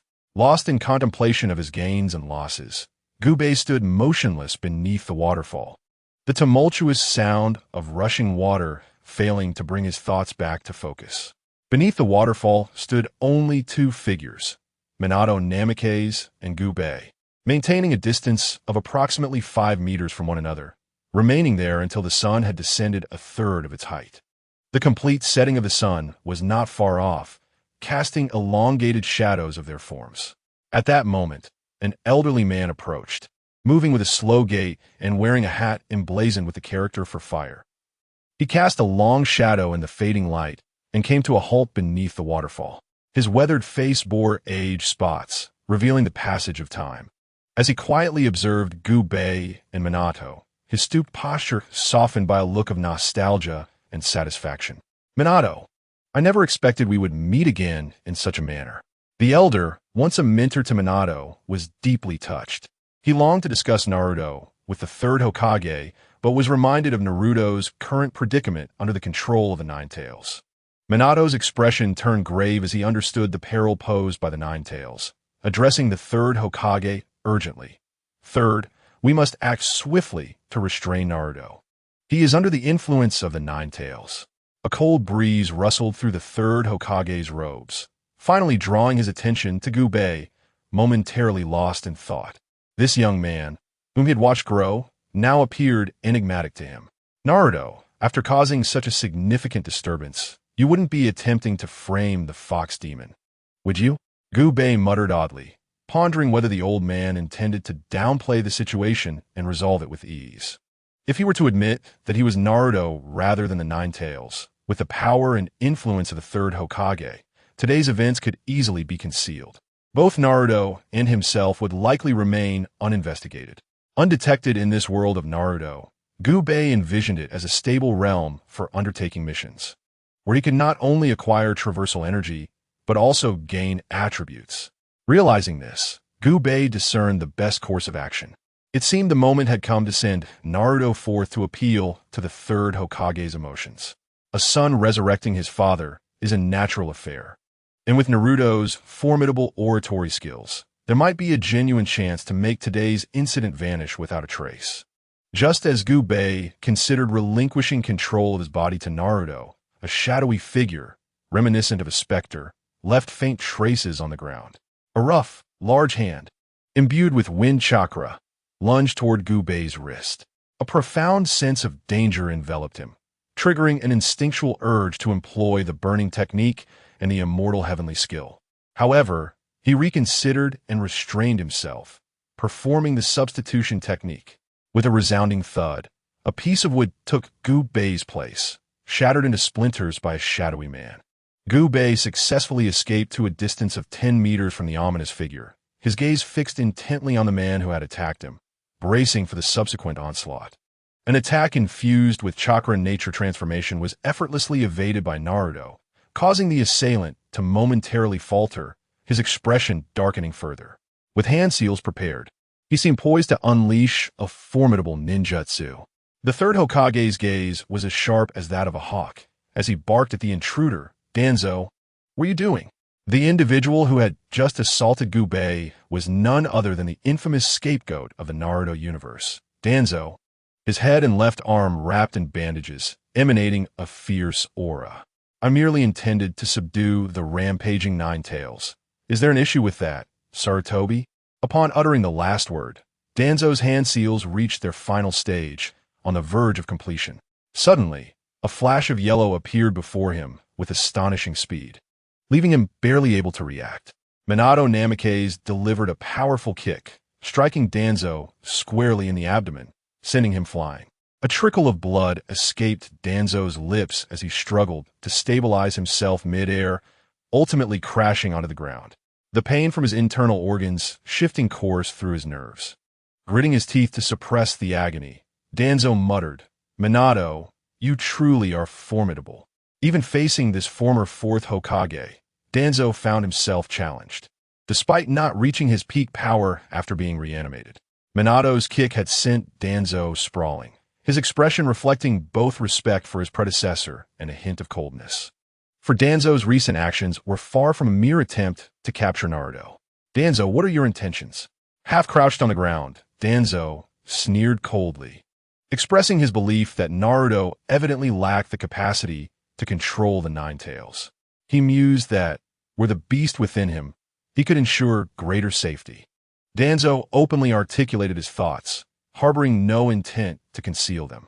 His gaze burned intensely as he fixed it upon Naruto, asserting that if the Nine Tails resided within him, he could flawlessly safeguard the village, claiming that all his actions were solely for its betterment.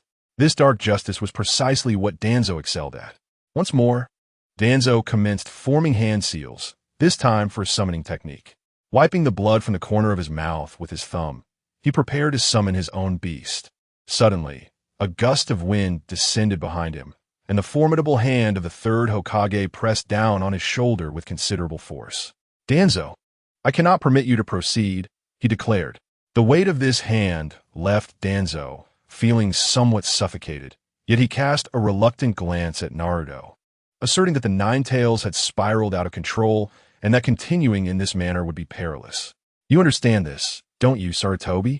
The third's gaze was profound, as if seeking to penetrate Danzo's very essence. I said, I will not allow it. The firmness of the third Hokage made Danzo tremble. Had it not been for the third's protection of Naruto, the latter would have long been in Danzo's grasp.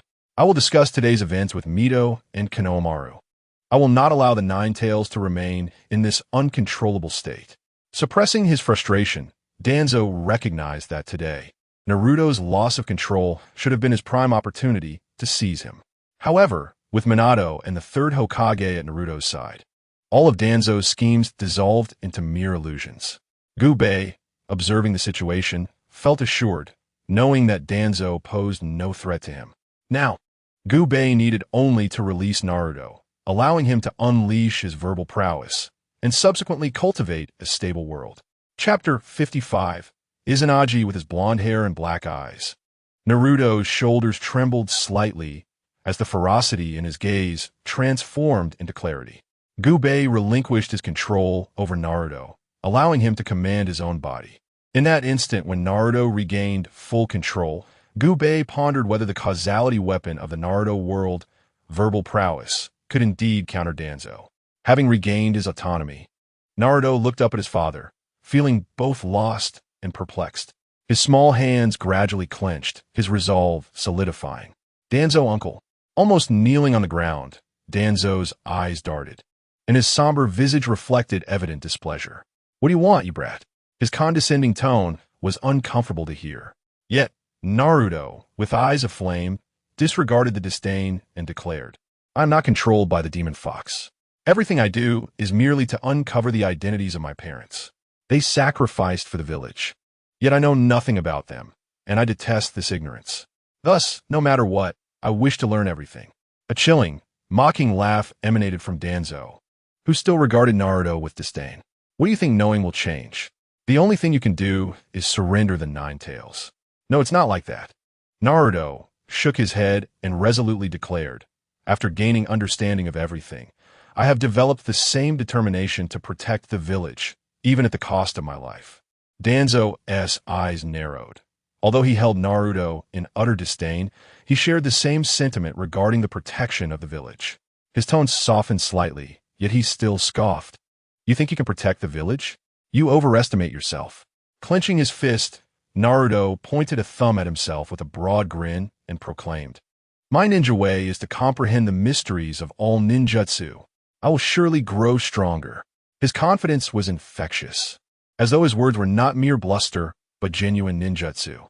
In that moment, the third Hokage was astonished, taken aback by Naruto's clarity of purpose at such a young age. Danzo was shocked, surprised by Naruto's audacity to boast. Minato, the fourth Hokage, was stunned, realizing that Naruto had grown up. Gubei, who resided within Naruto, was equally astonished, for he recognized that Naruto's ninja way had been forcibly twisted. Comprehending all ninjutsu? Wasn't he that Orochimaru's path? Gubei, sensing Naruto's emotional fluctuations, understood that Naruto spoke the truth about his ninja way. This was indeed Naruto's path. My goodness, could Naruto have become like Orochimaru? With a myriad of complex emotions, Gubei observed the scene around him. The third Hokage produced his pipe, resembling an ordinary old man as he indulged in smoking, occasionally exhaling rings of smoke. He appeared at ease, even pausing to smoke, applying less pressure on Danzo's hand until it completely dissipated. The oppressive force on Danzo's shoulders vanished, and he slowly rose from the ground, casting a deep glance at Naruto. You better grow strong, or I will reclaim the Nine Tails. With that, Danzo let out a cold huff, formed a seal, and vanished from the land, restoring tranquility to the earth. At this moment, the sun had set and the moon hung high. Ancient vines and towering trees offered a touch of serenity.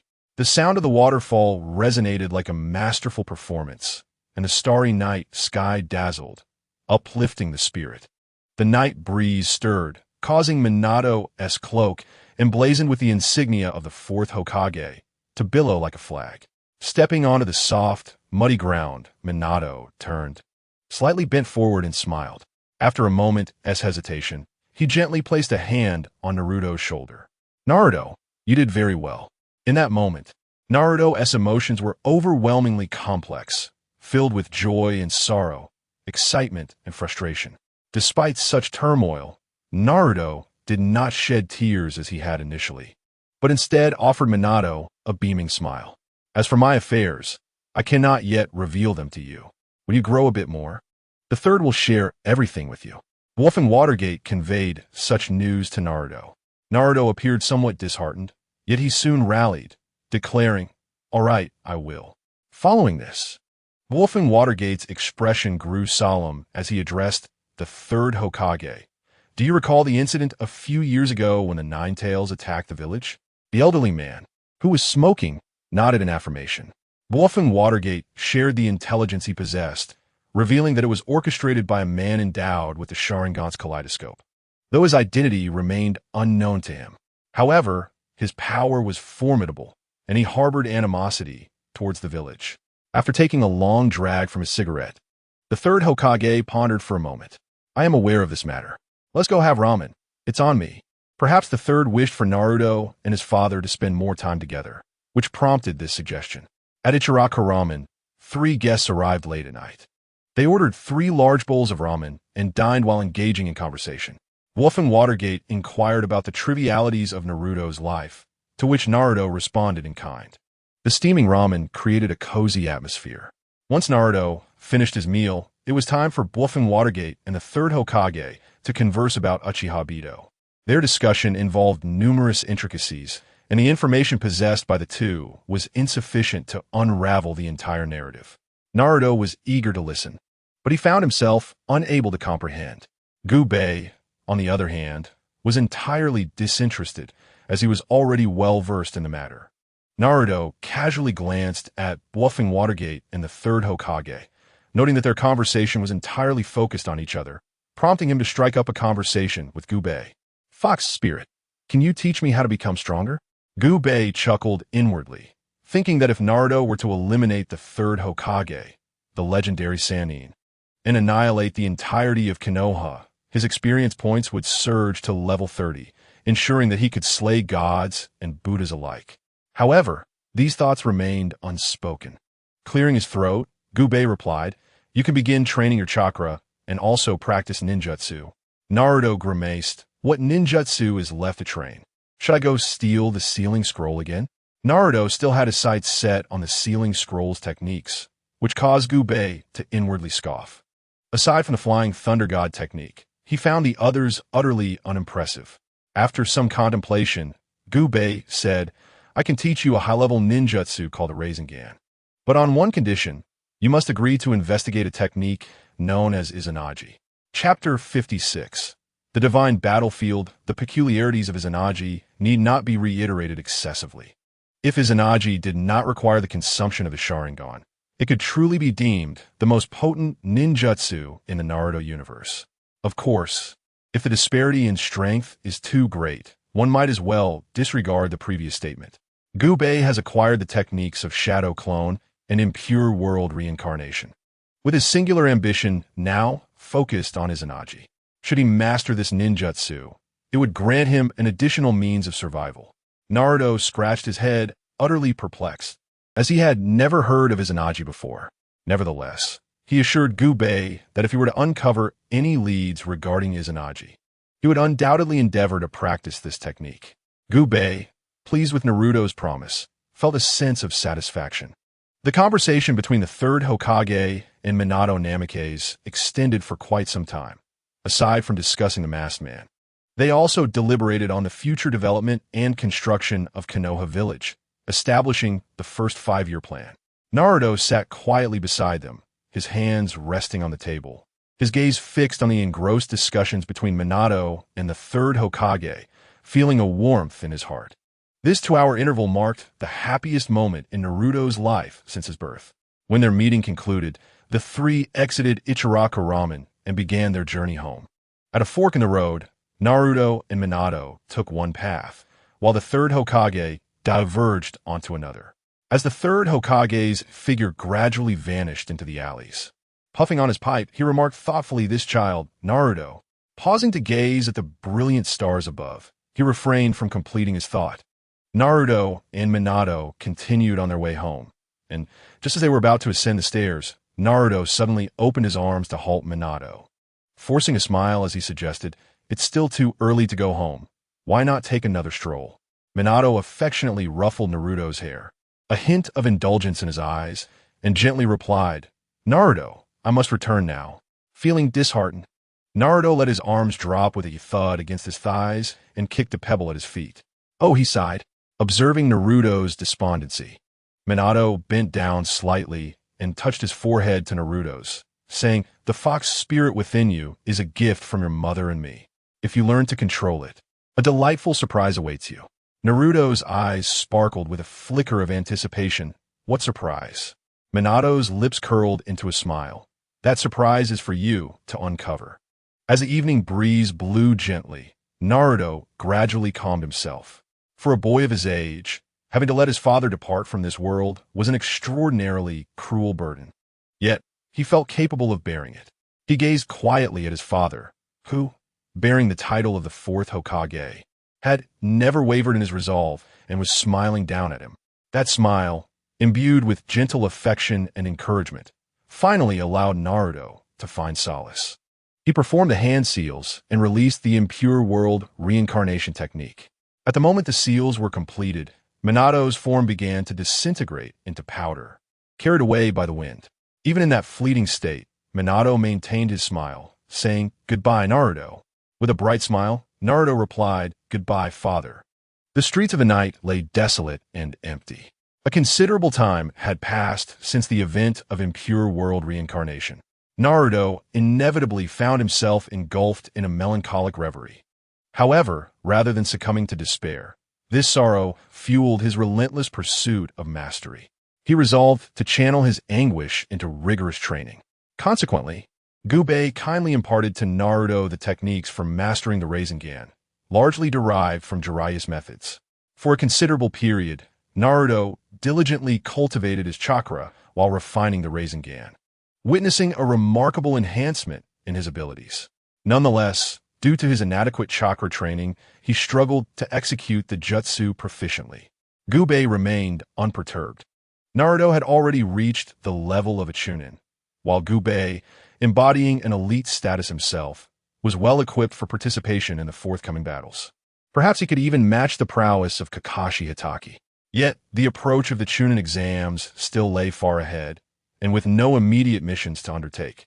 Gubei contemplated his return. On a day where the sun shone brightly and the gentle breeze caressed the landscape, with fluffy white clouds adorning the azure sky, Gubei addressed the training Naruto, stating, "Naruto, I may need to rest for a while." A flicker of disappointment crossed Naruto's face. "Rest? Does that mean you want to be able to talk to me?" After spending countless days together, Naruto had become somewhat of a devoted disciple, adhering to Gubei's every word. Gubei cleared his throat and affirmed, "Indeed, during my slumber, you must dedicate yourself to your training. I hope that when I awaken, you will possess the strength of an elite chunin." With a determined fist bump, Naruto vowed, "I will." Thus, Gubei quietly returned to the Marvel Universe. At a beach along the west coast of America, a peculiar black creature plunged into the ocean. Upon entering the water, it swiftly transformed into a fish, swishing its tail as it swam to shore, sprouting 8 spider-like legs from its underbelly, anchoring itself firmly to the sand. The Marvel Universe. Here, safety was assured. In his Venom form, Gubei declared that he would not inhabit a host, as the ordinary inhabitants of Earth posed no challenge to him. He casually commandeered a taxi and made his way back to Tony's villa. Upon exiting the vehicle, Gubei menacingly instructed the trembling African-American driver, "Stay right there. I'll have someone pay you." The frightened driver, shaking uncontrollably, hastily fished out his wallet, pleading, "I'll pay you. I have an elderly mother and a newborn child. Please don't harm me." Soon, Pepper Potts, hearing the commotion from within the villa, arrived to find the terrified driver, struggling to suppress her amusement. "Mr. Gubei, please go inside. I can handle this." With her adeptness in managing such affairs, Gubei, preferring to avoid trivialities, slipped into the villa, leaving Potts to deal with the driver. Once back in his room, Gubei seamlessly merged with the body of the Saint of Light, relishing the surge of power coursing through him as he stretched languidly. Gazing at the garments beside him, a sense of helplessness washed over him. This time, in the realm of Naruto, he failed to acquire any essence. The second chaotic body required an additional 91 full units of essence, and he was at a loss as to where to procure them. However, the pressing concern now was not the essence, but rather the enigma of the system itself, the so-called divine battlefield. Gubei's return to the Marvel Universe was precisely to parasitize the Holy Sun of Radiance, to attain the pinnacle of power, and thereby uncover the secrets of the system. Upon accessing the system panel, Gubei noticed that the button for the divine battlefield was illuminated, signaling that he could venture there at any moment. Chapter 57. Strategic retreat. Beneath the shroud of mist loomed a colossal bronze gate, approximately 100 meters in length, marred by rust and stained with blood. The gate was not entirely closed, leaving a narrow crevice through which one might pass. Flanking the bronze gate were towering walls constructed of immense stones, extending into the distance, their grandeur reminiscent of a fortress built for giants. As the swirling fog gradually dissipated, Gu Bei's figure became increasingly discernible. He, embodying the Holy Sun of Radiance, stood before the bronze gate. Observing the gate and the stone walls, the awe he felt was palpable. His gaze fell upon the bloodstains on the bronze gate, and he murmured to himself, "Is this truly the divine battlefield? Are the secrets of the system concealed beyond this door?" With deliberate steps, Gu Bei approached the bronze gate, each footfall leaving an imprint in the scattered rubble. Upon reaching the threshold of the gate, he truly grasped its towering stature, ascending toward the heavens like a pillar of the sky. From beyond the bronze gate came the sounds of incessant combat, as if legions of warriors and formidable beings were engaged in relentless struggle.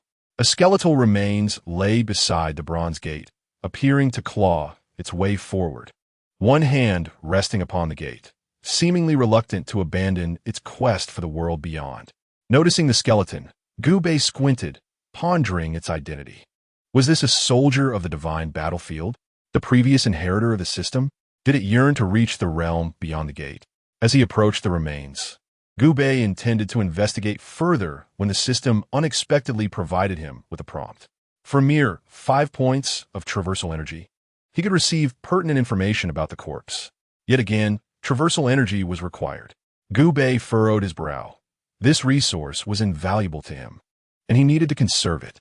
However, if he neglected to comprehend the origins and details of this skeleton, he feared he might suffer the same fate. Taking a deep breath, he resolved to expend the traversal energy. Upon receiving the energy, the system promptly divulged all pertinent information regarding the man.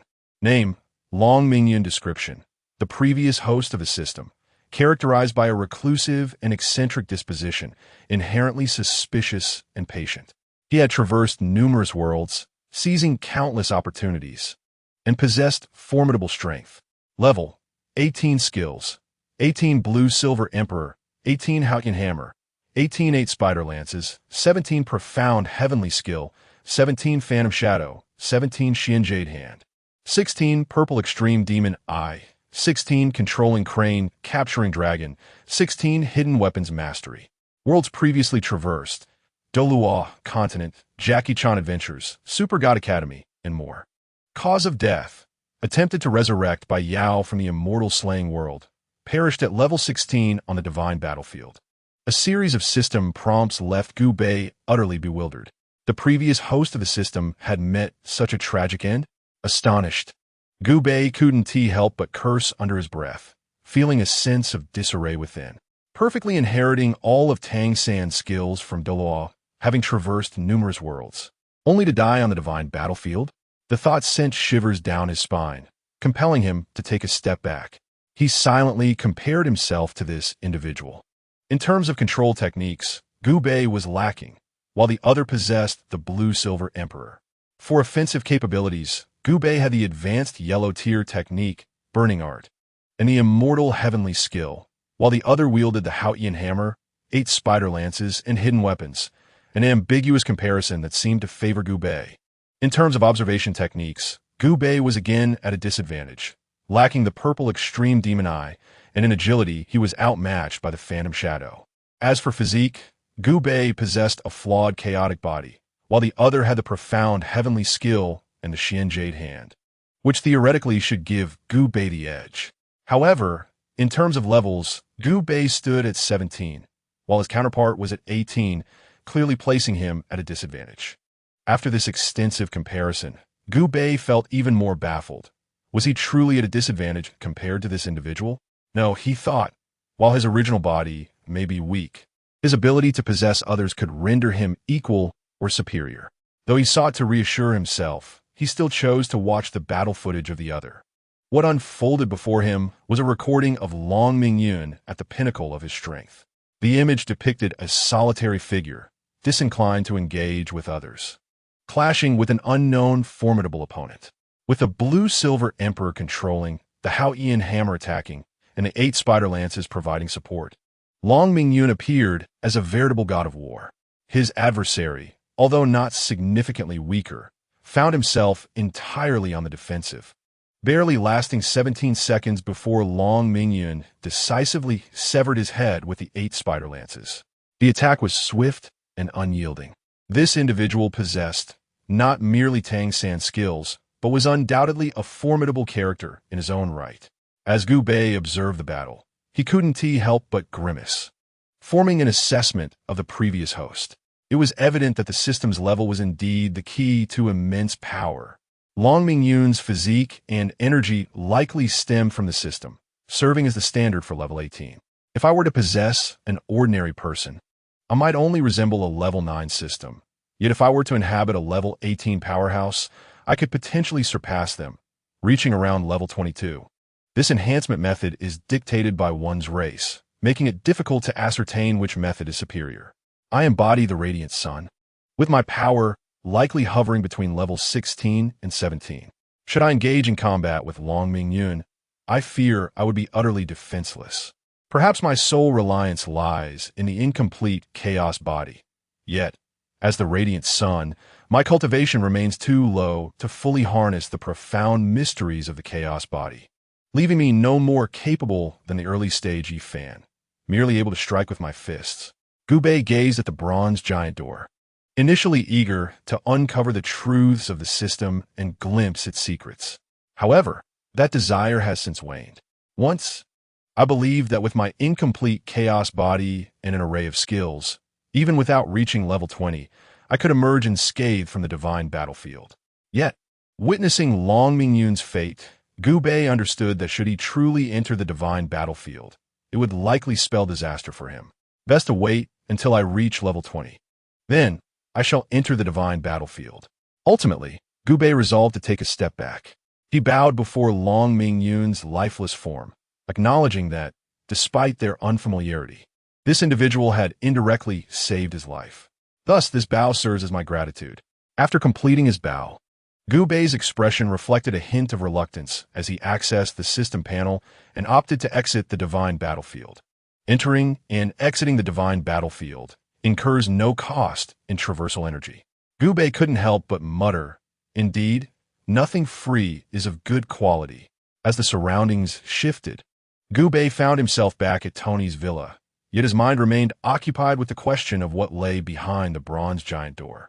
What could have caused Long Mingyun's demise there? After pondering for a while, he could not decipher the enigma. Gu Bei struck his bed with a fist in frustration, lamenting, "If only I had strength, would I be in this predicament?" Just as he fretted over his lack of power, Agent Coulson from SHALD paid another visit. Chapter 58. What nonsense are you talking about? Tony had been engrossed in his laboratory, tirelessly working on the modifications to his armor. As for other matters, he was utterly unconcerned. Even Coulson's arrival was first noted by Jarvis, who promptly informed Tony, "Sir, Agent Coulson has rung the doorbell 5 times. I believe you should put down your work and answer the door." Meanwhile, the Crimson Iron Man's suit suddenly unleashed flames from one of its arms, careening wildly through the laboratory. It shattered light bulbs and smashed a chair, ultimately crashing to the ground with a resounding thud after exhausting its fuel. Tony wore a face of regret, cursing, "Damn it, another failure." "Jarvis, what did you say?" Jarvis diligently repeated, "Agent Coulson from SHALD has arrived, and Mr. Gu has also returned." Hearing of Coulson's visit, Tony furrowed his brow, thinking to himself that SHALD was once again seeking his assistance to clean up their mess. However, upon learning that Gu Bei had returned, Tony's expression relaxed, even curling into a smile, as he contemplated what marvelous discoveries Gu Bei would bring him this time. Tony pulled the suit hanging on the chair towards him and adjusted the creases of his white shirt before stepping out to open the door for Coulson. After pressing the doorbell for the 6th time, Coulson finally heard the door click open, letting out a sigh of relief. Upon seeing Tony, he forced a smile and quipped, "If you hadn't come to open the door soon, I would have thought you had been kidnapped." Tony shrugged, feigning an expression of helplessness. "If being kidnapped meant I could escape from you all, I would willingly embrace it."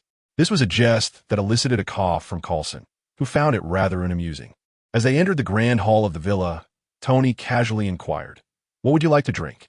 However, Coulson, ever the diligent agent, had no intention of lingering for long. Tony, we need your assistance. It was a phrase that had been repeated countless times, and Tony felt he might retch from the monotony of it. He raised his hand to signal Coulson to cease speaking, then called, "Upstairs, Goo. Are you back? Agent Coulson from S.H.I.E.L.D. has something to discuss with you." The voice reverberated upstairs, and Gu Bei was unexpectedly elated. Is something happening in the Marvel Universe? No, wait, is it Coulson again? Does that mean there's a chance to traverse energy, levels, and attributes? An opportunity to grow stronger is upon me. Troubled by his insufficient strength, Gu Bei burst through the door and swiftly descended the stairs, moving so fast that neither Tony nor Coulson had the time to react. They merely felt a gust of wind before Gu Bei stood before them. Tony envied Gu Bei's capabilities, finding him far more powerful than himself donned in armor. Coulson's eyes lit up. It was as if he had summoned the perfect laborer. Fearing Gu Bei might depart, Coulson hastily explained, "Here's the situation. Something terrifying has occurred in New Mexico, USA. A hammer has fallen from the sky." To emphasize the gravity of the situation, Coulson spread his fingers wide, mimicking an explosion, his expression gravely serious. However, after Coulson briefly outlined the incident, Tony remained silent for a full 5 seconds before erupting. "I've been busy all day researching my armor, and you come here to tell me a story about a hammer?" He returned to the lab, retrieved a wrench, and hurled it to the ground, asking, "What about my wrench that fell to the floor? Does S.H.I.E.L.D. care about that?" Tony's irate demeanor left Coulson feeling somewhat cornered and anxious. He stammered, "That's not just any hammer. No one can lift that hammer." Tony inhaled sharply. "I don't have a particularly heavy wrench at home, but I can certainly create one. If you doubt me, feel free to come by tomorrow and see for yourself." Coulson was at a loss for how to explain the situation to Tony.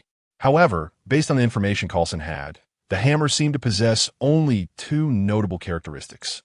Fortunately, Gu Bei gleaned the nature of the situation from Coulson's seemingly irrelevant words. Gu Bei feigned curiosity and asked, "Do you suspect that this hammer is of extraterrestrial origin?" Coulson looked at Gu Bei with the warmth of a long-lost relative, grateful for his insight. "Indeed, we are genuinely suspecting that this hammer comes from beyond our world." Gu Bei nodded, appearing to comprehend the situation. In reality, he was acutely aware of what was to unfold next. Was this not the plot of Thor I? Soon, a harbinger of destruction unleashed by Loki would descend upon Earth. It may not appear formidable, yet it was crafted by divine beings, and thus possessed a measure of experience. Tony, disinterested, shrugged off his suit.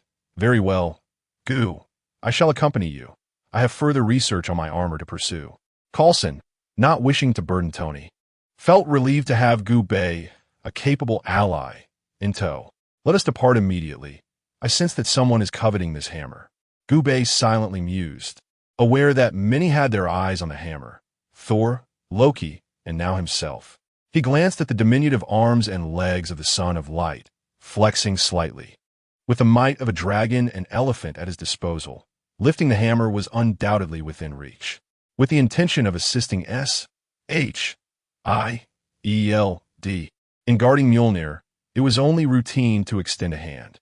Gu Bei murmured to himself, "Though my thoughts are far from pure, I am a being of chaos."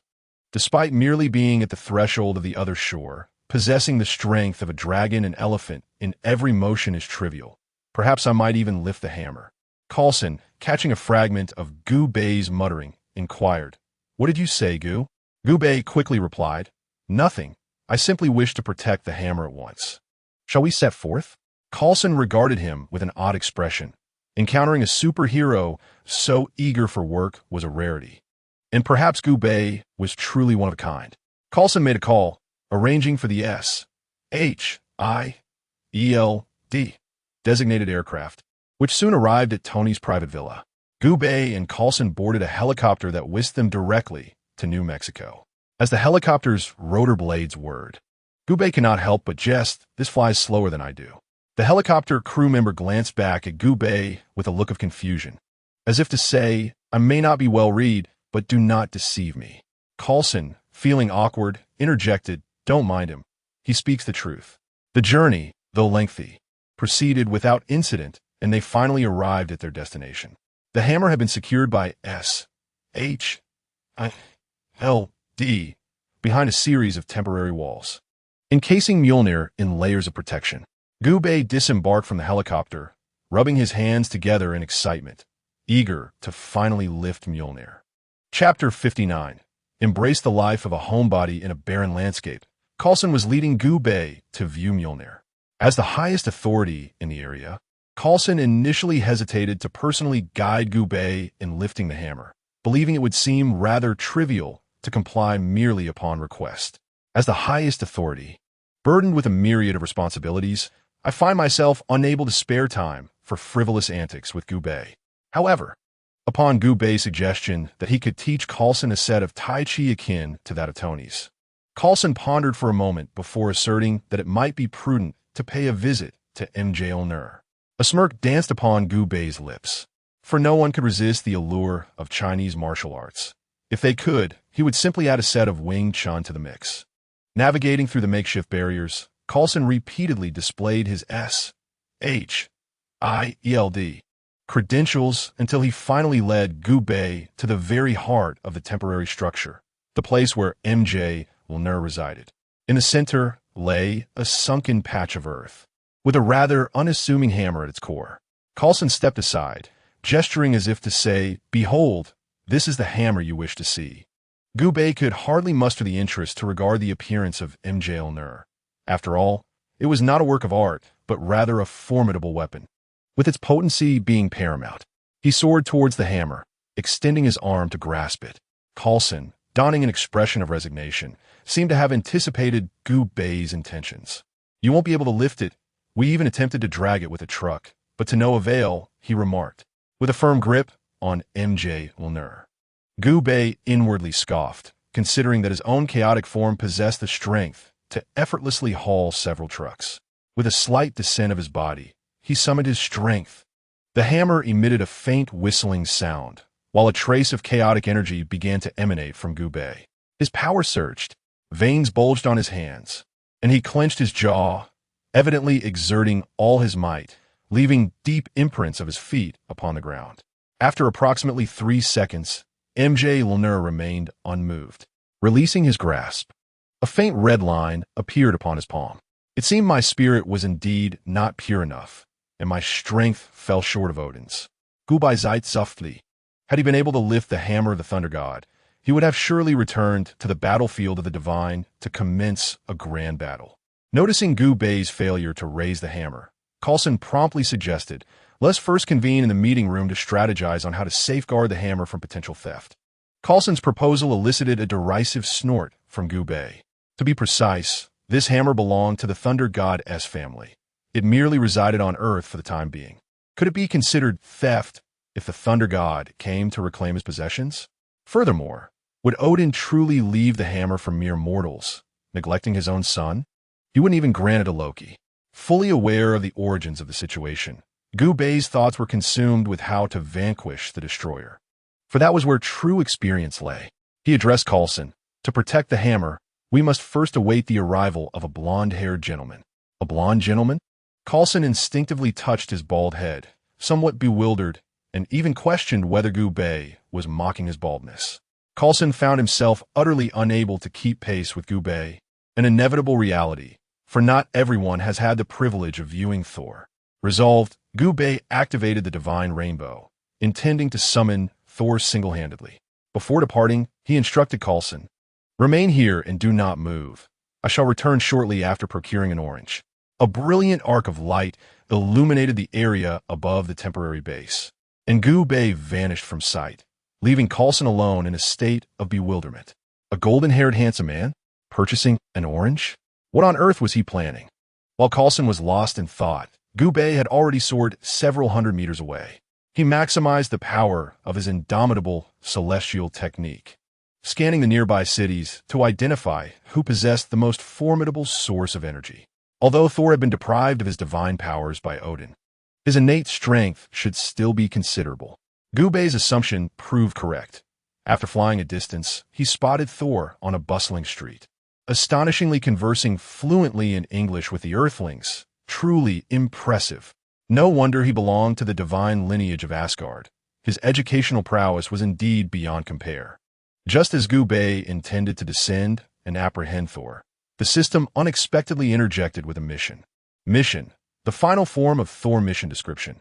Thor presents himself as a heroic figure eager for battle, willing to sacrifice everything for justice.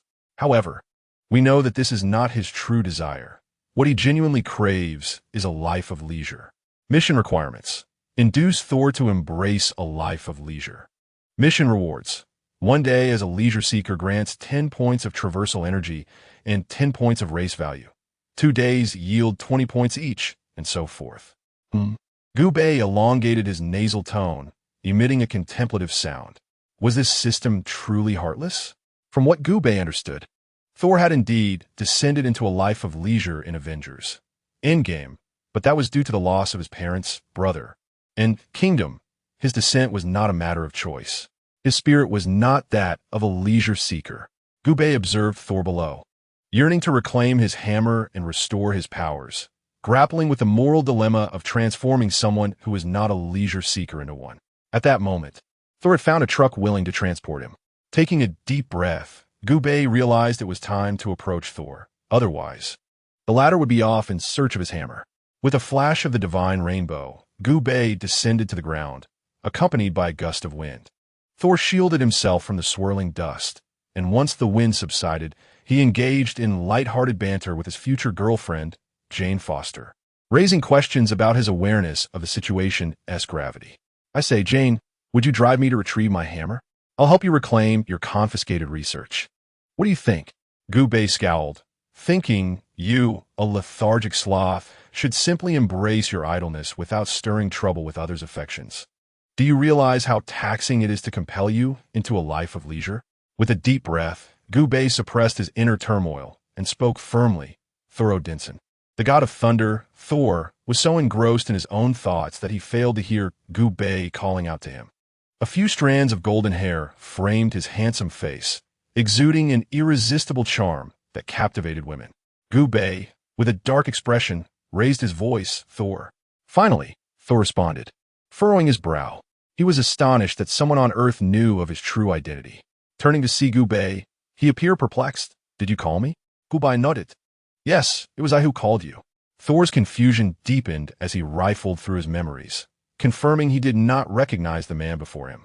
He then inquired, do you need something from me? Gubei flashed a friendly smile. Are you interested in becoming a couch potato? Chapter 60.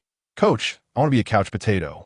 At a towering height of 178 meters, the handsome blonde with striking blue eyes stood amidst a group of companions, leaving Thor questioning his own hearing. Why would a complete stranger approach him and propose such an absurd notion? This individual must be deranged.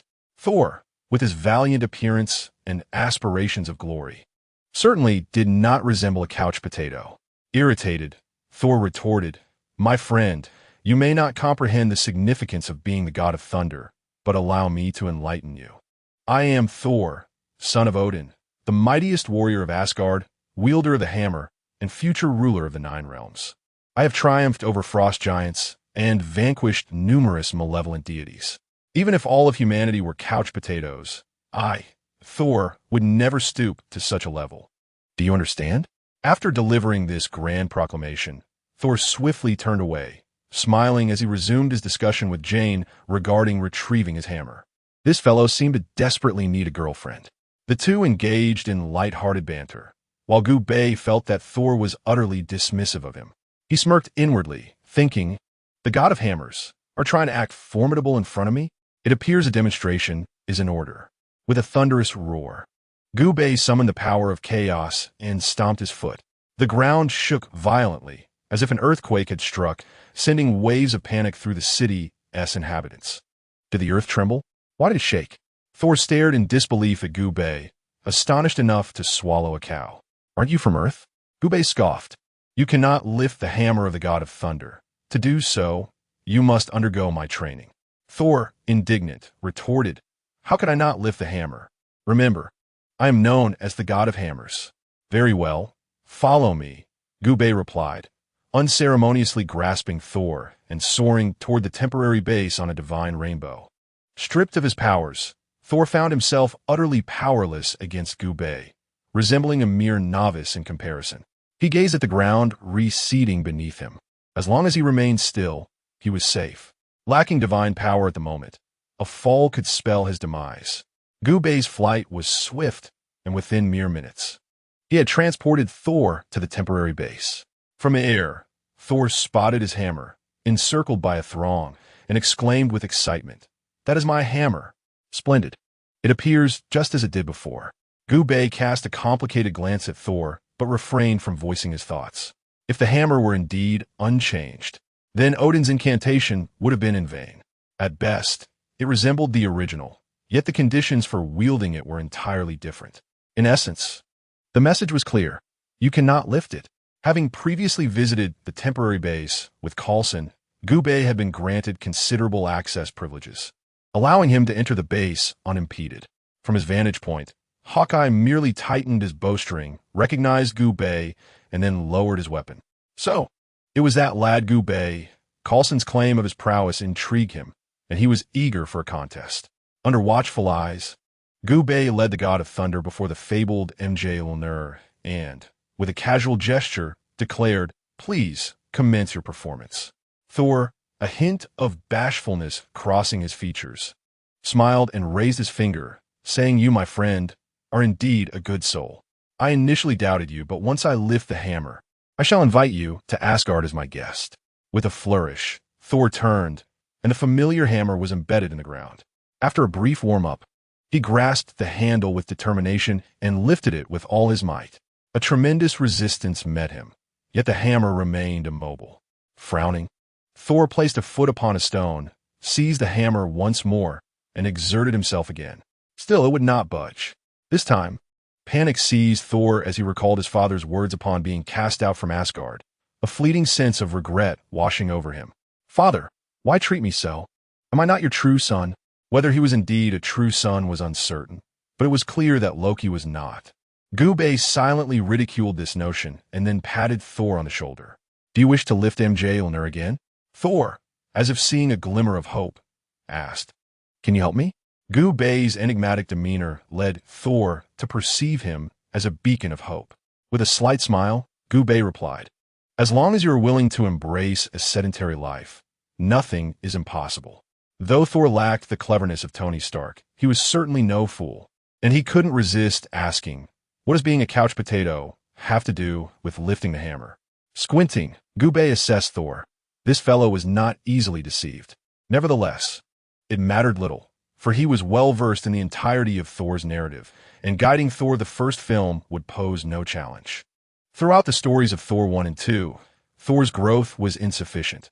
He remained somewhat naive, relying on brute force and falling victim to Loki's schemes. Since Loki was able to deceive Thor in both the first and second films, it stands to reason that Gubei, can similarly outwit the god of thunder without issue. Gubei had already prepared his thoughts and spoke up. "Your father Odin cast you down to earth primarily because of your arrogance and disdain for others.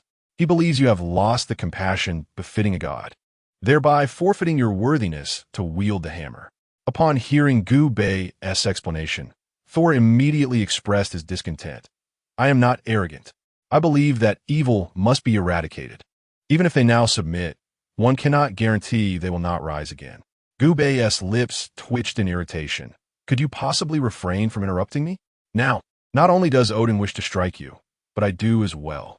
Are you truly unaware of your own arrogance?"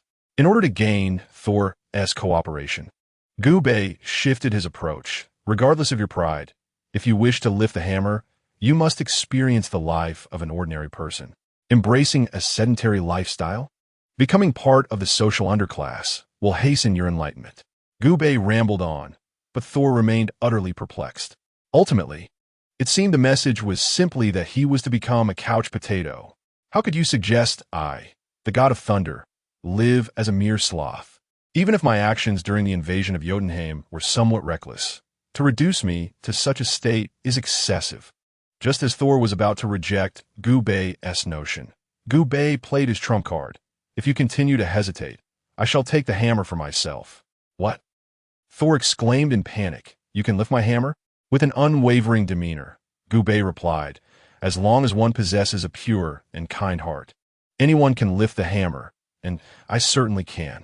The thrill of deception was rather exhilarating. One glance at Thor's face, contorted as if he had bitten into a rotten fly, revealed the profound impact of Gubei's words. Thor bowed deeply to Gubei, pleading, "Please instruct me on how to become a couch potato." Chapter 61. Loki SRO. This is the most luxurious residential area in New Mexico. Though it may not compare to the exorbitant real estate of New York, it exudes opulence. Each residence boasts a private pool, and the most extravagant homes even come with their own golf course. The European and American decor renders each dwelling a masterpiece. In one of these residences reside Thor and Gubei. In the grand hall, a round table is piled high with indulgent treats, towering to half a person's height. Various gaming consoles fill the room, and a massive 40-inch screen displays the latest cinematic releases. Thor reclined on the sofa in a sprawled position, unkempt hair and an untamed beard, a cup of soda in hand, staring intently at his phone screen as he bellowed, "Damn it! This Azalane is not yielding any gold." Thor was visibly frustrated, ever since he embraced the lifestyle of a couch potato in his quest to reclaim the hammer. He had indulged in various games, yet he had yet to receive any rewards. Whether it be on Myoji, Azalane, or Honkai Impact, they're all mere illusions. Gradually, Thor adapted to this lifestyle, even losing the desire to wield his hammer. He perceived nothing wrong with embracing the life of a couch potato. Gubei stot ni abi.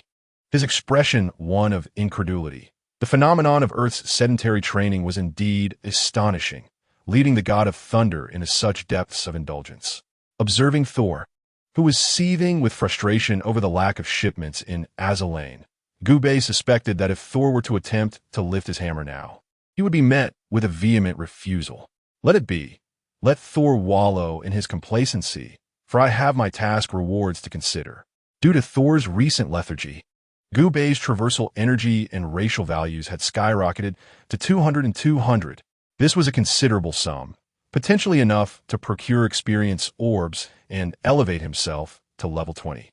Ignoring Thor, Gubei retreated to his chamber, contemplating the matter of racial evolution. However, within the room, an unexpected guest arrived, the god of mischief, Loki. He stealthily appeared, eluding Gubei, and, with his signature horns, positioned himself before the slothful Thor. Thor, oblivious to Loki's entrance, was engrossed in conversation with his virtual wife, exclaiming, "Hood, truly my beloved, the cutest in the world." Thor had sunk so low as to regard a mere paper figure as his wife. Loki's countenance darkened, his frustration boiling beneath the surface. He was seething with the urge to curse. How could Thor be so foolish? While I plotted and schemed against you, eagerly anticipating your resistance, you have instead succumbed to apathy? For heaven's sake, muster some energy.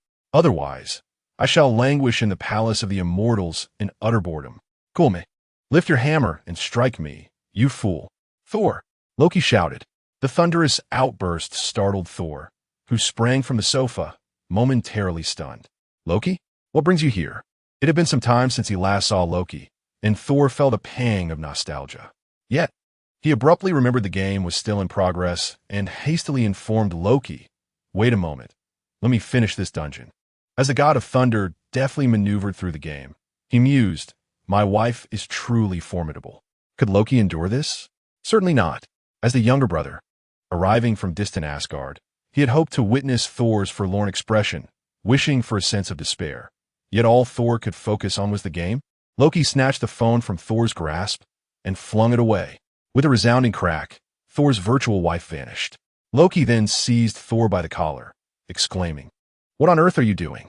Why are you not returning to the palace of the immortals?" Loki was furious. Without Thor's return, he had no means to deliver a proper thrashing. There was simply no justification. Why?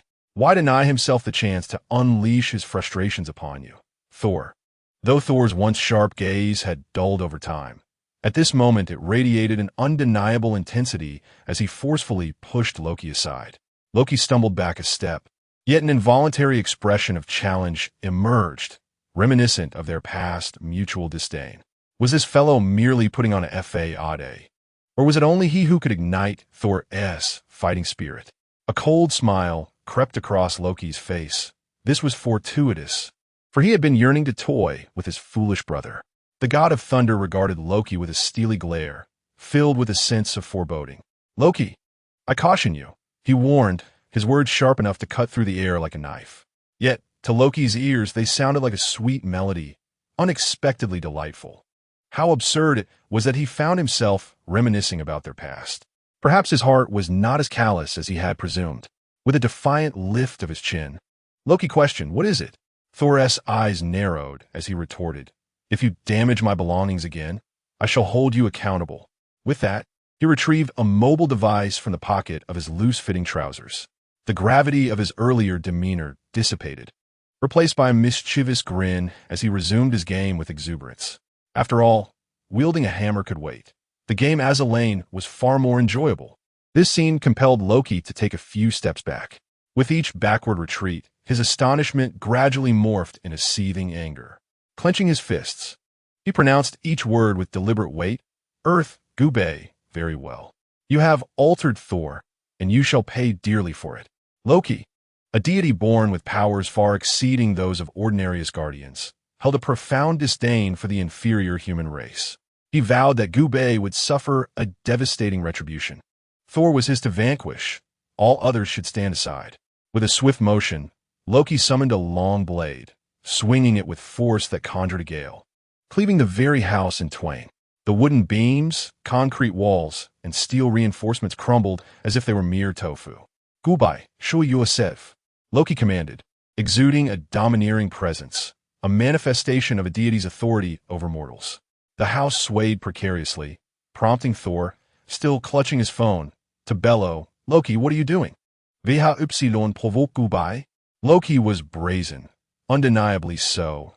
This was the arrogance of a god before mere mortals. His disdain was palpable, as if to gaze upon a human was a desecration of his essence. "I am a god. Does one require a reason to disdain a human?" Amidst the impending collapse of the structure, applause echoed within, accompanied by a male voice. "If no reason is needed, then I shall not hold back." Chapter 62. To those who have seen Thor 1, I sincerely apologize. From within the perilous confines of the crumbling house, Gubei emerged slowly. Just as he was about to undergo a transformation, the entire room suddenly began to collapse, prompting Gubei to step out and investigate the commotion. Initially, he presumed that the god of thunder had awakened his divine powers, no longer wishing to remain a mere couch potato. However, upon entering the hall, he was met with the brazen visage of Loki. Even upon seeing Gubei, Loki maintained his arrogance, for he was the god of mischief, adept in cunning strategies. Yet such tactics were reserved for beings like Thor. Dealing with mere mortals required no such schemes. With a derisive sneer, Loki declared, "Dare you corrupt the warriors of Asgard into mere sloths? It appears I must impart a lesson upon you. Some individuals are not to be trifled with." Although Loki's physical prowess did not match that of Thor, he had easily subdued Captain America during the events of the first Avengers film. Within the Avengers, aside from a few exceptionally formidable members, he had no true rivals, which elucidated his hubris. His form was riddled with vulnerabilities, and with a modicum of effort, he unleashed a formidable punch aimed at Gubei, intending to knock him out. This, he thought, might invigorate Thor and provide him with a worthy companion in play. As this thought crossed his mind, excitement surged within Loki. Should Thor dare to resist, he would finally have an excuse to unleash a beating upon him, something he had long anticipated. In an instant, Loki's fist was before Gubei, who reached out to intercept it, blocking Loki's strike with ease and then twisting his arm. The power of the chaotic entity surged forth, a subtle aura of chaos emanating from his very being. Loki let out a yelp, the immense force causing him to spin uncontrollably before Gubei brought him crashing to the ground. Lying there, Loki was utterly bewildered. "What? I, a god, have been bested by a human? This cannot be real," he exclaimed in frustration. "How infuriating! I am a deity." Just as he prepared to rise and challenge Gubei once more, Gubei, undeterred, yanked Loki back. causing him to lose control of his body and faceplant into the ground once more. This time, Loki remained still, acutely aware of the vast chasm between them. Why does Earth harbor such an anomaly? Why did I have to encounter it? Thor, come quickly and save me. Loki lifted his head with great effort, pleading with the god of thunder. Thor, restore your divine powers and assist me. Thor glanced at Loki, then at his phone, caught in a moment of indecision. Ultimately, he sighed and said, Gu, perhaps you should let Loki go. He is but a child. Gu Bei was left speechless. A child, you say? Is my own 8-year-old form not more childlike? Nonetheless, Gu Bei chose to disregard Loki. Should he slay this wretch, Odin would undoubtedly seek retribution. After all, he had been raised for many years. Even a pig, after such a long time, can evoke affection, much less a god. Releasing his grip on Loki, the latter sprang to his feet, exclaiming, Do not let our paths cross again. Gu Bei shot a fierce glare in his direction. Loki's vengeful expression quickly softened, and he retorted, If I do encounter you, I shall treat you to tea, the finest variety. Gu Bei let out a cold snort. Thor adjusted his phone in his hand, reluctant to part with it, before tossing onto the sofa. With a hand outstretched as if to catch something, he murmured, They should be arriving. At a temporary S.H.I.E.L.D. base in New Mexico, Coulson and Hawkeye stood side by side in the observation room. Having been colleagues and friends for quite some time, Coulson smiled and suggested, I know a newly opened Mexican burrito place. How about we grab lunch together? Hawkeye, taken aback, pointed at the hammer in front of the observation room. The hammer is flying. What? Coulson turned his head just in time to see a streak of light across the sky, only to find the ground utterly empty upon glancing back. In Gu Bei's residence, a sharp sound sliced through the air. Thor beamed, firmly gripping his Mjolnir, the joy within him surprisingly less than he had anticipated. Apologetically, he glanced at Gu Bei and said, It seems I must return to Asgard. Gu Bei glanced at Loki on the floor, acknowledging that relying on him to send the destroyer over was quite unrealistic. Nodding, he replied, You may go back. Thor lifted his brother, Loki, and said, Thank you for coming to fetch me. Loki retorted, What do you mean you came to fetch you? I merely came to mock you. And can you please stop hugging me? He pushed Thor away and, clearing his throat, added, Actually, I came to deliver some unfortunate news. First, Odin is dead, due to your arrogance. Secondly, the Frost Giant's terms for peace state that you can never return to Asgard. Loki discreetly glanced at Thor, hoping to witness his despair and sorrow. However, while Thor's face bore a deep sadness, there was no trace of despair. He tossed the hammer aside, saying, Then I shall continue to live as a couch potato on Earth. Loki's expression stiffened. How do we end up back here? Why does he not choose to resist? Why does he not question anything? Has he truly disregarded the destroyer that he meticulously prepared? Perhaps sensing Loki's dissatisfaction, Gu Bei interjected, In truth, Odin is not dead. Loki is merely deceiving you. Thor furrowed his brow, the hammer flying back into his grasp. Gu, are you speaking the truth? Loki was at a loss for how to confront Gu Bei, torn between gratitude and anger. Yet, a question lingered in his mind. Who exactly is Gu Bei? Is it truly wise for him to possess such knowledge? Thor, well aware of Loki's nature, pressed the hammer against Loki's neck. Loki, is what you said true? As a master of deception, Loki would not concede easily. Of course it's false. How could a mere earthling know anything about Asgard? Gu Bei nodded, continuing to reveal more. The destruction of your ascension to the throne was also orchestrated by Loki. He is the traitor who allowed the invaders to enter. Loki's expression stiffened, revealing an awkward yet polite smile. You truly have a knack for humor, Thor, he remarked, calling me a traitor. How amusing do you find that? His face was a portrait of frustration as he continued, What does it mean that none of you are laughing? Do you suspect me? The god of thunder, his demeanor grave, inquired Gu, Are you certain that everything you have said is accurate? Gu Bei stroked his chin thoughtfully. Of course I'm certain. You might want to consult Heimdall. He may have seen Loki in contact with the Frost Giants, though he might not have. Regarding whether Loki had returned to Jotunheim, Gu Bei could not be sure. In the original narrative, the god of thunder quickly regained his powers, without having languished as an idle mortal for days on end. Thus, Gubei could not ascertain whether Loki had taken advantage of this interval to visit Jotunheim. Thor, perplexed, asked Gu, "What do you suggest I do to return?" Gubei replied with certainty, "Simply call for Heimdall." Chapter 63. Loki's fondness for fishing within the control room of the Bifrost, Heimdall remained vigilant, observing all that transpired on Earth. Clutching the key sword of the Bifrost, his eternally stoic countenance betrayed a flicker of emotion. Why would this mortal possess knowledge of all that occurs in Asgard? Furthermore, I have shared no word with anyone concerning Loki's journey to Jotunheim. As a being of equal stature to Odin within Norse mythology, Heimdall of Asgard was formidable and possessed remarkable command. He could facilitate Loki and Thor's return. But this Gubei, you must not be allowed to accompany them. I must inform Odin of this individual's affairs. Heimdall inserted the key into the lock with determination. Turning it forcefully, the power of the Bifrost surged forth, conjuring a spatial gateway from Asgard to Earth, enveloping Thor and Loki within its embrace. Gubei stot azide, fortuitously untouched by the swirling energy. Narrowing his eyes, he grasped Heimdall's intent.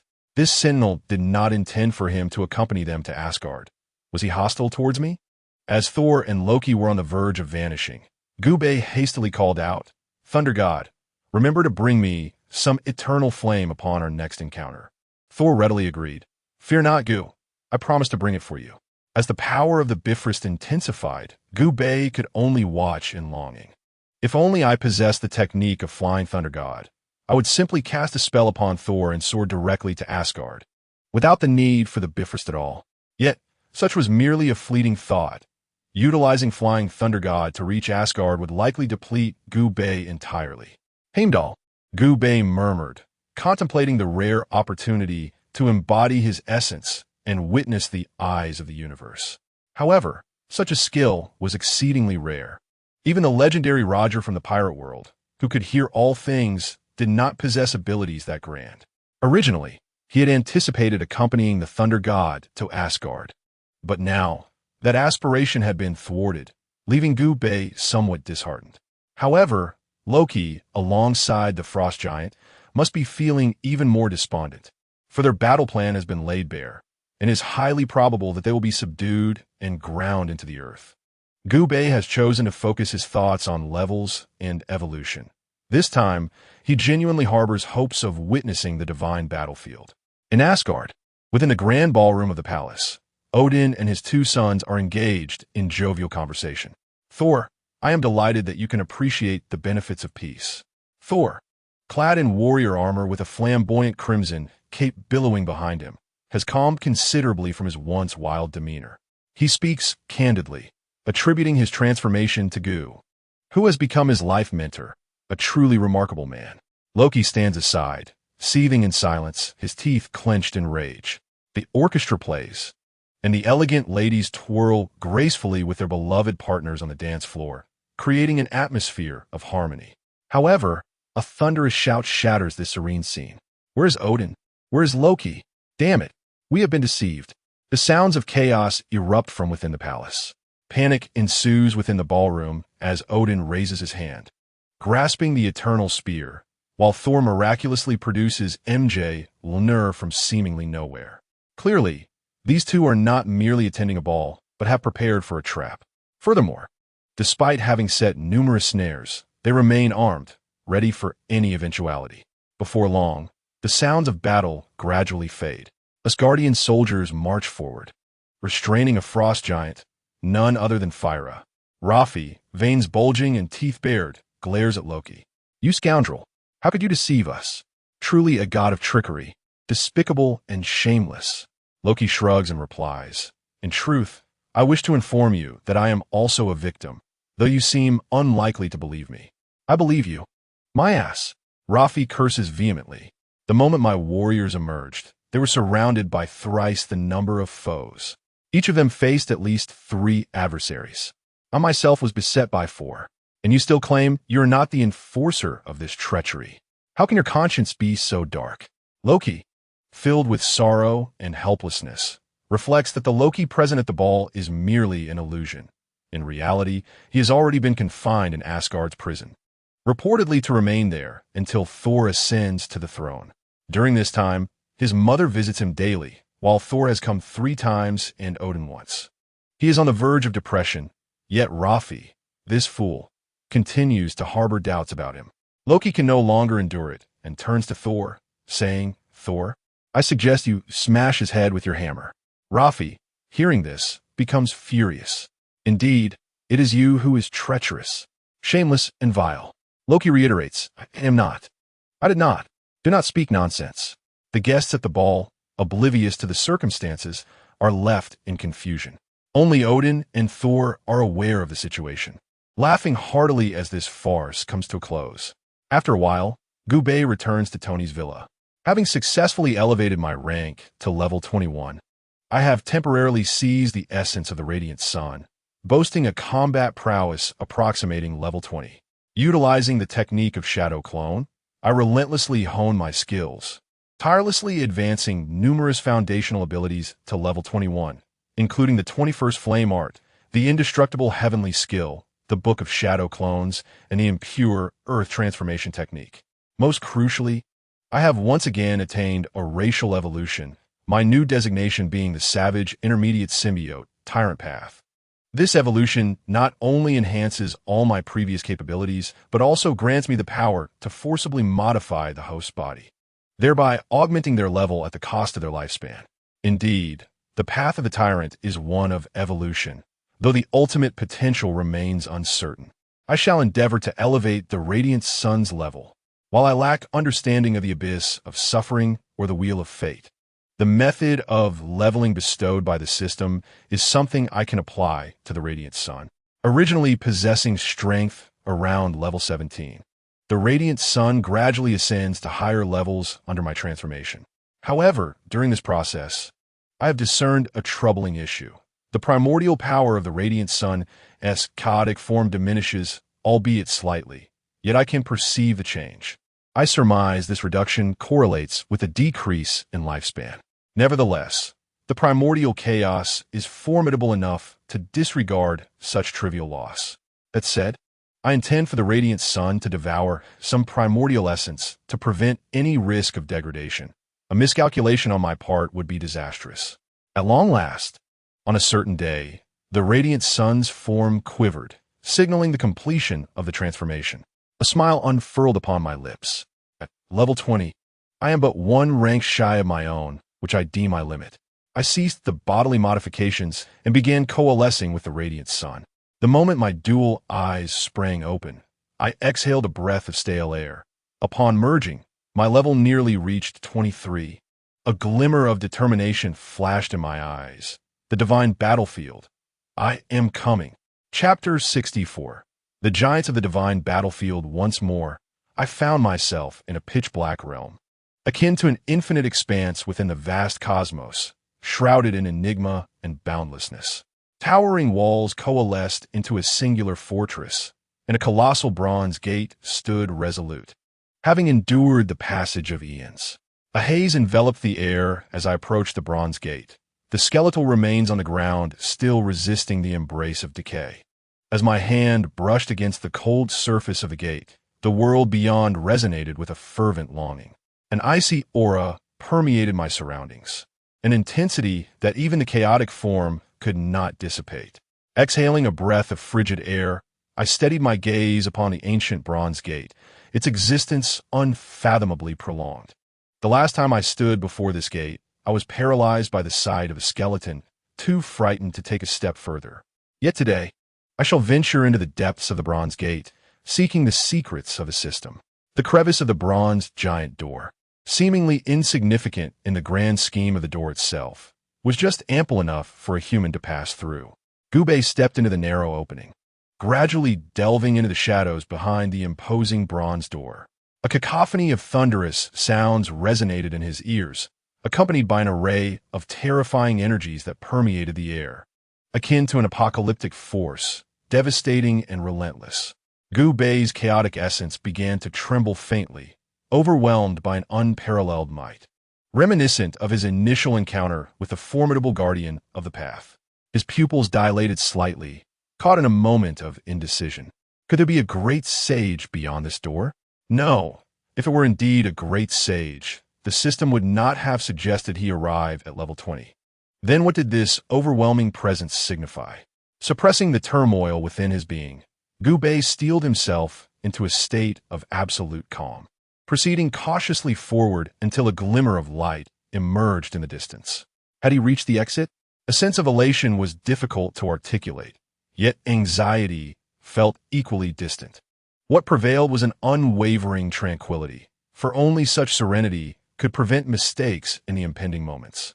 Emerging from the crevice of the bronze giant door, he found himself in a desolate expanse strewn with chaotic stones, an endless wilderness stretching before him. With all his might, Gubei gazed into the distance and beheld towering new walls on the horizon. What was this? Walls behind walls? The earth began to tremble as colossal giants manifested abruptly upon the ground, their appearances indistinguishable from ordinary humans, save for their bodies, which were tenfold larger, surpassing even the legendary titans in size. Their emergence dawned understanding upon Gubei. Could these walls be meant to contain them?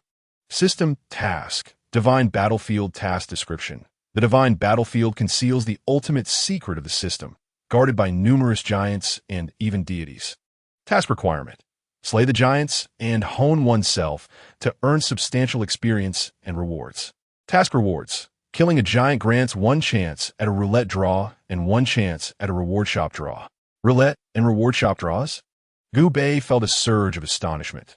Both types of draws were rare opportunities, now attainable simply by vanquishing a giant. Long Ming Tian, who perished outside the bronze giant door, must have coveted this reward. Indeed, such a reward was enticing. Yet, it also underscored the perilous nature of the divine battlefield. Even someone as powerful as Long Ming Tian had been grievously injured and ultimately succumbed to the giants. These were not foes to be trifled with. After careful consideration, Gubei recognized that he must not be driven by greed on this expedition. He needed to know when to retreat, lest he share the fate of Long Ming Tian. Long Ming Tian had sought extraordinary treasures to save the ethereal by Xiao, which compelled him to fight desperately in the divine battlefield, leading to his demise. Gubei's purpose in the divine battlefield was solely to uncover the system's secrets. He had ample time and no need to rush recklessly. With clarity of thought, he fixed his gaze upon a solitary, straggling giant. The giant's physique, in comparison to other giants, appeared notably more frail, which would ostensibly suggest a corresponding weakness in strength. Furthermore, upon Gubei's observation, these giants typically bore around 3 peculiar marks upon their bodies. Yet this particular giant possessed only 2. It is reasonable to deduce that these strange marks symbolize some unique power of the giant, with a lesser number indicating diminished strength. Let's test this giant. Gubei stealthily approached the diminutive giant, intending to strike with a blunt instrument, aiming for a lethal blow while the giant remained oblivious to his presence. However, as Gubei drew within 10 meters of the small giant, it opened its mouth, and a mark upon its neck emitted a brilliant light. Within its mouth, dark and white energies began to converge, reminiscent of the tailed beast performing a tailed beast bomb in the world of Naruto. A tailed beast bomb? What on earth is this? Gubei felt a shiver run down his spine, sensing an immense threat emanating from the giant's tailed beast bomb. This giant was at least level 20, and the tailed beast bomb ability was similarly formidable. This skill posed a significant danger to Gubei. Do not panic. The giant's attack may not be directed at me. Gubei remained still, resembling a statue. The giant seemed to exhibit a hint of confusion, yet it gradually oriented the tailed beast bomb toward Gubei, clearly designating him as the target. Damn! Gubei could not help but utter a phrase in Japanese. These giants harbored hostility towards him, locking him in as an enemy. As long as he remained within approximately 10 meters of them, he would be detected. Why do these giants possess a tailed beast bomb? Could it be that they were once formidable beings nurtured by a system, ultimately reduced to this monstrous state? No, that possibility seems unlikely. If they were truly beings cultivated by the system, their skills would be far more numerous.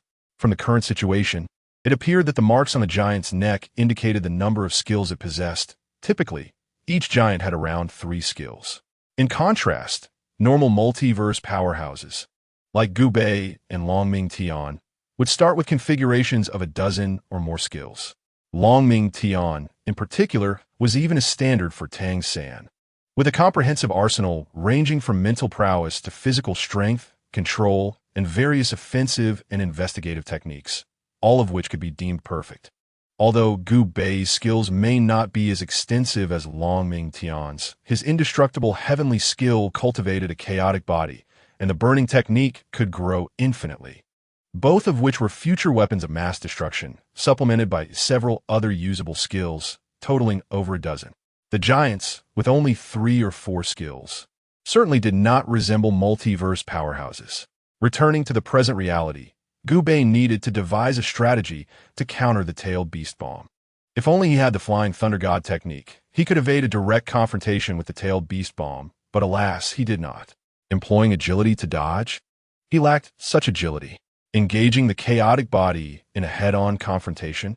Indeed, even if Yi Fan is exceptionally formidable, it is rare to witness him engage in combat using his physical form against others' Dao techniques. Should he possess the 6 Paths Reincarnation Fist, it might warrant consideration for a direct confrontation. As the tailed beast orb within the giant's mouth gradually takes shape, Gu Bei increasingly feels the weight of immense pressure. Unfamiliar with the origins of the giant and oblivious to the divine battlefield, he finds himself compelled to face the battle head-on, gritting his teeth. He wonders if he can counter it with his indestructible heavenly art. Chapter 65. The Secret of the Giant, the Indestructible Heavenly Art, conceived by the Ruthless Emperor, is a supreme technique capable of cultivating a chaos body, unparalleled in its prowess. However, when it comes to offensive capabilities, it is not invincible. In the pirate world, Gu Bei could dominate his opponents with the indestructible heavenly art, primarily due to the advantage of levels. The higher-level indestructible heavenly art suppressed lower-level skills, allowing him to wield power with ease. Yet, when confronted with equally matched combat skills, it pales in comparison.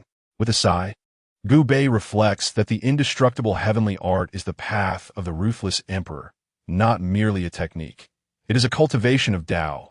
While techniques serve to protect the Dao, when Yi Fan forged his own path and cultivated the Heavenly Emperor Fist, it was precisely for the purpose of safeguarding his Dao. If only he possessed a protective divine ability from the Ruthless Emperor, not necessarily the flying immortal technique. Even a fleeting thought could empower him to withstand the tailed beast orb with confidence. As he unleashed the indestructible heavenly art at level 21, Gu Bei discerned the primal force of the giant with a single glance. It was formidable, immensely powerful, like a furnace ablaze with roaring flames. When compared to the talents of the heavenly world, this primal force would likely not pale against the divine king body. However, when juxtaposed with Gu Bei, who wielded the indestructible heavenly art, it was akin to a small sorcerer facing a grand wizard, hardly worth mentioning. Inky demonic energy began to seep from Gu Bei's form, radiating a potent, attractive force capable of consuming the essence of the human body. With a steely gaze, he commanded, "Open for me." No sooner had the words left his lips than the tailed beast orb erupted forth, roaring towards Gu Bei. The terrifying pressure of the wind was capable of shredding boulders. The tailed beast orb tore through the air with a deafening roar, resembling a colossal python emerging into the world, its target fixed on Gu Bei. Yet as it soared, the tailed beast orb began to deviate from its trajectory, ultimately straying far from Gu Bei. With a thunderous crash, it detonated on the ground nearby, creating a massive crater deep enough to accommodate several individuals. The tremendous shockwave sent a cloud of dust and debris soaring, leaving Gu Bei in a state of disarray. Casting a glance at the enormous pit beside him, Gu Bei realized that the giant had intended to launch it further away, but had failed. Clenching his fists, he resolved not to grant the giant another opportunity to fire the tailed beast orb. His cultivation of the indestructible heavenly art had birthed a chaos body, not merely for display.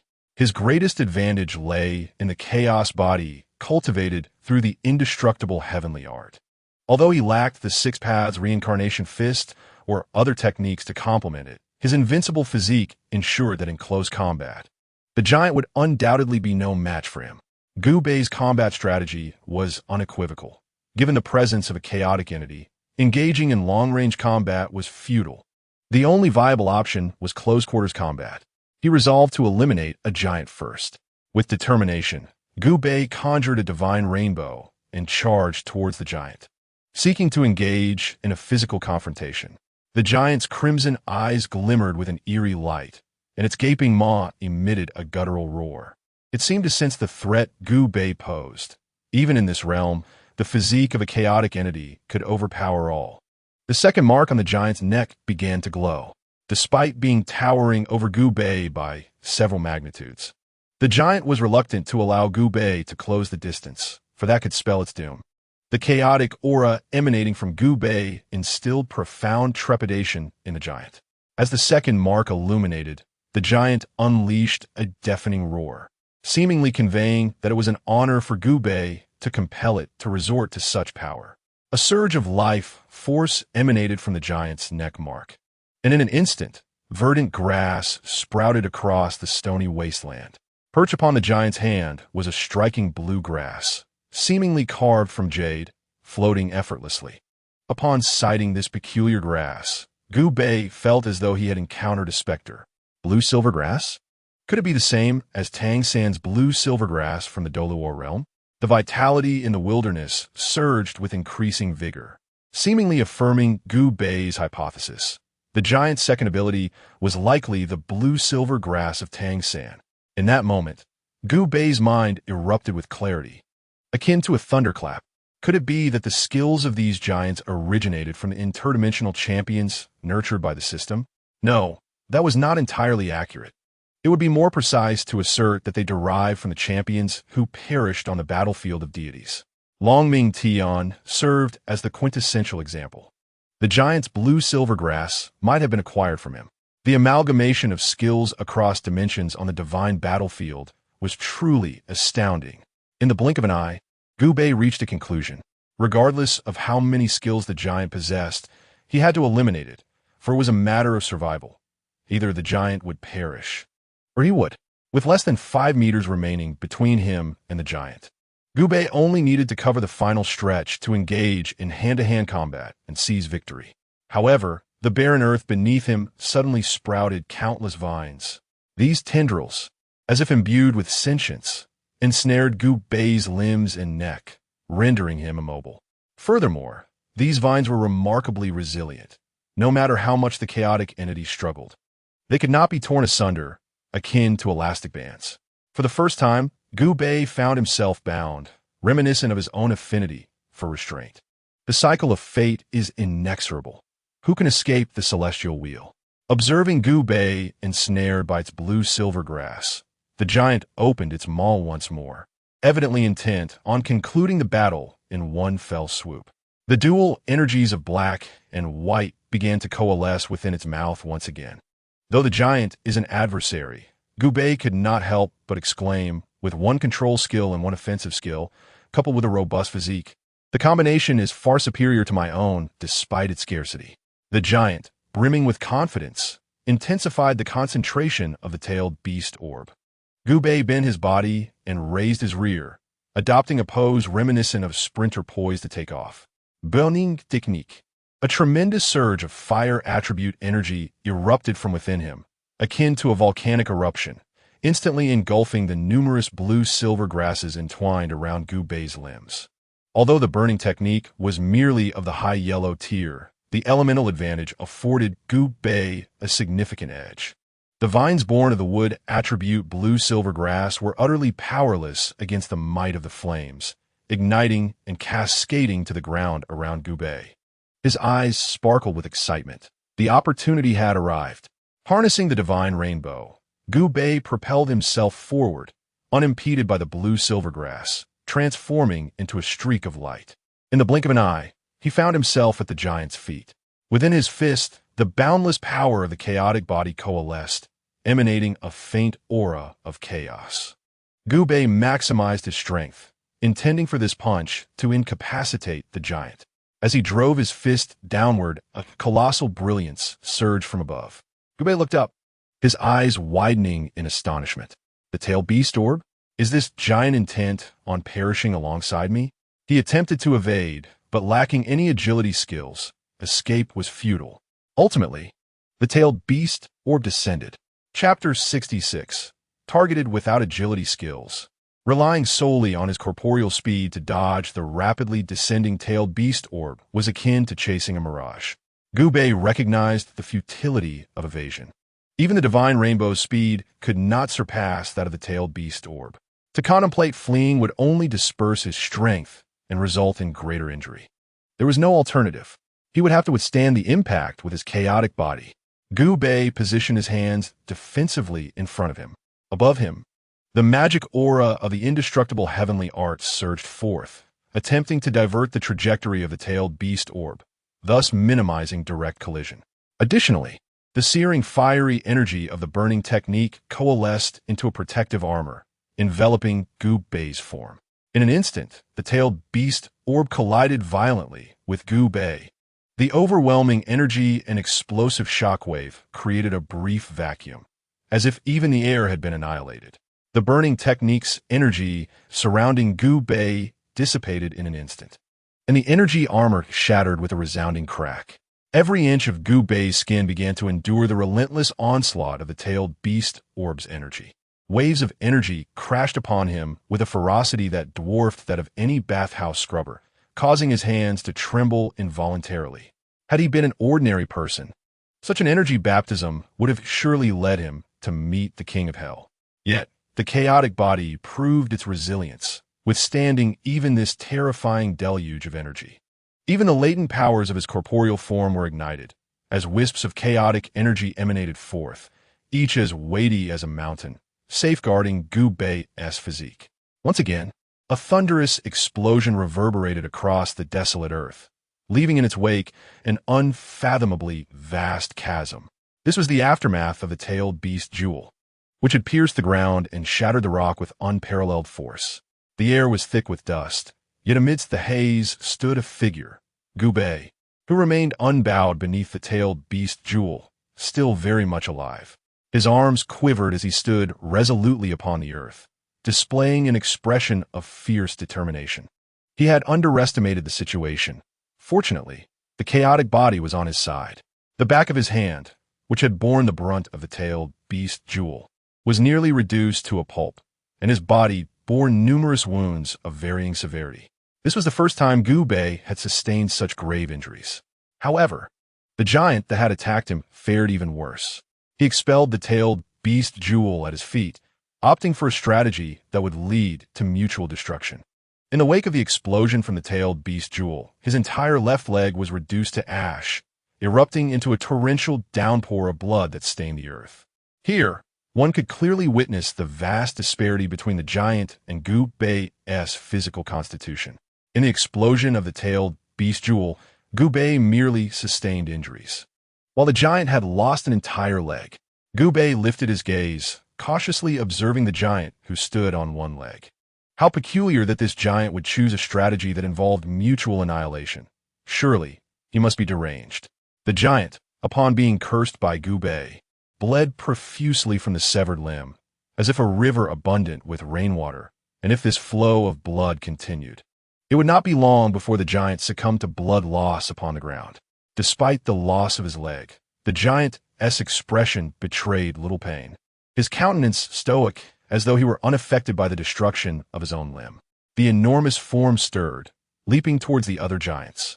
Witnessing the giant's bizarre actions, a myriad of conjectures surged within Gubei's mind. This giant possessed intelligence, yet he appeared devoid of the essence of life. He seemed utterly indifferent to his own demise, even with a leg blown off. Moreover, what was his intention in approaching the other giants? He was gravely injured and lacked any healing abilities. Any course of action would lead to his demise. Could it be that the other giants possessed healing skills, and he sought the aid of his comrades? Gubei was overwhelmed with thoughts. Since entering the divine battlefield, he had continuously documented its details. Such endeavors were cumbersome, but necessary. His repeated victories in other realms stemmed from his possession of knowledge about those worlds. allowing him to seize the initiative every time. Arriving in the divine battlefield, Gu Bei found himself shrouded in ignorance, especially regarding the giants. Even with a modicum of understanding about these giants, Gu Bei could not have withstood the impact of the tailed beast jewel. Although uncertain of the giant's intentions, obstructing the enemy's actions would undoubtedly facilitate his own. Gu Bei resolved to take decisive action, silently activating his immortal celestial technique. Under the guidance of this profound technique, Gu Beiqing discerned the latent primal power concealed within the giant's colossal form. Although it vastly surpassed his own, it was nonetheless significantly stronger than that of ordinary beings. Each giant was at least comparable to a deity in stature. Previously, when the giant remained unharmed and at full strength, Gu Bei found it impossible to devour its primal essence using his indestructible heavenly skill.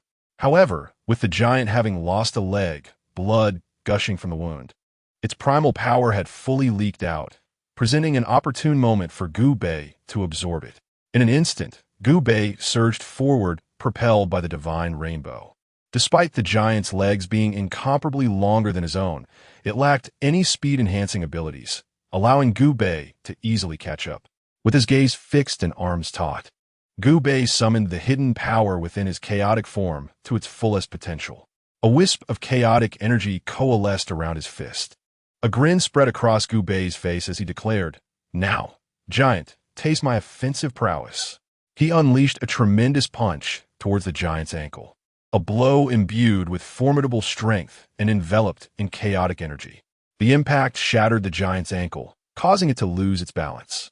With arms flailing, it finally toppled forward, shaking the very earth upon its descent. Without hesitation, Gu Bei unleashed the full extent of his indestructible heavenly skill. Dark, demonic energy morphed into a grand elixir vessel, gradually siphoning the primal power from within the giant. The giant's primal essence, akin to that of a deity, was robust and surged towards Gu Bei like a white ribbon. Upon receiving this primal power, Gu Bei utilized it instantly. His body, already injured, found in this essence the ultimate remedy for his wounds, capable of mending the recent injury. In the blink of an eye, Gu Bei's wounded arm began to heal at a visible pace, thick scabs shedding and falling to the ground with a soft thud. The giant's form gradually withered, and with a resounding crash, it disintegrated into minuscule particles, vanishing entirely from the desolate landscape. This demise was not reminiscent of a typical biological end, but rather resembled the purification of a skeletal wraith by divine light. Gu Bei sais naut in Realisation. What exactly was this giant? Following the dissolution of one giant, all the others turned their heads. Previously meandering across the wasteland, they now appeared to have found target. The markings upon their necks began to glow one by one, and they opened their mouths wide, simultaneously unleashing the tailed beast balls. Chapter 67. The eerie eyes of the giants. The entire divine battlefield was suffused with energy from the infinitely compressed tailed beast balls. A single well-aimed tailed beast ball had the potential to annihilate a giant's vitality and could also severely injure Gu Bei. A swarm of tailed beast balls, even if not perfectly aimed, could obliterate Gu Bei through the sheer force of the resulting explosions, erasing him from existence on a physical plane. Gu Bei held his breath, striving to minimize his presence in the eyes of the giants. Yet, it was in vain. The giants seemed to have singled him out. They turned their heads and shifted their bodies, not aimlessly, but with a clear intent directed at Gu Bei. No matter how he twisted and turned, he remained in their sights. This realization sent a shiver down Gu Bei's spine as he felt the predatory gaze of the giants upon him. Reminiscent of wolves eyeing their prey, a grimace flickered across his lips. Thus, does the slaying of a giant provoke the ire of all giants? This was new intelligence, albeit at a staggering cost. Dozens of tailed beast balls from the wilderness were now locked onto him, making even Gu Bei's scalp tingle with trepidation. They wished to take my life. It would be so simple. Gu Bei was not one to succumb easily. He still had means at his disposal.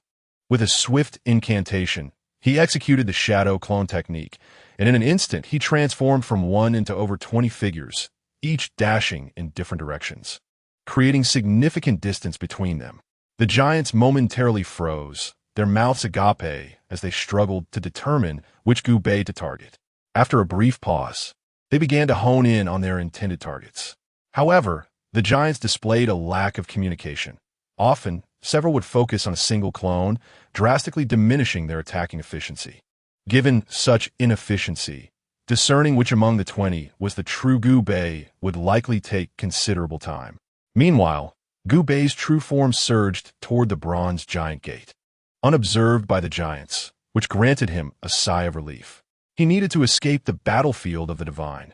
A frenzy of giants, each unleashing tailed beast balls, would be too much for even a chaotic entity to withstand.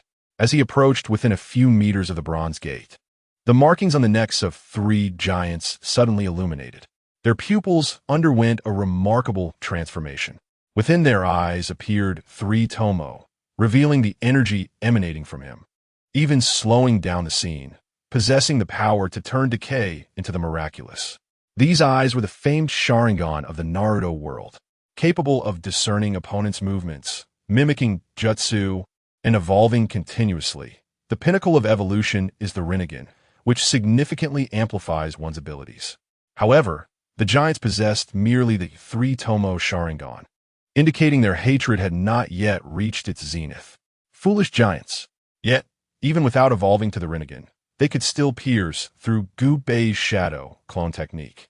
The giant with the Sharingan shifted its focus, directing its tailed beast ball towards Gubei's true form, feeling the weight of a gaze upon him. An uncomfortable sensation veshet over Gubei. Turning to see the giant with the Sharingan, he felt a surge of indignation, wishing to unleash a torrent of curses. I am truly astounded by these esteemed predecessors from the myriad realms. Is there even a possibility of possessing the Sharingan? How frustrating it is, a group of incapable individuals. Yet one with the Sharingan still perished on the battlefield of deities. As a senior, could you refrain from perpetually leading me into traps? The last time I was ensnared by the giant's blue silver grass, Gubei was already on the verge of cursing. And now, once again, I find myself targeted by the Sharingan. It is utterly exasperating. I cannot possibly unleash my ire upon the long-deceased predecessors, whose ashes have long since disappeared. I yearn to vent my frustration, yet I do not even know the names of my adversaries. 3 titans possessing the Sharingan, paired with the tailed beast bomb, create a combination akin to a tracking missile. Even with a body technique, evasion is not guaranteed. Gubei endeavored to maneuver his position, weaving and dodging. The 3 titans twisted their necks like serpents, mirroring his movements, their mouths shadowing his every step. Moreover, they utilized the Sharingan to predict Gubei's actions, ensuring their assaults landed squarely upon him. At that moment, Gubei's countenance darkened considerably. 1 tailed beast bomb could inflict injury, while 3 would undoubtedly lead to severe wounds. Having recently acquired the primal power of the giants, he had used some to mend his body, yet much remained. He had originally intended to reserve it for Xiang's cultivation, but now he found himself compelled to utilize it prematurely. Gubei retrieved a pure white source of energy from his storage compartment and activated it directly. The source of energy surged into Gubei's being, igniting a powerful life force that awakened the blood vitality of his chaotic body. A crimson aura erupted from the crown of Gubei's head, resembling a divine dragon, its formidable presence scattering the surrounding debris. This manifestation of blood vitality, akin to a dragon, could only emerge from an exceptionally robust physique. Logically, Gubei had not mastered such a skill. However, the infusion of primal energy into his body enabled his chaotic form to assume this extraordinary state. Gubei's speed surged dramatically. In this condition, even if his body were to be destroyed, he could swiftly recuperate, sufficient for his return to the bronze giant gate.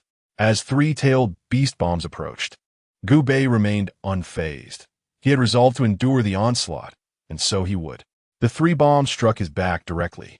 Gubei chose not to employ the undying heavenly technique to divert the tailed beast bombs. He braced himself to withstand the impact.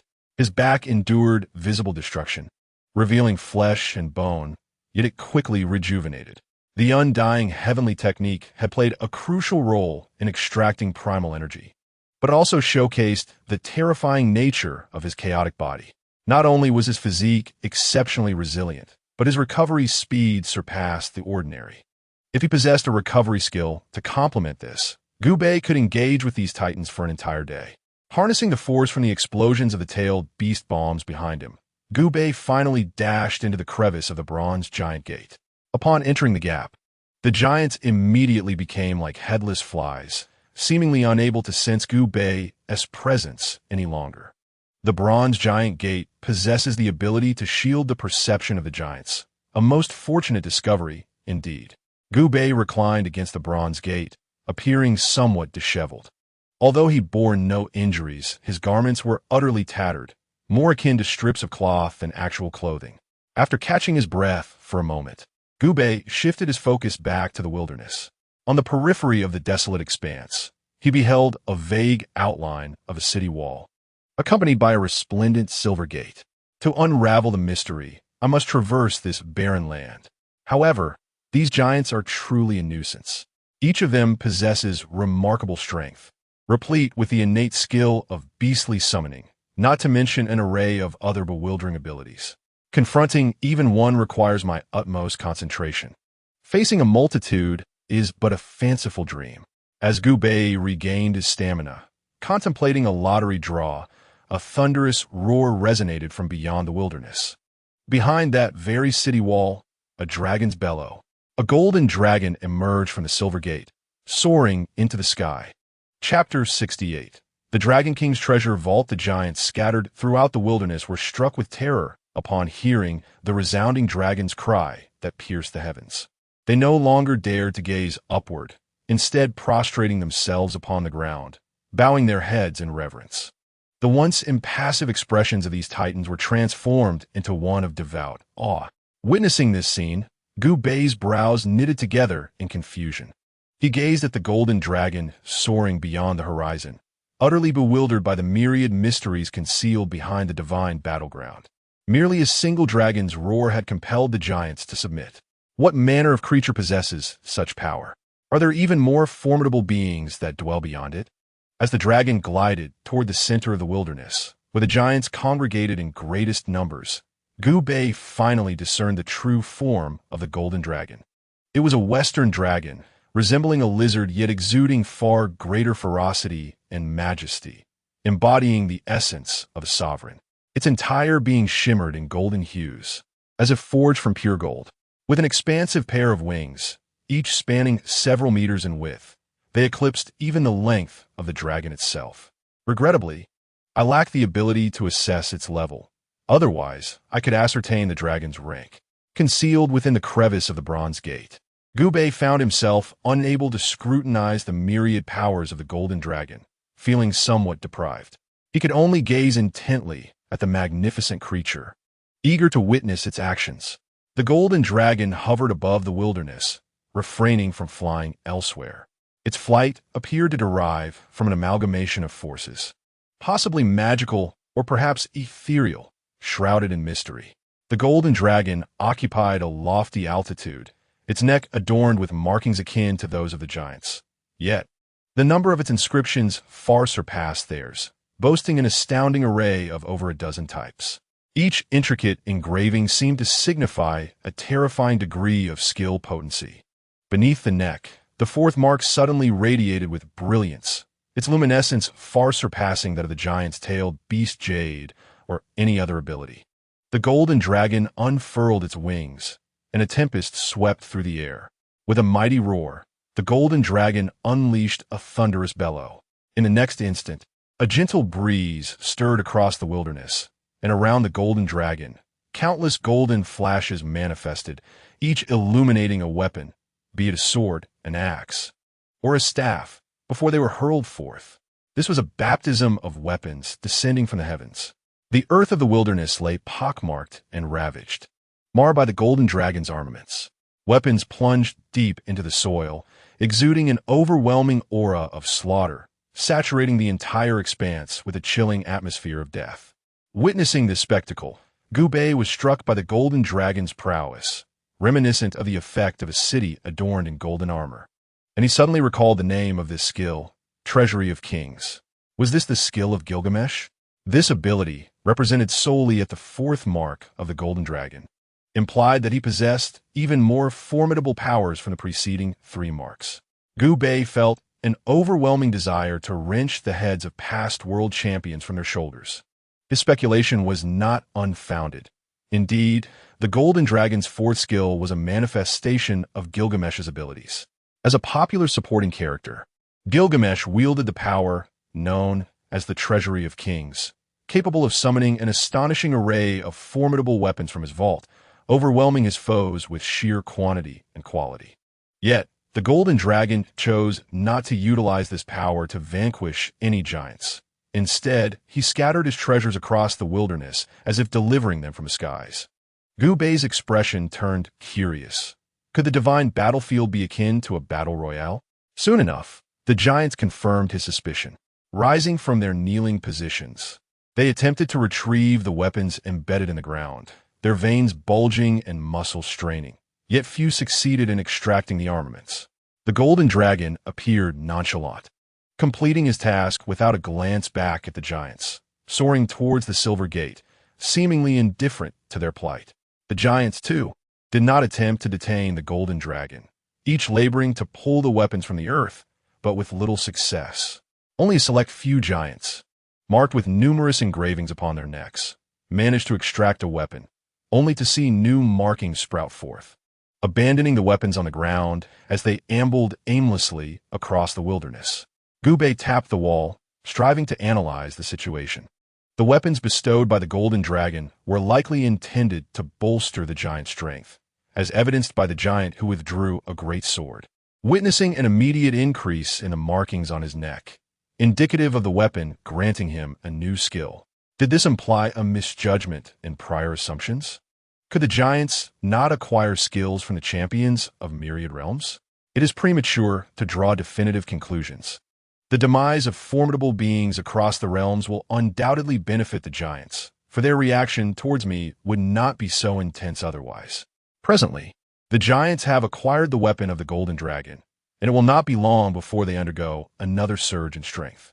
Gu Bei's situation is rather precarious, primarily due to the absence of overwhelming power and a lack of comprehensive skills. He has duly noted his two shortcomings. However, my chaotic physique is indeed of an extraordinary caliber. Should I engage in close combat, even that Golden Dragon, if of equal rank, would find a worthy adversary in me.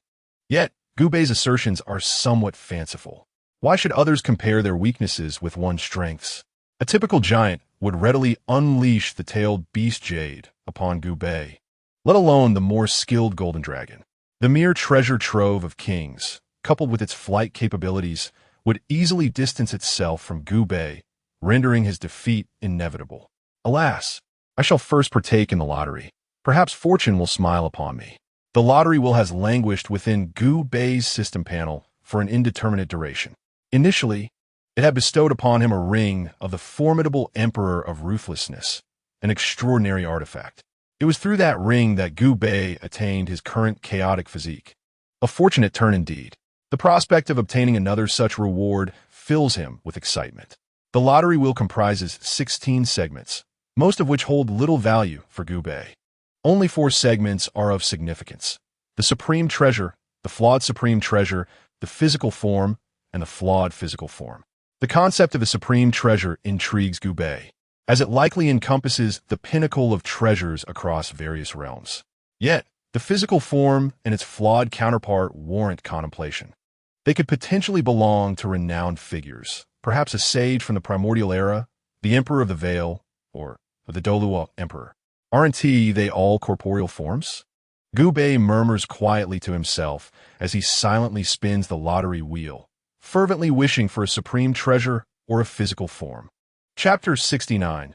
Target of 3,000 thunderous movements. The lottery wheel gradually spins. Among the 16 prizes, the 4 Gu Bei desires occupy minuscule segments, scarcely larger than a fingernail. The probability of landing on them is exceedingly low. Although he silently petitions fate, he harbors little hope. Not everyone can be a lucky sovereign, and having experienced it once is already a source of satisfaction. The pointer of the wheel continues its slow rotation, passing through each reward zone. It inevitably traverses the segments of the supreme treasure, flawed supreme treasure, physical form, and flawed physical form. Gubei remains hopeful yet realistic, fixating on the lottery wheel as he awaits its cessation. As anticipated, the pointer gradually decelerates at the segment of racial attributes. Gubei sighs. What purpose would a mere point or two of racial attributes serve him? Resignedly, I close my eyes. Yet the sound of a system notification announcing the acquisition of a prize reached my ears. Congratulations! You have obtained the body of the Divine King, incomplete. A shiver ran down Gubei's spine as he checked his inventory. Indeed, there lay a corporeal form within, and it was none other than the body of the Divine King. Had he truly stumbled upon the Divine King's body? Gubei felt a mix of astonishment and exasperation. If he had not crafted the Chaos body, the Divine King's body would undoubtedly be a formidable weapon. The manifestation of the Divine King's body could suppress numerous powerful foes. Its physical strength far surpassed that of peers.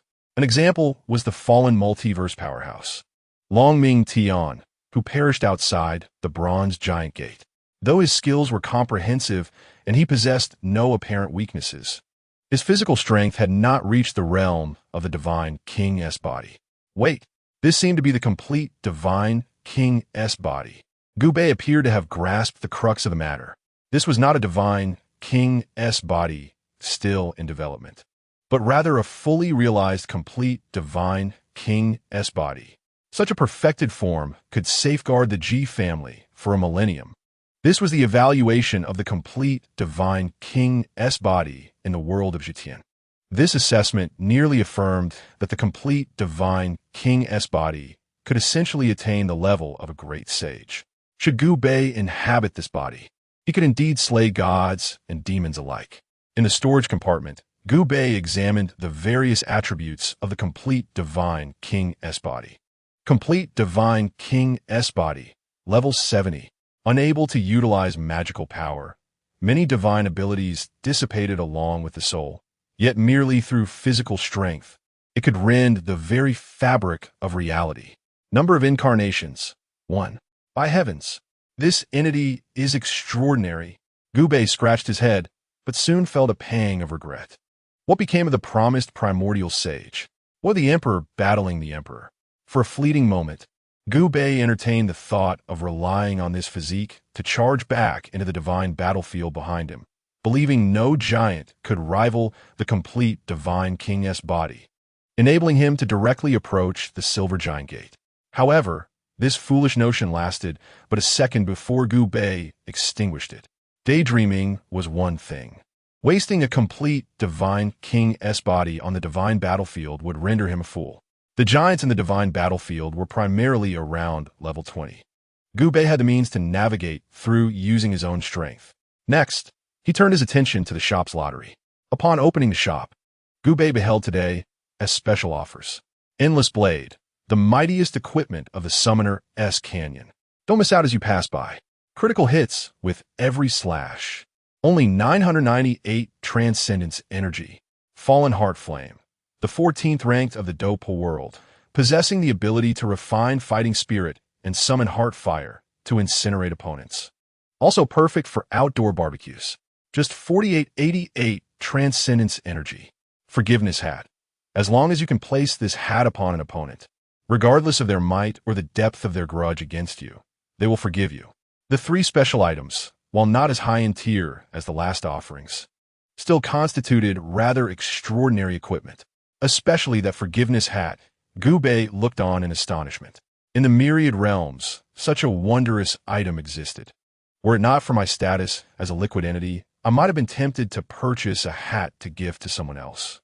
Gubei swiftly seized the opportunity to partake in the marketplace lottery. The system promptly delivered a notification. Congratulations, host. You have drawn an experience orb. Gubei's lips twitched. Yet he refrained from voicing any remarks. He understood well that the lottery predominantly yielded experience orbs.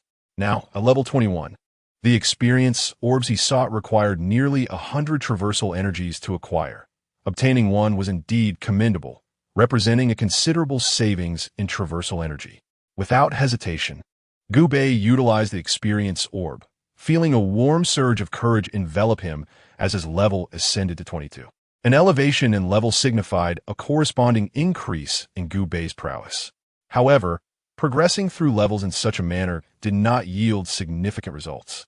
Whether at level 21 or 22, he doubted he could withstand the onslaught of these giants. A barrage of tailed beast spheres aimed at him was simply insurmountable. Gu Bei had been hiding in the crevice of the bronze giant door for quite some time. The golden dragon's weapons had been largely scavenged by the giants, leaving only a few particularly large weapons unclaimed. After preparing himself, Gu Bei emerged from the analysis of the bronze giant door. With a thud, he planted his foot onto the desolate earth, the robust winds sweeping through the yellow sands beside him. The giants, traversing the wasteland in droves, turned their heads in unison, resembling a peculiar species captivated by Gu Bei's presence. They opened their cavernous maws, poised to unleash a volley of tailed beast spheres. Gu Bei, unable to withstand such an assault, quickly retreated back into the crevice of the bronze giant door. Yet, a sense of dissatisfaction lingered, having slain the first giant. This horde now fixated on him. He resolved to wait a moment longer, curious if their attention would persist. Under Gu Bei's intense unwillingness, the following scene unfolded in the wasteland. I ventured out. The giants concentrated their tailed beast spheres. I retreated. The giants unleashed their tailed beast spheres. I emerged once more. The giants gathered their tailed beast spheres. Come at me. The giants fired their tailed beast spheres. The bronze giant door reverberated under the barrage of numerous tailed beast spheres, resonating with a thunderous roar. After this tumultuous exchange, Gu Bei finally concluded that the giants' enmity towards him would not diminish in the short term. Their animosity was likely escalating. As the assault of tailed beast spheres waned, Gu Bei stood within the crevice of the bronze giant door, gazing at the silver giant door. He knew he must devise a means to pass beyond, for there lay dragons and the secrets of the system. To continue his exploration, he needed to vanquish the giants. However, evading the tailed beast spheres was imperative. Agile movement skills, or flight skills. I must possess these to evade the tailed beast spheres. Gu Bei glanced at his traversal energy, just enough, precisely 60. Without the company of others, one can embark on a journey to another realm. As for which world to traverse, Gu Bei has certainly formulated a plan. He remembers that Xiao Yin possesses a technique known as 3,000 thunder movements. Chapter 70. The target of transmigration remains Xiao Yin. 3,000 thunder movements, a closely guarded secret of the Wind and Thunder Pavilion. Though it is classified as a low-grade, Earth-level technique, its speed rivals that of mid-grade, Earth-level martial abilities. It is divided into 3 tiers: Thunder Flash, Thunder Instant, and 3,000 Thunder. At the stage of 3,000 Thunder, one may begin to cultivate the Wind and Thunder Pavilion's treasure technique, the phantom body of 3,000 Thunder. In the past, Xiao Yin faced relentless pursuit from the Wind and Thunder Pavilion for practicing this technique. However, the ultimate fate of the pavilion need not be elaborated upon. In the worlds known to Gu Bei, this technique cannot be deemed the most formidable. For instance, the walking character formula from the Covering the Heavens world vastly outperforms 3,000 thunder movements. The walking character formula, employed by Yi Hei from the beginning to the end, is renowned for its unparalleled speed within the universe, showcasing its formidable prowess. Were it not for the potential upgrades of 3,000 thunder movements, Xiao Yin would likely have abandoned its use in later stages. However, for Gu Bei, it is not about the strength of a technique, but rather the accessibility of its acquisition. No matter how powerful the walking character formula may be, how could one possibly obtain it? Is it through defeating Tai Xian Li Ruoyu, or by possessing Yifan? Both options seem unlikely. Tai Xian Li Ruoyu is likely a sage. When Yifan was besieged by numerous holy lands attempting to escape Tai Xian, Li Ruoyu proclaimed he could protect Yifan, thus revealing his extraordinary nature. Not to mention, even a single drop of Li Ruoyu's blood could obliterate Gu Bei 1,000 times over.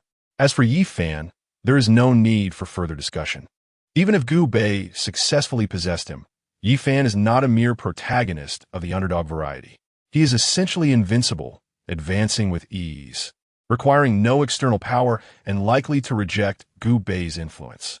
Hence, obtaining the walking character formula proves to be a formidable challenge, leading Gu Bei to opt for the relatively weaker, yet entirely attainable 3,000 thunder movements. Gu Bei retraced his steps through the crevice of the bronze giant door, returning to his original world. Only upon reaching the exit could he activate the option to return.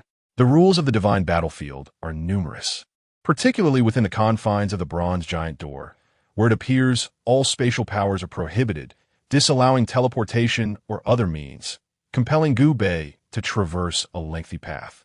Gu Bei first returned to the Marvel Universe, to Tony's villa. The moment he reappeared, the room's butler, Jarvis, emitted a series of beeps. Hearing Tony's voice, "Gu, you finally returned. Would you like to see my latest armor? It will undoubtedly astonish you." Upon regaining his senses after the teleportation, Gu Bei opened his eyes with a slight, bittersweet smile. "Not now. I have one more journey to complete. We can discuss the armor afterward." Tony exhibited a hint of sadness, which quickly dissipated, replaced by a note of curiosity. "I say, Gu, how about taking me along on your next journey?" Gu Bei stroked his chin, contemplating the suggestion. Embarking on a journey with Tony is undoubtedly a fanciful notion. Traveling alone requires a considerable expenditure of traversal energy, and at times, one must even allocate additional energy to forge an identity in another realm. The mere act of transporting Tony across dimensions poses a challenge, not to mention the complexities surrounding his identity. Nevertheless, Gu Bei harbors certain thoughts regarding Tony. Firstly, Tony is a prodigy, an exceedingly exceptional one at that. Setting aside his creation of the Iron Man suit, he grasped the intricacies of nanotechnology in Avengers, Infinity War, and crafted the Infinity Gauntlet in Avengers Endgame, showcasing the extraordinary nature of his character. If one were to present Tony with an artifact from another world, would he be able to unravel its mysteries? Gu Bei made a decision. For the moment, the notion of dimensional travel could be set aside, yet he could bring back some gifts for Tony, inviting him to express his desires for such offerings. Tony shrugged his shoulders, conceding that gifts would suffice, albeit with a hope that they would not be too disappointing. Gu Bei could only smile inwardly, apprehensive that the gifts might elicit sheer terror in Tony, should he fail to procure anything of value. Gu Bei contemplated offering Tony a single drop of blood from the Divine King of great accomplishment.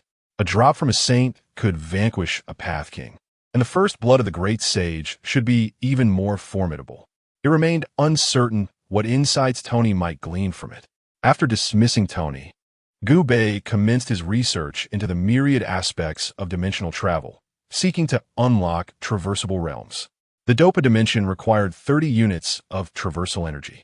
This amount was within Gu Bei's means, yet the timeline of Dopa appeared to have been significantly delayed. Furthermore, due to Gu Bei's alterations to the plot, the 3-year agreement narrative had vanished, resulting in Xiao Yan's expedited arrival at the Jianan Academy. Gu Bei was not fully informed of the experiences Xiao Yan had undergone. He remained unsure whether he had managed to collect peculiar flames, such as the blue lotus heart fire or the purple fire. Nor was he aware if he had acquired secret techniques like the Heavenly Fire 3 transformations. The only certainty was that Xiao Yan had indeed reached Jianan Academy. Gu Bei murmured to himself that upon arriving at Jianan Academy, it implied that the 3,000 lightning movements had likely not yet commenced, though it should be imminent. He contemplated accelerating the timeline to swiftly reach the point where Xiao Yan would practice the 3,000 lightning movements. The system provided a prompt. This could be accomplished, albeit at the cost of 100 units of traversal energy. Gu Bei felt the system lived up to its reputation as a shrewd merchant. The time taken for Xiao Yan to transition from arriving at Jianan Academy to learning the 3,000 lightning movements would surely be less than a month. Yet the cost was exorbitant. Considering the ratio of time to traversal energy, Gu Bei ultimately abandoned the idea. Upon my traversal, would it be a random event or an embodiment of Xiao Yan? The system responded. Should the host decline to expend traversal energy, they would inhabit the form of the previous host. However, should you choose to invest, not only could a Do Emperor be summoned, but even a Dou sovereign could be manifested. Gu Bei casually inquired about the amount of traversal energy required to become a Dou Huang. The system promptly provided a response. Forget it. You cannot afford it. Huh? This dogged system has learned to mock me. How infuriating. Were it not for my preoccupation with traversing realms, I would certainly dismantle you. Wretched system. Gu Bei's primary objective upon entering the Dopa world was none other than Xiao Suner. In comparison to Xiao Yan, the protagonist, a mere underdog. The array of skills possessed by Xiao Suner was staggering. Not only did she boast exceptional movement techniques, but her offensive and defensive skills, as well as her methods for enhancing her physical prowess, including various unique flames, rendered her an unparalleled force, outshining Xiao Yan by miles. However, as Xiao Yan's girlfriend, she resolutely concealed her own formidable abilities to protect his pride. At this point, Gu Bei felt a pang of discomfort. Why cannot I have such a remarkable girlfriend? Oh, wait, I am a symbiote, and thus have no need for a girlfriend. Perhaps I should experiment with the possibility of splitting and reproducing. As Gu Bei pondered, he activated the teleportation process. As for the character, it could only be Xiao Yan. Those with talent were beyond reach, while those without it were unworthy of traversing. After much consideration, Xiao Yan was indeed the best choice. Chapter 71. Entering Jianan Academy in the world of Do Pe, Jianan Academy awaited. After enduring a series of trials and ventures through the Monster Mountain Range, the desert inhabited by the Serpent People, and the Gamma Empire, Xiao Yan's demeanor had grown significantly more composed, shedding the youthful naivete of his earlier days. Clad in azure garments, he soared through the vast sky atop a griffin. Before long, a magnificent circular city loomed before him. This was Jianan Academy. A smile crept across Xiao Yan's face. Jianan Academy, here I come.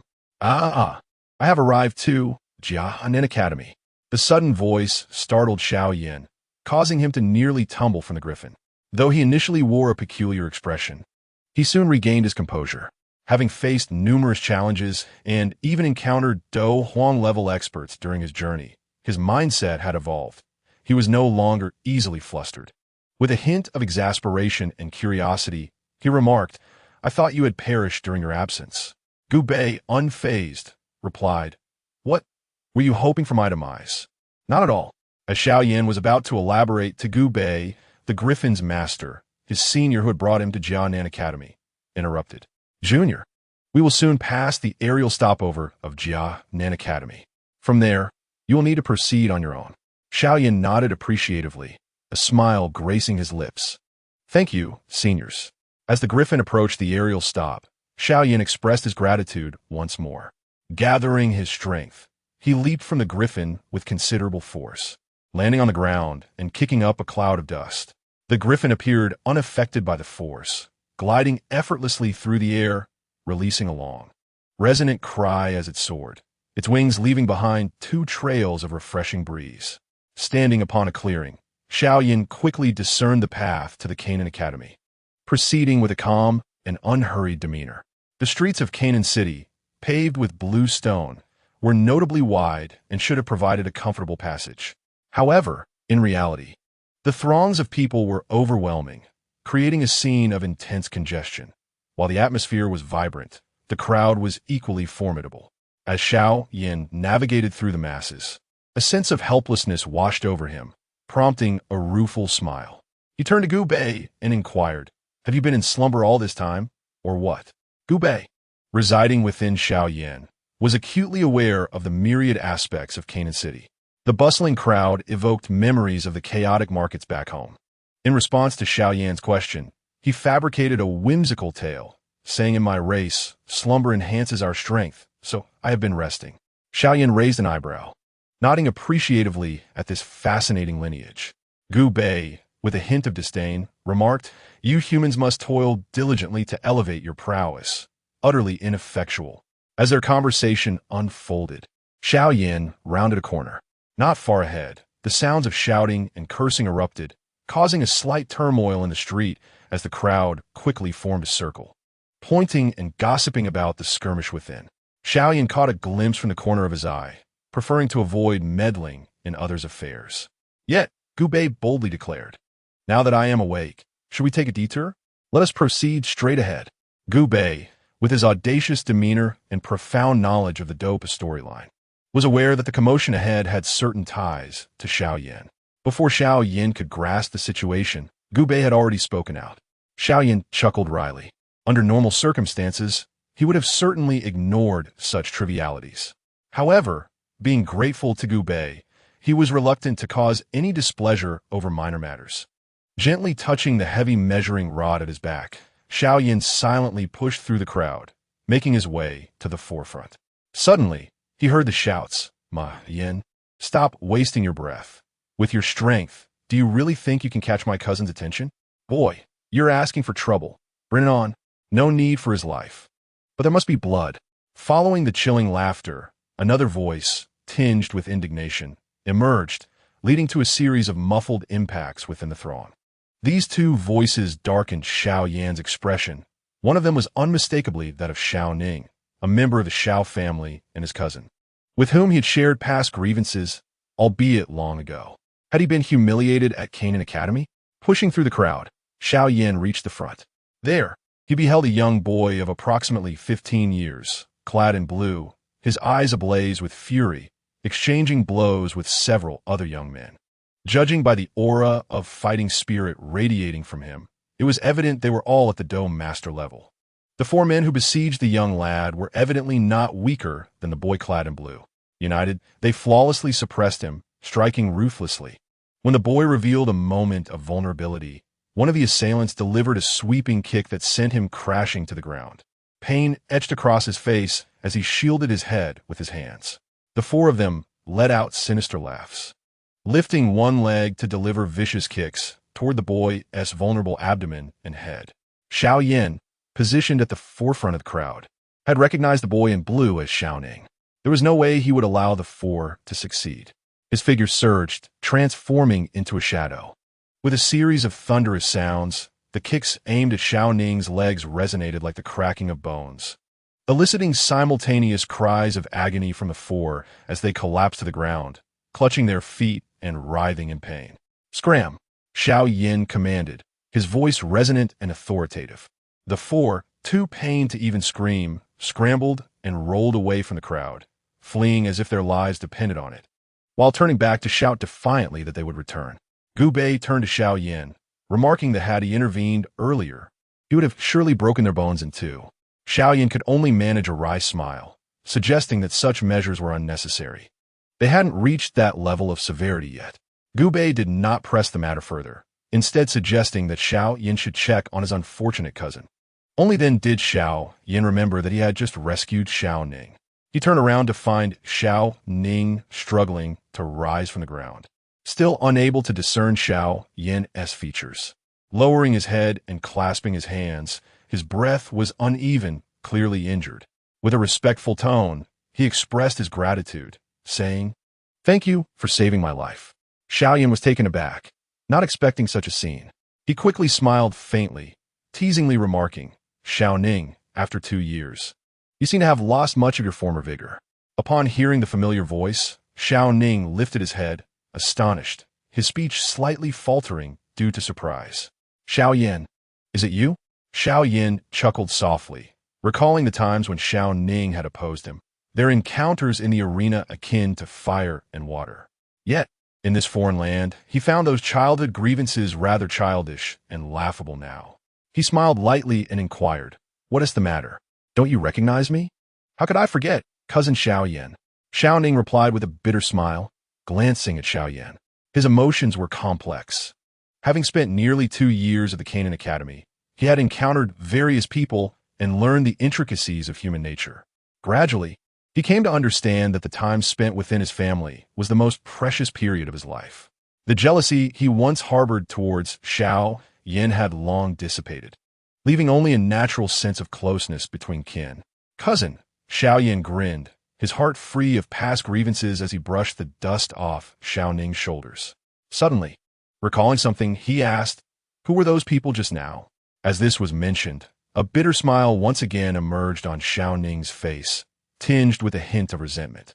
These individuals were aware of the connection between Sun Er in our Xiao family and approached me to inquire about her whereabouts. I had been quite cautious, remaining within the confines of the academy where they dare not act. Yet today, while out shopping, I fell right into their trap. Upon learning the situation, even Xiao Yin couldn't help but chuckle helplessly. He had once again heard news of Sun. Earlier during the journey, the senior who rode the griffin beast incessantly warned him of the countless youths in the academy who admired Sun, while she patiently awaited the return of Xiao Yan, leaving many a young talent wishing to strip him of his very essence. At this moment, Xiao Ning's cousin found himself in trouble due to Sun. Xiao Yan couldn't help but smile, thinking that Sun had transformed remarkably, shedding her youthful innocence for a captivating beauty that could enthrall an entire city. At this juncture, Gu Bei interjected aptly, "Still thinking of your little girlfriend? Have you forgotten about the impending selection for the Inner Academy?" Xiao Yan, unfazed, replied, "I have taken a leave of absence from Minter Wolin. Today, I came to the academy without notifying her, so she likely hasn't included my name on the list for the Inner Academy competition." Gu Bei retorted with a hint of annoyance. "Minter Wolin may not wish to write your name, but your little girlfriend's coaxing and pleading is bound to soften even the hardest of hearts." For a moment, Xiao Yan was left speechless, realizing the validity in Gu Bei's words. His expression tightened as he turned to Xiao Ning. "Minter Wolin could indeed have placed my name on the list for the Inner Academy competition." Upon hearing this, Xiao Ning's expression shifted dramatically. It was only upon Xiao Yan's reminder that he recalled this matter, urgently grasping Xiao Yan's sleeve. "Thank goodness you reminded me. Otherwise, I would have forgotten. This Inner Academy competition is crucial for Minter Wolin's advancement to a Xian-level mentor. If you miss it again, her qualification for advancement will be delayed by 3 years." Xiao Ning spoke hurriedly, leaving some key details unclear, causing Xiao Yan to frown. Gu Bei chuckled and then remarked, "It seems Minter Wolin holds you in high regard. This will be the second time she has written your name for the Inner Academy competition. However, given your absence last time, if you miss it again, the consequences for her will be severe. She won't be able to advance to a Xian-level mentor for 3 years. TSK, TSK. Xiao Yan grasped the gravity of the situation. With such trust placed in him by Minter Wolin, he could not betray that confidence. Xiao Ning, in a rush, pulled Xiao Yan towards the ancient Canaan Academy. It suddenly slowed his pace, sighing, "Though you are here, it may be of little use. The intensity of the Inner Academy selection is immense. Without the strength of a 7-star dosher, one would be eliminated immediately." Xiao Yan was momentarily taken aback, opening his mouth to respond, but before he could speak, Xiao Ning realized he had misspoken and stammered, "Cousin Xiao Yan, that was not my intention. As long as you show up, it will suffice. Even if you do not qualify for the Inner Academy, the delay in Minter Wolin's advancement will only be a year at most, which is far better than 3. With that, Xiao Ning said no more and led Xiao Yan towards the ancient Canaan Academy. The Canaan Academy Square serves as the venue for the internal competitions. This square, shaped in a circular form, features tiered seating that ascends with increasing distance from the center, granting those in the rear a clearer view. Its design is reminiscent of ancient Roman arenas, exuding a breathtaking power that ignites a fervent desire to engage in battle. From the very moment the internal competition commenced, the area was inundated with a throng of students, all vying for a coveted seat within the arena. In mere moments, the venue was filled with a sea of eager faces, packed to capacity with spectators, their clamorous voices drowning out the tranquil ambience of the square. At the very heart of the square lies the martial arts stage. Upon this stage, 2 figures intertwine, engaging in fierce clashes that resonate with intensity. The surging energy of their combat is both formidable and overwhelming, prompting the audience to erupt in gasps of astonishment at their prowess. Among them stands one of the dueling warriors, Xiao Sun, clad in a delicate azure gown that gracefully conceals her enchanting figure. She captivates all attention with her alluring presence. Her slender hand, imbued with a radiant golden aura, strikes decisively at her opponent's chest. The adversary, caught off guard, lets out a muffled grunt and retreats several steps from the combat circle, barely managing to regain his footing. This vividly illustrates Sun's unparalleled mastery over her combat energy. The force of her strike not only secured her victory, but also spared her opponent from any lasting harm, a testament to her remarkable skill. Suner offers a slight smile, inclining her body slightly to express her respect, her etiquette impeccable as she states, "Senior, I concede to you." The senior, possessing a decent appearance, does not wish to leave a negative impression on Suner and readily acknowledges, "Suner, you truly embody the most promising student of this cohort.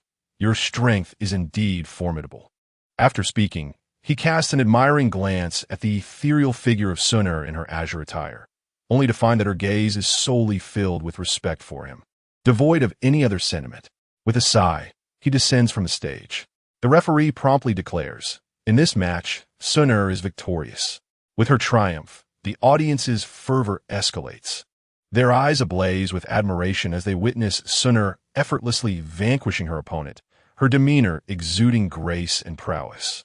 Regrettably, Suner remains oblivious to their fervent gazes, instead smiling brightly as she approaches the stands where Mentor Ruolin beckons her. In the stands alongside the enchanting Mentor Ruolin is Xiao, adorned in a striking red ensemble.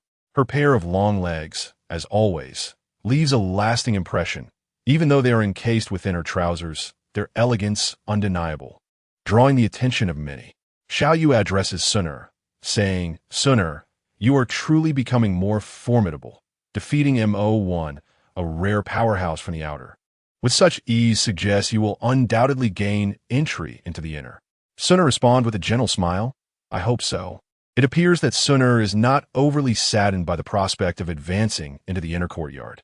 She greeted the various young ladies in the viewing platform before making her way to Mentor Roland's side, affectionately linking her arm with the mentor's and sweetly inquiring, "Mentor Roland, has cousin Xiao not yet arrived?"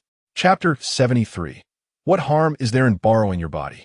Mentor Roland gently patted Suner's small head, letting out a sigh as she replied, "That fellow has yet to make an appearance." A smile graced Suner's face, yet a hint of anxiety creased her brow, her delicate, arched eyebrows knitting together in a manner that suggested both self-reproach and disappointment. Observing Suner in such a state, Xiao couldn't help but shake her head, silently pondering what it was about Xiao Yin that captivated Suner so. Was it merely their childhood companionship? She reached out, intending to comfort Suner, but ultimately thought better of it. With an affectionate smile, Mentor Roland reassured, "Do not reproach yourself, Suner. The journey to ascend as a mystical stage mentor is inherently challenging. Your advancement into the top 50 is a source of pride for me." After expressing these sentiments, Mentor Roland's expression shifted, her stunning visage taking on a hint of ire. "That Xiao, once he returns, I shall ensure he receives his due reckoning."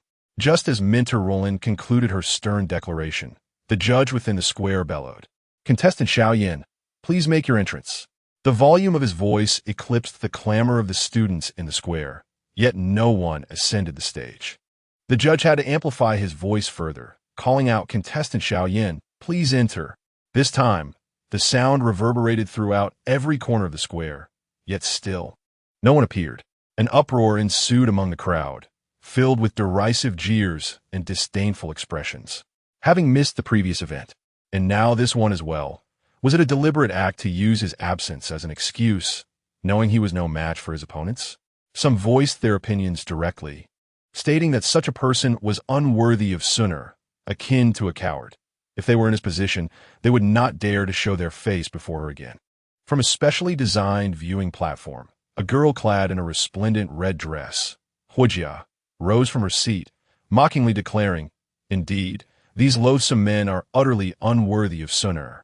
Only I deserve to be with her." Huojia was the granddaughter of the president of the Canaan Academy, renowned as the Little Demoness, possessing exquisite features, an alluring figure, and formidable strength, ranking alongside Suner and her peers. Beside Huojia stood an elderly man, the president of Canaan Academy, who, with a furrowed brow, admonished, "Sit down. Is there no semblance of decorum for a young lady?" Huojia stubbornly shook her head, unfazed by her grandfather's words. What use is decorum? In this world, strength speaks volumes. That Xiao better not show up. If he does, I will make it clear to him who Suner truly belongs to.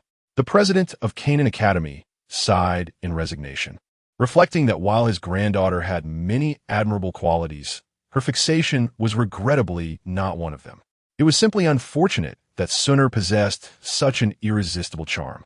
Among those who share a similar sentiment as Hu Jia is Bai Shan, clad in white attire. He enjoys considerable renown among this cohort of students, his prowess on par with that of Hu Jia and his peers, marking him as one of the strongest among them. He had previously encountered Suner at the foot of the mountain, captivated by her beauty, and had long harbored feelings for her. As he gazed towards the martial stage, he remarked with a hint of disdain, "Indeed, this individual is unworthy of Suner." As time slipped away, Xiao Yin remained absent from the stage. With only a few minutes left, his continued absence would equate to an automatic forfeiture. Ruo Lin wore a bittersweet expression, lamenting, "It seems this lad will not be appearing again. Perhaps we shall defer his ascension to the Xian-level mentor for another 3 years." Xiao Yu's gaze darkened as he gently patted Ruo Lin's shoulder, saying, "Let us depart."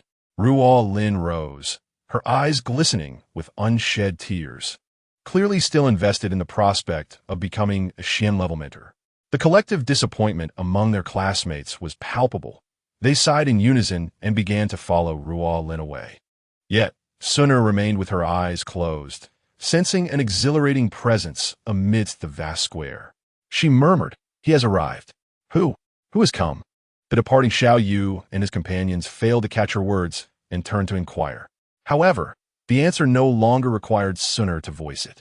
Suddenly, the martial stage at the center of the square erupted with a thunderous sound, dust ascending as an incredibly swift figure descended upon it, spiderweb-like cracks radiating from beneath him. The onlookers were left in astonishment, for the figure's movement had been so rapid that they barely registered it. A mere shadow flashing past before landing on the stage. Another youth, Shui Bong, armed with a spear, tightened his expression and pointed his weapon, demanding, "Who goes there?" Xiao Yan flashed a grin and proclaimed, "Xiao Yan." In that instant, the square erupted into a frenzy. The very Xiao Yan had indeed arrived. Somewhat emboldened, yet regrettably, his return seemed futile. After 2 years of absence, what strength could he possibly possess? It was likely he would be sent flying by Shui Bong's single blow. Suner's brother, Xiao Yin, appeared in such a state. Aside from his decent appearance, it seemed he possessed no other remarkable qualities. In an instant, all eyes in the arena turned toward Xiao Yin, eager to witness what capabilities he possessed to earn Suner's favor. Xiao Yu quickly shot a glance at the martial stage and whispered, "At least this person has some conscience, arriving just in time. Yet it matters not, for should his strength be lacking, he will be knocked down with ease." Ruo Lin, filled with both ire and delight, thought, "Well, as long as he is present, that suffices. With this, my qualification for advancement will only require a year. However, I must ensure he receives a thorough lesson." A multitude of classmates buzzed with curiosity, whispering about Xiao Yin, who had been absent for 2 years. Some even stole glances at Suner's expression, only to find her cheeks slightly flushed, standing quietly beside Ruo Lin, speaking little. Ha ha ha! Within Xiao Yan's body, Gu Bei, like Xiao Yin, found himself at the center of the arena, observing the surroundings with unabashed laughter. Although Xiao Yin was about to engage in a battle with Shui Bong, his confidence in his superiority over Shui Bong allowed him to be unperturbed, engaging in conversation with Gu Bei. "Is there something amusing about this square?" Gu Bei remarked mercilessly. "A crowd awaits your defeat.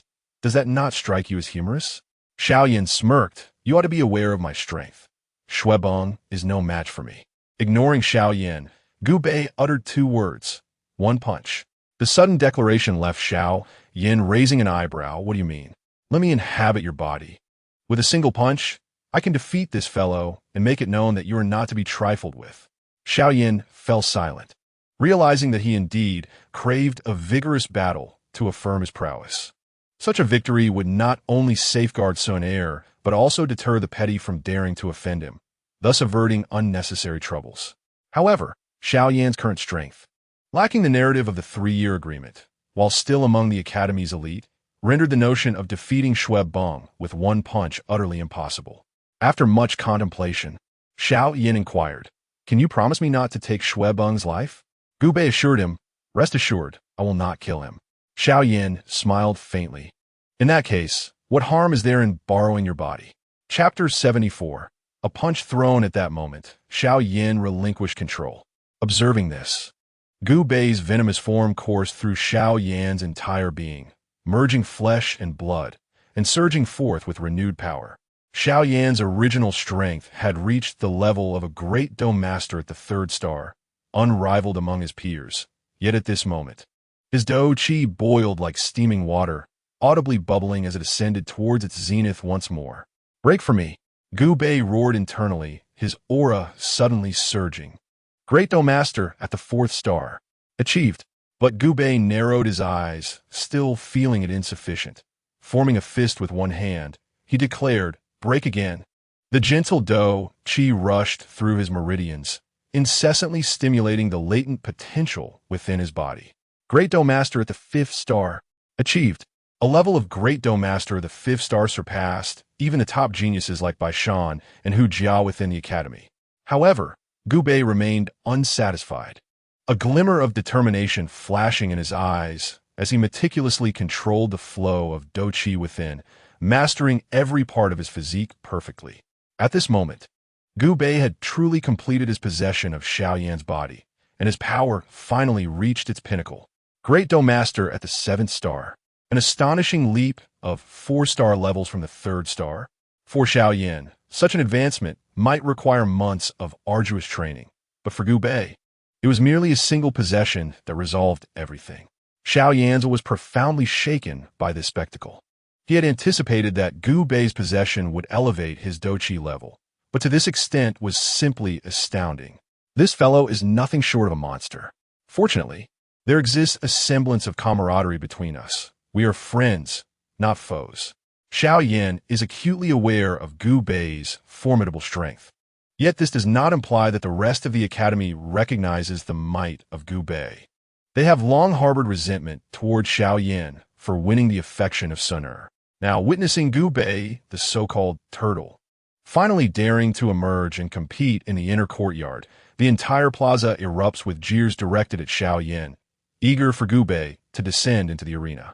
Even Xiao Yan's opponent, the tall man named Shui Bung, though not the pinnacle of strength, possesses a certain reputation among the students. He delivers a faintly mocking remark. Xiao Yan, during the battle, weaponry is merciless. Do not blame me if you suffer injuries. Gu Bei responds with a cold smile. Shall we commence the match now? The retort leaves Shui Bung visibly unsettled, as if he were merely a braggart. With a huff, he replies, of course. A chorus of Sun Er's admirers instantly calls out, Shui Bung, teach this guy a lesson. Let him know he is utterly unworthy of Sun Er. I bet this dropout, Xiao Yan, cannot even withstand a single blow from Shui Bung. With such overwhelming support, Shui Bung's demeanor steadies further. He raises his long spear, declaring fiercely, Xiao Yan, do not blame me. If anyone is to be blamed, it is your own lack of strength. With that, Shui Bung unleashes his spear, which moves with the grace of a serpent, intertwining with azure battle energy that subtly transforms into the form of a green dragon, exuding tremendous power. The spectators gasp in unison. Even from a distance, they can distinctly sense the overwhelming force of the spear. Among the students, Bai Shan, ranked among the strongest, observes the spear with a grave expression, realizing this strike would likely overwhelm even a 3-star great fighter. Xiao Yan is already defeated. The young woman clad in red, Hu Jia, smiles faintly, appearing thoroughly pleased, nearly clapping in delight. Xiao Yan, whom Sun Er refers to as brother, is but this. It seems Sun Er will soon be with me. After speaking at length without receiving any response from her grandfather, she feels a twinge of frustration and gently taps his shoulder. Grandfather, why are you silent? Yet the dean, Ken Nan, remains mute, his gaze fixated on the arena. As a figure of his caliber, a hint of astonishment flickers across his face, as if witnessing an unbelievable scene. Following the direction of her grandfather's gaze, Hu Jia covers her cherry lips, her shock intensifying. How is this possible? In the arena, Gu Bei has yet to make a move. He stands still, merely exuding a powerful aura of battle energy. With sheer momentum, he has pinned Xuebong, who is exerting all his strength, to the ground like a defeated dog. Xuebong's eyes bulge helplessly, beads of sweat rolling down his forehead. His expression a mask of agony. To make matters worse, he has maintained the stance of thrusting his spear since the beginning. At this moment, the arm that grips the spear trembles incessantly, a painful ache coursing through it. What is happening here? The entire square erupted into a cacophony of noise. As numerous individuals rose from their seats, vigorously rubbing their eyes to reaffirm what they witnessed on the martial platform. To their utter despair, they realized they had not been mistaken. Xiao had indeed managed to completely suppress Xuebong solely through his imposing presence. At this moment, a profound bewilderment enveloped the crowd, akin to having their heads crushed by an elephant, leaving them in utter disarray. Was he 14 or 15? A 7-star great fighter? Was this truly a mortal being? The collective sentiment was beyond articulation. If Xiao were merely a 3-star great fighter, many might still entertain thoughts of competing for Sun's affections. But with his status as a 7-star great fighter, all hopes were extinguished. To draw comparison, one might envy someone possessing 300,000, yet one would never envy a figure like Xiao, who possessed untold billions. When the disparity in rank becomes insurmountable, mortals can only gaze upwards in reverence, rather than harboring jealousy. On the spectator's platform, Xiao clenched his fists tightly, for the first time experiencing such an insurmountable gap that ruthlessly trampled upon his prideful heart. He chuckled bitterly to himself, realizing how foolish he had been to fantasize about contending with someone of such caliber for Sun. Xiao stood from the platform and departed in silence. Meanwhile, the little demon girl tugged at her grandfather's sleeve, her small hand drooping as she gazed at the imposing Xiao on the stage. Her cheeks tinged with a faint blush. Yet, she spitefully remarked, with that guy around, it's no wonder Sun looks down on others. The director of the Jianan Academy cast a deliberate glance at the little demon girl and teased, what would you do if it were you? Her grandfather's playful banter caused her face to flush crimson, and she pouted, Grandpa. The director chuckled, having not seen such a countenance from her in quite some time, indicating her genuine admiration for Xiao. After sharing a light moment, the director's expression turned grave. This boy, once the competition concludes, I must have a serious discussion with him.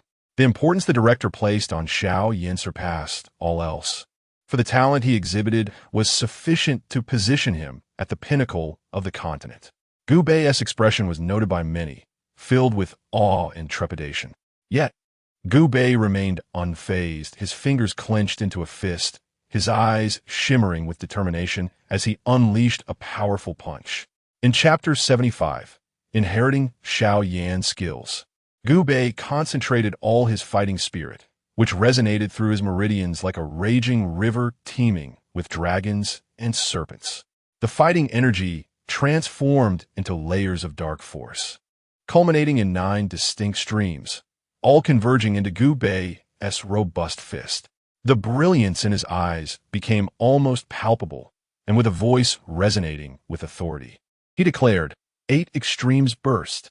The advanced Xin-level combat technique activated.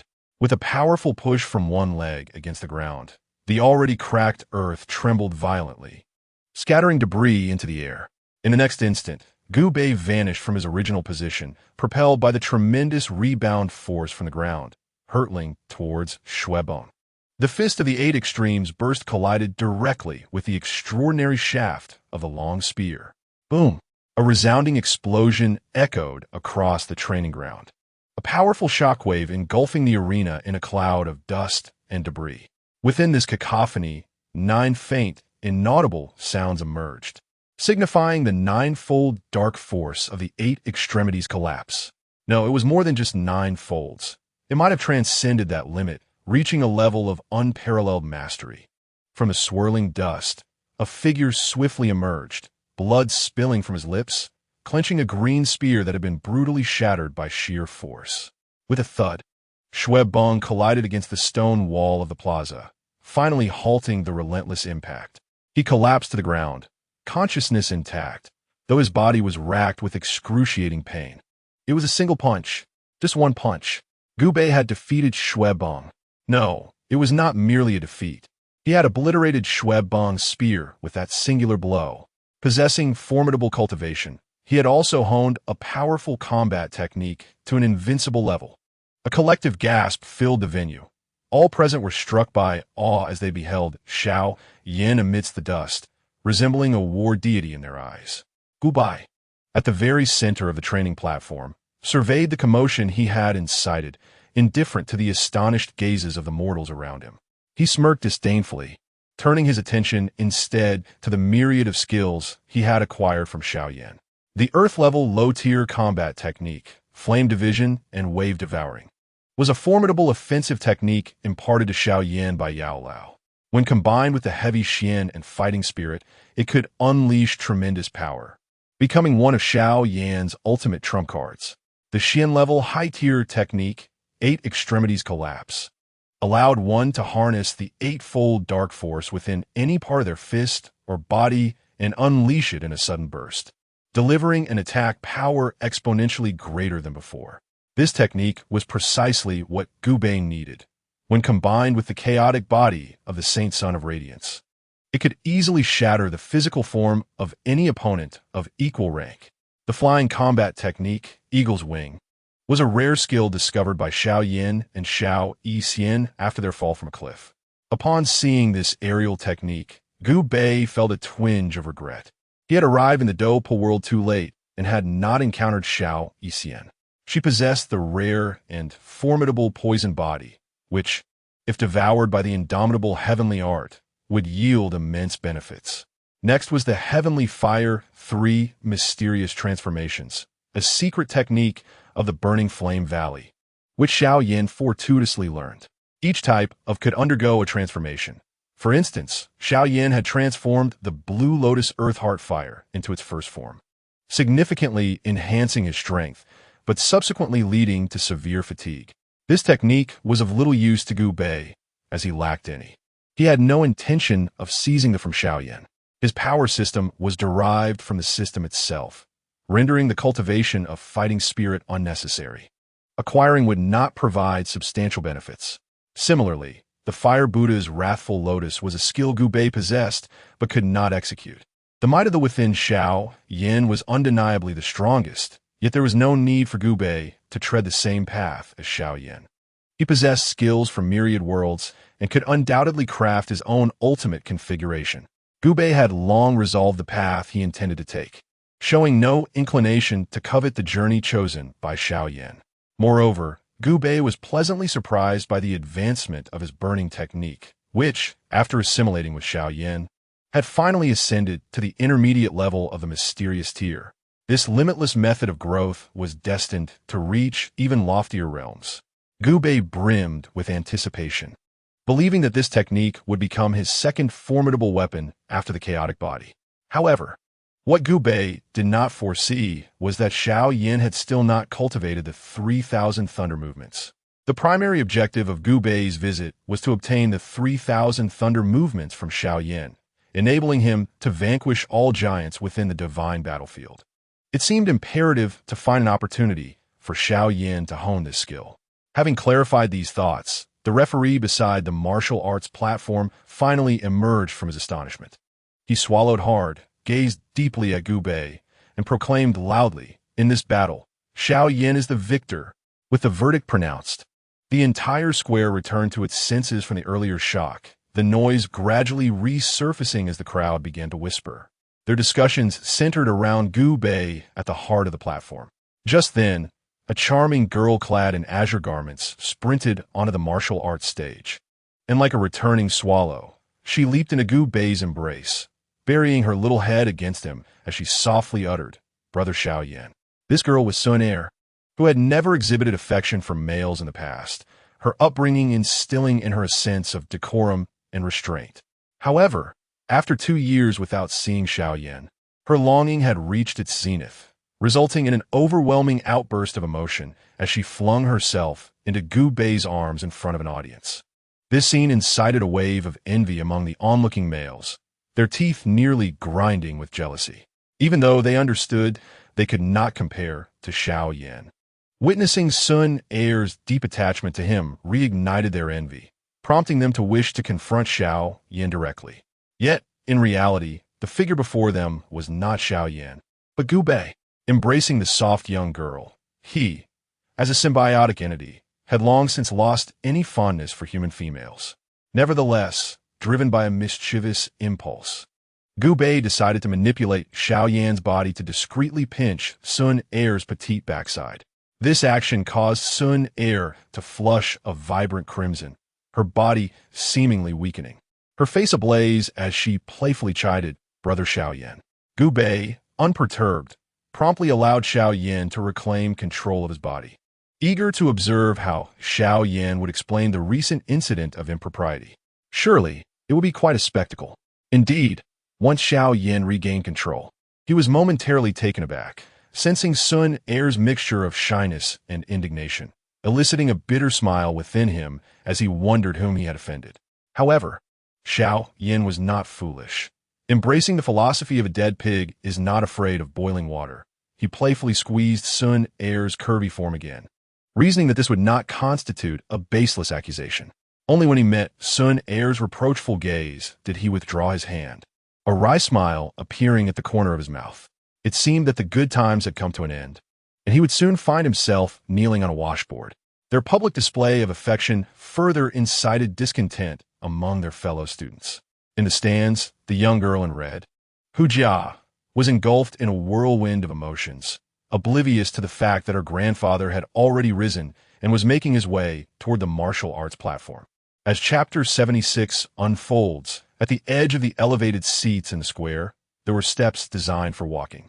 Dean Kanan, clad in a gray robe adorned with golden embroidery, strode steadily down the steps to the center of the square. It was at this moment that Hu Jia finally noticed her grandfather had already entered the square. Her delicate brows furrowed in concern as she softly murmured, "How did grandfather get to the square?" The chief judge, witnessing an unexpected interruption on the martial arts platform, was about to reprimand the intruder to ensure the competition proceeded smoothly. However, upon seeing Dean Kanan's visage, he shuddered and hurriedly exclaimed, "Dean, what brings you here?" Dean Kanan made a gesture for silence, seemingly reluctant to reveal his identity. His gaze met Xiao Yan's, and the steadiness and sophistication in his eyes led Xiao Yan to perceive that this individual was far from ordinary. Dean Kanan, in turn, was assessing Xiao Yan. Upon closer inspection, he felt the resilience reflected in Xiao Yan's eyes, a hallmark of a true warrior. Considering Xiao Yan's cultivation as a 7-star great fighter, he couldn't help but conclude that the young man was destined for greatness.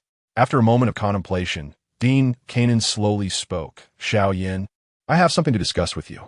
Just then, Minter Ruolin arrived with Xiao Yu and others to greet Gu Bei, inadvertently encountering Dean Kanan.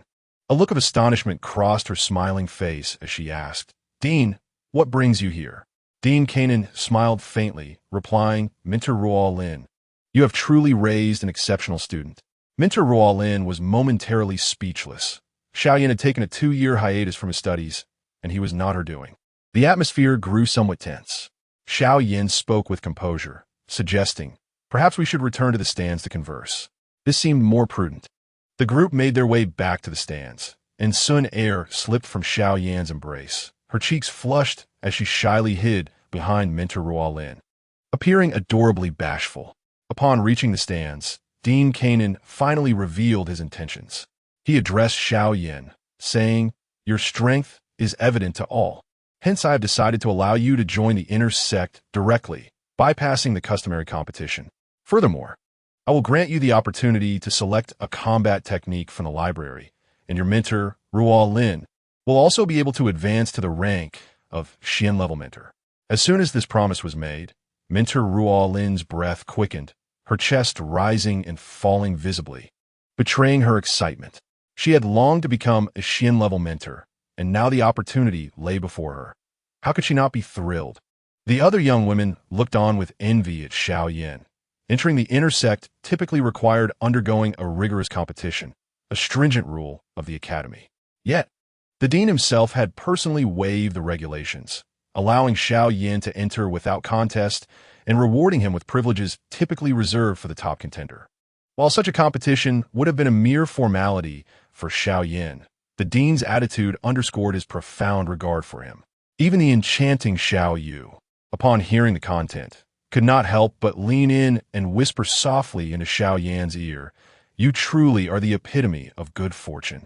The principal's regard for you is far more significant than being the first in the inner sect.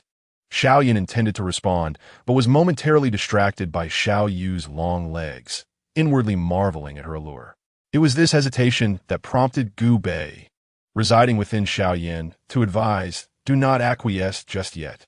Xiaoyan, puzzled yet maintaining a stoic expression, internally inquired, "Why is that?" Gu Bei scoffed involently, dismissing the principal's regard for Xiaoyan as trivial. The strength Xiaoyan currently exhibited could easily secure him the title of first in the inner sect, and all the promised benefits from the principal would naturally follow. The advantages initially destined for Xiaoyan would be rendered insignificant.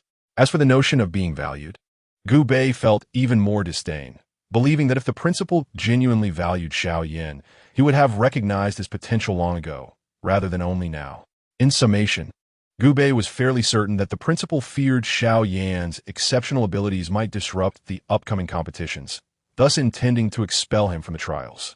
If Gu Bei recalled correctly, the forthcoming inter-sect competition would involve chaotic battles, followed by a hunt, and should Xiaoyan, a formidable 7-star dome master, participate, he could easily manipulate the outcomes at will, thereby truly violating the Academy's regulations. It appeared that the principal, under the guise of allowing Xiaoyan into the inner sect, was actually upholding the rules, a cunning old fox.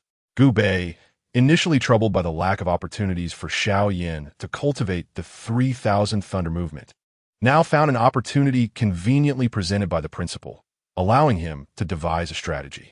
Xiaoyan, request another treasure related to the wind and thunder attributes from the principal. Only then can you agree to enter the inner sect. Gu Bei's audacity zulpeist Xiaoyan. Yet recalling that Gu Bei was his symbiotic entity and would not lead him astray, he inquired, "Why demand a treasure? The principal has already shown us great kindness."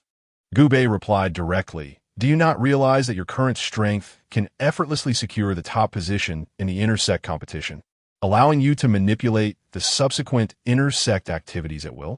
At this juncture, if Xiaoyan remained oblivious, he would no longer deserve the title of protagonist in the Dopa world. Though he had not entirely deciphered Gu Bei's intentions, he sensed that the principal aimed to deceive him. After pondering for a moment, Xiaoyan expressed, "I appreciate the principal's goodwill, but I hope to refrain from disrupting the rules and enter the inner sect through the competition."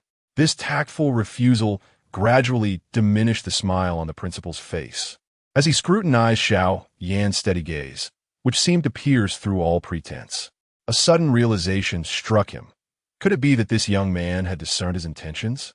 The principal, uncertain, cast another glance at Xiaoyan, only to find a faint smile dancing in his eyes. This little fox. The dean could not help but feel a wave of discouragement. Not only was his cultivation profound, but his intellect was also sharp, coupled with an indomitable will. Such a person might truly stand at the pinnacle of the Duki continent in the future. In his resignation, the dean forced a smile and said, "Xiaoyan, if you're willing to enter the inner academy, I can take the liberty of allowing you to select a treasure from the academy's treasury." At this, Xiaoyan could no longer suppress the amusement bubbling within him. The corners of his mouth lifted slightly, appearing humble yet distinctly playful, reminiscent of a charmingly mischievous demeanor. He feigned modesty, saying, "How can I possibly accept such generosity? The dean breaking the rules to let me into the inner door is already a great kindness. I fear I may be unworthy." At this point, the dean, weary of banter, felt a pang of regret for the treasures within the academy. Forcing a smile as he replied, "No need for guilt. This is what you rightfully deserve. Now, what treasure do you desire?" With such encouragement from the dean, Xiaoyan no longer held back. He cleared his throat and stated, "I am currently practicing a certain Do technique that requires a treasure imbued with the power of wind and thunder." The dean's lips twitched in surprise. He had not anticipated Xiaoyan would make such a request. On the Duki continent, The most esteemed profession was that of the alchemist, and the rarest attribute was the lightning attribute. Such techniques or skills invariably surpassed their peers in efficacy. Consequently, the number of magical beasts or treasures with such attributes was relatively scarce. Even the Jianan Academy possessed very few treasures endowed with the power of wind and thunder. Observing Xiao Yan's confident demeanor, the dean realized he could not deceive this astute young man and reluctantly agreed. I will dispatch someone to deliver it as soon as I return. Thus, your entry into the inner academy is settled. Xiao Yan nodded appreciatively, expressing his gratitude. Thank you for your kindness, Dean. The dean sighed inwardly at Xiao Yan's calm and composed demeanor, wishing that this young man were his own grandson. Waving his hand, he signaled for Xiao Yan to refrain from further formalities. Then, I shall return to prepare the wind and thunder treasure. As the dean turned to leave, he paused at the entrance, hesitating momentarily before striding away. Minter Ruolin, with eyes as beautiful as autumn waters, regarded Xiao Yan with a mixture of joy and reproach. You rascal, with the dean holding you in such high regard, how could you dare to impose conditions upon him? Xiao Yan scratched his nose, offering an awkward smile. Yet he did not take Ruolin's words to heart, recognizing them as mere jest. Xuanyu then inquired with this, you are officially a disciple of the Inner Academy and will not need to participate in the Inner Academy competition. You can spend more time with your cousin Suner. Xiao Yu's teasing remarks rendered Suner, who was concealed behind Roland, even more blushing as she lowered her head. Unable to meet Xiao Yan's gaze due to his earlier frivolity, the maiden's shyness was strikingly palpable, akin to a flower bud poised to bloom. Xiao Yan chuckled softly, assuring her that he would indeed spend quality time with Suner. Yet, deep within, Xiao Yan was acutely aware that while attending to Suner, he must also dedicate himself to the cultivation of the 3,000 thunder movements. After all, the circumstances within the Inner Academy were far more intense than those outside. During the remaining hours, the group engaged in pleasant banter from the stands, enjoying the ongoing Inner Academy matches, creating a delightful atmosphere. Once the Inner Academy competitions concluded, Xiao Yan accompanied Suner for a leisurely stroll through the city of Jianan. 2 days later, Xiao Yan arrived at the rear mountain of the inner sect, where the dean's treasured Fonlei artifact had finally come into his possession. It resembled a round stone akin to a relic, said to be a crystallization of wind and thunder left behind by a tempest lightning, imbued with the power of wind and thunder. The stone gleamed brightly, intermittently emitting flashes of light. As Xiao Yan grasped the Fonlei stone, he could almost feel the faint currents of wind and thunder power gently infiltrating his meridians through his palm. This realization invigorated him. Possessing this Fonlei stone would significantly enhance his ability to cultivate the 3,000 thunder movements. Gu Bei, eager for Xiao Yan to succeed quickly, suggested, seek a marshy area. Such a location is more conducive to practicing your movement techniques. Without hesitation, Xiao Yan began his search across the vast expanse of the rear mountain. The rear mountain was immensely expansive, interspersed with numerous towering peaks and ancient trees. This vast geographical diversity afforded the rear mountain a variety of terrains, including marshlands. After a thorough search, Xiao Yan discovered a muddy marshland nestled behind a cluster of peaks, where the fallen leaves of ancient trees mingled with the black sludge, enhancing the tranquil ambience. A thought crossed Xiao Yan's mind, confirming that this was indeed an excellent place for practicing his movement techniques. However, there seemed to be some activity beneath the marsh, suggesting the presence of magical beasts. Gu Bei elucidated, these minor magical beasts will aid you in your training. Do not concern yourself with them. After pondering Gu Bei's words for a moment, Xiao Yan quickly grasped their significance. Thus, it was time to commence the cultivation of the 3,000 thunder movements. He retrieved the scroll for the 3,000 thunder movements from his inner pocket and placed the Fonlei stone beside it.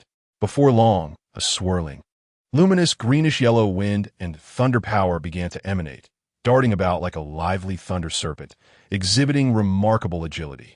This was the fundamental essence of cultivating the 3,000 thunder movements. The wind and thunder power must be absorbed.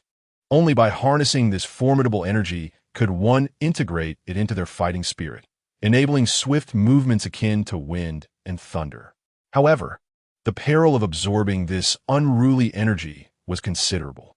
Generally, without a Fonlay artifact, one would need to wait for a storm to summon a trace of wind and thunder power from the scroll, as only the arrival of thunder could evoke it. Furthermore, the endeavor to refine the power of wind and thunder proves to be exceedingly arduous.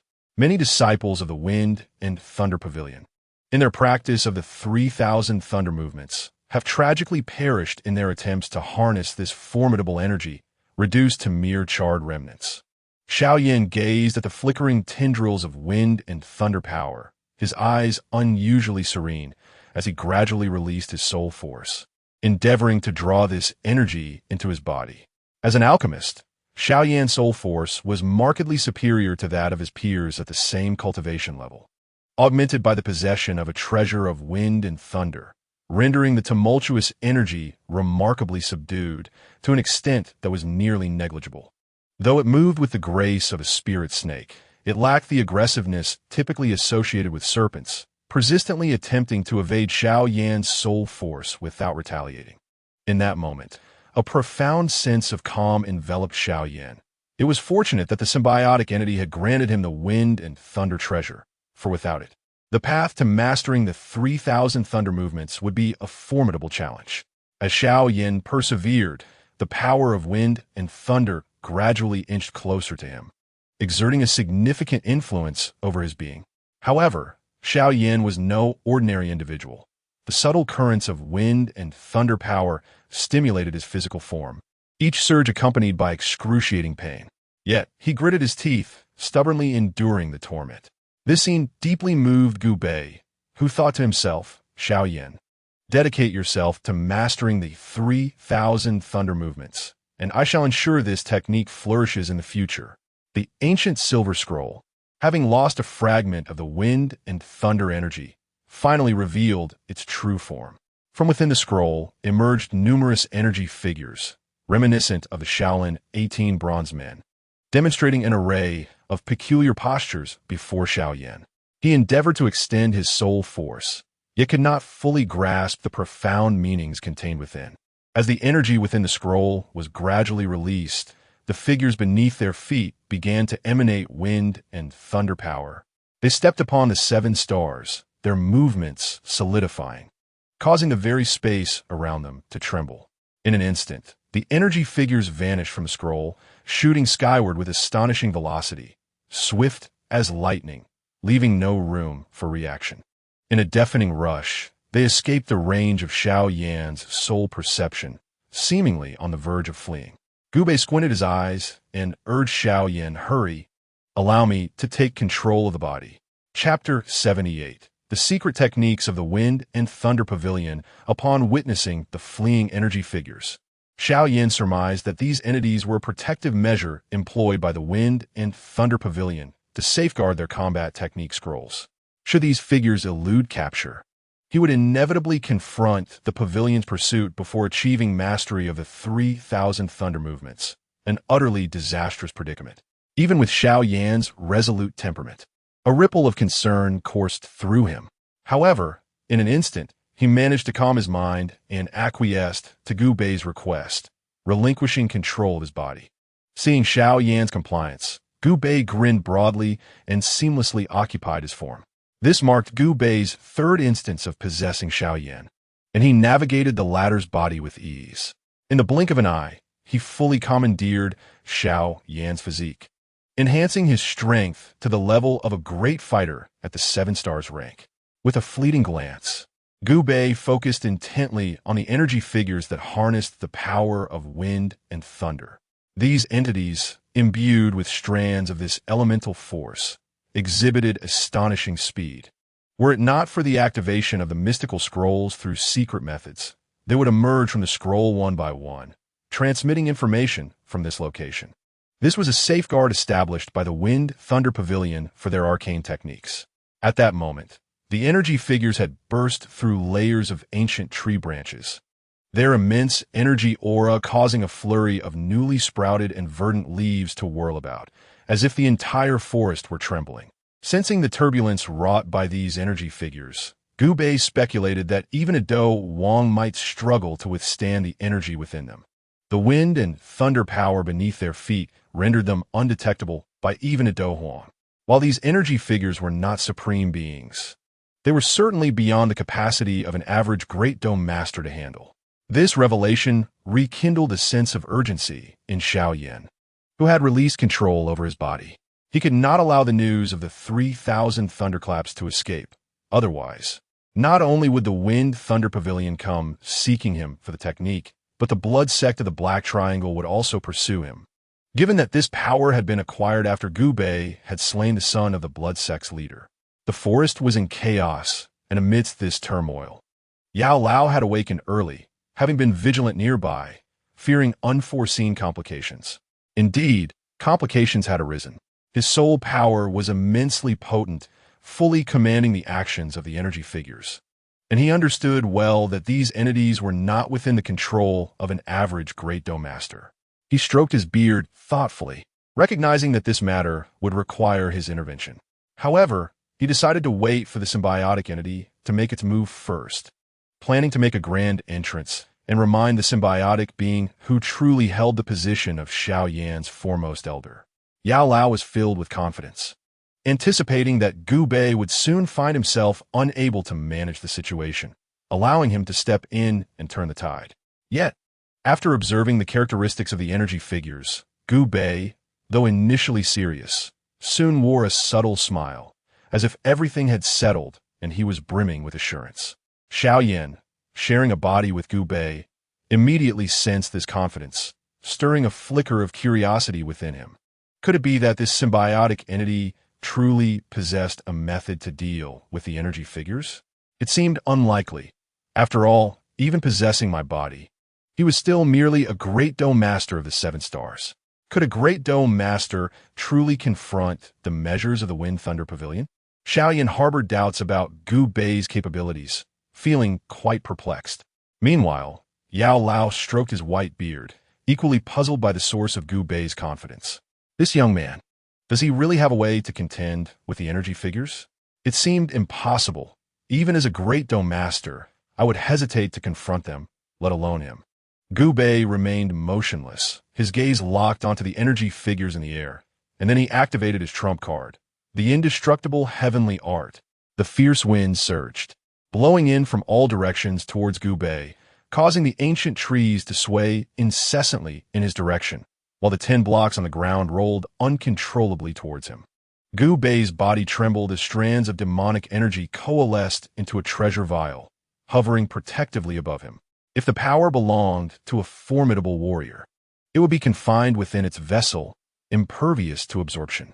However, this external energy, regardless of its magnitude, lacked the guidance of a strong will, rendering it mere scattered forces that could be effortlessly shattered. Indeed, within the realm of Do Pa, there are likely no formidable techniques developed for absorption. Yet the indestructible heavenly art was more than capable of fulfilling this task. With each breath he took, the devouring power of the demonic energy vial reached its zenith. Several dense and refined strands of demonic energy shot forth like arrows from a powerful bow, pinning the swiftly moving energy entities firmly in midair. Despite their immense energy and the lightning power beneath their feet, the entities found themselves utterly immobilized in the presence of the demonic energy. Every time they attempted to wield their power, they discovered it being voraciously absorbed, their resistance growing ever more fervent as their energy was consumed at an accelerating pace. Seizing several energy entities, Gu Bei smirked, unleashing the full force of his indestructible heavenly art. "Gather," he commanded, his voice resonating like an order that startled the birds in the forest into flight, rivaling the migration of flocks. In the sky, the bodies of the energy entities dimmed, unable to withstand Gu Bei's devouring force, their internal energy depleting rapidly, which rendered them incapable of sustaining their existence. With a crackling sound, they disintegrated into a silvery energy net, causing numerous birds to plummet from the sky. The dissipating power of wind and thunder gradually faded into the cosmos, Yet this energy remained exceedingly violent, coalescing dark clouds that swiftly transformed the clear sky into a tumultuous overcast, accompanied by the incessant rumble of thunder from deep within the clouds. Boom, boom, boom. The tremendous thunderclaps brought forth blinding light, followed by a bolt of lightning that struck directly before Gu Bei, obliterating a massive stone into dust, sending fragments flying in all directions. By heavens, such audacity! Xiao Yan, in his youth, could not contain himself, exclaiming a curse. Meanwhile, Yao Lao's eyes reflected profound astonishment. This symbiotic entity had indeed eradicated those energy entities through the cultivation of a great dome master. It was an extraordinary feat, no matter how the two pondered. They could not comprehend the intricacies of the indestructible heavenly art. Though both were prodigious talents, they had never crafted their own techniques, let alone grasped the profound mysteries of the indestructible heavenly art that surpassed heavenly-grade techniques. Even with their utmost efforts, they could not fathom the depths of its secrets. Yao Lao, once a powerful figure traversing the continent and a master alchemist with extensive experience, could only faintly perceive that Gu Bei was employing a powerful technique imbued with devouring capabilities. An extraordinary technique capable of utterly devouring the energy beings, has summoned the relentless force of thunder.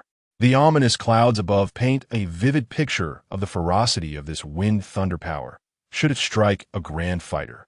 One can only imagine the grievous consequences. Boom! Thunder roared across the sky, a veritable sea of lightning cascading down, a spectacle that could spell doom for anyone caught beneath it. Not even a grand fighter, let alone a Do Wong, could hope to evade this onslaught. They could only brace themselves for the inevitable strike. Yet beneath this tempest, Gu Bei crouched low, feigning an attempt to evade the incoming thunder. In the heart of the forest, a tremendous surge erupted at Gu Bei's location, a flurry of lightning serpents twisting and writhing like a nest of snakes, each displaying myriad forms as they descended around him. Within Gu Bei, a crucial strand of wind thunder energy melded into a silvery liquid, merging with his flesh and blood in the moments preceding the thunder's descent. In an instant, a kaleidoscope of peculiar movements and techniques for channeling Do Qi flashed through his mind.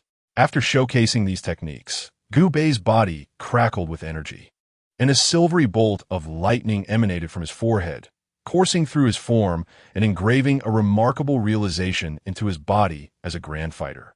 At last, under this miraculous inheritance, Xiao Yan's body had entered the realm of the 3,000 thunderous techniques, achieving the foundational level of this art. In that moment, Gu Bei's eyes flew open, and a beam of lightning shot forth from his gaze. He had finally grasped the essence of the 3,000 thunderous techniques. The system promptly notified him, "Congratulations, host. You have acquired the 3,000 thunderous techniques level 1. This technique is divided into 3 tiers. The first tier, Thunder Flash. The second tier, Thunder Instant. And the third tier, 3,000 Thunder, a commendable skill indeed. For an average person, merely entering the realm of the 3,000 thunderous techniques would evoke immense joy, as this art is notoriously difficult to cultivate. And even the initial stage greatly enhances combat prowess. However, Gu Bei's aspirations soared far beyond that of the ordinary. Merely entering the 3,000 thunderous techniques? Insufficient. Far from enough. Gu Bei bent towards the ground, placing one hand flat upon it, activating one of his abilities as a symbiotic entity, meditation. This ability, a hallmark of his race, serves to elevate skill levels. Having undergone multiple evolutions, Gu Bei's race has ascended to that of a mid-tier symbiotic entity, and this ability has been significantly enhanced.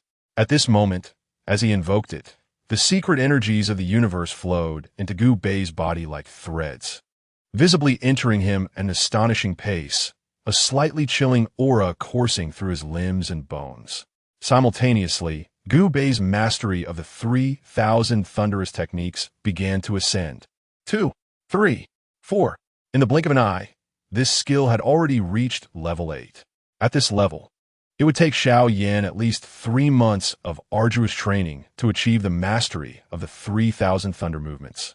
a meditation skill that boasts an extraordinary capacity for cultivation. The tempest above had transformed into countless serpentine lightning bolts, wreaking havoc through the forest. The tallest ancient trees, upon contact with these lightning serpents, were instantly reduced to charred remains, their leaves cascading down like mournful tears, life extinguished. Gubai gazed intently, a subtle smile gracing his lips. I am eager to see if this thunder can strike me. Soon, an endless torrent of lightning serpents descended from the heavens, their gaping maws snapping viciously towards Gubei. The sheer number of these serpents was overwhelming, with dozens converging in a painfully confined space, making evasion nearly impossible, compounded by their cunning angles of attack, which posed a significant challenge. Yet, Gubei remained unperturbed, murmuring 3,000 thunder movements. In the air, a fleeting surge of thunderous energy emerged, only to wither away almost instantaneously, vanishing without a trace. With the disappearance of that fleeting force, so too did Gubei, who had been encircled by the multitude of serpents, fading into obscurity. Boom, boom, boom. Hundreds of lightning serpents struck the ground with ferocity. Fortunately, they were not fully fledged bolts of thunder, and their power, while formidable, was not catastrophic. They merely sent dirt flying and darkened the surface of the earth without creating any gaping holes. On the massive branch of a towering ancient tree, a figure gradually materialized, none other than Gubei, who had just vanished amidst the serpentine onslaught. With one hand firmly grasping the tree trunk, he surveyed the rampaging lightning serpents, his spirits evidently high. Once the 3,000 thunder movements reaches level 20, I dare say no giant without the Sharingan will be able to keep pace with my movements. No, not necessarily. Even with the Sharingan, one might still struggle to match my speed. Little Lee had once relied on his unmatched swiftness to land a decisive blow on Sasuke, even after his movements were perceived. Thus, in the realm of martial arts, speed reigned supreme. A glimmer of determination sparkled in Gubei's eyes as he contemplated skills to counter the giants. He felt a sense of joy, knowing that while he might not eradicate all the giants in the wilderness, he could certainly manage them. Gubei's mind raced with thoughts, a flurry of ideas. Though these reflections transpired in mere seconds, the impact of the lightning serpents lingered, warm gusts of air swirling around Gubei's attire, prompting Xiao Yin to speak up. How exactly did you deal with those energy beings? In your agility, why is it so astonishing?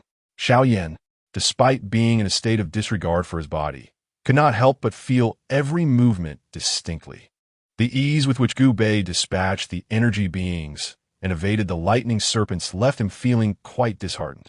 Deep down, he understood that even if he attained the realm of a 7-star great fighter, he might not reach Gubei's current level. Inwardly, he mused, is this symbiotic being truly abnormal? Is he truly a genius of combat and agility?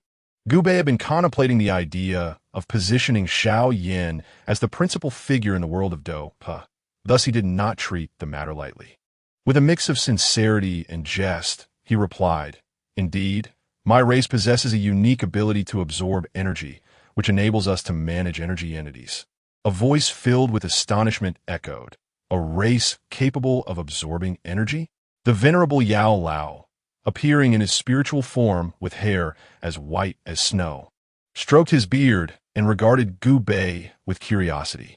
He enveloped Xiao Yin in strands of spiritual power and distinctly sensed a residue of wind and thunder energy within him. If Xiao Yin were to absorb this energy, it would likely surpass the effects of medicinal pills and cultivation, and it would not leave any adverse consequences. Xiao Yin promptly addressed him, Yao Lao. Yao Lao responded with a gentle acknowledgement, yet his focus remained predominantly on Gubei, eager to unravel the mystery of the energy absorption. He continued, if energy absorption is attributed to your racial endowment, then how is it that your agility is so remarkably heightened? You must realize that you dodged countless lightning snakes in a single instance, and you inhabit the body of Xiao Yin, who is merely at the level of 7-star Great Dome Master. Gubei had anticipated this inquiry and shrugged his shoulders with a hint of resignation. It's merely a few lightning snakes. Dodging them is quite normal, isn't it? The corners of Yao Lao's mouth twitched, seemingly at a loss for words, for even when he had reached the level of a 7-star Great Doe Master, it was inconceivable to evade the lightning snakes. Perhaps perceiving Yao Lao's skepticism, Gu Bei offered a faint smile, to be honest. I initially would not have been able to evade the lightning snakes, but I happened to cultivate the 3,000 thunder movements.